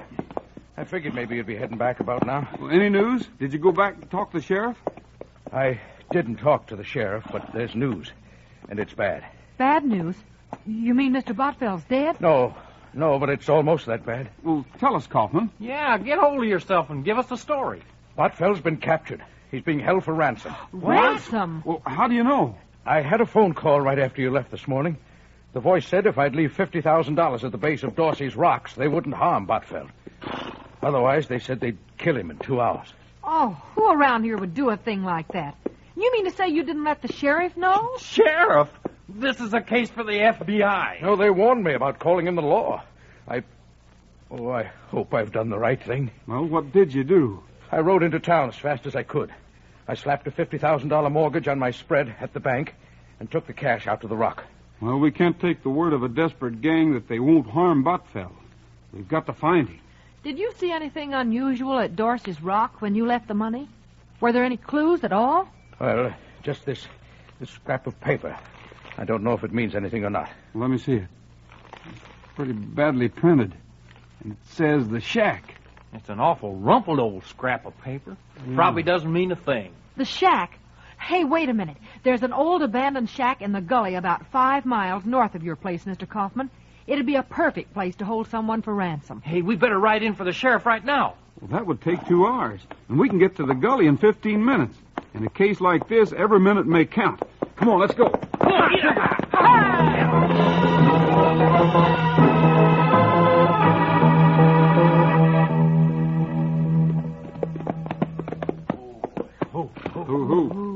There it is, Roy. Yeah, easy now, everyone. No noise. Oh, it's a shack, all right. Sort of an old log cabin. Don't seem to be anyone around. No horses, anyway. Well, if the gang isn't there, they must have headed on down the gully. They couldn't have avoided us if they'd come this way. They'll be tough to trail in these rocks. Wish they were in there now so we could get it over with. Well, let's creep up and see what we see.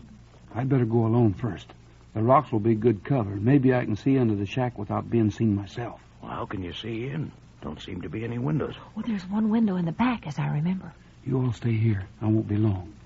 I'll either come right back or call you if the coast is clear. Come along, Bullet.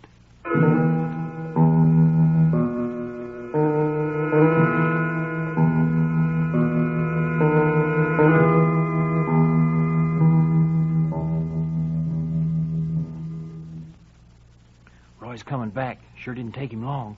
I guess he found out what he wanted to know. It was mighty smart of you to remember the shack, Miss Evans. I just hope the gang left that note to tell us where they left Botfeld. All right. We can go down there. The cabin isn't exactly empty, but I don't think we're in any danger. We'll lead the horses. Roy, what do you mean? The cabin isn't exactly empty. There's a man in there. He's bound and gagged and lying on the floor. A man? Is it Botfeld?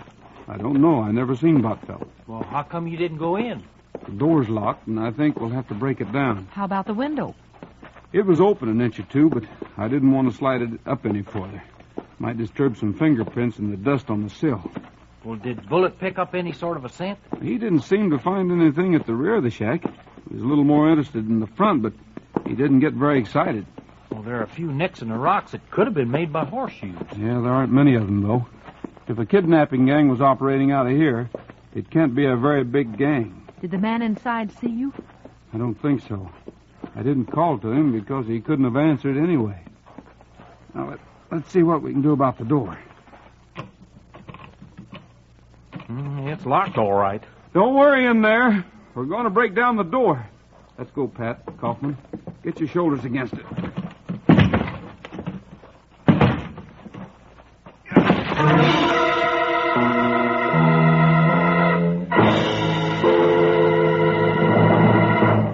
Till Roy returns, let's listen to his friends, the Three Sugar Crisp Bears. We're the Sugar Crisp Bears, and we want you to meet the grandest treat you ever did eat. Post Sugar Crisp.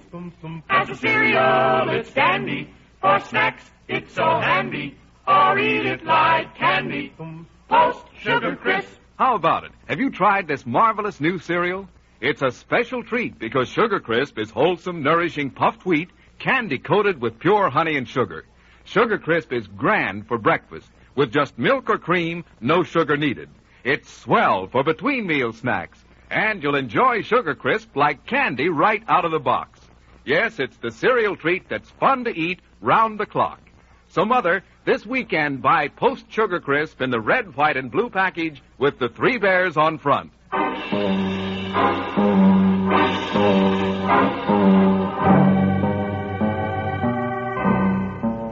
roughly scrawled clue on a piece of paper leads Roy, Dale, Pat, and Jeff Kaufman to a deserted shack in a remote gully.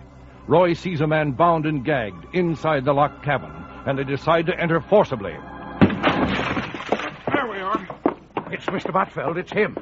Mr. Botfeld, are you all right? I'll get the gag out of his mouth. Is this the fellow we're looking for? There you are. Are you all right? Thanks, miss.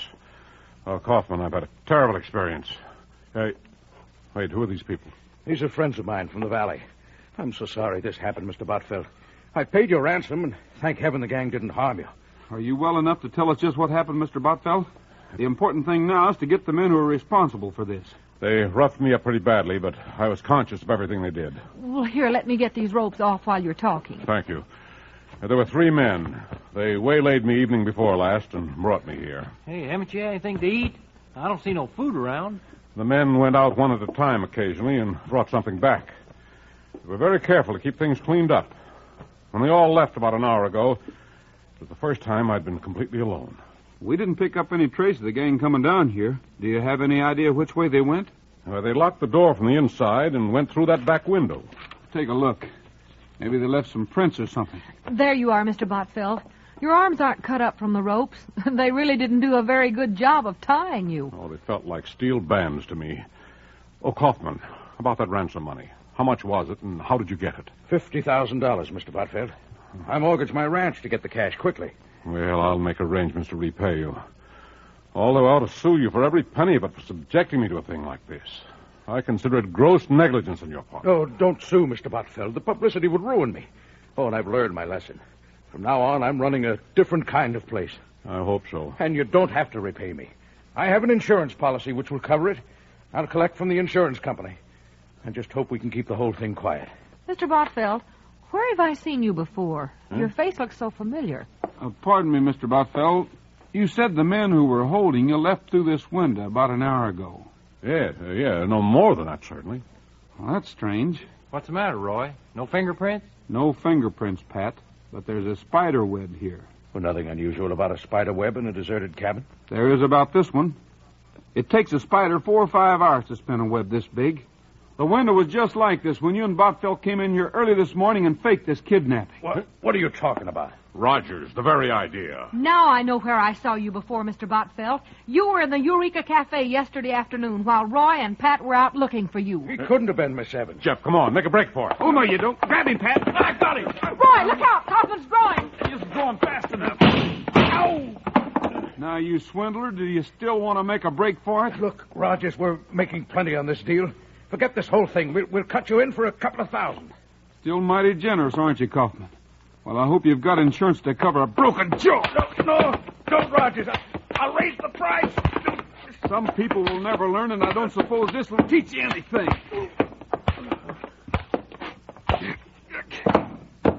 It sure ought to quiet you down for a little while. You better let me go, Rogers. You'll never prosecute me successfully. I can spend millions on lawyers if necessary, and you'll never prove anything. You can't bluff us. And I'm pretty sure we can prove that you were working for Kaufman. Yeah, and in that case, you ain't got a nickel because we know what kind of wages he pays. Let's get some ropes on him, Pat, and start him back to town. Yeah, and let's use our own ropes. Hey, when'd you get wise to Kaufman, Roy? When I looked through the window, I saw that the ropes on Botfeld were the same sort of junk that almost cost Kaufman his life yesterday. And from then on, every time either of them opened their mouths, they drew a tighter noose around themselves. Well, I know one dude ranch that isn't going to be operating anymore. And I guess a couple of insurance companies are going to be mighty happy with Kaufman and Botfeld out of the way. That's right. I've got a hunch they'll be able to pin enough swindles on them to ensure their privacy for a long, long time.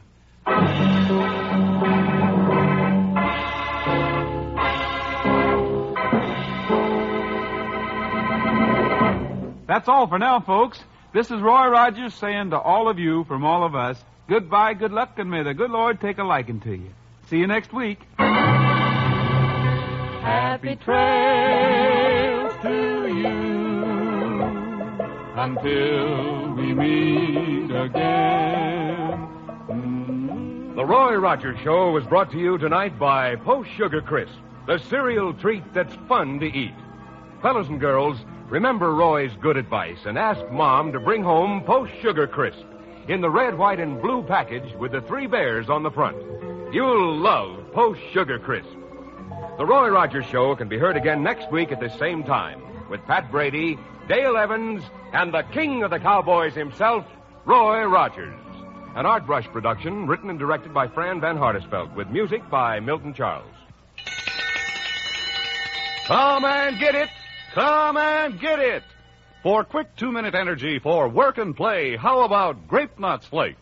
How about 'em, how about 'em, how about those grape nuts flakes? How about those grape nuts flakes? How about 'em, how about 'em, how about those grape nuts flakes? They are so good, good for you too. The 2-minute energy works for you, so how about 'em, how about 'em, how about grape nuts flakes? Grape Nuts Flakes is one of the triple-wrapped Post cereals. Guaranteed fresh or triple your money back. Look for Grape Nuts Flakes, the great 2-minute energy cereal in the package with Roy Rogers and Trigger on the front. Featured in today's cast were Frank Hemingway, Jack Moyles, and Will Wright. This is Art Ballinger speaking for Post Sugar Crisp. Stay tuned for the latest news brought to you by Log Cabin Syrup.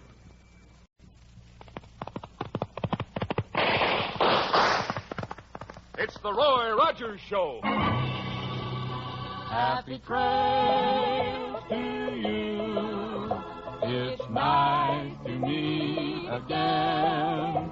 Happy trails to you until the journey's end. Post Grape Nuts Flakes, the great 2-minute energy cereal, brings you the Roy Rogers Show, transcribed on the Double R Bar Ranch, with Pat Brady and the Queen of the West, Dale Evans. Happy trails to you. Time to ride again.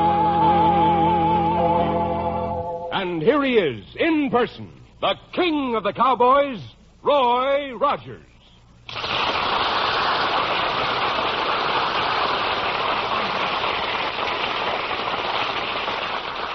Well, howdy, folks. You know, being a cowboy, you need lots of energy. That's why Grape Nuts Flakes is the cereal I like for strength and energy. Just 2 minutes after you eat a big bowl full, that whole wheat energy starts going to work for you. Try Grape Nuts Flakes, buckaroos. They're great. And now, here's our story.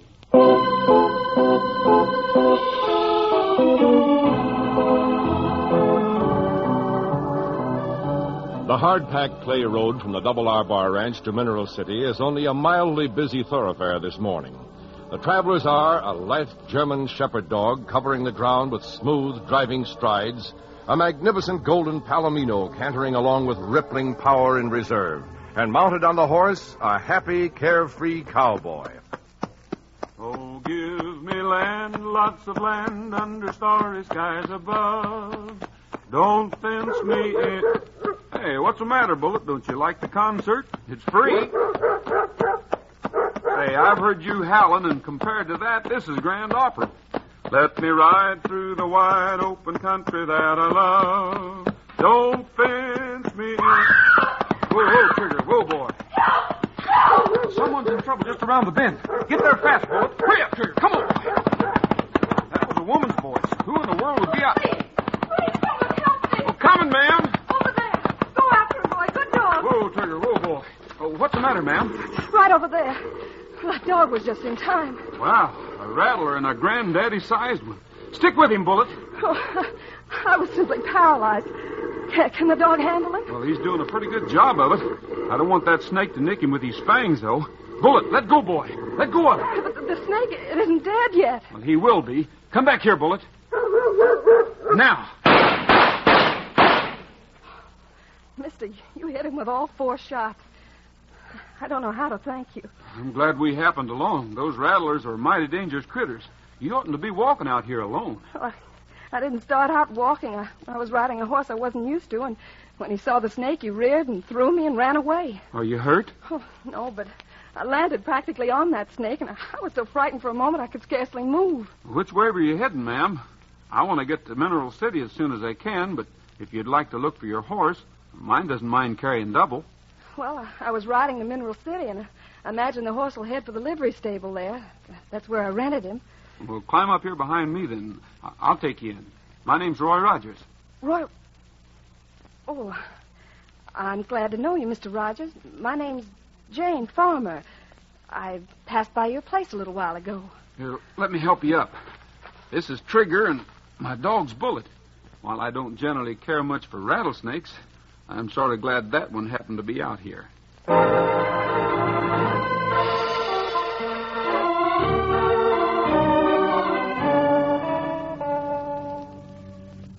Dale, I can't imagine what's in this darn package.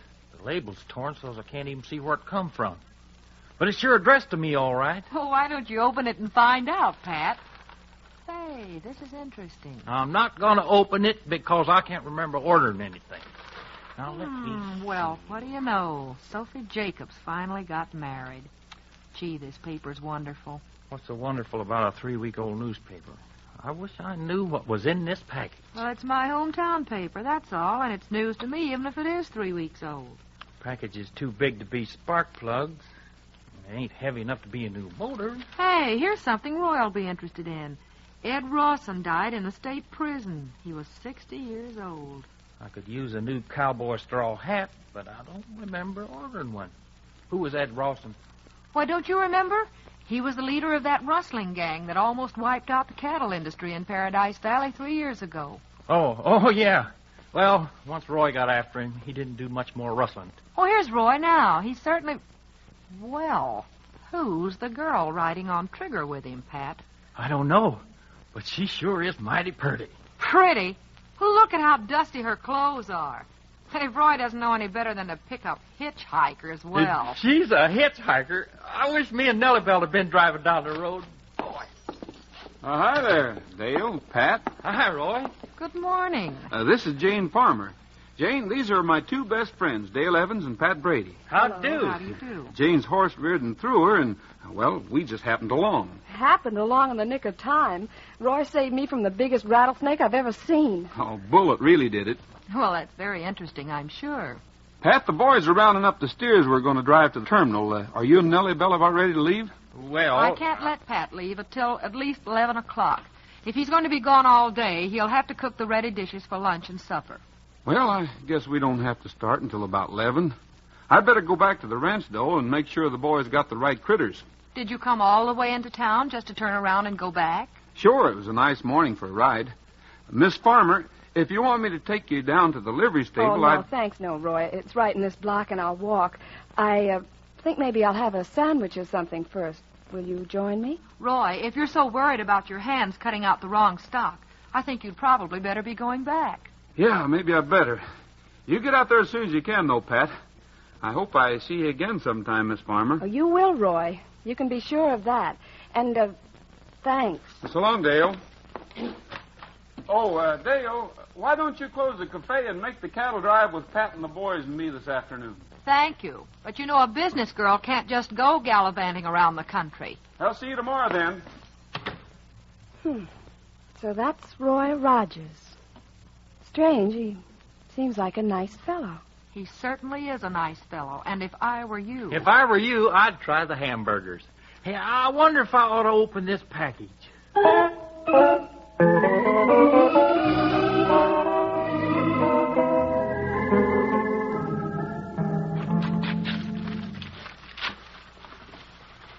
Well, I'll be darned. Pat Brady, a box full of fireworks. What in the world are you up to? Oh, I remember now. I ordered them for last 4th of July, and they didn't come. And then they didn't come for Thanksgiving, and then they didn't come for Christmas, and I just plumb forgot all about them. Of all the ridiculous things. Well, you just go drive the cattle now, if you like. First thing I know, you'll be lighting one of these skyrockets and wrecking the place.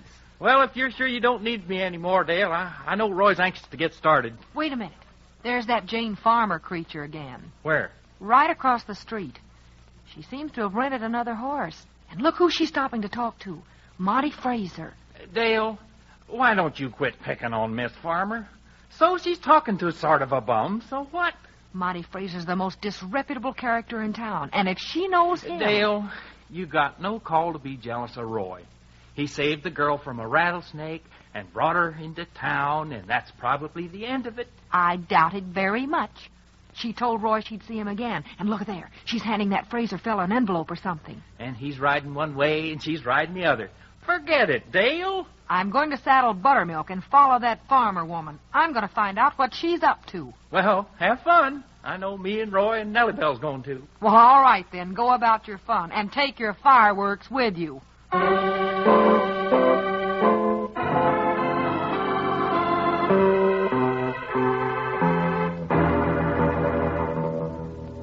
It's all set up, Mike. Rogers is making a cattle drive today, and I've picked a perfect spot to waylay him. Am I supposed to shoot him down right in front of his waddies? Of course not. I've sent him a note asking him to ride off and meet me alone as the cattle are going down the draw. I don't mind killing him, but I can't get caught. I'm wanted in too many places. No one will see you, and there's a perfect place to dispose of his body. Well, I hope you know what you're doing. You ought to. I guess your father taught you plenty about dodging the law. You leave my father out of this. I'm paying you to do a job, not for conversation. Hey, wait. Mike, what's the matter with you? I thought I heard something. If the law followed me here... The law doesn't know you're in town, and no one could find this cabin. Come back in here and close the door. Right. I guess I hired the right man. You're certainly trigger-happy. I hate the law and anyone who's on the law's side. Now, when do I get the rest of my $1,000? You'll get your money when Roy Rogers is dead. Oh, it's lucky that door opens outward. If I only knew where. But I can't stay here. If I could just ride to the ranch in time to warn Roy.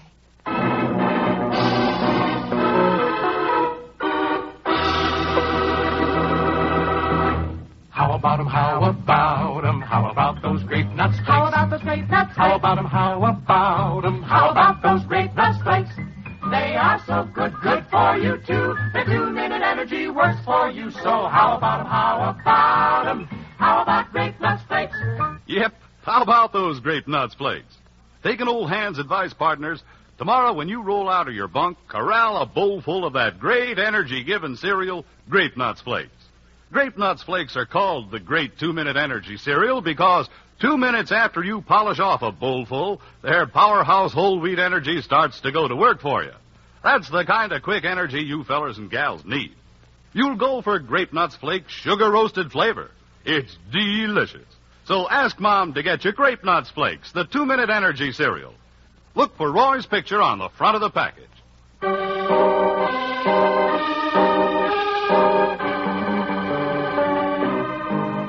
Roy Rogers saves an attractive young woman from a huge, poisonous rattlesnake. He leaves her in Mineral City and rides back to prepare for a cattle drive. But Dale does not trust the strange girl.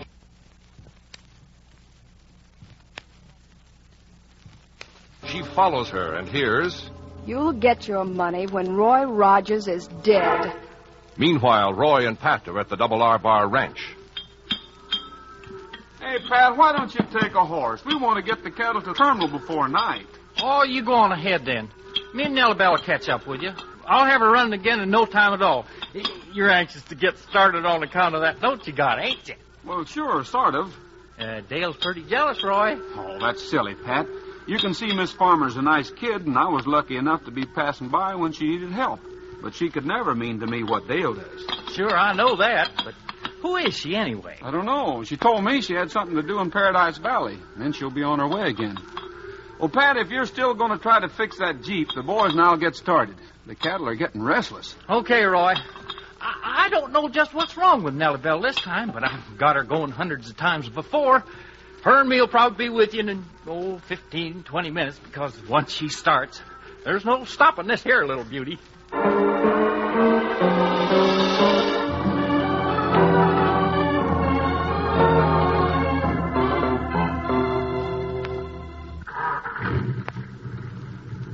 There. Nellie Bell, I hope you'll forgive me. I don't know why I didn't think to turn on the ignition before. Well, maybe Dale and Buttermilk decide to go with us after all. Whoa, Buttermilk. Pat, where's Roy? Oh, he and the boys started out with Herd about an hour ago. That note we saw Jane Farmer give to Fraser, it was meant for Roy. Yeah, I know it, and he got it. Oh, you mustn't worry about that girl, Dale. If you'd have heard what Roy just told me before Not worry about her. Pat, that woman's trying to kill Roy. She sent the note to lure him into a trap. Do you know if he's planning to meet her? Yeah, he figured he'd ride up the slope to Keyhole Bluff while the herd was going through the draw. The note said she had something to show him. What she's going to show him is a hired gunman whose job is to get Roy in his sights and then shoot. Pat, we've got to get to Keyhole Bluff before Roy does. Golly, The herd will be almost there, but now... Hey, wait, I know a shortcut. It'll bring us out on that big hill just across the draw from the bluff, and we can get there in 10 minutes. Come on, Nellie Bell.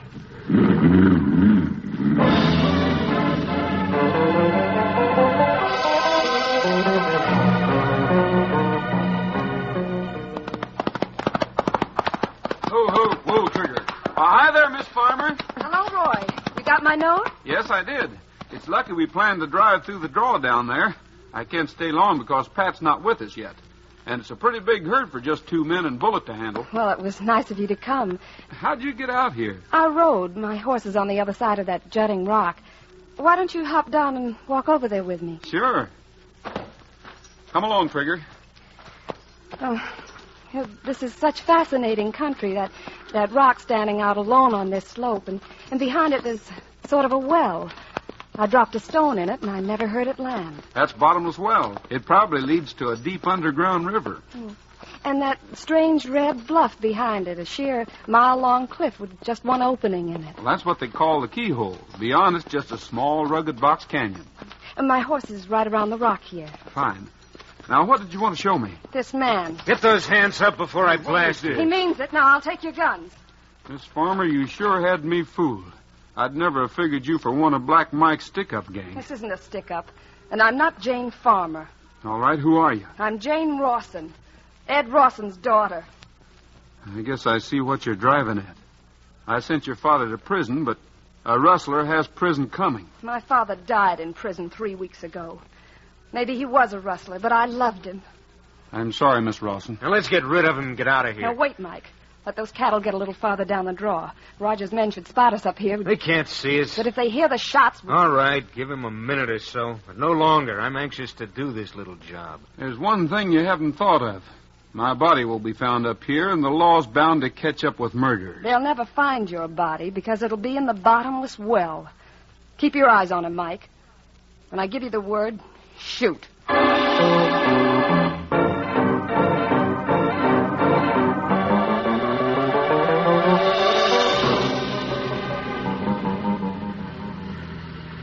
Faster, Pat, faster. Nellie Bell's doing fine, Dale. She's rolling up this hill just like she was on level ground. Oh, I hope we're not too late. Hey, there's field glasses in the door compartment. When we get to the top, you can sweep the whole draw and the slope and the bluff beyond it in a matter of seconds. Good, Pat. Sure, I got Nellie Bell equipped for everything. Now, hey, there's our cattle going through the draw now. There are 2 riders and there's Bullet. Pat, Roy's not there. All right, scan over across the draw, quick. Oh, I'm shaking so I can hardly focus these glasses. I see 2 horses. Oh, Pat, there's Roy and that woman, and a man with his guns trained on Roy. Let's see. It's 500 yards downhill to the herd, and about another 500 up the slope to where Roy is.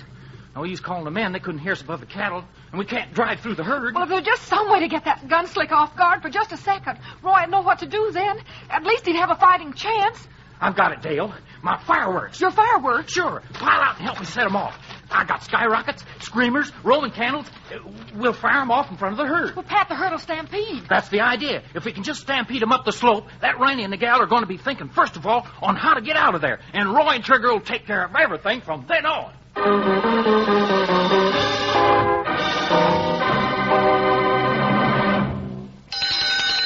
Time for another Roy Rogers reminder. Always play fair. Yes, buckaroos, that's Roy's reminder for today. To be a good, upstanding citizen, you have to abide by the rules in everything you do, in your home, in school, or on the playground. It's a fact when you play fair, you can't go wrong. Be fair to yourself, too. Keep yourself healthy and strong. And talking about that, one of the best ways to do it is to eat plenty of good, nourishing food like Grape Nuts Flakes, the cereal Roy likes best for building up strength and energy. Yes, kids, Roy eats Grape Nuts Flakes for energy. His picture's on every package. Roy likes those swell-tasting Grape Nuts Flakes because their whole wheat energy starts going to work for you just 2 minutes after you eat a big, malty-rich bowlful. That's energy you need for most everything you do during the day. And you like sugar-roasted Grape Nuts Flakes. They have a flavor that's malty-rich, makes them mighty good to eat. So if you want to be king of the cowboys in your corral, ask your mom to get you Grape Nuts Flakes, the great 2-minute energy cereal. Grape Nuts Flakes is one of the triple wrap Post cereals, guaranteed fresh or triple your money back.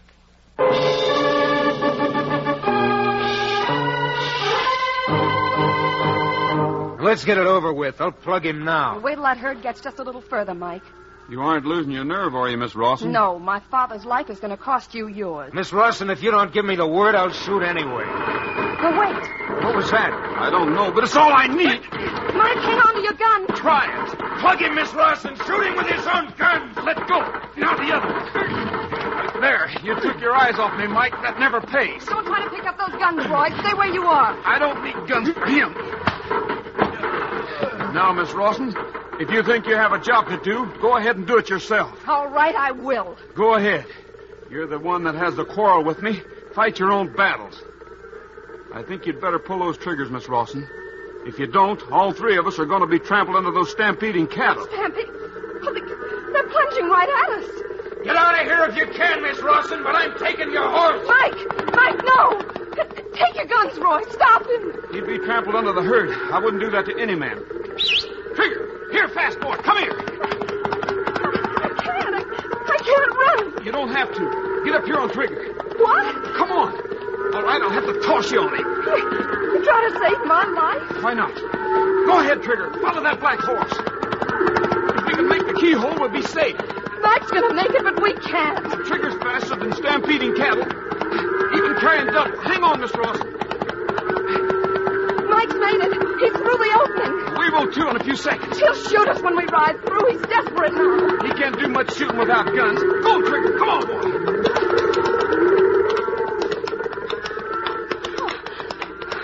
We got here. Don't come any closer. We got here and Mike got here. And he hasn't much of any place to go. Do you want to shoot me now, Miss Rawson, or shall I take care of him first? All right. Maybe that'll make you feel better. Now, Mike, off that horse. Rear up, you black devil. Lash out at him. Beat him off. You're not much of a horseman, Mike. I'll just pull you down and then pull you off. I guess one punch wasn't enough to put you down for keeps, but I'll do it this time.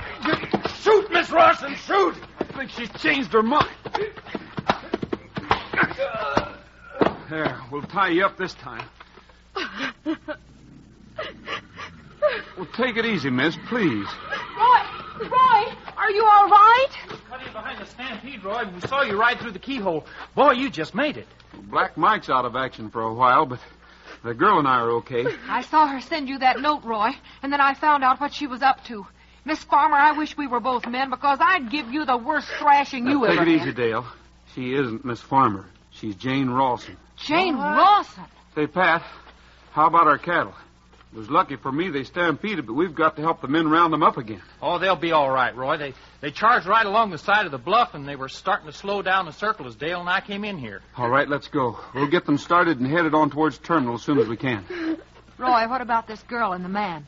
We'll tie the man up, throw him over that horse, and lead him back down the slope. We'll meet you in the draw when we've taken care of the cattle. Miss Rawson, help Dale. Keep Mike covered. You're going to trust me to do that? Sure. Take your mind off of your troubles. Come along, Trigger. Let's go, Pat. Roy, sometimes I got to tell you about that stampede.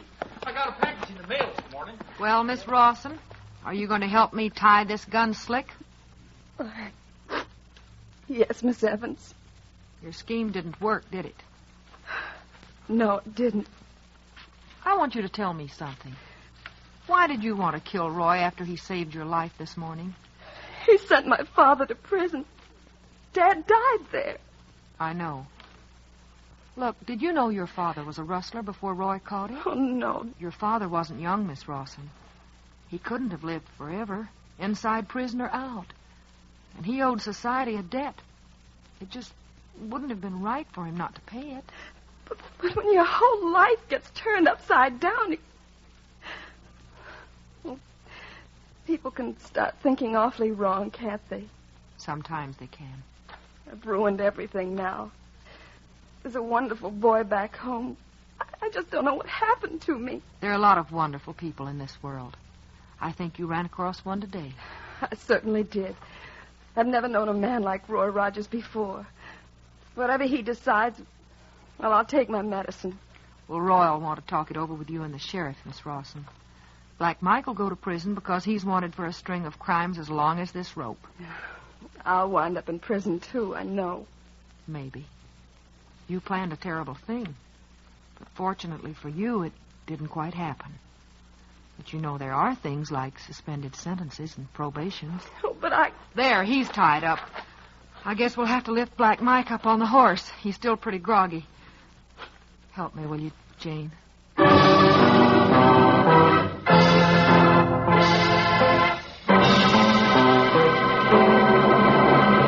That's all for now, folks. This is Roy Rogers saying to all of you from all of us, goodbye, good luck, and may the good Lord take a liking to you. See you next week. The Roy Rogers Show was brought to you tonight by Post Grape Nuts Flakes, the great 2-minute energy cereal. Grape Nuts Flakes is the cereal Roy likes best for strength and energy. Look for the picture of Roy and Trigger on the front of the package. The Roy Rogers Show can be heard again next week at this same time with Pat Brady, Dale Evans, and the king of the cowboys himself, Roy Rogers. An Art Rush production written and directed by Fran Van Hartesveld with music by Milton Charles. Remember what Roy Rogers says. Post Sugar Crisp is the cereal treat that's fun to eat. Roy's right, fellas and gals. As a cereal, it's dandy, with milk or cream. For snacks, it's so handy, or you can eat it like candy right out of the box. Post Sugar Crisp is excitingly new, deliciously different. Nourishing puffed wheat, candy coated with honey and sugar. Ask Mom to get Post Sugar Crisp in the big red, white, and blue box with the 3 bears on the front tomorrow. Featured in today's cast were Frank Hemingway, Alvina Temple, and Tom Holland. This is Art Ballinger speaking for Post Grape Nuts Flakes. Stay tuned for the latest news brought to you by Log Cabin Syrup.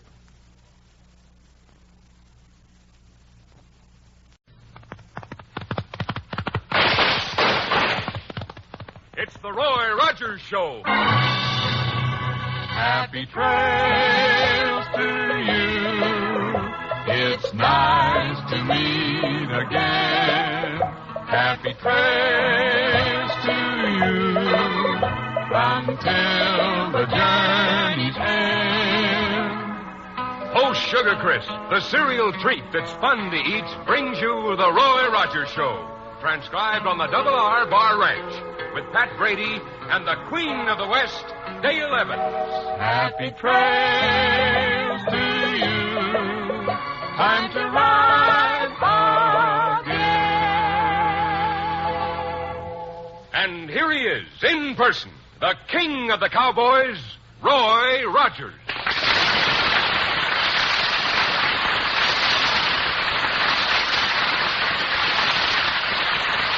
Well, howdy, folks. Here's my good word for today. It's about a honey of a new cereal, Post Sugar Crisp. And it's my hunch you'll like it just as much as we do out here at the R Bar Ranch. You see, Post Sugar Crisp is just downright good eating. And it's good so many different ways. Try it real soon, won't you? And now, here's our story.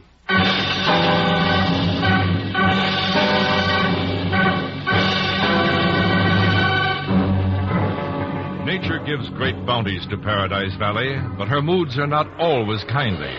Sometimes in late winter she strikes with ice and snow and gusty driving winds. Then is a good time to be indoors.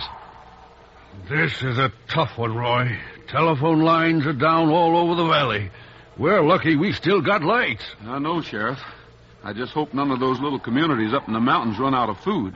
It's drifting badly up about 1,000 feet, and the roads won't be passable for weeks. You and Pat really needn't have come in tonight, Roy. We haven't had enough business to keep the proprietor going, let alone a waiter. Why, shucks, we got the stock all taken care of. And I wanted to show Roy that no little old sleet storm like this could stop no bell. Oh, she got us here all right, Pat. And I guess Trigger and Bullet are just as happy in the stables. Yes, but are you sure you can get back?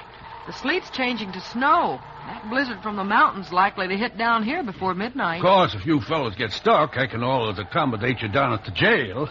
I wouldn't necessarily lock the cell, you know. Well, if you did, me and Roy wouldn't even be bothered. If we should have to accept the sheriff's offer, Roy, remind me to take along a can opener. Well, I'm glad this place is open. I'm nearly frozen to death. Oh, you poor man. You just sit down and we'll start you out with some hot soup. Yeah. Let me help you get your mackinaw and your mittens off, stranger. This is a miserable night to be out. Hey, mister, you better get your horse to shelter. There's a shed right behind the restaurant. I haven't got a horse. Came down on foot. Rather, on snowshoes. On snowshoes? From where? From the ledge. What? The ledge? Why, that's 20 miles from here. Yeah, 20 miles and darn near straight up. Maybe you slid down. Never mind the jokes, fella. I came down to save a man's life, but I guess it's too late now. Oh, hey, I'm sorry, mister. Here, try this soup. I haven't got a red cent. Well, that's perfectly all right. You just order anything in the house and forget about the check. Say, what's this about being too late to save a man's life? Maybe there's something we can do. Well, if anyone is around the ledge without shelter, it is too late. However... My name's Bart Bradshaw, a trapper. My partner and I set our lines in the ledge country this winter. Bart Bradshaw.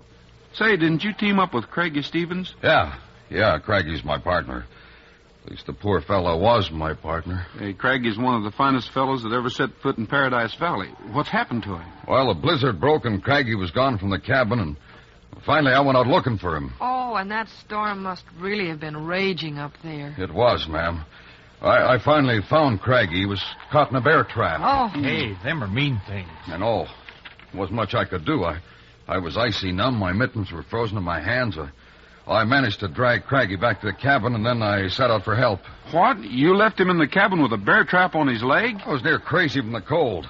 Figured I could maybe get down to civilization faster than I could thaw myself out enough to help Craigie. Bradshaw, you should have headed for the county seat. It's 10 miles closer to where you are. I started for there.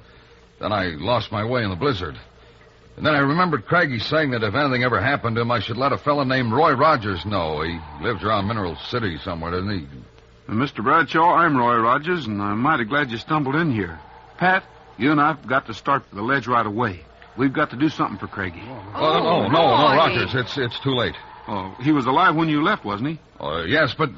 Then Pat and I are going. Roy, no, not in this blizzard. The roads aren't open, Roy. If you did start out on snowshoes and by some freak of luck you happened to make it, how would you get Craigie down? He weighs better than 200 pounds. Look, Roy and me know this country pretty well, and we ain't afraid of no little old blizzard.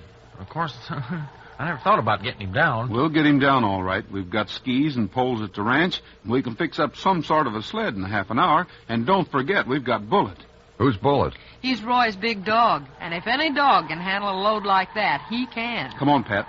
Nellie Bella's got to get us back to the ranch now, and in a hurry. Well, don't try it, Rogers. It'll take you a day to find your way up there, and that will be too late. There's no reason for one life to cost two more. Oh, nonsense. It's maybe 12 or 13 miles from the ranch. We've got compasses, and we know where we're heading. Well, we ought to reach Craigie shortly after daybreak. Hey, I'm with you, Roy. I'm all bundled up. And so am I. Nellie Bell just better start. Oh, she will. So long, everybody. Oh, Roy and Pat, be careful. Good luck, fellas. Don't try it, man. Don't try it. We've got to, Bradshaw.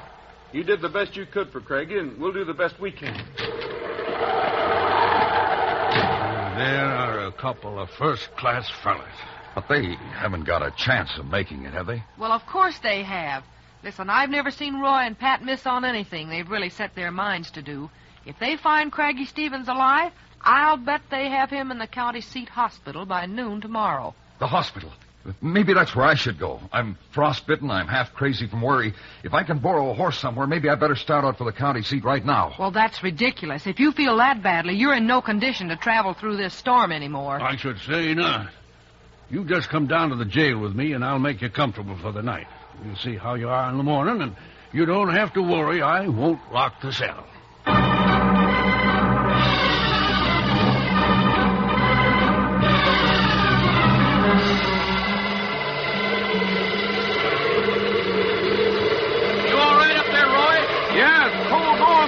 I know where I'm going. Is Bullet handling the sled all right? Yeah, you bet. Cinch with no load and roped together like this, I guess we're all right. Sure we are. I'll keep on breaking trail for a while, Pat. Keep your flare high and watch your step. Right, Roy. I guess nothing can happen to it. Or can it?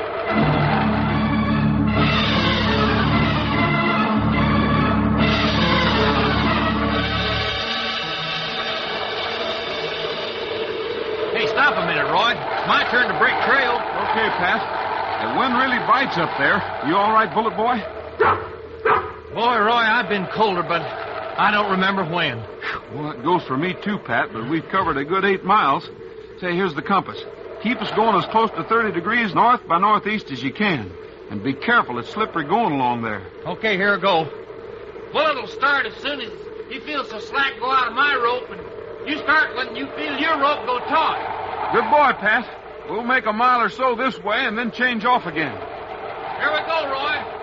Well, this ain't so slippery going up here. The first time I've ever walked a tightrope on snowshoes, but... Hey, Roy! I'm over the ledge! Well, get hold of anything you can find and hang on to that compass. Bullet and I can pull you up. Back, Bullet. Back, boy. I'm coming, Roy. I'm getting there. Oh, there. I got hold of the ledge. You hurt, Pat? No, but I'm sure glad you thought of these ropes. Boy, look at my flare. It dropped in that chasm, 500 feet deep.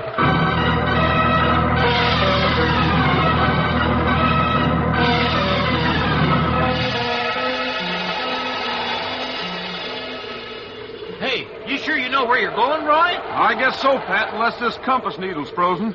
We're getting close to the ledge country now. Roy, did you hear that? Yeah, I sure did. Yeah, and Bullet did, too. Man, that wind is really howling. That isn't the wind, Pat. Those are wolves. Wolves? Oh, Jiminy Willikers. Hey, I hope they don't come no closer, boy. My hands are just plumb too cold to shoot. They won't bother us, Pat, as long as we stay on our feet. And we'll be reaching Craigie's cabin soon. Look, you can see daybreak on the other side of the peaks.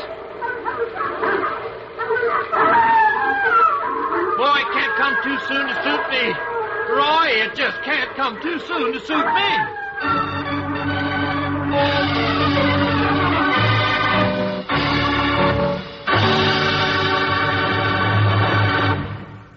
We'll be back with Roy in 2 shakes.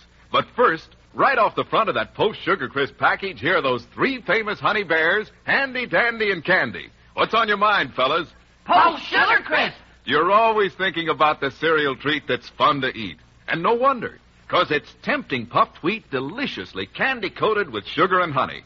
But tell the folks how Sugar Crisp makes wonderful eating 3 different ways. As a cereal, it's dandy. Sugar Crisp is just sweet enough. You don't need sugar. Correct. Just pour on milk or cream. Have a feast for breakfast. For snacks, it's so handy. Sugar Crisp is always ready. Good any time. The best ever, a nourishing treat whenever you're hungry. And Sugar Crisp is swell right out of the box, just like candy. Right again. Sugar Crisp is wonderful anyway. Gives that quick food energy you need. So remember what the 3 Sugar Crisp bears tell you. As a cereal, it's dandy. For snacks, it's so handy. Or eat it like candy. Post Sugar Crisp. Look for genuine Post Sugar Crisp in the red, white, and blue package with the 3 bears on front. Buy Sugar Crisp tomorrow.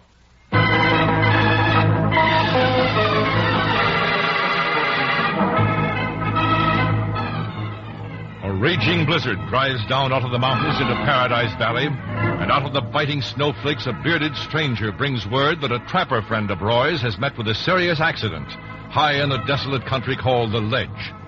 Roy, Pat, and Bullet set out on the icy night to try to bring Craggy Stevens to civilization before it's too late. It is early the next morning in the Eureka Cafe. Good morning, Dale. Say, you're open early. Yes, I stayed in the little apartment upstairs last night. I didn't want to ride buttermilk through that blizzard. Well, I don't blame you. My Uncle Fred had a saying, "'Tain't a fit night out for man or beast." Yeah. And that certainly was what you might call applicable last night. Hey, coffee ready yet? Yes, I've been up a couple of hours. I didn't sleep very well.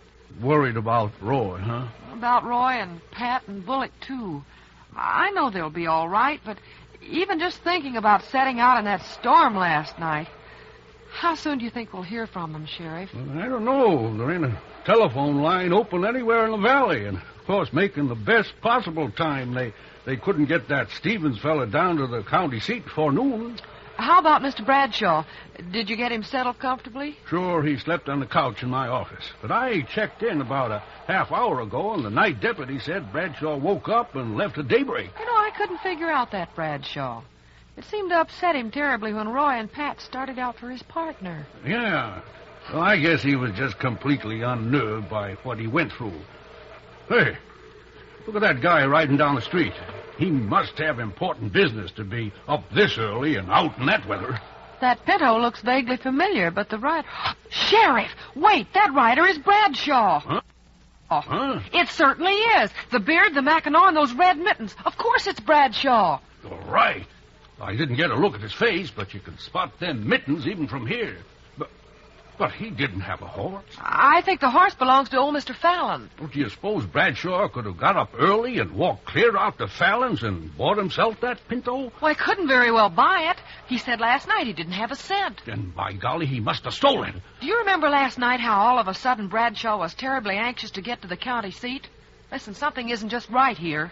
I'll saddle up Buttermilk while you get your horse ready, and we'll head for that county seat ourselves. Well, Dale, it's terrible weather, but of course I couldn't let a horse thief get away, no matter if I was sheriff of the North Pole. All right, let's get going. Somehow I think Bradshaw might be even worse than a horse thief.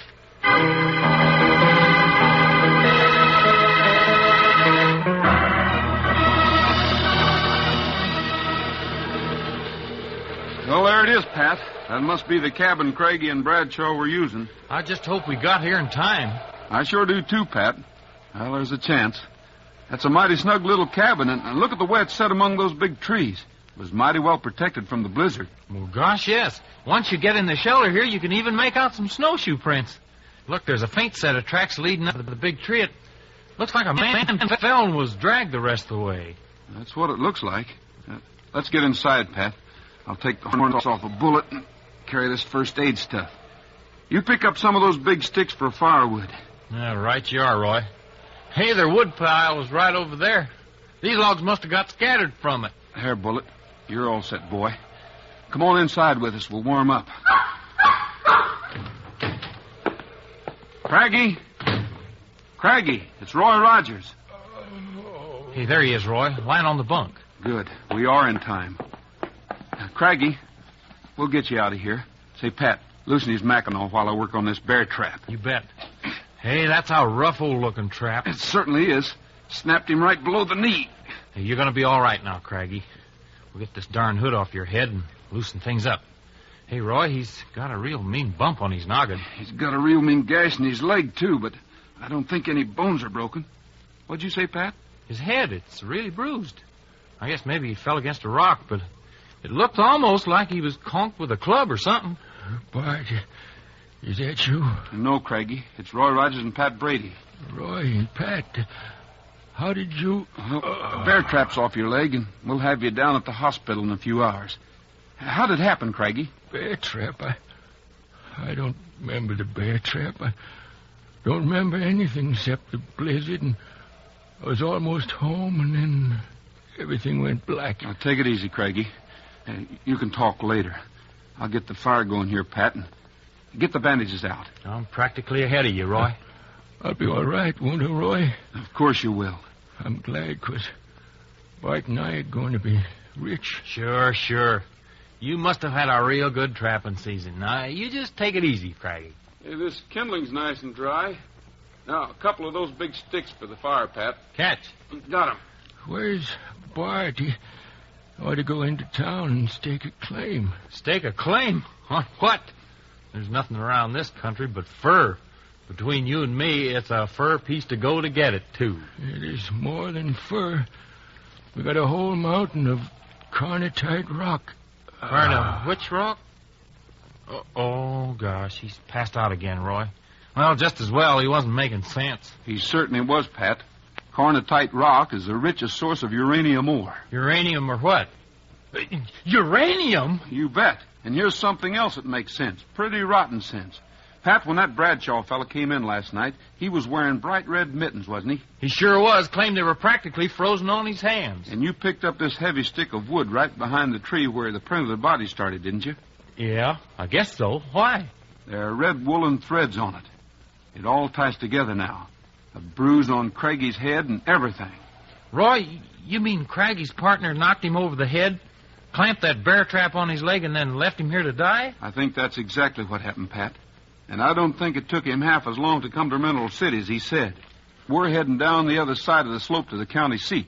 We've got to get there before Bradshaw can stake a claim on this land.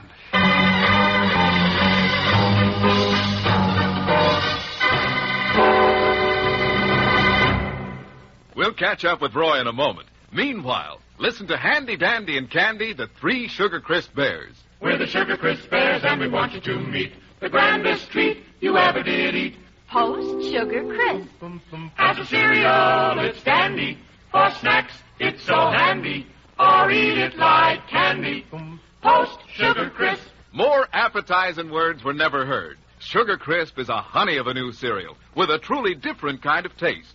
Sugar Crisp is made of nourishing puffed wheat with a delicious, energy-rich sugar and honey coating. As a cereal, you just add milk or cream. It's already sweetened. And tween meals, you'll find Sugar Crisp the handiest, best-tasting snack ever. Or eat it like candy right out of the box. Tomorrow, get the genuine Post Sugar Crisp in the red, white, and blue package with the 3 bears on it.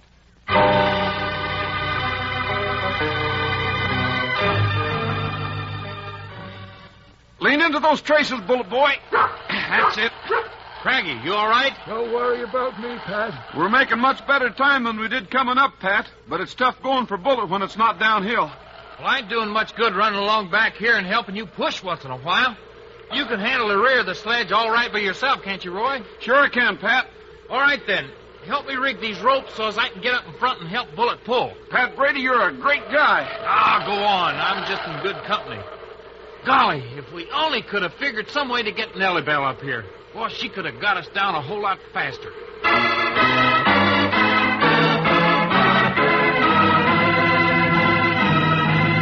And meanwhile, in the county courthouse, as the hands of the clock push toward noon. Yeah, here we are, Bradshaw. I think this is the book of maps we want. Yeah, let me see it. Well, now hold your horses. Hold your horses. I ain't busy. You got all day to file this claim. Yes, of course, but... Oh, here we are. This is the right map. Let's see now. That's alleged territory, all right. Now, if we can figure out just what section you're talking about... All right, Bradshaw, we caught up with you. Sheriff, what... Yes, you bet we did. What are you doing in here? Well, it's none of your business, lady. Or yours either, Sheriff. My business is upholding the law, and you're under arrest. Where? What is all this? Under arrest? Maybe you wouldn't mind telling me what for. You bet I wouldn't. You're a horse thief. Oh, now, just a minute. We happen to recognize that pinto you were riding. He belongs to Jim Fallon in Mineral City. He did belong to Fallon, but I bought him this morning. I suppose you got a bill of sale to prove it. You bet I have. Here it is. Well, I'll be... Wait a minute. How did you happen to have the money to buy a fairly expensive horse when last night you said you couldn't even afford to pay for a meal? I was upset last night. Upset, cold, and tired. I'm sorry. I'll be glad to pay for what I ate in your place. And now, if you don't mind, I'll get on with my business. Now, the claim line will extend this way, clerk. Let me see now. Oh, darn these spectacles of mine. What kind of a claim are you filing? It's still none of your business, but, well, it's a mineral rights claim. Say, I remember you now. I issued a trapping license to you and another fellow last fall. Whatever happened to him? Stevens is dead. Met with a terrible accident. Now, let's get this... He met with a terrible accident, all right, Bradshaw, but he isn't dead. Yeah, you bet he ain't. He's right here. Now, just lean on me, Craggy. You'll be all right. Craggy? No. Roy, Pat, you made it. I don't know how you did it, Roy, but you're here. Craggy, when I left you, you were... I don't know just what happened to me, Bart, but... I'm glad to see you're down here filing our claim. Yeah, of course, Craig. Yeah, I'm filing our claim, all right. Oh, is this to be a joint rights claim? Well, I thought this was a single ownership, Mr. Bradshaw. Now, in that case, you will have to fill out a different form. Bradshaw isn't filling out any forms today, except maybe to sign the blotter to jail. Oh, no, you don't, Rogers. Your hands won't go near those guns, Bradshaw, because I'm getting to your jaw first. Now, wait. We can't have a brawl in the county office. I guess we'll have to, clerk, but it won't last very long. Hey, let me have a crack at him, Roy. Never mind, Pat. I'll handle it. Roy, don't. That's my partner. But he was your partner, Craigie. There. Yeah, he was your partner, but you can do better without half looking. Roy, what's this all about? We thought Bradshaw was a horse thief, and we followed him here, but he cleared himself on that count. Yeah, he was just filing a mineral rights claim. He was staking a claim to thousands and thousands of dollars worth of uranium ore. Uranium? Sure, him and Craggy found some something or other rocks, and this muzzler tried to do Craggy in and steal it all for himself. He had quite a plan worked out. But he didn't time it quite right, and he left too many clues behind. Roy, I guess I'm beginning to understand now. You know, when that Bradshaw fellow walked in last night, he didn't look quite right to me. I I couldn't quite figure him out. Well, you're going to have plenty of time to figure him out now. Looks like he'll be your guest for quite some time to come. Yes, only he won't be sleeping on your private couch. And he certainly won't be taking his meals in the Eureka Cafe. Hey, we've got a friend outside. I've heard they feed those Alaskan sled dogs on frozen fish, but I think Bullet earned himself a steak. And you know, I could eat a little something myself.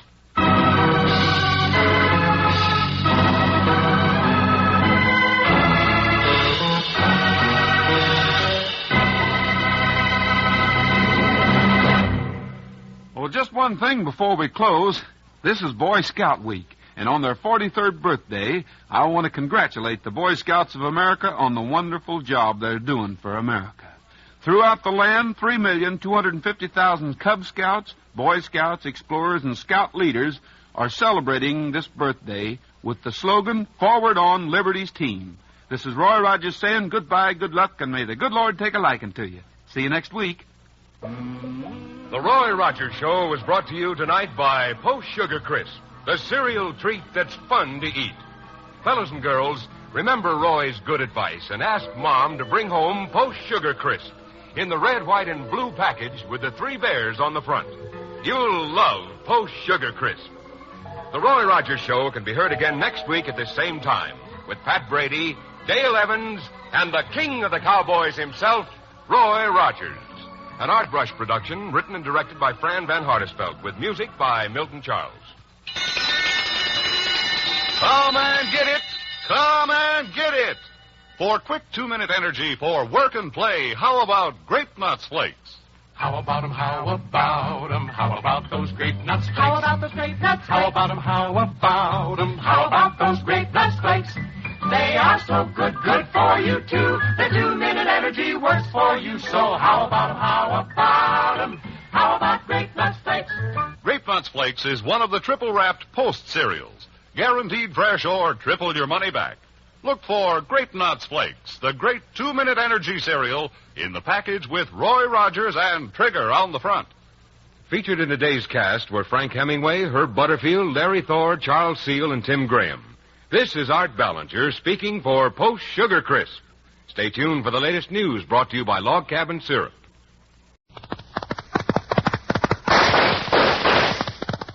It's the Roy Rogers Show. Happy trails to you.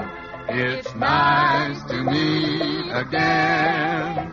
Happy trails to you until the journey's end.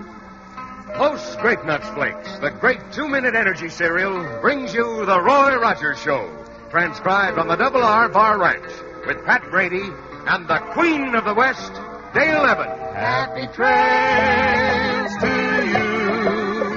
Time to ride again. And here he is, in person, the king of the cowboys, Roy Rogers.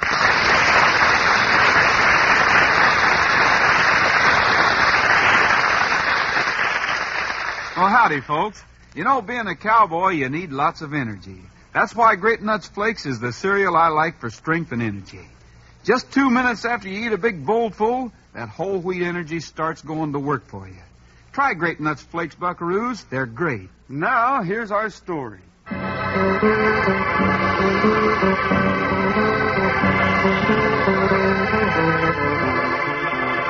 It is after hours in the Eureka Cafe, and the moods of Dale Evans, Pat Brady, and Roy Rogers range from bright enthusiasm to plain, to downright disgust. Well, I don't know what the West is coming to. I never seen anything like it. Say, this is going to be even prettier than I thought it would be. How do you like it, Pat? All right, I guess, Dale. Hey, are all those decorations good to eat? Sure. Of all the ways for a city to celebrate its centennial, get a load of this list of events they're having in Zenith. Hey, even them little silvery and pearly balls? Sure. They're called silverinis and pearlaroonies.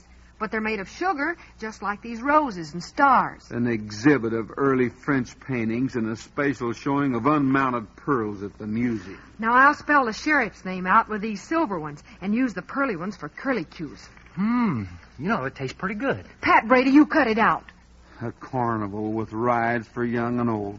I gave up merry-go-rounds before I was 10 years old. Oh, I still get kind of a kick out of a Ferris wheel, Roy. Your stomach feels so awful when you stop at the top. And a cookie baking and cake decorating contest. If that isn't a rip-roaring centennial program, I never heard of one. No rodeo, no nothing. Well, I don't see what's the matter with it. I'm decorating this cake to enter in the contest. What? Well, certainly. The sheriff's birthday's Thursday, and I always surprise him with a cake anyway. And if I could just win that $100 prize, well, the Heart Fund drive's on now, and the Easter Seal campaign will be coming up. You know, I wouldn't mind going over to Zenith for one day at least. I get a sort of a boot out of a carnival. Well, you kids run back and forth all you like, but I'm not going to even read the Zenith newspaper until their centennial celebration's over.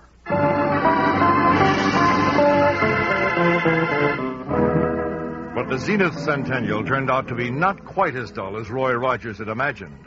For in an old stable behind the museum...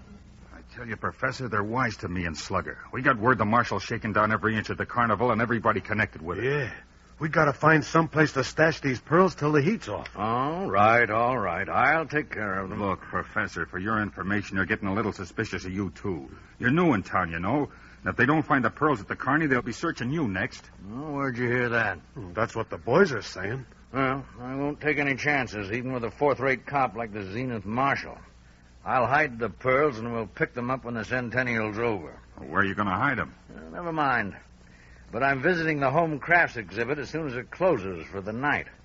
The cake that won, and I think the decorations could be altered just a trifle without anyone knowing the difference.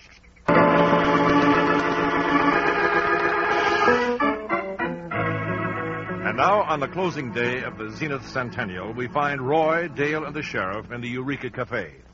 I really ought to be running along. Oh, don't go, Sheriff. Pat'll be back any minute, and, well, he's bringing something from the Centennial that I want you to see. You mean a sort of a surprise? That's what Dale means, Sheriff, but don't you go guessing now. Oh, I wouldn't do that. Must be something special, though, Dale. Your eyes are shining like $768. Well, maybe they're shining like $100. You see, I got some mighty good news this afternoon. Hey, you're a smart cookie, all right, Dale, or maybe I should say smart cakey. Roy, don't give him any hints. Well, I might as well wait for Pat. Sort of taking the day off. It's my birthday, you know. Yes, we know. Uh-huh. Some doings over in Zenith, huh? Oh, man, I wouldn't have gone within 10 miles of that Centennial. I don't mean the Centennial, I mean the jewel robbery. Jewel robbery? Sure, they had some sort of an exhibit of pearls at the museum, and somebody lifted them a couple of nights ago. Well, gee, I didn't know that. Well, that's what you get for boycotting the Zenith paper. I didn't know about it myself until this morning. The marshal called me and wanted my advice. Well, maybe it's some of the roustabouts from the Wild Wild Carnival with rides for young and old. No, the marshal said he went over the grounds and everybody connected with the show with a fine tooth comb, and all he found was 2 stolen watches. Then he figured the new museum curator they got over there might be the culprit, but he evidently came out with clean hands, too. Well, Sheriff, why don't we go over there? Why don't we do it tomorrow? Like I told the marshal, this is my birthday, and I don't want to go chasing after I don't know who, especially when the town's out of my jurisdiction. It's getting awfully late. I wonder what could be keeping Pat. Yeah, he ought to be back. Of course, he was driving Nellie Bell, and you can't tell what might have...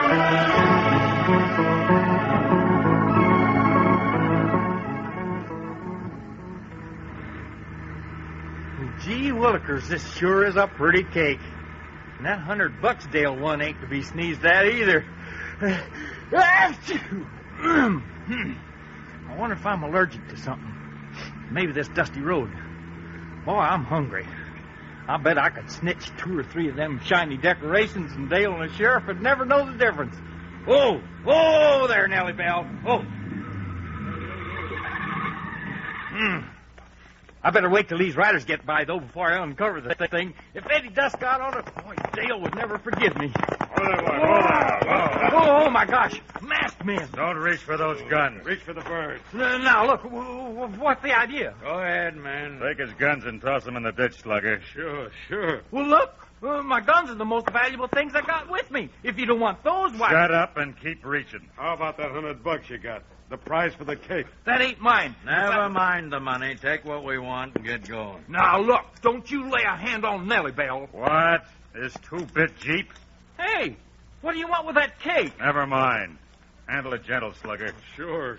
On your horses and get going, man. I'll meet you at the hideout. Right, boss. You see? We didn't hurt you. Look here. That cake was a special birthday present for a friend of mine. Give him a necktie. Oh, neither my friends or I want to be followed right away. By the time you get those fixed, you'll be too tired to follow us. Get up, mister. Well, how do you like that? He shoots out my tires and says when I fix them, I'll be too tired. What a lousy sense of humor. Well, I better go pick up my guns. It didn't take a darn thing but the cake. If that don't take the cake.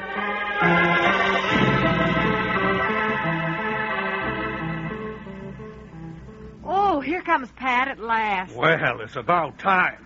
Hey, Nellie Bell's sort of limping. Limping is right. She's running on 3 tires and 1 rim.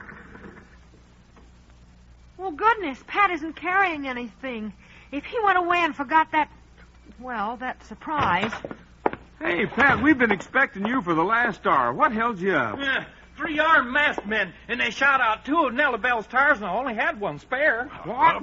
You were actually held up? Yeah, I sure was. They rode up on me by surprise while I was stopping to snitch a little snitch off of the sheriff's birthday cake. Pat Brady! Oh, I didn't actually get around to snitching it, Dale. Just a minute. This is serious. What did the bandits get, Pat? Not a doggone thing except the sheriff's cake. Dale, did you go and decorate a birthday cake for me again? Well, yes, Sheriff. And it won first prize at the Centennial. And now Pat's gone and done this. Pat, are you sure it wasn't some kind of a joke? Well, you wouldn't have thought so if you'd have seen them guns and heard how tough them fellas talk. Well, no masked men are getting away with my cake. Where'd it happen, Pat? Oh, about 4 miles out of town.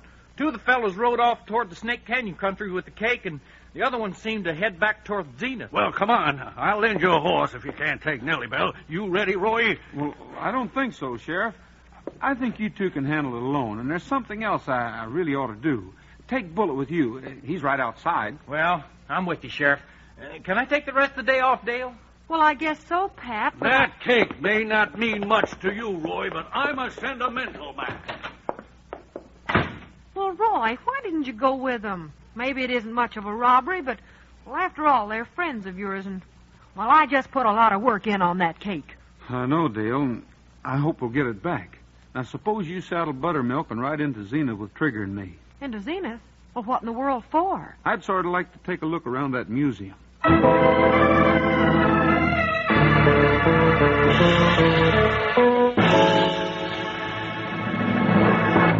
How about 'em, how about 'em, how about those grape nuts flakes? How about those grape nuts flakes? How about 'em, how about 'em, how about those grape nuts flakes? They are so good, good for you too. The 2-minute energy works for you, so how about 'em, how about 'em, how about grape nuts flakes?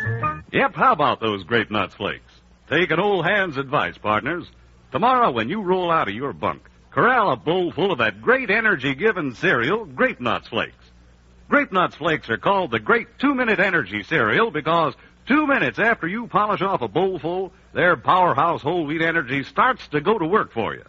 That's the kind of quick energy you fellers and gals need. You'll go for Grape Nuts Flakes sugar roasted flavor. It's delicious. So ask Mom to get you Grape Nuts Flakes, the 2-minute energy cereal. Look for Roy's picture on the front of the package.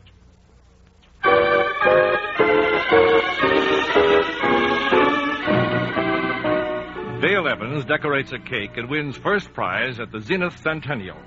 But as Pat Brady is bringing it back, he's held up by masked men and the cake is taken from him. As he and the sheriff ride out after the miscreants, Roy and Dale go to Zenith to visit, of all places, the museum. It's nice of you to give us your time, Professor Gage. Oh, not at all, not at all. I'd do anything to get those pearls back. I'm new here, you know, and this robbery will cost me my position and my reputation and, well, everything. We understand the marshal gave you sort of a bad time yesterday. Oh, I should say so. It's highly embarrassing, but I guess I satisfied him. Hey, what did the pearls look like? I mean, how big were they? Oh, various sizes, all unmounted, of course. Oh, lovely things. I wish I'd seen them. How did the thieves get into the museum? Why, through the back door. Yes, they jimmied it open. Well, it still sounds to me like some of the carnival roustabouts are responsible. Yes, that's my opinion, too. After all, some of them used the old stable behind the museum for their horses. They slept there themselves, for all I know. Let's go out there and take a look around. Can we go out the back way? Oh, certainly, certainly. Are you enjoying it here in Zenith, Professor Gage? Well, moderately, up to now. Say, you're from the East, aren't you? Do you ride or anything? Oh, heavens, no. I simply don't have the time for it. Now, you'll generally find me with my nose in a book. Well, that isn't a bad place to have it sometimes. If I'd have stuck mine in a newspaper the last couple of days, this pearl robbery might not have gotten so far out of hand.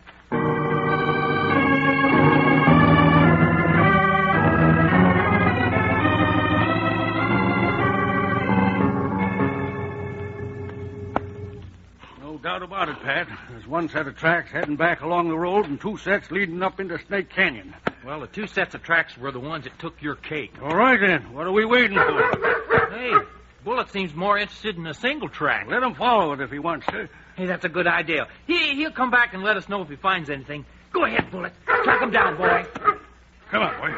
Get up there, you. Now, nice of Dale to want to surprise me with that cake. I just hope we can surprise her by bringing in the fellas that stole it. Yeah, I hope so, too. Now I'm anxious to get back to Nellie Bell. You know, she's standing out there with only 3 tires, and her left front wheel might be getting cold. Well, Nellie Bell wouldn't do as much good in this kind of country.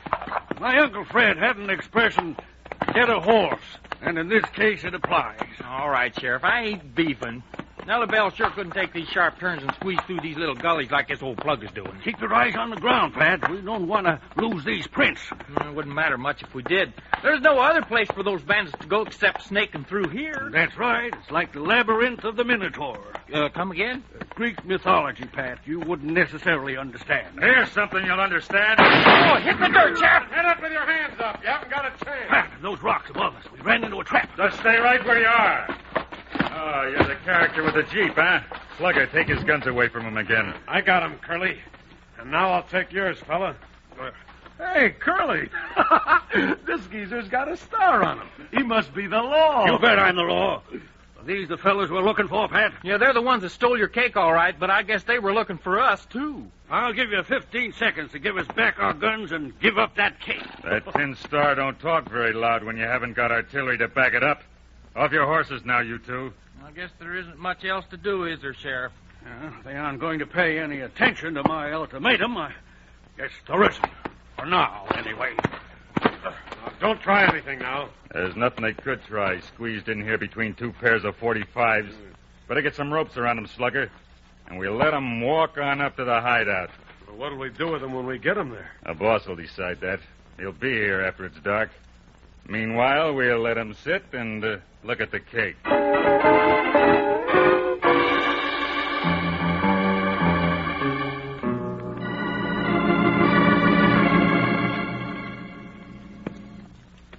You can see the carnival roustabouts have been here, Rogers, but we haven't left many clues. No. Wish we had something besides candlelight. That's a nice horse, Professor Gage. Does he belong to the carnival people? Oh, of course not. He belongs... Well, to come to think about it, I don't know who he belongs to. Hey, here's a jacket or something hanging on this post. Bring the candle over here, will you, Dale? Sure, Roy. I suppose we won't find anything, but I'll just look through the pockets. Well, I don't know that you'd better. After all, it's someone else's jacket. Oh, don't worry, Professor Gage. You don't need a warrant to look through an open premises like this. And Roy's deputized, of course. This is a pretty good jacket to belong to a carnival roustabout. Probably his dress-up outfit. Why don't we go back to the museum, Rogers? If the men who are using this stable are the jewel thieves and they should find us in here, well, they might be dangerous. Well, might as well, I guess. I want to look at that back door again anyway. It was supposed to be jimmied open, but I didn't notice any marks on it. Wait a minute, Roy. There's some little round things in the pocket of this jacket. The pearls. They've hidden the pearls out here. Hold the candle a second, Roy. No, they're certainly not pearls. They're silvery. Say, let me taste one of those things, Dale. Well, this is sweet. It's like those things you were decorating the cake with. All right, wise guy, you at least set yourself Roy! up for this rope. Professor Gage, you stole the pearls yourself. Of course I did. And I put them on your cake. Now, that takes care of your hands, Rogers. You can't reach your guns. If you drop that candle, it'll set fire to the straw. All right, Gage. You might have gotten away with it if you hadn't got jumpy and tipped your hand. This is your jacket, isn't it? It's my jacket and it's my horse, and maybe the back door wasn't jimmied. There's nothing you can do about it now. No one like you has ever stopped me. Around in here like me. Now, let's see. I'll set the candle down to the straw. Get out of here to where the boys are holding the cake. You may get a surprise when you get there. Slugger and Curly will take care of themselves. Now, it'll take 15, 20 minutes for that candle to burn down to the straw. And then this whole stable will go up like tinder. Well, I don't like to warn a criminal, but I'm warning you. It isn't going to work. You can make all the noise you want to. The museum's closed up for the night. There's nobody in this end of town after dark. And the carnival boys aren't coming back because they were my boys. Come on, Turk, let's get out of here.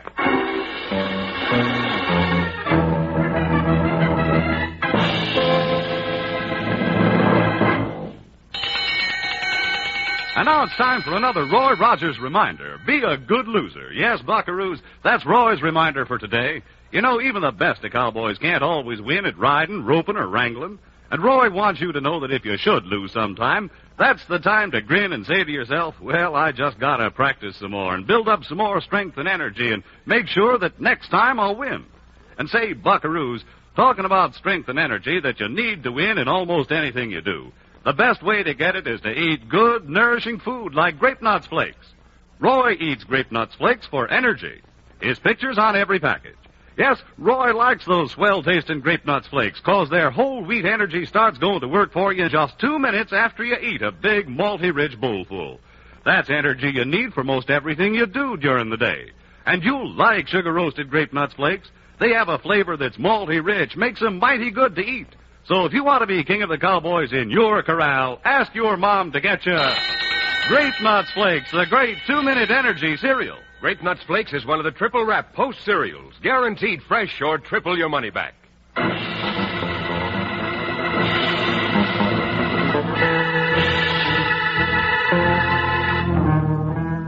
A candle burns its way down to a bed of tinder like straw in a deserted stable. Roy and Dale are lashed to a post, helpless against the imminent flames. Roy, I just can't budge. Don't worry, Dale. Trigger, come here, boy. Well, what good'll Trigger do? He can't work these ropes loose before the candle burns down to the straw. Maybe not, Dale, but if you can just stomp out that candle. Come on over here, Trigger. Over here, boy. He can't do that, Roy. Horses are deathly afraid of fire. I think Trigger can take a fire this big. Trigger, that candle, boy. Stomp it. It can't hurt you, Trigger. Get it, boy. Kick it out. Roy, he's going to do it. Closer, Trigger. Get the flame. Roy, he did it. The candle's out. Good boy, Trigger. Now get after these ropes. Hey, here comes Bullet. Hey, Bullet. Pat and the sheriff must have sent you. Roy, we'll get out of here all right. But how'll we ever track Professor Gage in the dark? We won't have to track him, Dale. If the other bandits headed for Snake Canyon after they took the cake from Pat, that's where we're going. And Bullet knows something, too. Come over here, Bullet. Untie the ropes, boy. Untie them.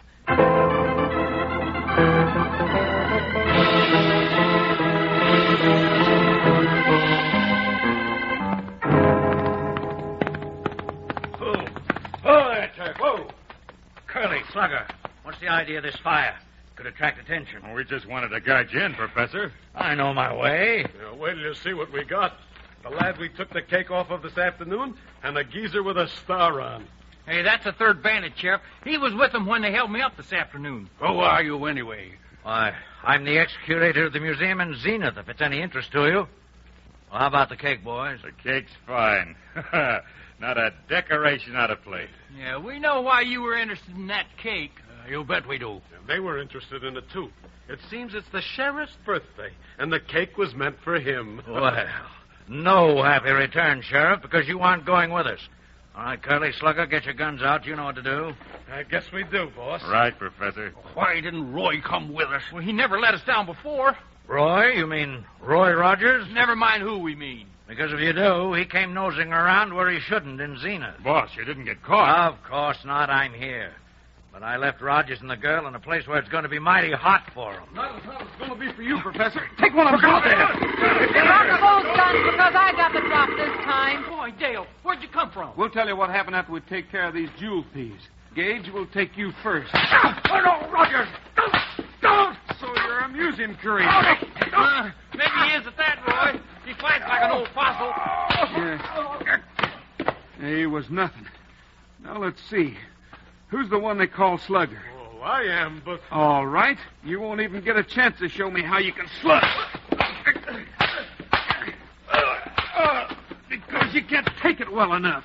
Boy, Roy. Come on, Dale, let's get ropes on these two. Roy don't need any help. Your name's Curly, eh? Well, let's curl that hair a little more. None of you is very tough. In fact, you're a bunch of cake eaters. Roy, the cake. That's what we really want. Oh, it's right over there, Dale. I thought Roy was going to spill Curly into it, but he just missed. By golly, my birthday cake.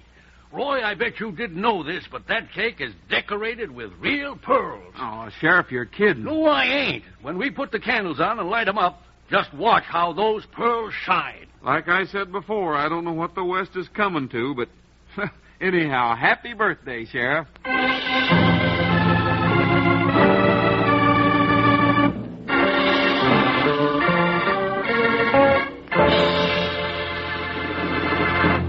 That's all for now, folks. This is Roy Rogers saying to all of you from all of us, goodbye, good luck, and may the good Lord take a liking to you. See you next week. Happy trails to you until we meet again. The Roy Rogers Show was brought to you tonight by Post Grape Nuts Flakes, the great 2-minute energy cereal. Grape Nuts Flakes is the cereal Roy likes best for strength and energy. Look for the picture of Roy and Trigger on the front of the package. The Roy Rogers Show can be heard again next week at this same time with Pat Brady, Dale Evans, and the king of the cowboys himself, Roy Rogers. An Art Rush production written and directed by Fran Van Hartesveld with music by Milton Charles. Remember what Roy Rogers says, Post Sugar Crisp is the cereal treat that's fun to eat. Roy's right, fellas and gals. As a cereal, it's dandy, with milk or cream. For snacks, it's so handy, or you can eat it like candy right out of the box. Post Sugar Crisp is excitingly new, deliciously different. Nourishing puffed wheat, candy coated with honey and sugar. Ask Mom to get Post Sugar Crisp in the big red, white, and blue box with the 3 bears on the front tomorrow. Featured in the cast were Frank Hemingway, Herb Butterfield, Joseph Kearns, Frank Gerstle, and Ben Weldon.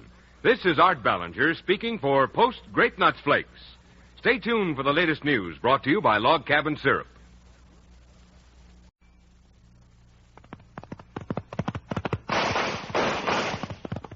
It's the Roy Rogers Show. Happy trails to you. It's nice to meet again. Happy trails to you until the Post Sugar Crisp, the cereal treat that's fun to eat, brings you the Roy Rogers Show. Transcribed on the Double R Bar Ranch with Pat Brady and the Queen of the West, Dale Evans. Happy trails to you. Time to ride again. And here he is, in person, the king of the cowboys, Roy Rogers.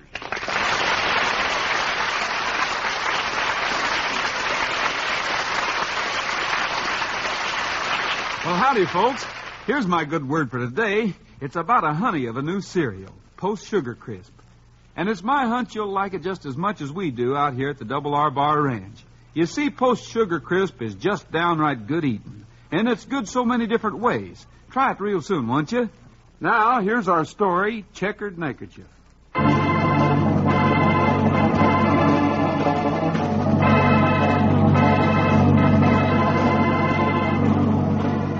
Mineral City is a whistle stop. Now, a whistle stop doesn't really have anything to do with politics. It's a place where the train doesn't stop unless it has passengers to discharge. And when it does, it signals with the whistle. Today, Roy Rogers and Pat Brady and the sheriff are at the railroad station waiting for... Hey, there's the whistle, Roy. She's going to stop all right. Well, sure, Pat. Young Ted and the sheriff's new deputy can't very well jump off. Roy, my Uncle Fred used to have a saying, this is killing two birds with one stone. You might say that's what we're doing today, huh? Sure, it's fine that your new man could bring Ted in from the city. I'm afraid I'm getting the best of the bargain, Roy. I'm getting a graduate from a college of criminology, and you're getting nothing but a juvenile delinquent. Oh, you lay off that kid, Sheriff. He may have been in a lot of trouble, but he's no criminal. That's right.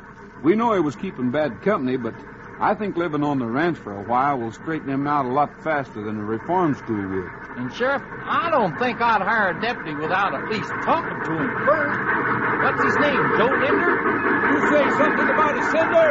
What's as dry as a tinder? Hey, you fellas better continue the discussion after the train stops.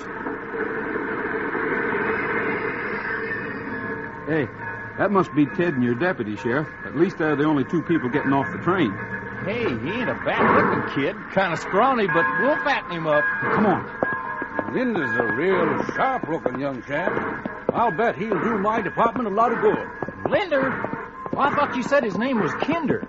Oh, hi there, Ted. I'm Roy Rogers, and this is my sidekick, Pat Brady. Ted, we're mighty glad to have you in Paradise Valley. Yeah, I'll bet. Mr. Linder, I'm the sheriff. And by George, welcome to Mineral City. This is Roy Rogers and Pat Brady. How are you, Sheriff? Howdy. Well, I brought this one in safely. Come on, Ted, and shake hands. How am I going to do that?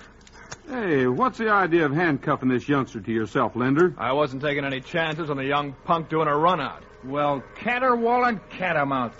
Is that the kind of nonsense they teach you at criminal whatchamalogical weather college? Say, unlock these handcuffs right now. Look, fella, don't talk to me like that. Better take the cuffs off the kid, Joe. After all, he's in Rogers' custody now, and we don't want to get off on the wrong foot. Well, all right, but... There you are, kid. That's better. Now, put her there, Ted. If you say so, and thanks, Mr. Rogers. It's just Roy, Ted. Yeah, and I'm just Pat. And my Jeep over there is just Nellie Belt. Come on, let's get started for the ranch. Maybe we better stop in town first and get you some jeans and shirts and boots and stuff like that. Yeah, you'll feel much better on the ranch when you shed those city duds. Joe, I'll drive you in and introduce you to some of the folks. See you later, Roy. Pat. Okay, Sheriff. Yeah, so long, Rogers. And good luck with that little burglar. Ah, you big monkey. Take it easy, Ted. Oh, so I broke into a couple of stores. I didn't get away with anything. We know the whole story, and the quicker we all forget it, the more fun we're going to have. Sure. You may have gotten in with kind of a rough bunch in the city, but you won't miss them a bit once you get to knocking around with horses and the cattle and the dogs and Nellie Bell. You really have horses out there, huh? We sure have. Do you like to ride? I never tried it. But I know one thing. The prettiest thing in the whole world is a good horse. Hey, Ted, you and I think just alike. Come on, let's get in and buy you that outfit.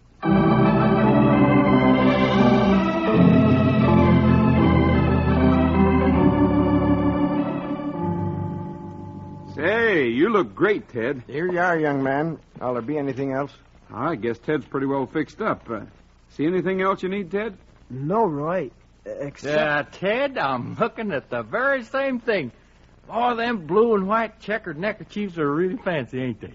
Hey, we forgot neckerchiefs. These are the very newest thing. You like that design, Ted? Man, those are real crazy. I mean, they're real George. I mean, yeah, I sure do. Well, swell. Let's have a half a dozen of those George ones. Fine. I'll just put them in the bag with the other things, young man. I better keep one out. I'll put it on right now. Here, I'll carry the package for you while you adjust it, Ted. Well, so long, Mr. Kent. Put those things on my bill, okay? Of course, Roy. Ted, the Eureka Cafe is just a couple of doors down the street, and I want you to meet my friend, Dale Evans. Yeah, you like the Eureka, Ted, especially when I'm doing the cooking. Gosh, it's hard to get used to walking in these boots. What's the matter, kid? You got tacks in your boots? Oh, it's that Ed Stratton's kid in his convertible.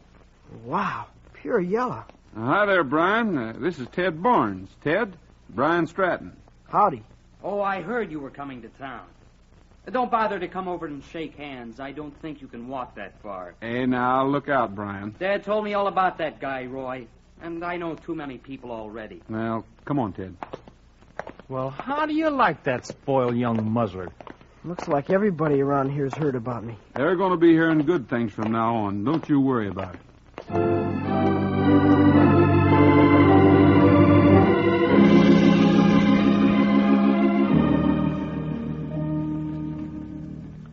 This hamburger's real cool, Miss Evans.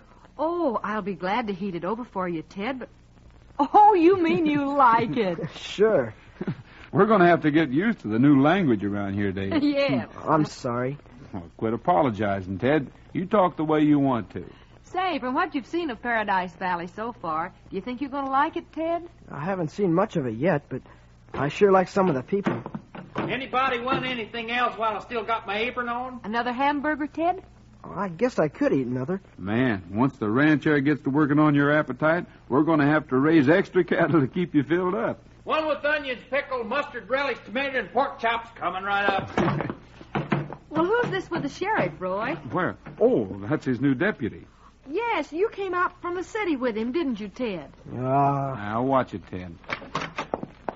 Just making the rounds, Dale. Introducing Joe Linda to all the citizens. Miss Evans, may I present Joe? Mr. Linda, this is Dale. How do you do? And these other folks are... Oh, you've met, haven't you? Sure we have, Sheriff. Won't you sit down and have some coffee? I was hoping you'd ask us that. Let's sit at the other end of the counter, Sheriff. Say, we're having a rush. Hi there, Brian. What can we do for you? Oh, a Coke or something. I just stopped in to see if Roy's stumble-bum friend got his feet untacked yet. Why, you lousy little rat. Get me, will you dirty thief? Don't call me that. Hey, you kid, cut it out. I'll stop him, Sheriff Barnes, you punk jailbird. Cut it, Linder. I'll stop them. Get back here now. This is no place for that sort of thing, Ted. But he called me a... People are going to be mighty careful what they call you from now on.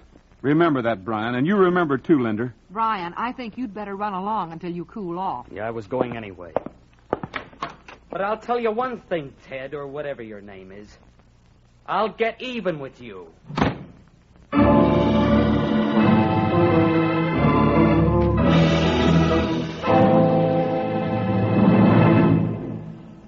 Back with Roy in a jiffy. Right now, let's chat with his three pals, Handy, Dandy, and Candy, the honey bears on the front of every Sugar Crisp package.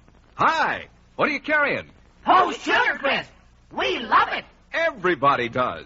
Because Sugar Crisp is the cereal treat that's fun to eat. Nothing like it. Sugar Crisp is nourishing puffed wheat with a tantalizing sugar and honey coating. Mighty grand eating 3 different ways, right? It sure is. As a cereal, it's dandy. Just sweet enough. No sugar needed. Sugar Crisp is wonderful with just milk or cream. And it's dandy for snacks whenever you're hungry. Yes, Sugar Crisp is always good, day or night. Or eat it like candy, right out of the box. You can't stop nibbling Sugar Crisp. No wonder folks rave about this honey of a cereal. It's extra good 3 different ways and always gives plenty of quick food energy. So mind what the Sugar Crisp bears say. As a cereal, it's dandy. For snacks, it's so handy. Or eat it like candy. Post Sugar Crisp. Genuine Post Sugar Crisp comes in the red, white, and blue package with the 3 bears on front. Buy Sugar Crisp tomorrow.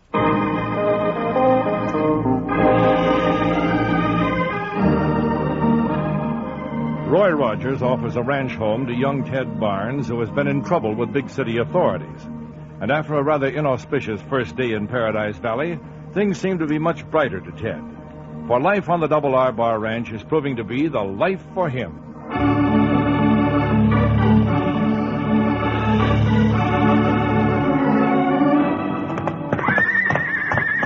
Boy, Ted, stick with him. Hey, that kid's a wonderful hand with a horse, ain't he, Roy? He's a natural, Pat.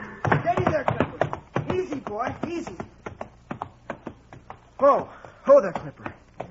How was that, Roy? Boy, that was tops, Ted. I've never saddled, broke, and gentled a 2-year-old any quicker myself. This Clipper's gonna be a great horse. You bet he is. And now he's got a great master. He's yours, Ted. Mine? You kidding? Of course Roy ain't kidding. Oh, gosh, Roy. Thanks. Oh, boy, Clipper. How George can things get?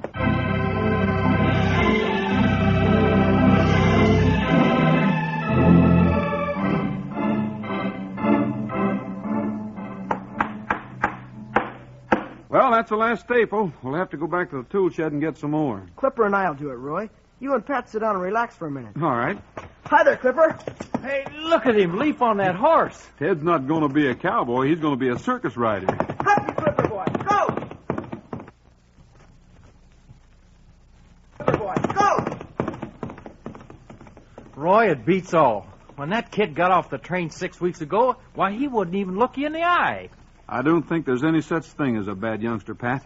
Not if they have a chance to be something else. The old sheriff wasn't quite as lucky as we were. Joe Linder may be a college-type lawman, but he hasn't done much to stop crime around the valley. 2 burglaries in Mineral City and 1 in Hollow Wells in the last month. Yeah, there was another one last night, too. Somebody broke into the co-op office at Terminal. What? No kidding.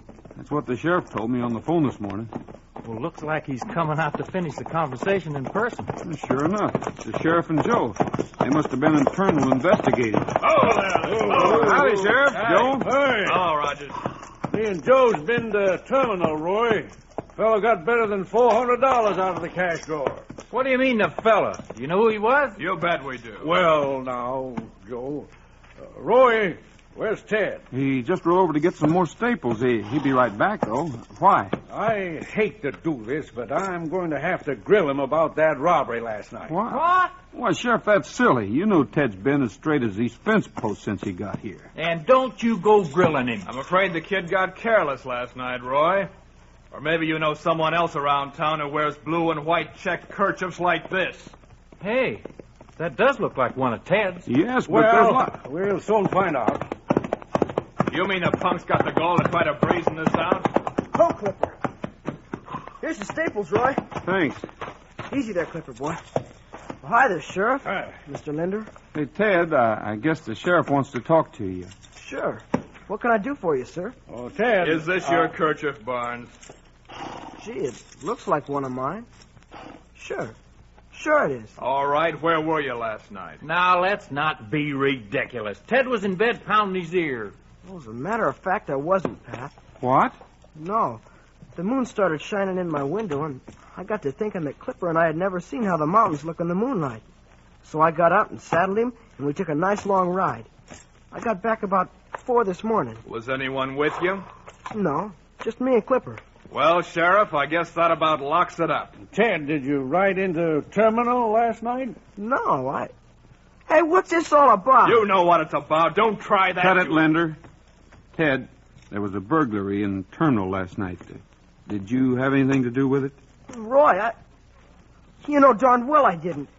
Don't you?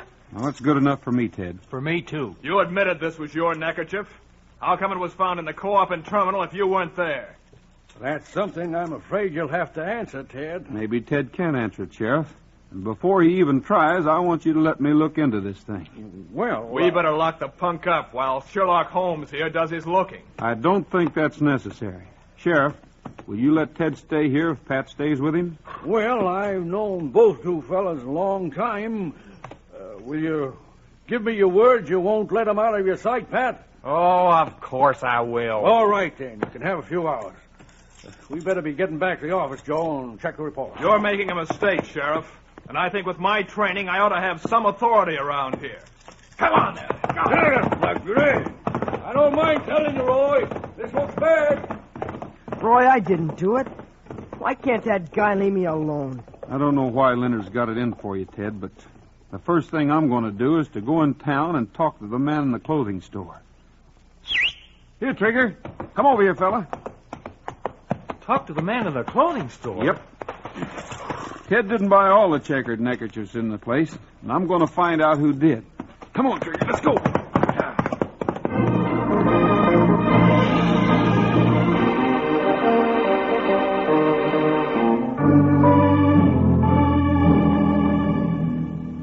Here you are, Miss Evans. Will that cover it? Wow, I can't change a 50, Brian. Pay me next time you come in. Okay. And you think it over, won't you? Ted's a fine boy, and if you wanted to forget that fight, I don't think he'd ask for an apology. Yeah, but look, with his background, That's you can... a lot of rot. Your folks may have a lot of money, but that hasn't anything to do with basic decency. Well, you Howdy, Dale. Hey, Hello, Brian, Roy. I'm glad I found you here. I couldn't miss that yellow convertible. No, I guess you couldn't. I'm going to come to the point fast, Brian. do you have any neckerchiefs like this one? No. I don't know anybody but Ted who'd wear a loud number like that. Although you're a pretty cool flash at times yourself, Brian. You sure, Brian? Yeah. Why? Because Mr. Kent says the only people he remembers selling this design to are you and Ted Barnes. Roy, what's the matter? Hey, wait. Wait a minute, Roy. Kent's right. I did buy some like that. It was just a day or two after... Well, after the day Ted got in town. Okay, then I'm going to ask you to help Ted out of a jam. But I never wore any of those darn things. I'm sure of that. What do you mean? Well, I left the package in my car and sort of forgot it. Gee, I don't know. I've never seen him since. All right, Brian, that's your story. But why don't you go home and think it over for a while? Sure, Roy, I'll go home, but I don't know what in heck you're talking about. Roy, what in the world's going on? Oh, that kid. I don't know if he's lying or if he's really mixed up. Dale, the sheriff and Linder stopped at the ranch just now, and they were accusing Ted. I know that too, Dale, but a kid from a home like Brian Stratton's, well, he said he'd get even with Ted. And if he tried to give you a $50 Roy, bill... I'm sure Ted's not guilty, and I don't think Brian is either. Maybe he is spoiled, and maybe a little wild, but he won't... Roy, Dale, you seen the sheriff? Well, I saw him a little while ago, but... We gotta find him. We gotta organize a posse. The bank's been robbed. The bank's been robbed? Yes, by young Brian Stratton. Oh, no. Brian Stratton? Sure. He had a mask over his face. But do you know anybody else in town with a bright yellow convertible? Dale, saddle Buttermilk and meet me at the bank as fast as you can.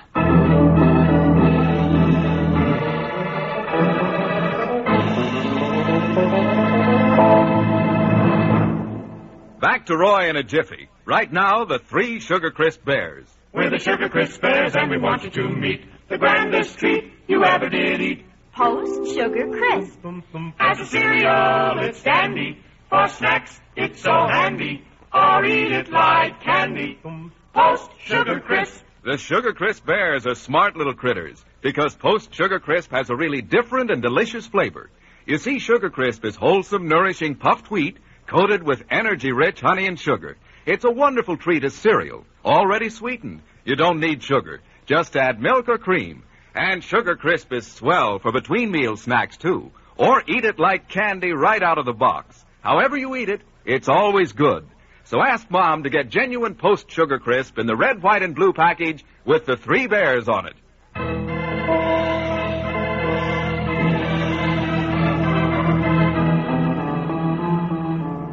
He had a blue and white checkered bandana pulled up over his face. He stuck his guns right under my nose. What could I do but give him the money bags? Are you sure it was Brian Stratton? How could we miss that yellow car, Dale? He pulled away from the curb like it was jet propelled. All right, well, which way did he drive? I ran out after him, and he whizzed around the corner and headed down Camelback Road. Okay.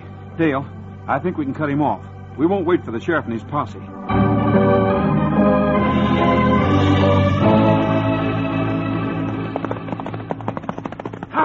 Go there, Trigger boy. Hot buttermilk, faster, faster, boy. We'll hit the top in a second now, Dale. If Brian stayed on the road, we'll spot him. There's the car, Roy. He's coming fast. Trigger and I'll angle down and cut him off. Follow us. Go, Trigger. We're lucky we know this country, Trigger. He won't get away from us. Yep, he's got a blue and white kerchief over his face, all right. Hey, Brian, stop! The kid's shooting at us. He's desperate. We'll have to stop him. There, I got his tire. Hang on to that wheel, kid. Hang on. Oh, you made it. Don't shoot again, Brian. I won't hurt you. Roy, there he goes. He's running for it. Well, he won't get very far. Let's go, Trigger. You were foolish to run for it, Brian. Someone was bound to catch up with you sooner or later. Let's get that mask off. Joe Linder. Let go, Rogers. Don't touch me. Trying to frame a couple of innocent kids. What are you talking about? Roy, come here quick. Be right there, Dale. Come on, Linder. Not so rough, Rogers. You haven't seen anything yet. Now, march. Roy, Brian's on the floor of the car here, bound and gagged. Here's the real criminal, Dale. Joe Linder. Get the ropes off the youngster. Rogers, give me a chance to get away. You can have the money. It's all in the car. That's all I want to hear, Linder. Now, you can listen to this. There. Brian, are you all right? Yeah, I guess so. Somebody hit me over the head, and that was the last thing I knew. I'm sorry I sort of doubted your story about the neckerchiefs, Brian. Leonard stole them out of your car. Yeah, but what happened? There was a bank robbery, Brian, and you almost got blamed for it. Well, the posse got here in a hurry. Sheriff's going to have quite a surprise. Roy, Pat and Ted are riding with them. Good. I'm glad Ted's here. Roy, have you got him? We heard Brian Stratton robbed the bank and... Brian didn't have anything to do with it, Sheriff. Any more than Ted had anything to do with the robbery at Terminal. There's the real culprit. Joe Linder, my deputy. Well, that's the man. He'll talk when he wakes up. You mean he's the crime wave? He's it. I guess he took this deputy job thinking he could get away with anything in Mineral City if he was hiding behind a star. And when Brian and Ted got into that scuffle in the restaurant a few weeks ago, he saw a chance to use both of them to protect himself even further. Well, that's the last time I'll hire a mail-order deputy. I never would have believed it. And I never would have believed Ted was guilty of anything.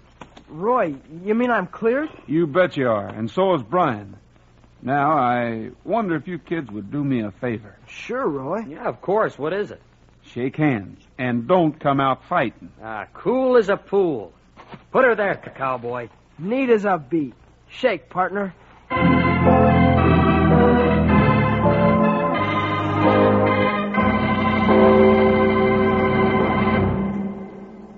This year, even more calls for help from your neighbors, your community, and all America make it necessary for the Red Cross to expand its services.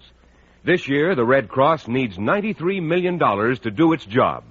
Answer the Red Cross call for humanity. Contribute generously this year.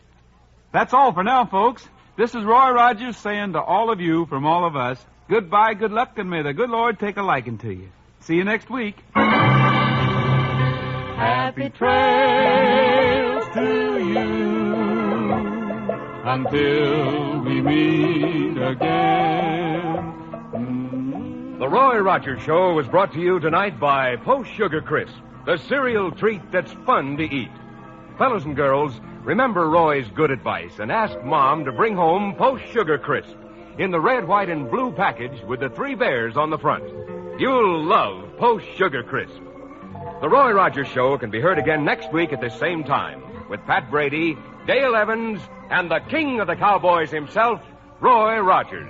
An Art Brush production written and directed by Fran Van Hartesveld with music by Milton Charles. Come and get it! Come and get it! For quick 2-minute energy for work and play, how about Grape Nuts Flakes? How about 'em, how about 'em, how about those grape nuts flakes? How about those grape nuts flakes? How about 'em, how about 'em, how about those grape nuts flakes? They are so good, good for you too. The 2-minute energy works for you, so how about 'em, how about 'em, how about grape nuts flakes? Grape Nuts Flakes is one of the triple-wrapped Post cereals. Guaranteed fresh or triple your money back. Look for Grape Nuts Flakes, the great 2-minute energy cereal, in the package with Roy Rogers and Trigger on the front. Featured in our cast were Frank Hemingway, Herb Butterfield, Marvin Bryan, Johnny McGovern, Michael Miller, and Stan Farrar. The script was based on a story by Nate Kaplan. This is Art Ballinger speaking for Post Sugar Crisp. Stay tuned for the latest news brought to you by Log Cabin Syrup. It's the Roy Rogers Show. Happy trails to you. It's nice to meet again. Happy trails to you until the journey's end. Post Sugar Crisp, the cereal treat that's fun to eat, brings you the Roy Rogers Show. Transcribed on the Double R Bar Ranch with Pat Brady and the Queen of the West, Dale Evans. Happy trails to you. Time to ride again. And here he is, in person, the king of the cowboys, Roy Rogers.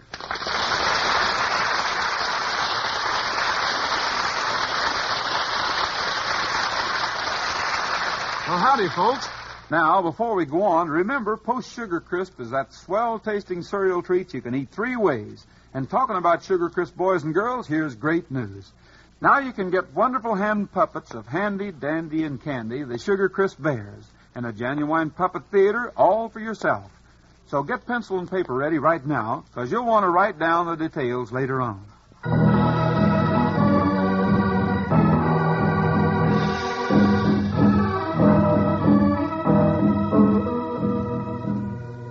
There is a caller at the Double R Bar Ranch, Cochera, young chief of the Apache tribe, whose reservation extends across the northern end of Paradise Valley. Cochera has come to seek the counsel of his respected friend, Roy Rogers.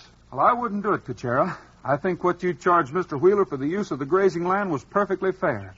I certainly will not graze as many head as I told him. Why, that's silly, Cochera. I know that pasture land, and there ain't a richer 5,000 acres anywhere in the valley. Wheeler knew what he was getting when he made the original lease. He's a pretty sharp businessman, you know. Shall I talk to him? My thanks, Nantan Rogers. But Cochera's people prefer not to have white man's help in tribal affairs. I understand. Why, shucks, at the price Wheeler's offering, you'd do better if you'd buy more stock and use that land yourselves. I do not wish to rush my tribesmen in this cattle-raising project, friend Pat.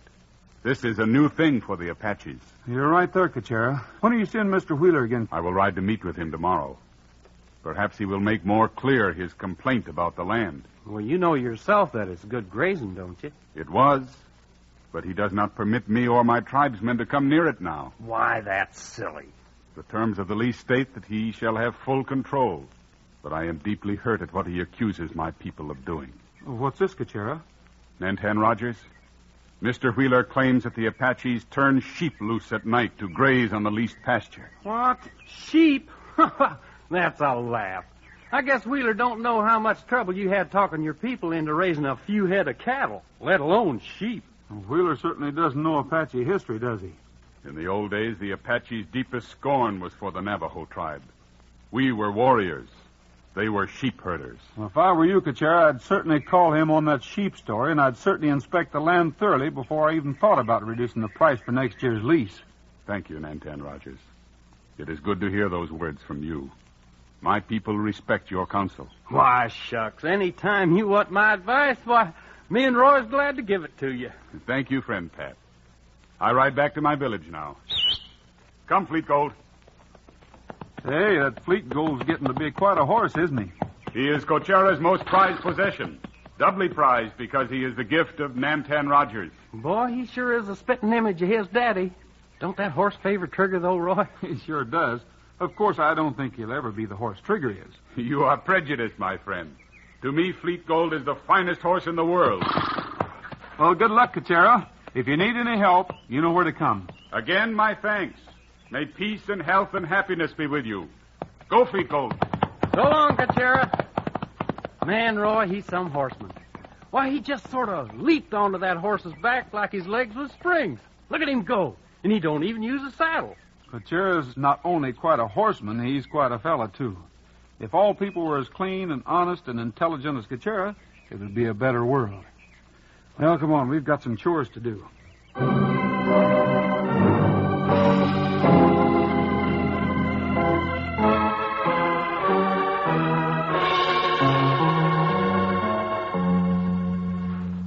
The raiding party was led by Cochera himself. My foreman recognized him. Mr. Wheeler, I think you're mistaken. Cochera came to see me 3 days ago.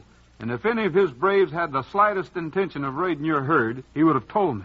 Why, Cochera and Roy have been friends for years, Mr. Wheeler. And you know yourself there isn't a more peaceful person in Paradise Valley. Well, maybe he's got you folks fooled, but I don't think there's such a thing as a peaceful Indian. In fact, I've had about enough of all Indians. I don't know why the government coddles them like they do, giving them valuable land that we whites could put to better use. I don't know if we could put it to much better use or not. Cochera's got his tribe started in a mighty successful cattle business, and you're getting a pretty good deal yourself on that land you lease off him. Maybe it would be a good deal if the Indians would let me alone, but they don't. They turn their lousy sheep loose nights, and now they steal my stock to scare my hands after death. I tell you, Rogers, those Apaches are getting out of hand. They're planning trouble for the whole valley. Well, I think everything you've said since you came in here is just nonsense. Well, you may think it's nonsense, but I'm not going to let my men be massacred. I came into town today to stock up on rifles and ammunition. Those Indians are sore because I wouldn't renew my lease at their outrageous terms. If they try to get revenge, I'll be ready for them. Why, that's the silliest thing I ever heard. You know darn well if the Indians caused any trouble, they'd lose their whole reservation. I don't know anything about that, but I know that no redskin's going to make a fool out of me. Here, goodbye. Goodbye. And good riddance. I certainly hope he doesn't push the Apaches too far. Cachara wouldn't pay any attention to a blowhard like Wheeler, but some of those young tribesmen might get pretty riled up if they heard the way he was talking. Well, his lease only has a few days to run. If he doesn't want to renew, he'll just have to move his cattle off the Indian land, and that'll be the end of that. Well, the trouble is he hasn't got any place to move them. He's running a couple thousand head there, and his spread sure won't hold that many more. Say, Pat, Cachara didn't want us at his last meeting with Wheeler, but I think he'd be glad to tell us what happened. You mean we ought to go out to the reservation? Right. And I bet if you talked real nice, Dale would give you the day off. Well, I'll bet if you talked real nice, I'd just close up the cafe and take the day off myself. Why, there's nothing I'd rather do than ride out to the reservation. Good.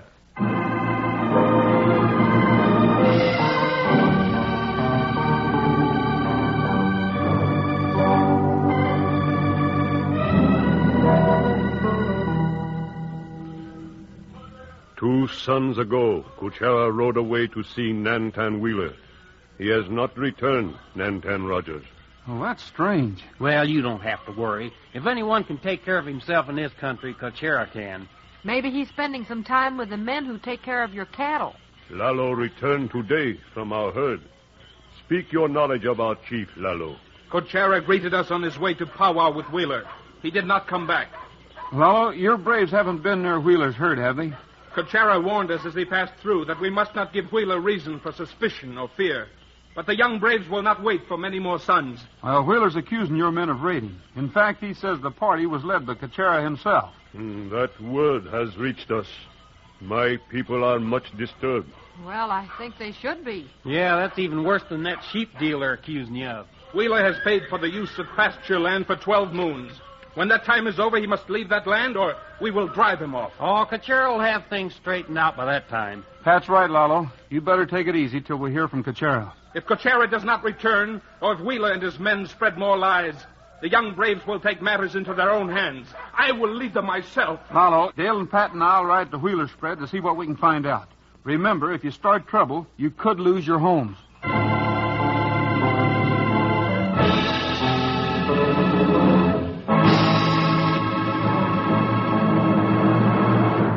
Back to Roy in a jiffy. First, here's exciting news.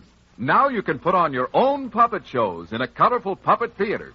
You can get lifelike hand puppets of Handy, Dandy, and Candy, the three Sugar Crisp bears. Imagine, these puppets are beautifully made, each with its own name printed across the chest. Put your hand inside and their heads, arms, and feet move. They act exactly as you want. They're in costume, too. Handy is a Mr. Fix-It. He's got a fasten-on hat, a carpenter's apron, and a real hammer. Dandy's the well-dressed man with bowler hat, walking cane, fancy vest. Sister Candy has a feathered beret, shopping bag, and housewife's apron. Here's how to get them. You can get any one puppet you choose, Handy, Dandy, or Candy, for only 35 cents plus one Sugar Crisp box top. And name the puppet you want, so you'll get the right one. Or better yet, for $1 and 3 Sugar Crisp box tops, you get all 3 puppets plus a brilliantly colored Sugar Crisp theater for staging plays, plus extra hats and musical instruments. All this for $1 and 3 Sugar Crisp box tops. So send money in box tops to Sugar Crisp, Box 8669, Chicago 77, Illinois. Send for your puppets today.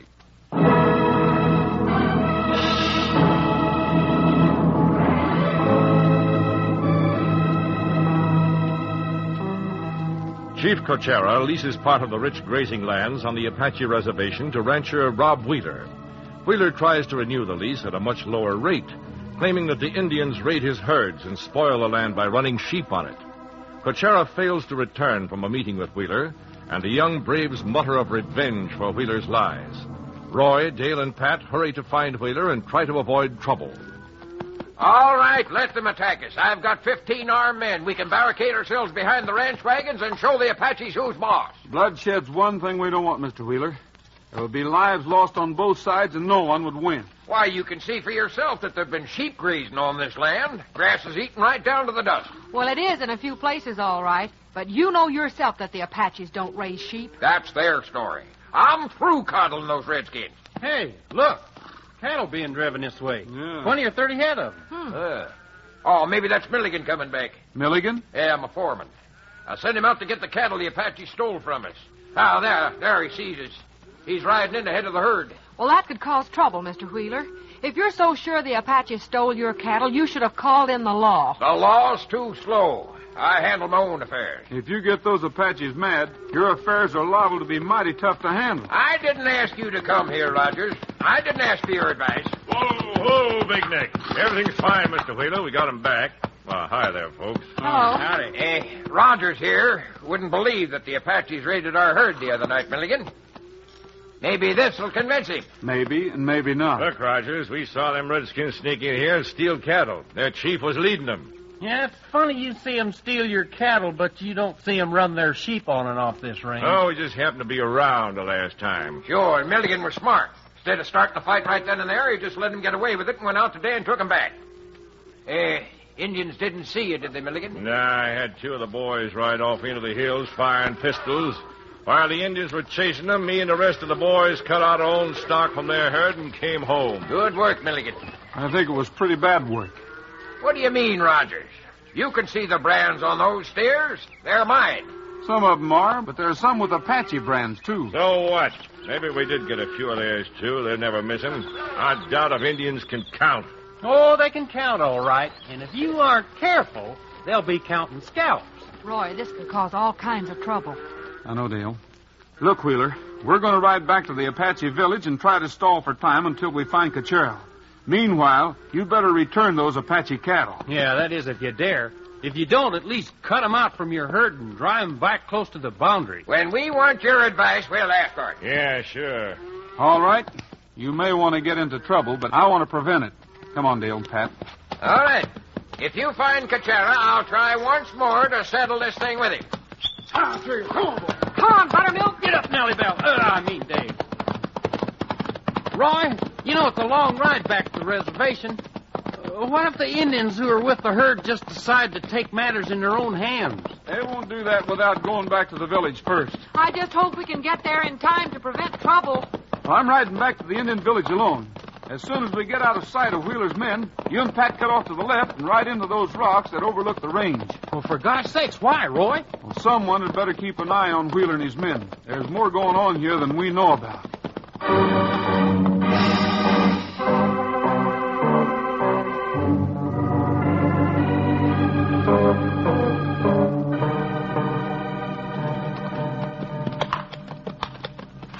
I don't see what good it's going to do us to set up here on the rocks. Well, if the Indians do attack, we'll certainly have a grandstand seat, which is the last thing I want. Pat, wait. Whoa, Buttermilk. Oh, Dave. That sounded like a lamb. Yeah, sure did. Hey, there's a little feller lying right over there. Oh, he looks lost. Yeah, probably wandered off from the rest of the flock. Rest of the flock? What would a flock of sheep be doing up in these rocks? Yeah, that's just what I was wondering. Let's go look. Yeah, sure ain't none down there with the cattle. Hey, Dale, I hear more of them. Ride for that rise. Come on, Dave. Get up, Buttermilk. Pat, these rocks divide the Indian reservation from a little valley on the other side. Do you know who owns that valley? Valley on the other side? Oh, why, sure, that's Wheeler's property. Oh, here we are. Look down there, Pat. A flock of about 50 sheep in a pen. Yeah, they must be Wheeler's sheep. They're on his spread. Don't you get it, Pat? Wheeler's been driving his own sheep onto the land he's leased from the Indians. There aren't enough of them to do any real damage, but you can tell they've been there, and he's blaming the whole thing onto the Indians. Hey, that's right, Dale. Why, he's cheating them Apaches. You know, I wouldn't be surprised but what he's figuring some way to steal that leased land away from them. I've already figured the way, Brady. Get those hands up and get off those horses. I'll take that guns, boss. Might come in handy against the redskins. Right. Now get back there, Milligan. You're in charge. I'll take care of things, too. Don't worry about a thing, Mr. Wheeler. This place seems to be pretty popular with snoopers. I caught one here 2 days ago, and I think maybe you might know him. Cachero. Exactly. So that's why Cachero didn't come back to the tribe. Look, Wheeler, If Cachara's tribe doesn't hear from him, there's going to be trouble. And they're going on the warpath against you. Not against me. Against my men. What? You mean you'd let your ranch hands be shot down? They don't matter. They'll get a few Indians in the process. And once the Indians start a war, it'll be just a matter of notifying the government, and they'll be thrown off their land. Why, you're deliberately provoking them. Why, certainly. And the three of us will have a fine view of the proceedings. I'm taking you to a place where we'll be perfectly safe while the battle's going on. After that, you can join Cachara in my dungeon.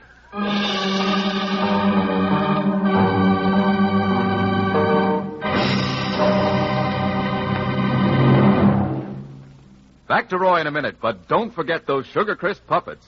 For 35 cents and one Sugar Crisp box top, get either Handy, Dandy, or Candy, or all 3 puppets plus theater for only $1 and 3 box tops. Send money in box tops to Sugar Crisp, Box 8669, Chicago 77, Illinois. And remember, as a cereal, it's dandy. For snacks, it's so handy. Or eat it like candy. Post Sugar Crisp.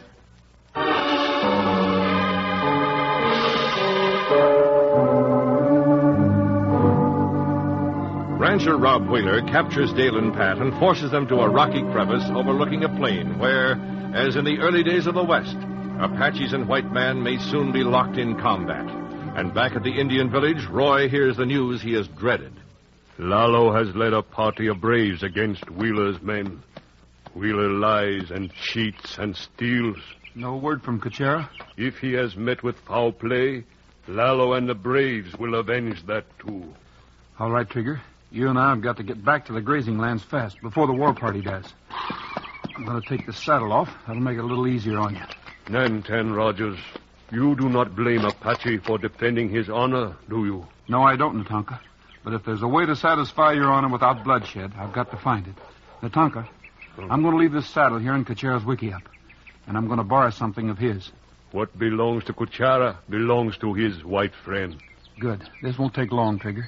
And then you've got to run as you've never run before.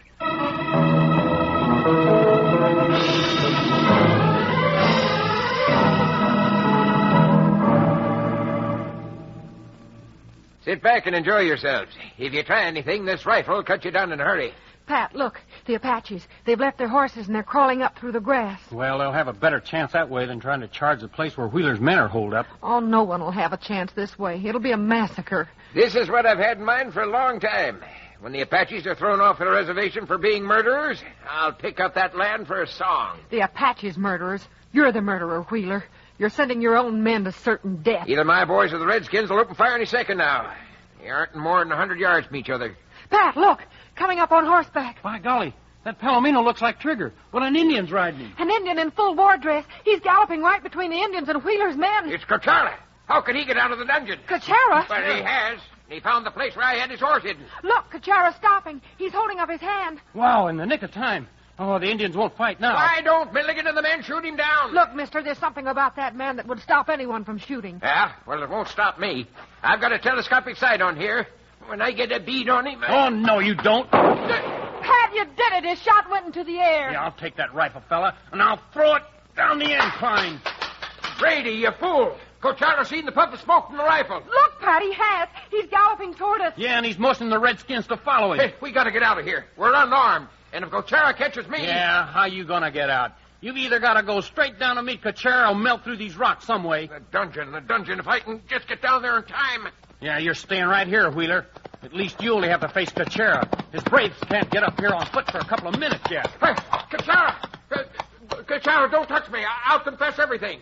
I stole your cattle. I put my own sheep in the range and accused you of it. I'll confess it all. Just don't touch me. That's all I wanted to hear, Wheeler. And I suspected it all the time. And now we've got witnesses. Roy, that Indian get-up. You're Roy Rogers. Of course I am.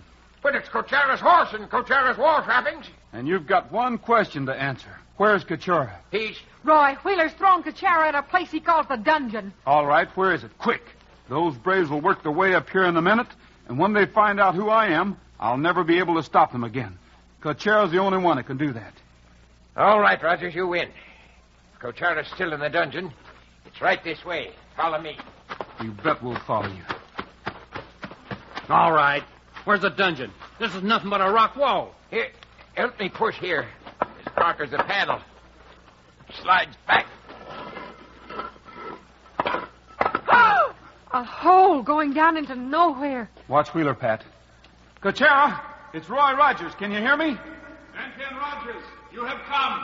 A rope's coming down, Cochera. Are you still strong enough to pull yourself up? I will climb it, Nantan Rogers. Wheeler, it's lucky for you Cochera's the man he is. If we'd had to go down and get him, it might have been too late. What is that I hear, Roy? It's your braves, Cochera. I stopped them from attacking Wheeler's men, but maybe we ought to turn them loose on Wheeler. No! I'm coming. Oh, the daylight again. Nantan Rogers, you wear Cochera's war regalia. I borrowed it, my friend. It was the only way to avoid bloodshed. Don't touch me, Cochera. Don't. Wheeler's confessed everything, Cochera. Maybe you'd better stop your warriors before it's too late. Apache braves, Cochera commands you to halt. Why are you here? Come forward and speak, Lalo. Chief, for 3 suns we did not see you. Lalo feared for your safety. And when white men raided our herd, I myself led braves to seek vengeance. Vengeance must not be too hasty, my people.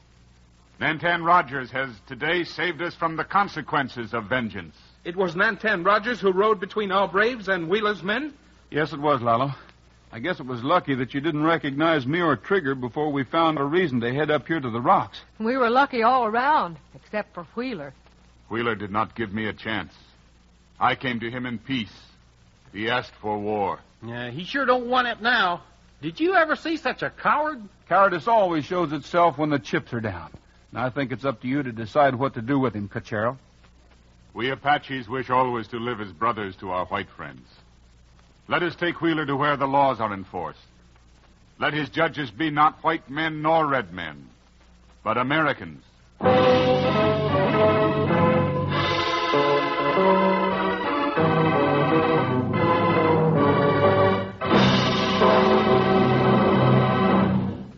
Before we close, remember that Post Sugar Crisp is the cereal treat that's fun to eat 3 ways.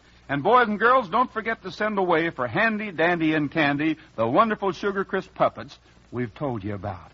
You'll have real fun with them. That's all for now, folks. This is Roy Rogers saying to all of you, from all of us, goodbye, good luck, and may the good Lord take a liking to you. See you next week. Happy trails to you until we meet again. The Roy Rogers Show can be heard again next week at the same time with Pat Brady, Dale Evans, and the king of the cowboys himself, Roy Rogers. An Art Rush production, written and directed by Fran Van Hartesveld, and music by Milton Charles. Come and get it! Come and get it! For quick 2-minute energy for work and play, how about Grape Nuts Flakes? How about 'em, how about 'em, how about those grape nuts flakes? How about those grape nuts flakes? How about 'em, how about 'em, how about those grape nuts flakes? They are so good, good for you too. The 2-minute energy works for you, so how about 'em, how about 'em, how about grape nuts flakes? Grape Nuts Flakes is one of the triple-wrapped Post cereals. Guaranteed fresh or triple your money back. Look for Grape Nuts Flakes, the great 2-minute energy cereal, in the package with Roy Rogers and Trigger on the front. Featured in our cast were Frank Hemingway, Ken Peters, Pat McGeehan, Jack Lloyd, and Nestor Paiva. This is Art Ballinger speaking for Post Sugar Crisp. Stay tuned for the latest news brought to you by Log Cabin Syrup.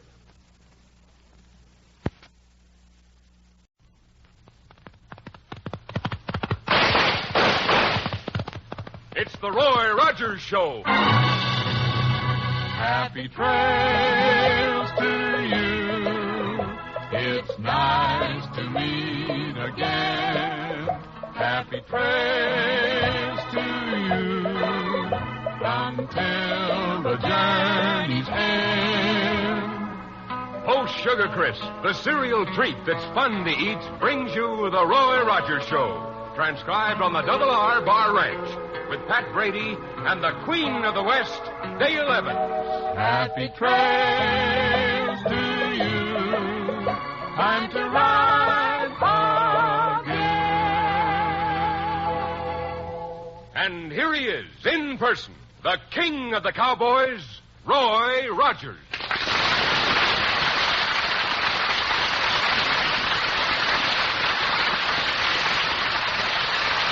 Well, howdy, folks.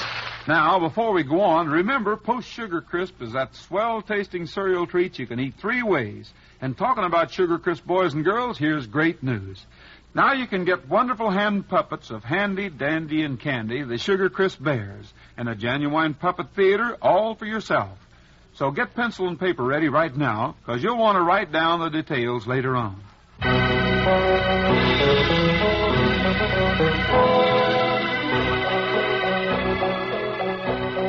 If you were planning to go into the cattle business, the first thing you'd need would be good foundation stock for your herd.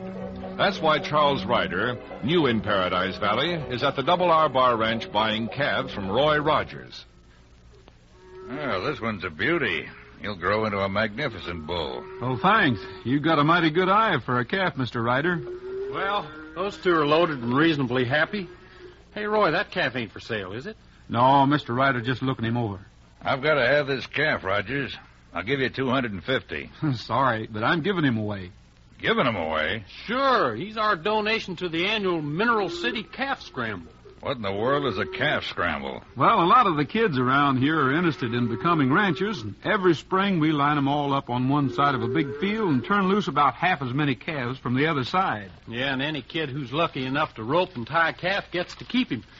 And doggone if it ain't about the liveliest shenanigans you'd ever see. Well, it sounds like fun, all right, but why don't you just donate a cull instead of the best bull calf in your herd? Listen, the calves mean a lot to the kids who get them. Some of the stock from the scrambles have gone on to win prizes in fat stock shows. Yeah, and some of them have grown to be grand champion bulls and great producing cows. And if you don't think that raising a winner sets them little sprouts up, boy, you got another think of coming. You mean to tell me that the youngsters who are lucky enough to get a calf wouldn't be just as happy with any old thing they got? Mr. Ryder, they judge them as carefully before the scramble as you're doing now. And getting started with a fine animal has had a hand in making many a fine stockman.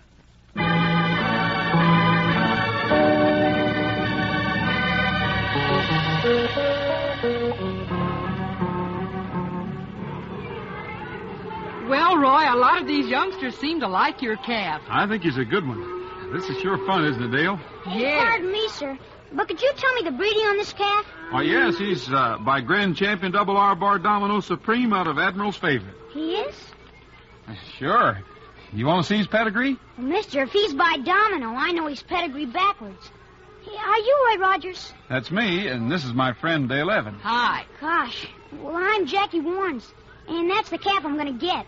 Jackie, almost all of the boys are bigger than you are, and there are not enough calves to go around, you know. Well, don't worry about me, man. When I set my mind on something, I get it. Well, that's the spirit, Jackie, and good luck to you. Are you new here in Paradise Valley? No, but we live way off in the eastern corner. My dad's dead. I've been taking care of my mom ever since I was 5. Why, that's wonderful of you, Jackie. How old are you now? 8.5. All right, you kids, pay attention now. I want you to get over behind that white line on the other side of the field. And don't none of you cross it until the signal. The first gunshot is for the men to let the calves loose, and the second one is for you kids to do what you can about it. Everybody get ready now, and good luck to all of you. Hey, Mr. Rogers, in another 2 minutes, I'll own that calf. Gee, I hope so, Jackie. Couldn't think of a better owner for him. Remember now, Domino Supreme II, when I come running for you, you wait. So long. So long. Roy, what a wonderful little kid. You bet he is, Dale. Hey, Roy, they're waiting for the calves. Want me to help you take him over? Sure, if you want to, Pat, although he's pretty well behaved. Boy, he'll kick up his heels plenty when he gets in with them other rampaging dogies. You know, the kid who ropes and ties him is going to have to be pretty good. Yeah. You missed it, Pat. There's a youngster named Jackie Warnes who's really got his eye on that calf. Oh, you mean that little sprout who scooted off for the start line just as I came up? Yeah, that's the one. Put him in the chute over there, Roy. And Bill, you stick your critter in next to Roy. Okay, Sheriff. Everything's about set. It sure is. And my Uncle Fred used to have a saying, time and tide wait for no man. And I guess you might say it applies to a calf scramble. You might say it, but I wouldn't. You know, Sheriff, your Uncle Fred must have been sort of a character. Oh, he was a fine fella. All right, men. Everybody got your calves in the chute? Yeah, everything. Now remember, the first shot's the signal to release the calves. You kids over there, you all ready? All right, here we go. Get along, little donkey. Roy, look at those kids come. They're steamed up all right. Do you see Jackie? No, the other kids are all so big. Wow, what a scramble. Hey, I see him. He spotted our calf and he's heading for him. Sure enough. Why, he's outrunning those bigger kids. Hey, did you see that loop he threw on that calf? Boy, that kid's all right. He sure is. Oh, but he's too small to throw him. Roy, he's being dragged. What? He is, Roy. He's down. He can't handle that calf. Hey, I'm going out there. That youngster's in trouble. Hurry, Roy. Hurry. Hey, Jackie. Let go of him, son. Let go. Leave me alone, mister. I can handle him. There's one foot. But you're all scraped up. I ain't allowed to have any help, and I don't need me. There's 2 feet. By golly, you're doing it. You're tying that calf. Sure. And there's 3 feet. That's great work, Jackie. Now let me carry you out of here. Nothing doing. Not till the judges tell me this is my calf. Well, I'm one of the judges, and I'll guarantee he's yours. Here, let me give you a hand. Oh, gosh, my arm. Jackie, I'm sorry. What's the matter? Well, nothing. Only when you touched my hand, it felt like knives sticking in my arm and my shoulder and neck, too. We'll get you to the doctor right away. You had a rough time with this calf, but I think you'll be all right. Well, I got the calf. That's the main thing.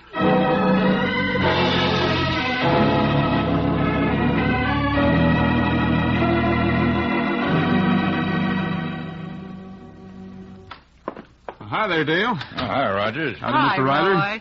I'll be ready to close up as soon as Mr. Ryder finishes. He's the last customer. Oh, fine. Say, I'll have a glass of milk while I'm waiting. How they going, Mr. Ryder? Fine, Rogers, just fine. Those calves I sold you grown up all right? I've been so busy, just haven't had a chance to check. Well, I haven't any complaint at all. Here you are, Roy. Thanks, Dale. In fact, it looks like I'm going to get the young bull I really wanted. Which one's that? You know, the one you donated to the calf scramble. I'm going to buy him from the youngster who won him. What? Oh, little Jackie Warrens? Hey, Roy, we haven't heard anything from the Warrens in about 4 months. Oh, we haven't at that. And busy or not, we've got to ride out there someday soon and see how they're getting along. Ryder, you mean Jackie's willing to sell that young bull? Well, he isn't willing to, but his mother's talking him into it. And the kid's in bad shape. What's that? That arm he hurt in the calf scramble. It isn't coming around at all. In fact, he can't even use it. Oh, Roy, why didn't Mrs. Warrens let us know? Well, she should have. We thought he was all right. We'll get out there right away and see what we can do. She's got a lot of pride, I guess. Hasn't even been near a doctor lately because they can't afford it. Well, that sounds like a job for Lee White. I'm going to call her right this minute. Lee White? Who's she? She's in charge of the mobile clinic the Easter Seal Society operates in Paradise Valley. Excuse me. Mr. Ryder, I don't know what you offered Jackie for that calf, but I'd like to ask you to withdraw the offer until we see what's what. Why coddle the kid, Rogers? The sooner he faces the fact that he's going to be a cripple, the better off he'll be. Well, I don't agree with you at all. Everyone has to face some tough breaks in a lifetime, but everyone has a right to fight back, too. And with an outfit like the Easter Seal Society to help, it's a lot easier.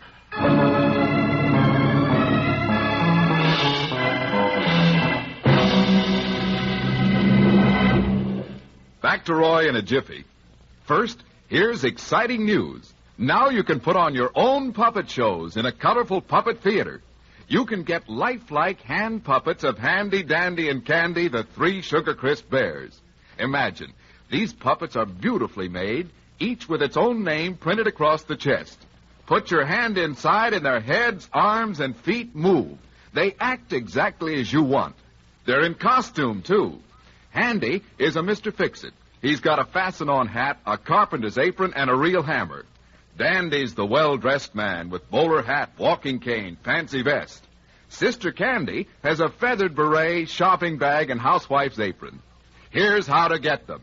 You can get any one puppet you choose, Handy, Dandy, or Candy, for only 35 cents plus 1 Sugar Crisp box top.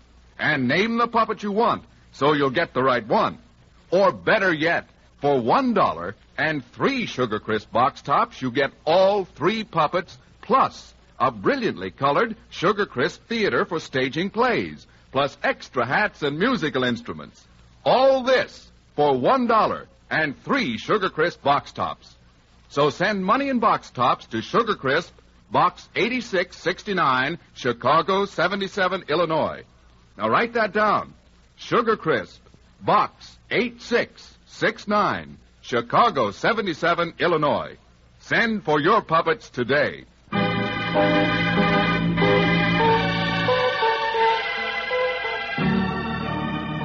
Roy Rogers donates a magnificent Hereford calf to the annual calf scramble. Little Jackie warns the smallest youngster participating wins the calf, but is hurt in doing so. And months later, word comes from a far corner of Paradise Valley that Jackie has lost the use of his injured arm. Roy, I hardly know what to try on Jackie next. I'm sure his arm would respond if he'd exercise it correctly, but the therapy is painful. Well, I shouldn't think you'd have any trouble with a kid with as much spunk as Jackie has, Miss White. I shouldn't think so either, Lee. Why, he's as game as they come. No, he isn't anymore. After all, he's only 9 years old, and he's been through a lot of pain and worry, and, it just got him down. He's still interested in the calf, isn't he? Well, he's still afraid he's going to have to sell it. His mother thinks it's wrong to accept charity. I've never given up on a youngster yet, but I certainly don't know what to do about Jackie. When are you going to see him again, Lee? No, I won't be out there again until Monday. Well, Sir Pat and I'll call on Jackie before then. We'll convince him that he's got to do what you say and that he isn't accepting charity.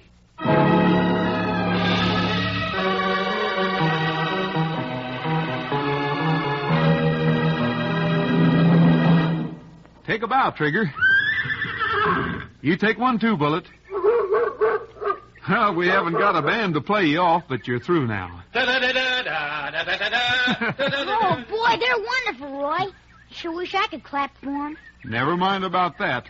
Got the targets ready, Pat? Sure thing, Roy. Okay, watch this now, Jackie. Pat's going to throw 8 little clay balls in the air at once, and I'm going to try to break them all before they come down. Go on. You can't do that. Well, you just watch. Let them go, Pat. All right. Now. I sure did it. You smashed every one of them before they hit the ground. How'd you do it? Takes a lot of practice. Boy, it sure does, Jackie. I've been practicing all my life, and the most I ever got was 7. Sure glad you fellas came out. Practically forgot how much my arm hurts. Jackie, what would you like to be more than anything else in the world? Like to be well. We mean after you're well. Never will be. Oh, forget that a minute. Let's say your left arm was just as good as your right arm, and you could be anything you wanted. What would it be? Well, the best thing in the whole world would be to be a rancher and a cowboy. Well, a cowboy doesn't get very far unless he can use 2 guns. Yeah, I guess not. And there isn't any reason why you can't learn to draw from both holsters. You're doggone right there ain't. You just do exactly what Miss White tells you, and that left arm's going to be fine. Well... I'll make you a deal, Jackie. You follow Miss White's instructions, and I'll teach you to shoot. Yeah, but Mom says... And forget the idea you're accepting charity. Folks buy Easter seals to help people like you, and it's a pleasure to do it. Hey, you're getting lots of company today, Jack. Oh, golly, it's Mr. Ryder. I bet he still wants Domino. And I'll bet you don't have to sell him either. We've talked to your mother, and everything's all set. Whoa there, Ginger, whoa. Well, Rogers, Brady, paying a call on our young friend, huh? Sure, Mr. Ryder. We've been having a great time. I came to talk to you and your mother again, Jackie. I like you both. I'm going to pay you more for your young bull than he's worth. We've decided he isn't for sale, Mr. Ryder.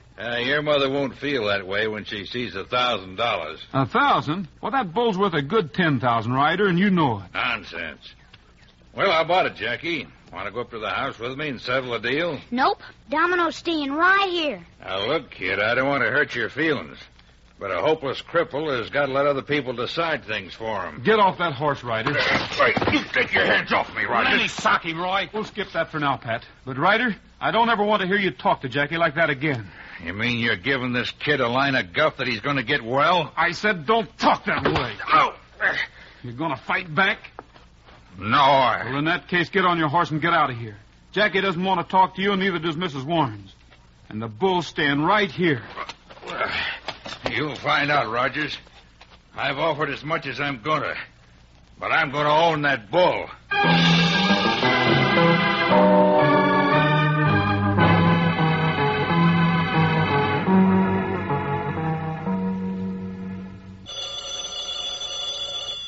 If it's for me, I ain't too busy, Dale.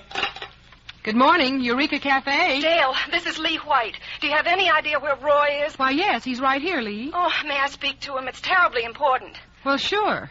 It's Lee White for you, Roy. Oh, it ain't for me. She's awfully excited about something here. Thanks.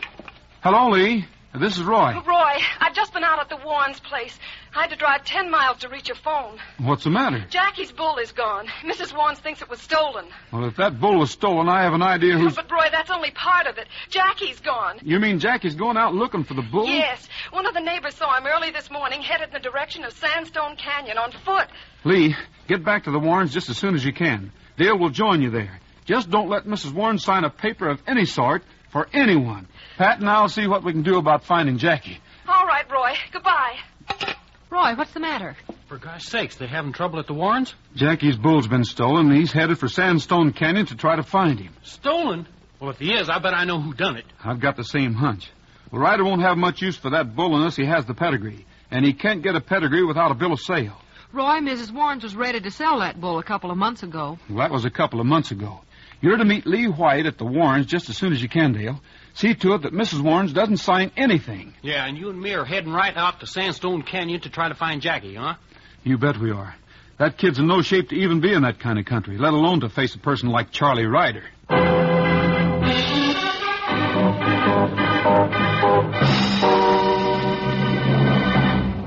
Back to Roy in a minute, but don't forget those Sugar Crisp puppets. For 35 cents and one Sugar Crisp box top, get either Handy, Dandy, or Candy, or all 3 puppets plus theater for only $1 and 3 box tops. Send money in box tops to Sugar Crisp, Box 8669, Chicago 77, Illinois. And remember, as a cereal, it's dandy.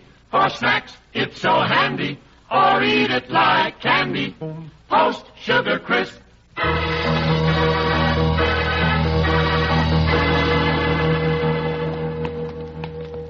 There's plenty of fresh tracks, Pat. There's been at least one horse and one youngster on foot here in the past 12 hours.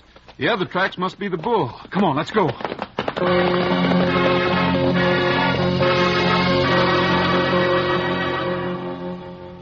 How long ago did Ryder leave, Mrs. Warrens? At least 2 hours ago. He said if I'd signed the bill of sale, the bandits would let Jackie go. The bandits are something Ryder made up, Mrs. Warrens. Oh, you don't suppose he'll hurt my boy, do you? We'll do our best to find Roy before it's too late. But how'll you ever locate him in that Sandstone Canyon country? A bullet. As soon as Lee saddles a horse, we've got to find Roy. Do you understand? We've got to find Roy.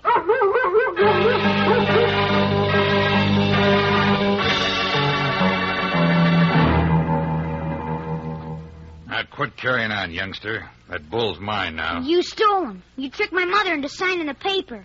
If I could use my arm, I'd beat you up. Now, quit talking that way, youngster.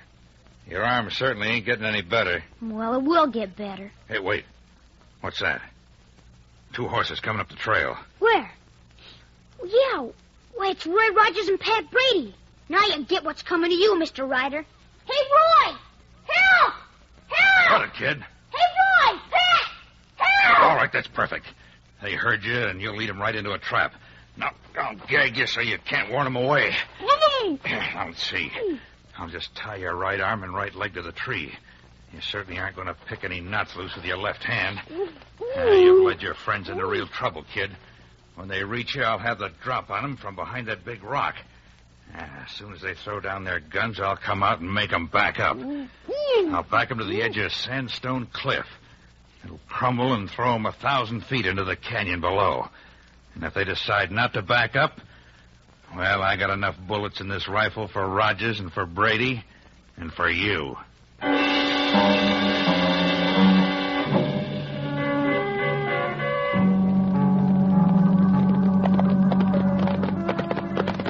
Whoa, Trigger. Whoa, Buster. Oh. We'll have to dismount and climb the rest of the way, Pat. Hey, Jackie's voice came from right up there. I know it did. I can't understand why he just called twice and then quit. We can't stop to figure it out now. He's in trouble, and we've got to get to him. Just a couple more feet now, Pat. Hey, Roy, there he is. There's Jackie. Tied to a tree and gagged. Come on, Pat. Jackie, you're going to be all right, fella. We'll get this gag out of your mouth and get that arm and leg untied. Freeze where you are, Rogers. What? You too, Brady. That voice, it's Ryder. Come on, hands in the air, hands in the air. There, Jackie. At least you can talk. Oh, gosh, Roy. Come on. You can't see me, but I got a direct bead on you. I'll shoot in 3 seconds. Now, that's better. Now, follow my instructions. Roy, isn't there something we can do? We'll see, Jackie. We'll have to go along with him for now. All right, Ryder. Tell us about it. All right, Rogers, keep both your hands in the air. Brady, keep one hand up and take the gun out of your right holster with the other. Roy? Go ahead, Pat. Well... Throw it down. Now throw your other gun on the ground. Mr. Ryder stole Domino, Roy, and he made Mom sign a bill of sale for him. Don't worry, Jackie. We'll get things straightened out. Now, Brady, keep one hand up and take Rogers' guns away from him. Don't touch the rope on that kid. My next shot won't be just a warning. Now, go ahead. Throw Rogers' guns down. Gee, I'm sorry, Roy. Now, start backing up, both of you. We'll have to do as he says. He's pretty itchy with that gun. There, you see? It's a simple matter for one man to outsmart two. Now, start backing up. Toward the edge of that cliff. Hey, Roy, don't. That ledge is crumbly sandstone. Go on, back up, back up. The minute you stop walking, I'll shoot. What do you think, Roy? Back up, but go slow. You see, this whole thing's going to be an accident. You got too close to the ledge and it gave way under you. Well, don't forget, Mr. Ryder. I'm seeing the whole thing. I want you to see it. And after you've seen it, I'm going to untie you and throw you down there with him. Let's rush him, Roy. We're too far away, Pat. He'd get either Jackie or us. Keep backing, keep backing. Roy, look at Jackie. What's he doing? He's reaching for something. He's fumbling for our guns. But it's his bum hand. The good one's tied up. Don't stop. Back up, back up. Hey, Roy, the ledge is starting to give. I'll get you, Ryder. Hey, Roy, Jackie shot the gun right out of Ryder's hand. Good boy, Jackie. Come on, Pat, scramble. My wrist. Never mind your wrist, Ryder. You've got more than that to worry about. Pat, get Jackie untied, quick. Right, Roy. Jackie, how'd you ever fire that gun? That was your bum hand. Well, I had to do it, Pat. I just had to. How'd that kid... good arm was tied? He's got 2 good arms, Ryder, because he's got real courage. Wait. And that's something you haven't got. Roy. Cully, you sure beat him up. Well, if anyone ever had it coming, he did. You know, I don't see how you did it, Jackie. Boy, you saved our lives. Hey, Roy, that's your dog. Roy, Pat, we've got to find Charlie Ryder. He made Mrs. Warren sign a bill of sale. Oh, we've already found him, Dale. Yeah, we found him and stopped him cold, thanks to Jackie. Jackie, what happened? Are you all right? Ah, sure, Miss White. You weren't worried about me, were you? Oh, Jackie. Jackie's one young fellow you aren't going to have to worry about anymore. He really showed us he's got what it takes. Boy, he sure did. You know what he done with that left arm of his'n? With his left arm? Oh, Jackie, are you using it again? Well, sure. Roy told me to do whatever Miss White said. Jackie made a shot with that half-well left hand that any cowpoke would be proud to make with a perfect right.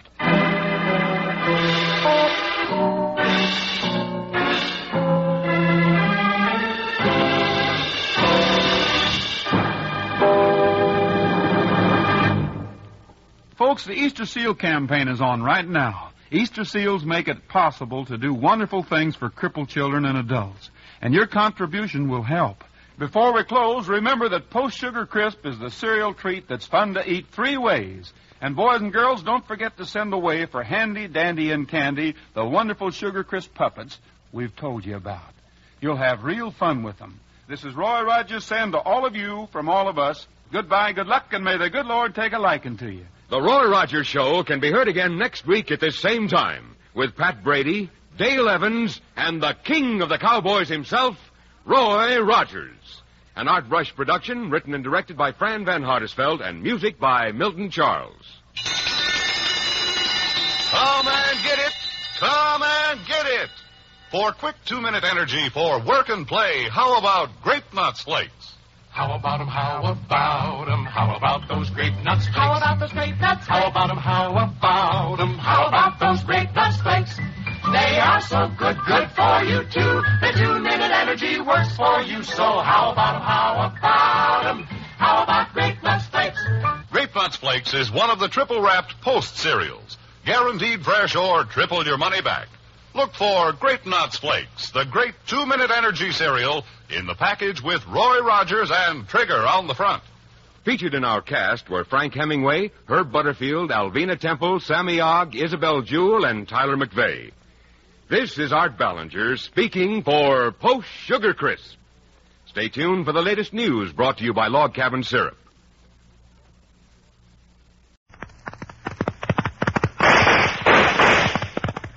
It's the Roy Rogers Show.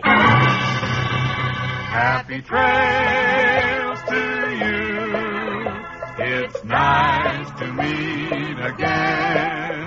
Happy trails to you until the journey's end.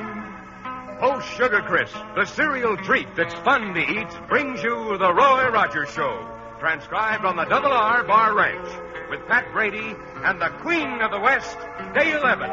Happy trails to you. Time to ride again. And here he is, in person, the King of the Cowboys, Roy Rogers.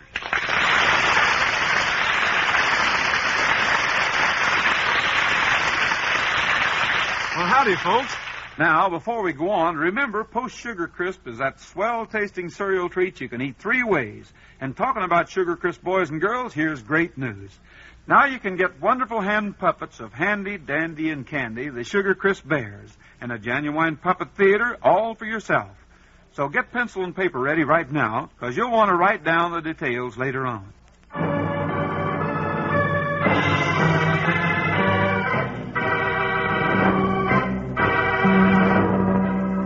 Black gold in Paradise Valley.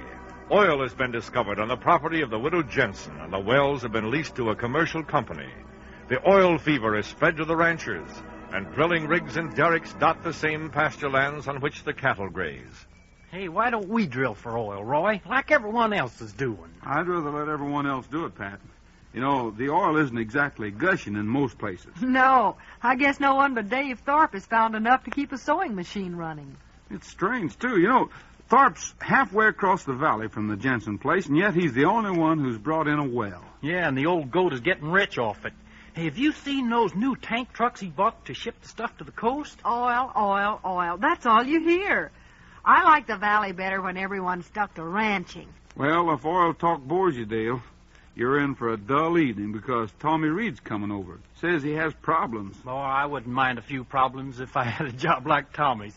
Running stuff for that big oil company that's working Mrs. Jensen's strike is really something. You know, I've always liked Tommy. It'll be nice to see him, even if he is going to talk about oil. Yeah, Tom's quite a boy. He'll probably wind up as president of the company someday. Wouldn't that be something? Man, if I got to be president of an oil company, I'd hire me a chauffeur to drive Nellie back. Somebody's outside. That's probably Tommy. Quiet, Bullet. Is that you, Tom? You bet. Bullet certainly saves wear and tear on your door. He heard me before I got around to knocking. Well, come on in. Hi there, Dale, Pat. Hi, Tom. Sit down, Tom. Thanks. How's the big oil tycoon? We were just talking about you. Yeah, old Roy was saying the first thing we know, you'll be president of that confounded oil company. First thing you know, I may not even be with him. What happened? Did you have a better offer? Hardly. It's just that if we don't stop losing oil, I'm likely to get tossed out in my ear. Losing oil? What do you mean? Well, almost every time we ship, the tank cars get to the refinery a couple of 1,000 gallons short. Well, let's see, Tom. You load the cars right at the well, and then you haul them on your spur track to the main line on the other side of the valley, don't you? That's right. Every time we have 4 cars loaded, we notify the railroad, and they send an engine to haul them out. How many stops do they make going across the valley? None. It's a 40-mile run to the main line, and the crews are under orders to take the cars straight through. Maybe they're stopping somewhere anyway and draining the oil. I've ridden the last 2 trips in the engine cab, and we certainly didn't make any stops. But we were almost 10,000 gallons short each time. The main office says the shipments have got to get through from now on or else. When are you going to ship again? Tomorrow night. The switch engine will pick them up about 8 o'clock and have them at the main line siding by midnight. That siding's guarded by the railroad company, isn't it? Yeah, and the oil's being stolen between the wells and the main line. I'm sure of that. Well, you and Pat and I'd better ride the whole length of the spur track the first thing in the morning. We'll go on Nellie Bell and take it at the same speed the engine does. I don't know what we'll find out, but I'll bet we'll find out something.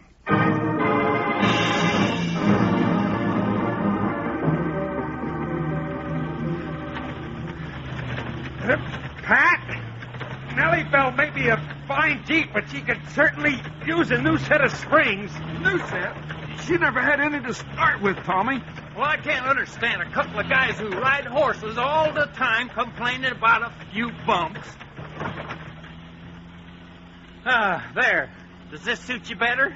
It'll be smooth as a day-old calfskin for 4 miles until the tracks branch away from the highway again. Well, don't give this critter her head, Pat.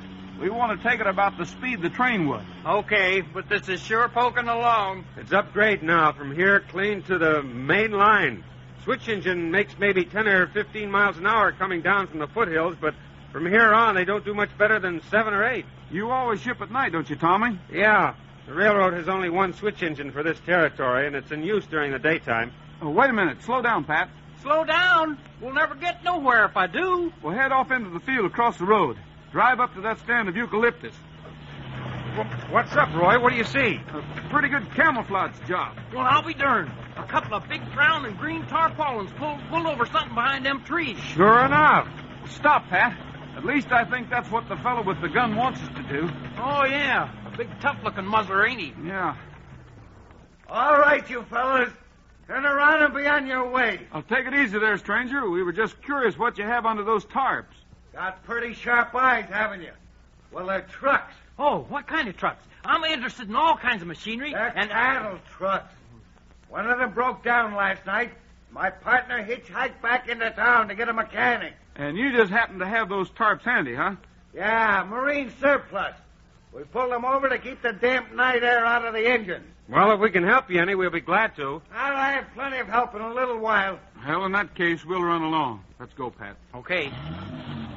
Good luck, fella. Thanks. Roy, that fellow's story didn't make much sense. Yeah, if you want to know what I think he was a cattle rustler. I don't think those were cattle trucks, Pat.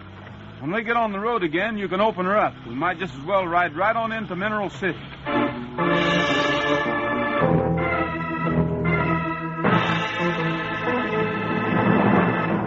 Back to Roy in a jiffy. First, here's exciting news. Now you can put on your own puppet shows in a colorful puppet theater. You can get lifelike hand puppets of Handy, Dandy, and Candy, the 3 Sugar Crisp bears. Imagine, these puppets are beautifully made, each with its own name printed across the chest. Put your hand inside and their heads, arms, and feet move. They act exactly as you want. They're in costume, too. Handy is a Mr. Fix-It. He's got a fasten-on hat, a carpenter's apron, and a real hammer. Dandy's the well-dressed man with bowler hat, walking cane, fancy vest. Sister Candy has a feathered beret, shopping bag, and housewife's apron. Here's how to get them. You can get any one puppet you choose, Handy, Dandy, or Candy, for only 35 cents plus 1 Sugar Crisp box top. And name the puppet you want, so you'll get the right one.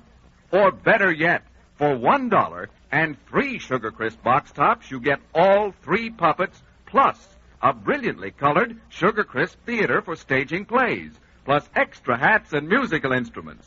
All this for $1 and 3 Sugar Crisp box tops.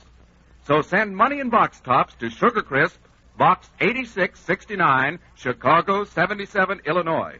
Now write that down. Sugar Crisp, Box 8669, Chicago 77, Illinois. Send for your puppets today.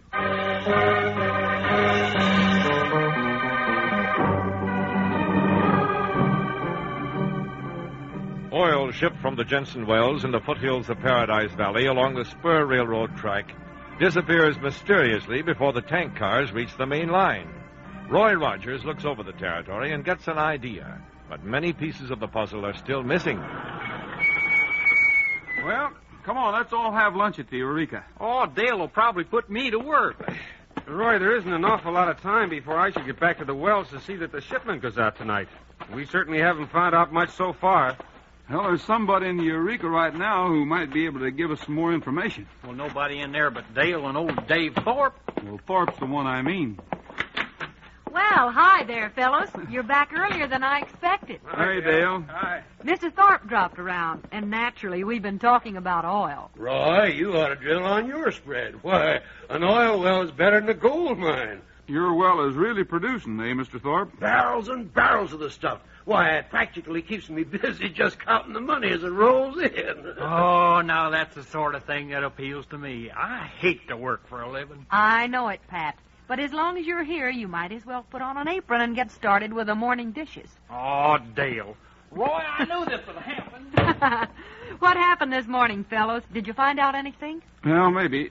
Mr. Thorpe, Pat tells me you bought a couple of big tank trucks. Should say I have. I do my own shipping direct to an independent refinery on the coast. First thing you know, I may buy the refinery. Wouldn't it be cheaper to ship by rail? Well, it'd be mighty expensive to build a spur into that rugged backcountry where my well is.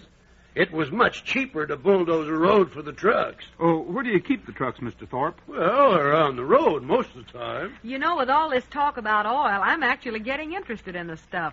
I'd like to see your well sometime, Mr. Thorpe. Well, about all there is to see, Miss Evans, is a derrick like you see sprouting up all over the valley. Yeah, but the derricks you see in the valley aren't producing.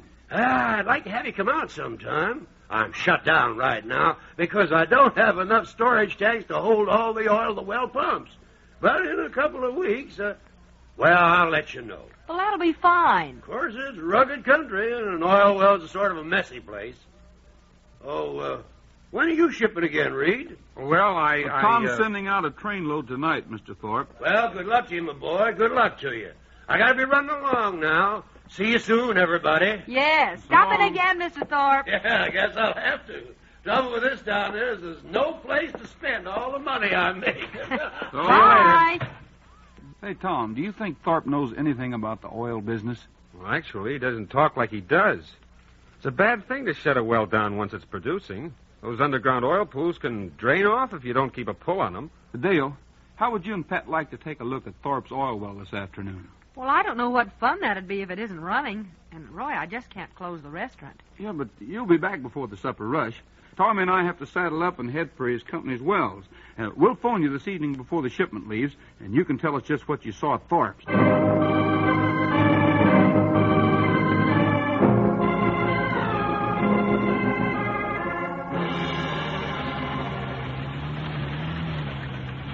Old Nellyville's sure getting to work out today. I don't see how Thorpe gets his trucks in here. Well, you probably missed the road he built. Well, I sure haven't seen it. Now, why did Roy want us to come out here? Well, he just said we should keep our eyes open and tell him if Thorpe's is any different from other oil wells. I should think they'd all be alike. Hey, there. Hey, see that dirt rising up there? Oh, sure. That's an oil well, huh? Well, part of it. Won't be able to see the base of the works until we get over this knoll, but little old Nellyville will have us on top of it in just a minute. Well, I'll be darned. Pat Brady, don't tell me you're out of gas again. I guess so. Oh. Well, we'll just have to walk up the hill and down to the well. Well, maybe Mr. Thorpe will turn it on long enough to run enough gasoline out to get us back to town. Dale, if that ain't just like a woman. You don't get gasoline out of an oil well. You don't? No, you get it out of a pump at a service station. But we can probably borrow some out of Thorpe's truck, so let's go.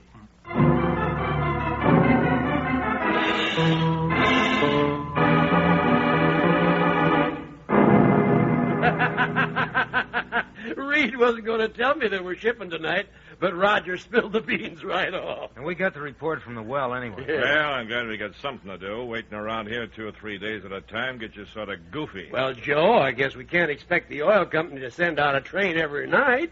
They can't pump it out of the ground that fast. Now, this is a better deal than guarding the trucks like Frank does. Hank, if you and Joe really want to keep busy, I have a project for you.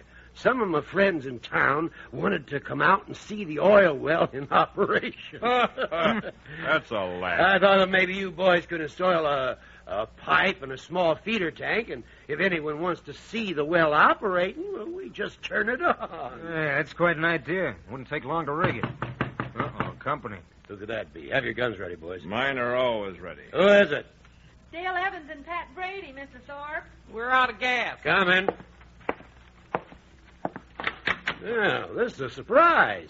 I told you I'd get in touch with you when there was something to see out here. Well, Pat and I had a little time on our hands this afternoon, and, well, we didn't think you'd mind. Oh, I don't mind, but... We ran out of gas on the other side of the knoll.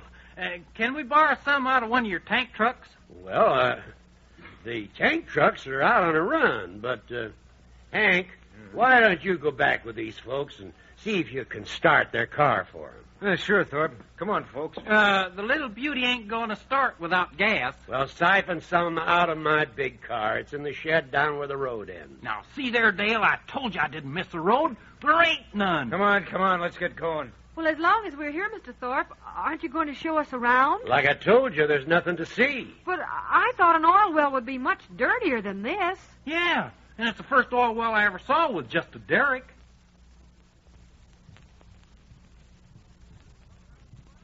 No pipes coming out of the ground or anything. You two were sent here to snoop. Cover them, Joe. I had them covered from the time you opened the door. Get those hands up. Hey, wait a minute. Well, Mr. Thorpe, Take the guns, Hank. I'll bet Roger sent you out here to find out something. Well, maybe you found it out, but you're never going to tell him about it.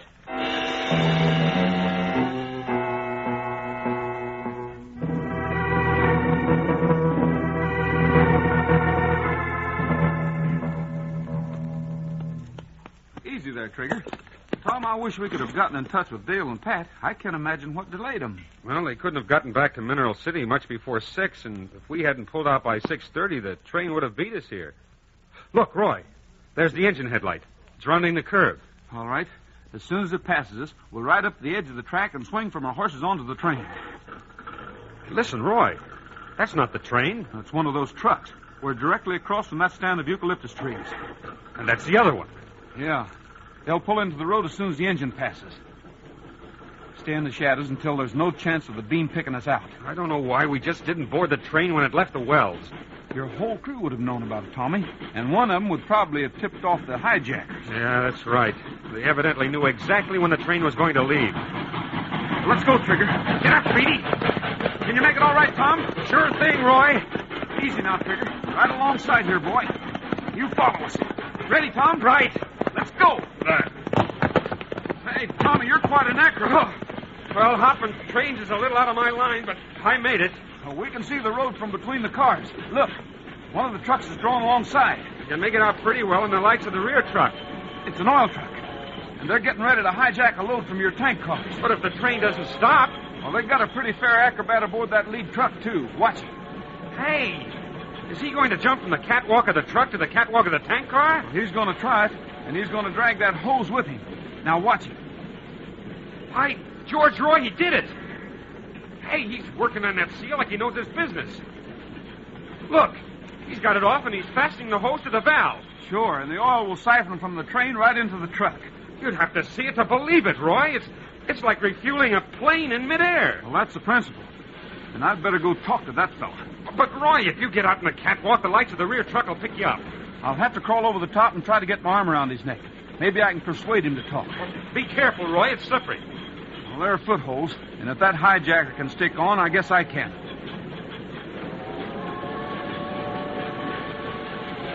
All right, fella. Gotcha. Talk faster, I'll throw you off here. Let go of me. Let go of me. I'll let go of you as soon as you tell me who owns those trucks.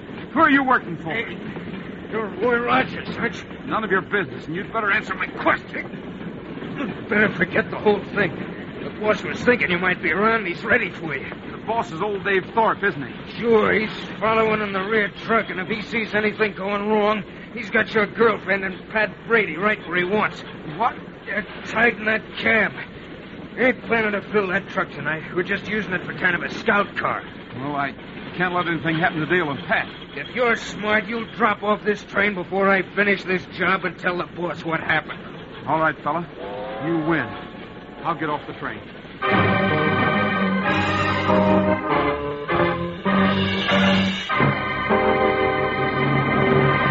Back to Roy in a minute, but don't forget those Sugar Crisp puppets. For 35 cents and one Sugar Crisp box top, get either Handy, Dandy, or Candy, or all 3 puppets plus theater for only $1 and 3 box tops. Send money in box tops to Sugar Crisp, Box 8669, Chicago 77, Illinois. And remember, as a cereal, it's dandy. For snacks, it's so handy. Or eat it like candy. Post Sugar Crisp.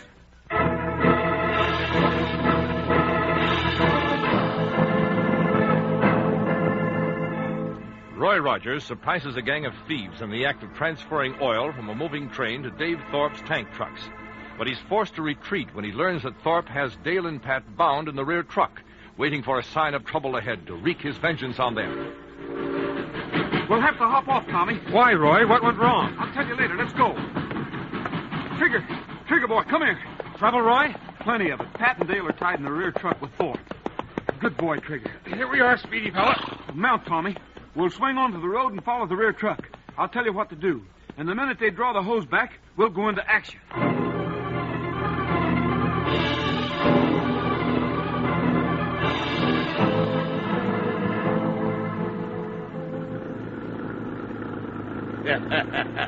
There. Now you know the whole secret of my oil well. Yeah, pretty slick, Thorpe. And pretty rotten, too. Hank did a good job, boss. We ain't going to fill this truck tonight, eh? Not tonight. Won't be time before the road branches off from the track. Of course, 5,000 gallons ain't hay. Well, it's the last 5,000 gallons you'll ever steal, and I'll tell you that. And that's for sure. When we get away from you, your racket's finished. Oh, but you'll never get away. You're riding clear through to the coast with us, and we'll finish you off there. Oh, where's Roy? Where's Roy? I rather expected Rogers would be around, but without the information which you would have given him, I guess he couldn't quite figure things out. Hank's back on the truck, boss. Hey, they're blinking the lights. They want us to stop. All right, stop then, Joe. Everything looked perfect to me, but you never can tell. Looks perfect, Thorpe. Too perfect. You're covered, boy. Don't make a move. Roy, where'd you come from? Stop this truck, fella. Hurry up, Tommy. Rogers, I have 4 men in that lead truck, and they're ready for anything. Well, they aren't ready for what's coming now. Roy, that sheet of flame. Hey, the front truck's on fire. Boss, the boys will be trapped up there. They're pulling off the road. They'll jump out. And they'll get a hot reception when they do. There. Pat, you're loose, and here are Thorpe's guns. Keep them covered. All right, Trigger, come on, boy. Now, go, Trigger. Roy, be careful. We're going to round up the gang of them, Trigger. It worked, Roy. It worked. Whoa, Trigger, whoa, boy. All right, you men, pile out of that cab, but pile out with your hands up. Thorpe, Joe, bring the fire extinguisher. Thorpe and Joe are busy, fella. Right. You bet it's me, and I'm going to finish what I started on the train. Keep the others covered, Tommy. There's plenty of light to watch. I'll slug with you any time, Rogers. All right, let's go.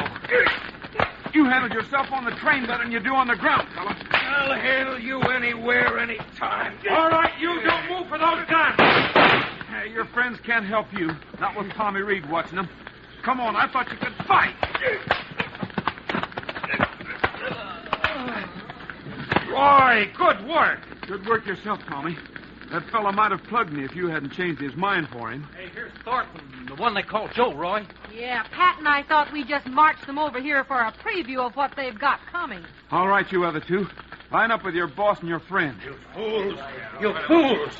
How'd that truck catch fire? Well, let's say we were lucky. It was a lucky fire, all right, even if you did lose the oil, Tom. Roy saved Pat and me, but these other men might have gotten away. The only thing lucky about it was that Hank left the valve open when he finished stealing the oil. Tom didn't have to ride alongside and open it before he tossed a match in it. What? Yeah, we lost some oil, but I've got a hunch it's the last we'll lose. You're right, Tommy. And I've got a hunch that Thorpe and his friends have found out that the best way to find oil is to drill for it. But the only drilling they'll do for the next 20 years will be the lockstep drill in the prison yard.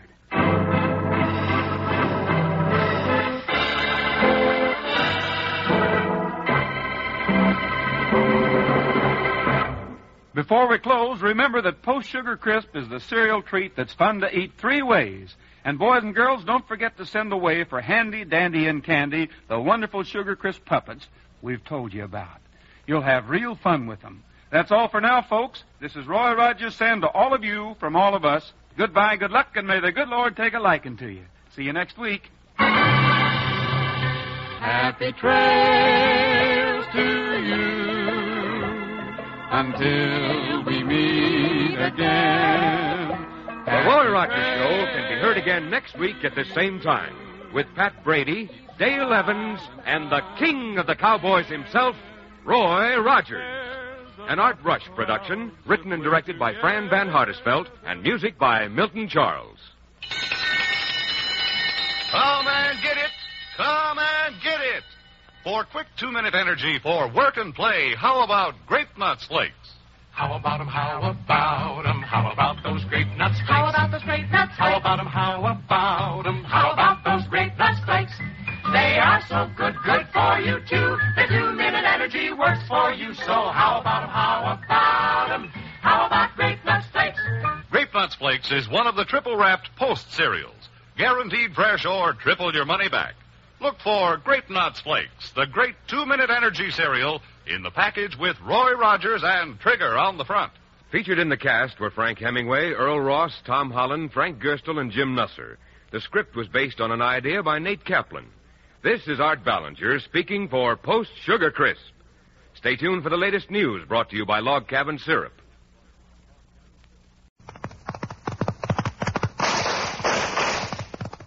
It's the Roy Rogers Show. Happy trails to you. It's nice to meet again. Happy trails to you until the journey's end. Post Grape Nuts Flakes, the great 2-minute energy cereal, brings you the Roy Rogers Show. Transcribed on the Double R Bar Ranch with Pat Brady and the Queen of the West, Dale Evans. Happy trails to you. Time to ride again. And here he is, in person, the King of the Cowboys, Roy Rogers.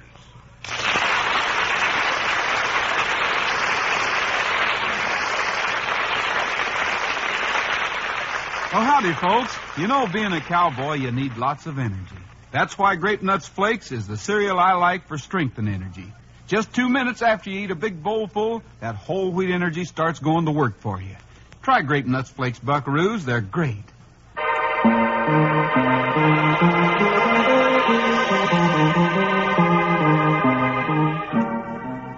It is mid-afternoon on a warm, spring-like day at the Double R Bar Ranch. Pat Brady's chores are finished, or at any rate put off, and... Nellie Bell, you're purring like a tame wildcat today. Hey, Roy, I gotta get into town and sling hash. You going with me? Whoa there, Trigger. Yeah, might as well, Pat. I'm not going to Nellybell, though. I'll ride Trigger. Say, where's Bullet? I ain't seen him for a while. He's been chasing around all day with that little black and tan dog. Wonder where it came from. Well, I don't know. I don't know of anyone near here who owns Welsh Terriers. They're fine little dogs, though. Well, there's Bullet. Hi there, fella. His little pal don't seem to be with him. Must have given him the brush off. Well, what's the matter with you, Bullet? He's upset about something. He wants us to follow him. Bullet, what's the matter, boy? Maybe we'd better find out what's on his mind. He doesn't act like that without a reason. Yeah, we better. If we started for town now, I'd probably get to the cafe early. No matter whether there was anything to do or not, Dale'd find something. All right, then, let's go.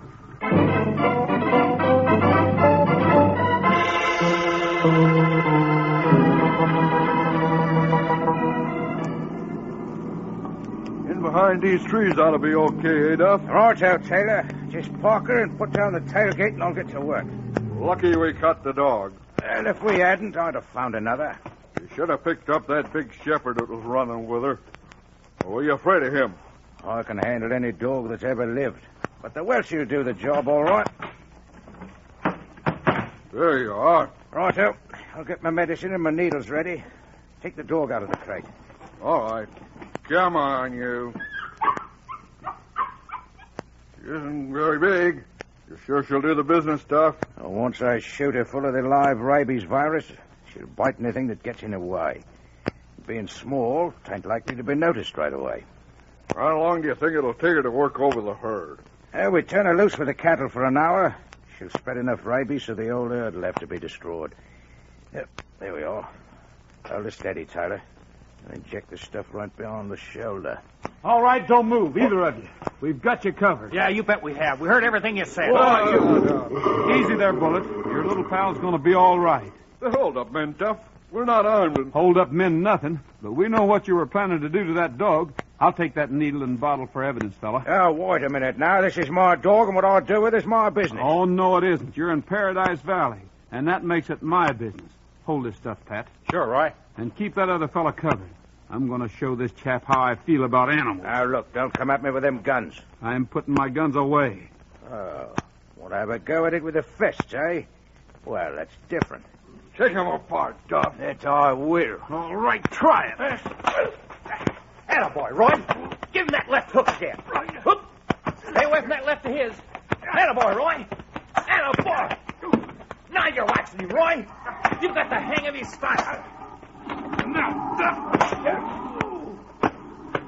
Ah, you got him, Roy. You knocked him down. Now suppose I take the other. Hey, where did he go? Past the station wagon. Oh, gosh, Roy, I'm sorry.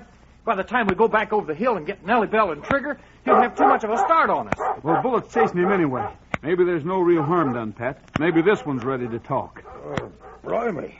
You hit like a horse kicks. We can start over again, Duff, unless you tell us just whose cattle you were trying to infect with rabies. I don't know nothing about it, Governor. I'll just work for Jim Tyler, the chap what got away. Jim Taylor, huh? All right. Where's he from and where's he headed for now? I tell you, I don't know. He contacted me to buy a dog and inoculate it. I never laid eyes on him before today. All right, Duff. Maybe sitting in the jail will help your memory. Come on, Pat. We'll tie him and get him into town in a hurry.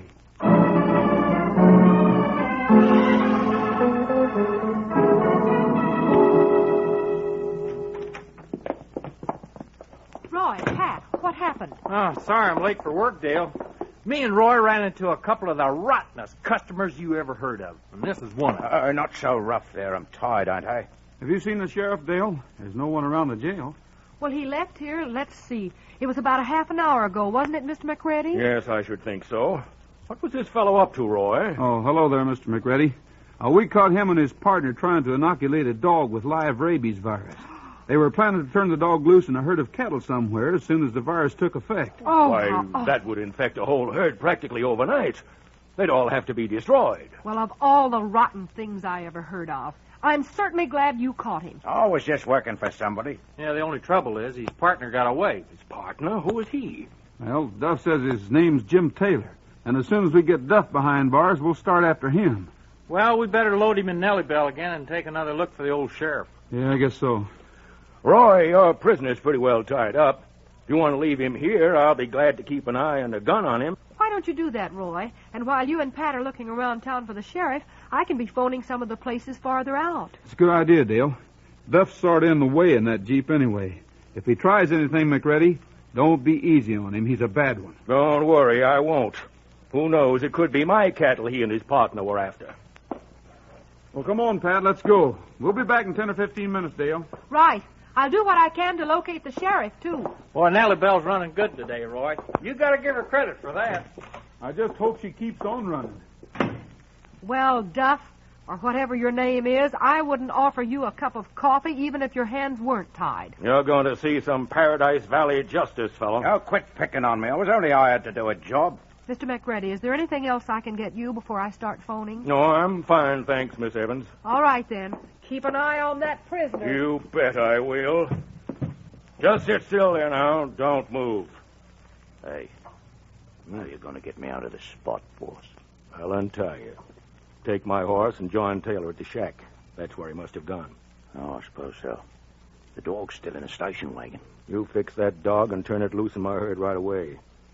I'll make a lot more collecting the insurance than I could fattening the critters and selling them on the market. All right, McReady. But Rogers and Brady will be plenty sore when they find me gone. Well, they should have tied you tighter. Won't be my fault if you break loose and knock me out with the sugar bowl. Let's see those ropes. Yeah, that feels better, boss. Sure glad you happened to be in here. Well, the sheriff certainly isn't it. Mr. McReady, what are you doing? Hey, how much did she hear? Look out, he's dangerous. Not as dangerous as I am, Miss Evans. Oh. Maybe you were phoning the sheriff, and maybe you were eavesdropping. Well, if you heard anything, you heard too much. Take her with you, Duff. I'll be along later.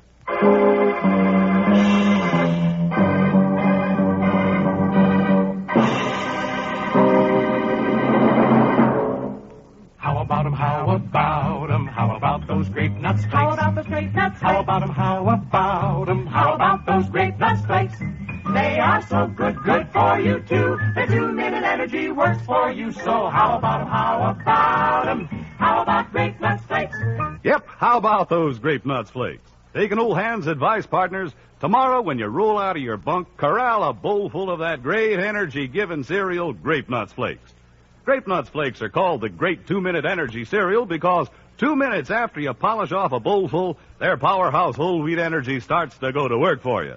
That's the kind of quick energy you fellers and gals need. You'll go for Grape Nuts Flakes sugar roasted flavor. It's delicious. So ask Mom to get you Grape Nuts Flakes, the 2-Minute Energy Cereal. Look for Roy's picture on the front of the package.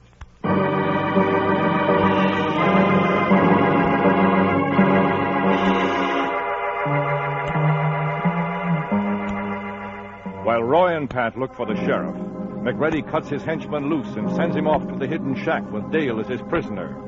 And when our friends return to the Eureka Cafe, they find McReady stretched on the floor, evidently the victim of the prisoner who was left in his charge. You all right now, Mr. McReady? Yes, I think so. Man, that Duff must have really clobbered you with this sugar bowl. Stuff spilled all over this plate. He must have. Suddenly I saw that his hands were loose, and that's the last I remember. Oh, where's Dale? She's all right, isn't she? The sheriff's wife told her the sheriff was playing horseshoes over at the playground, and she went to get him just before Duff jumped me. Roy, we never thought of looking there. And, of course, there ain't no phone on the playground.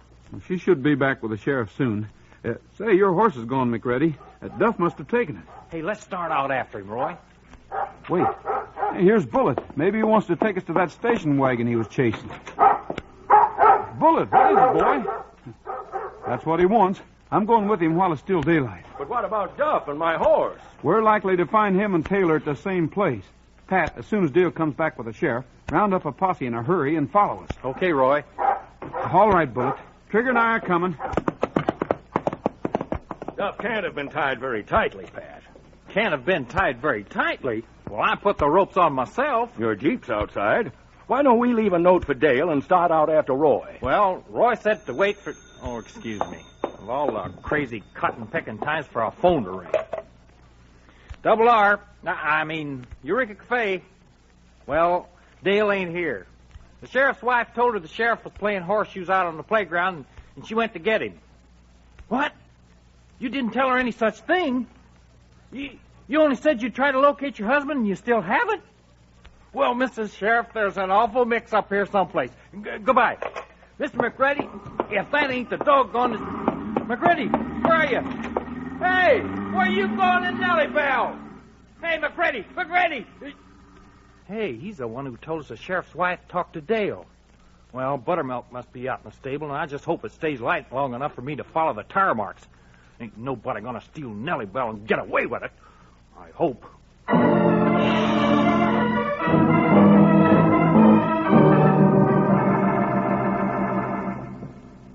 There, are you comfortable, lady? Let me loose. Let me loose. Now, take it easy, lady. That's a comfortable chair. Comfortable? I can't budge. You just relax until McReady gets here. Then we'll figure out what to do with you. When Roy Rogers finds out that McCready's hired you two to destroy his own herd of cattle, he'll certainly make short work of the three of you. If Rogers ever does find out, it'll be too late. Why don't you give the dog the rabies germs right now, Duff? Rogers' big dog won't interfere again. I caught him nosing around, so I tossed a rope on him and tied him up outside. Wait a minute. We didn't see no dog up there when we rode up. What? Oh, he's broken loose. Well, he'll know what to do. Look, Tyler, you can't just throw a rope around a trained German shepherd and expect him to stay put. They'll chew loose in a minute. Hey, if he finds Rogers and brings him here, what'll we do, Duff? If he brings him here, we'll be ready for him. Now get hold of yourself, Tyler. It's almost dark outside, ain't it? Yes, but... All right. We'll move the lady's chair right up the middle of the room and set the lamp so it lights her up. That cowboy will come rushing to rescue her, and we'll be waiting for him. With guns this time.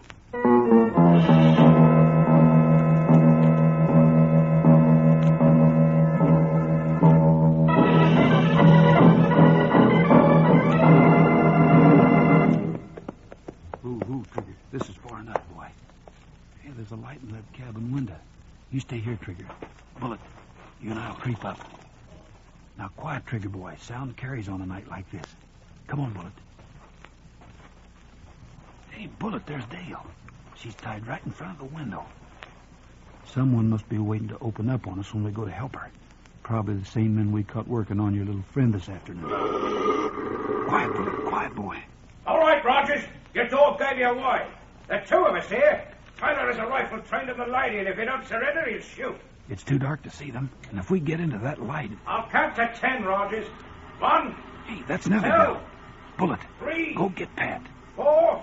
I'll stall somewhere. 5. Go get Pat. 6. Come on out, Rogers. 7. I'm right here, Duff. Come on out. 8.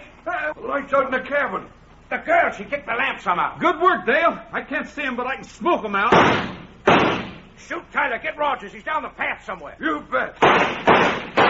Thanks, boys. I wanted to see those flashes from your guns. Oh, he's got me, Duff, in the foot. I know right where you are, and I'm sheltered.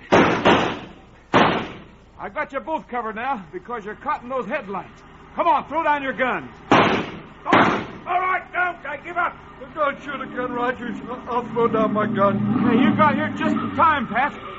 Cover those two men. They didn't realize it, but I have to reload. Don't bother to reload, Rogers, because my guns are full. McReady. My men may blunder, Rogers, but I don't. Now get down to that cabin. I know a sure way to finish you for good.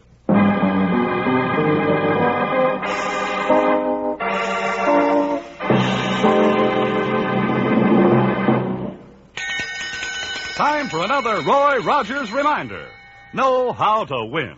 Yep, buckaroos, that's Roy's reminder for today. You know what a great feeling it is when you win a prize in school or win the big game. You get lots of praise. But partners, don't let that praise go to your head so much you crow over the losers. On the other hand, when you're on top, you've got to try and stay there. You have to keep right on practicing to keep on winning. And talking about winning the top honors next time, one of the best ways to do it is to stay healthy. Eat plenty of nourishing food like Post's Grape Nuts Flakes, the cereal Roy likes best for building up strength and energy.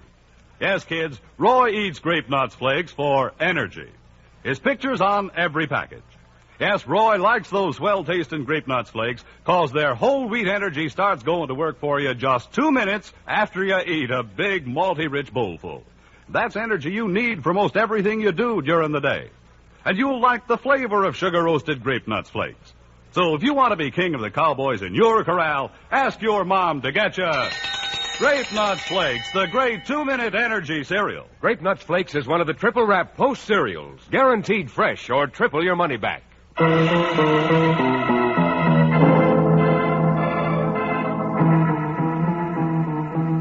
Roy empties his guns at McReady's henchmen, and they surrender as they're caught in Nellie Bell's approaching headlights. But the man who gets out of the Jeep and strides up to Roy is McReady. It's a few minutes later in the tiny cabin. Flash the light over here again, Duff. Order. Good job. They're tied plenty tight. You figured to collect insurance on a herd of infected cattle. Is that it, McReady? Yeah, you aren't going to stop me. Do you think for a minute they won't get wise to you? Of course not. A mad dog runs amok in the herd, and it's just one of those things. I'll make plenty. Your partners have bungled everything so far. It's likely to happen again. Not when I'm here to take charge of things. All set, McReady. I've got the hose attached to the exhaust of the Jeep and leading in through the window. Window slammed down tight on it? Sure. Off a mo there, boss. What about the Brady chap? He hasn't the faintest idea that I'm connected with you two. I'll handle him later. He's easy. All right. But I wish we had Roger's dog to suffocate in here with him. Yeah, that dog's nothing but trouble. Forget him. He came along while I was driving up in Brady's Jeep, but he kept right on going the other way. Well, now we're all set. We'll go out and start the motor. Carbon monoxide will knock him out in half an hour. Quite a plan, McReady.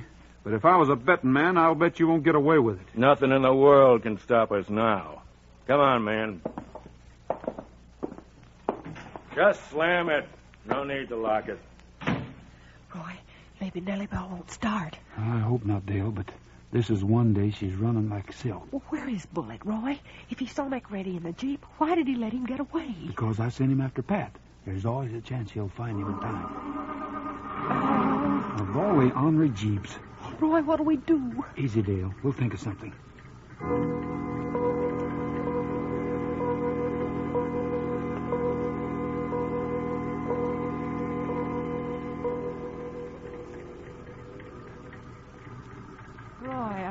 I'm getting dizzy. Well, keep your face close to the floor, Dale. The air's better down there. Oh, it would be easier if it weren't so dark. If only I hadn't broken the lamp. It's a lucky thing you did. I'm working my ropes against a piece of the glass. We'll be out of this in no time. Oh, Roy, that's wonderful. But we'll still have to face their guns, and we aren't armed. We'll have to try to catch them off guard. There, I'm loose. And as soon as I shut off that carbon monoxide, I'll get the ropes off of you. But you'll have to crawl outside to turn off the motor. No, I won't. I'll stuff my neckerchief in the hose. The motor will stop when the exhaust is plugged. Oh, Roy, if we could just get some air. It won't be long now, Dale. Lie still, Dale. When they come down to see what's wrong, they're bound to shine their flashlight in here. Let them think we're unconscious. Oh, I'm so close to being unconscious that I... Get that motor started again, Taylor. Maybe the Brewman thinks out of gas. Oh, there's plenty of gas in it. Step on the starter, Taylor. Yeah, sure. Shine the light in the window, Bill. Well, Rogers and the girl haven't moved. Maybe they're done in by now. No, there's hardly been enough time to be sure. Get that thing started, Taylor. It won't start, boss. Let's have the light. Now, Dale, can you crawl for the door? Sure I can. I'm feeling better already. I better lift up the hood and look at the wire. No. You get the station wagon. Duff and I'll push the Jeep out of the way. Be ready now, Dale. As soon as Trigger stirs things up, I'll jump in and get McReady's guns. I'm with you, Roy. Probably should have used the station wagon in the first place. Maybe there's a jinx on this deal, boss. Over here, Trigger, fast, boy. Ready, what's that? The light. Quick, where's the light? Find this one. There's the light. I've got enough light, McReady. Get what I need. Let go of my guns, Rogers. You let go. Get this horse away from me. Hey, what's the matter down there? You'll find out, Taylor. Take this gun, Dale, and keep Duff covered. I've got McReady. Help! Stand stock still in those headlights, Duff, and Roy will call off his horse. Okay, Roy. Trigger, that's enough, boy. Now, McReady, suppose you move out into the headlights, too. Take that gun out of my back, Rogers. Don't shoot. I'm not planning to shoot, but I'm going to show you what happens to anyone who treats animals the way you do. Help me. Taylor, stop. They can't help you a bit, because I don't mind shooting if I have to. Come down here with your hands up, Taylor. Let me go, Rogers. You've got me wrong. We've had you wrong for many years, McReady, but not anymore. I'm giving you every bit you can take. Now, Duff, you were pretty handy with your fist this afternoon. Let's see what happens now. You hit me a lucky one. I'll take you this time. All right, try it. Roy, that was fast. Whoa there, Buttercup. Whoa. Nellie Bell girl. Roy and Dale, what's happening? McReady ran off to Nellie Bell, and if I catch him... Oh, there he is. Yeah, you just caught him too late, Pat. Roy persuaded him to take a nap. Now, you, Taylor. Don, I'm nicked in the foot, nicked in the wrist. I've had enough. Now, get over here, then. Come on, Pat. We'll tie these three in the Jeep and let the sheriff take care of them from now on. Okay. Man, will I be glad to hear Nellie Bell purring again. Huh? We were mighty glad to hear her stop. I guess you'll purr all right, Pat, as soon as I get my neckerchief out of the hose that's attached to the exhaust pipe. Huh? I'll tell you later, Pat. Bullet has something on his mind again. What's the matter, Bullet boy? You've certainly done your part today. Hey, Roy, Bullet's trying to get us to the station wagon. Yeah. Hey, we almost forgot. He has a friend in there. A friend? Yeah, the Welsh Terrier McReady and his men were planning to use to pull off their scheme. Oh, yeah, that's a nice little dog. You bet it is. And some youngster in Paradise Valley is going to have a mighty fine new pet. All right, Bullet. We'll give it to someone who lives near us.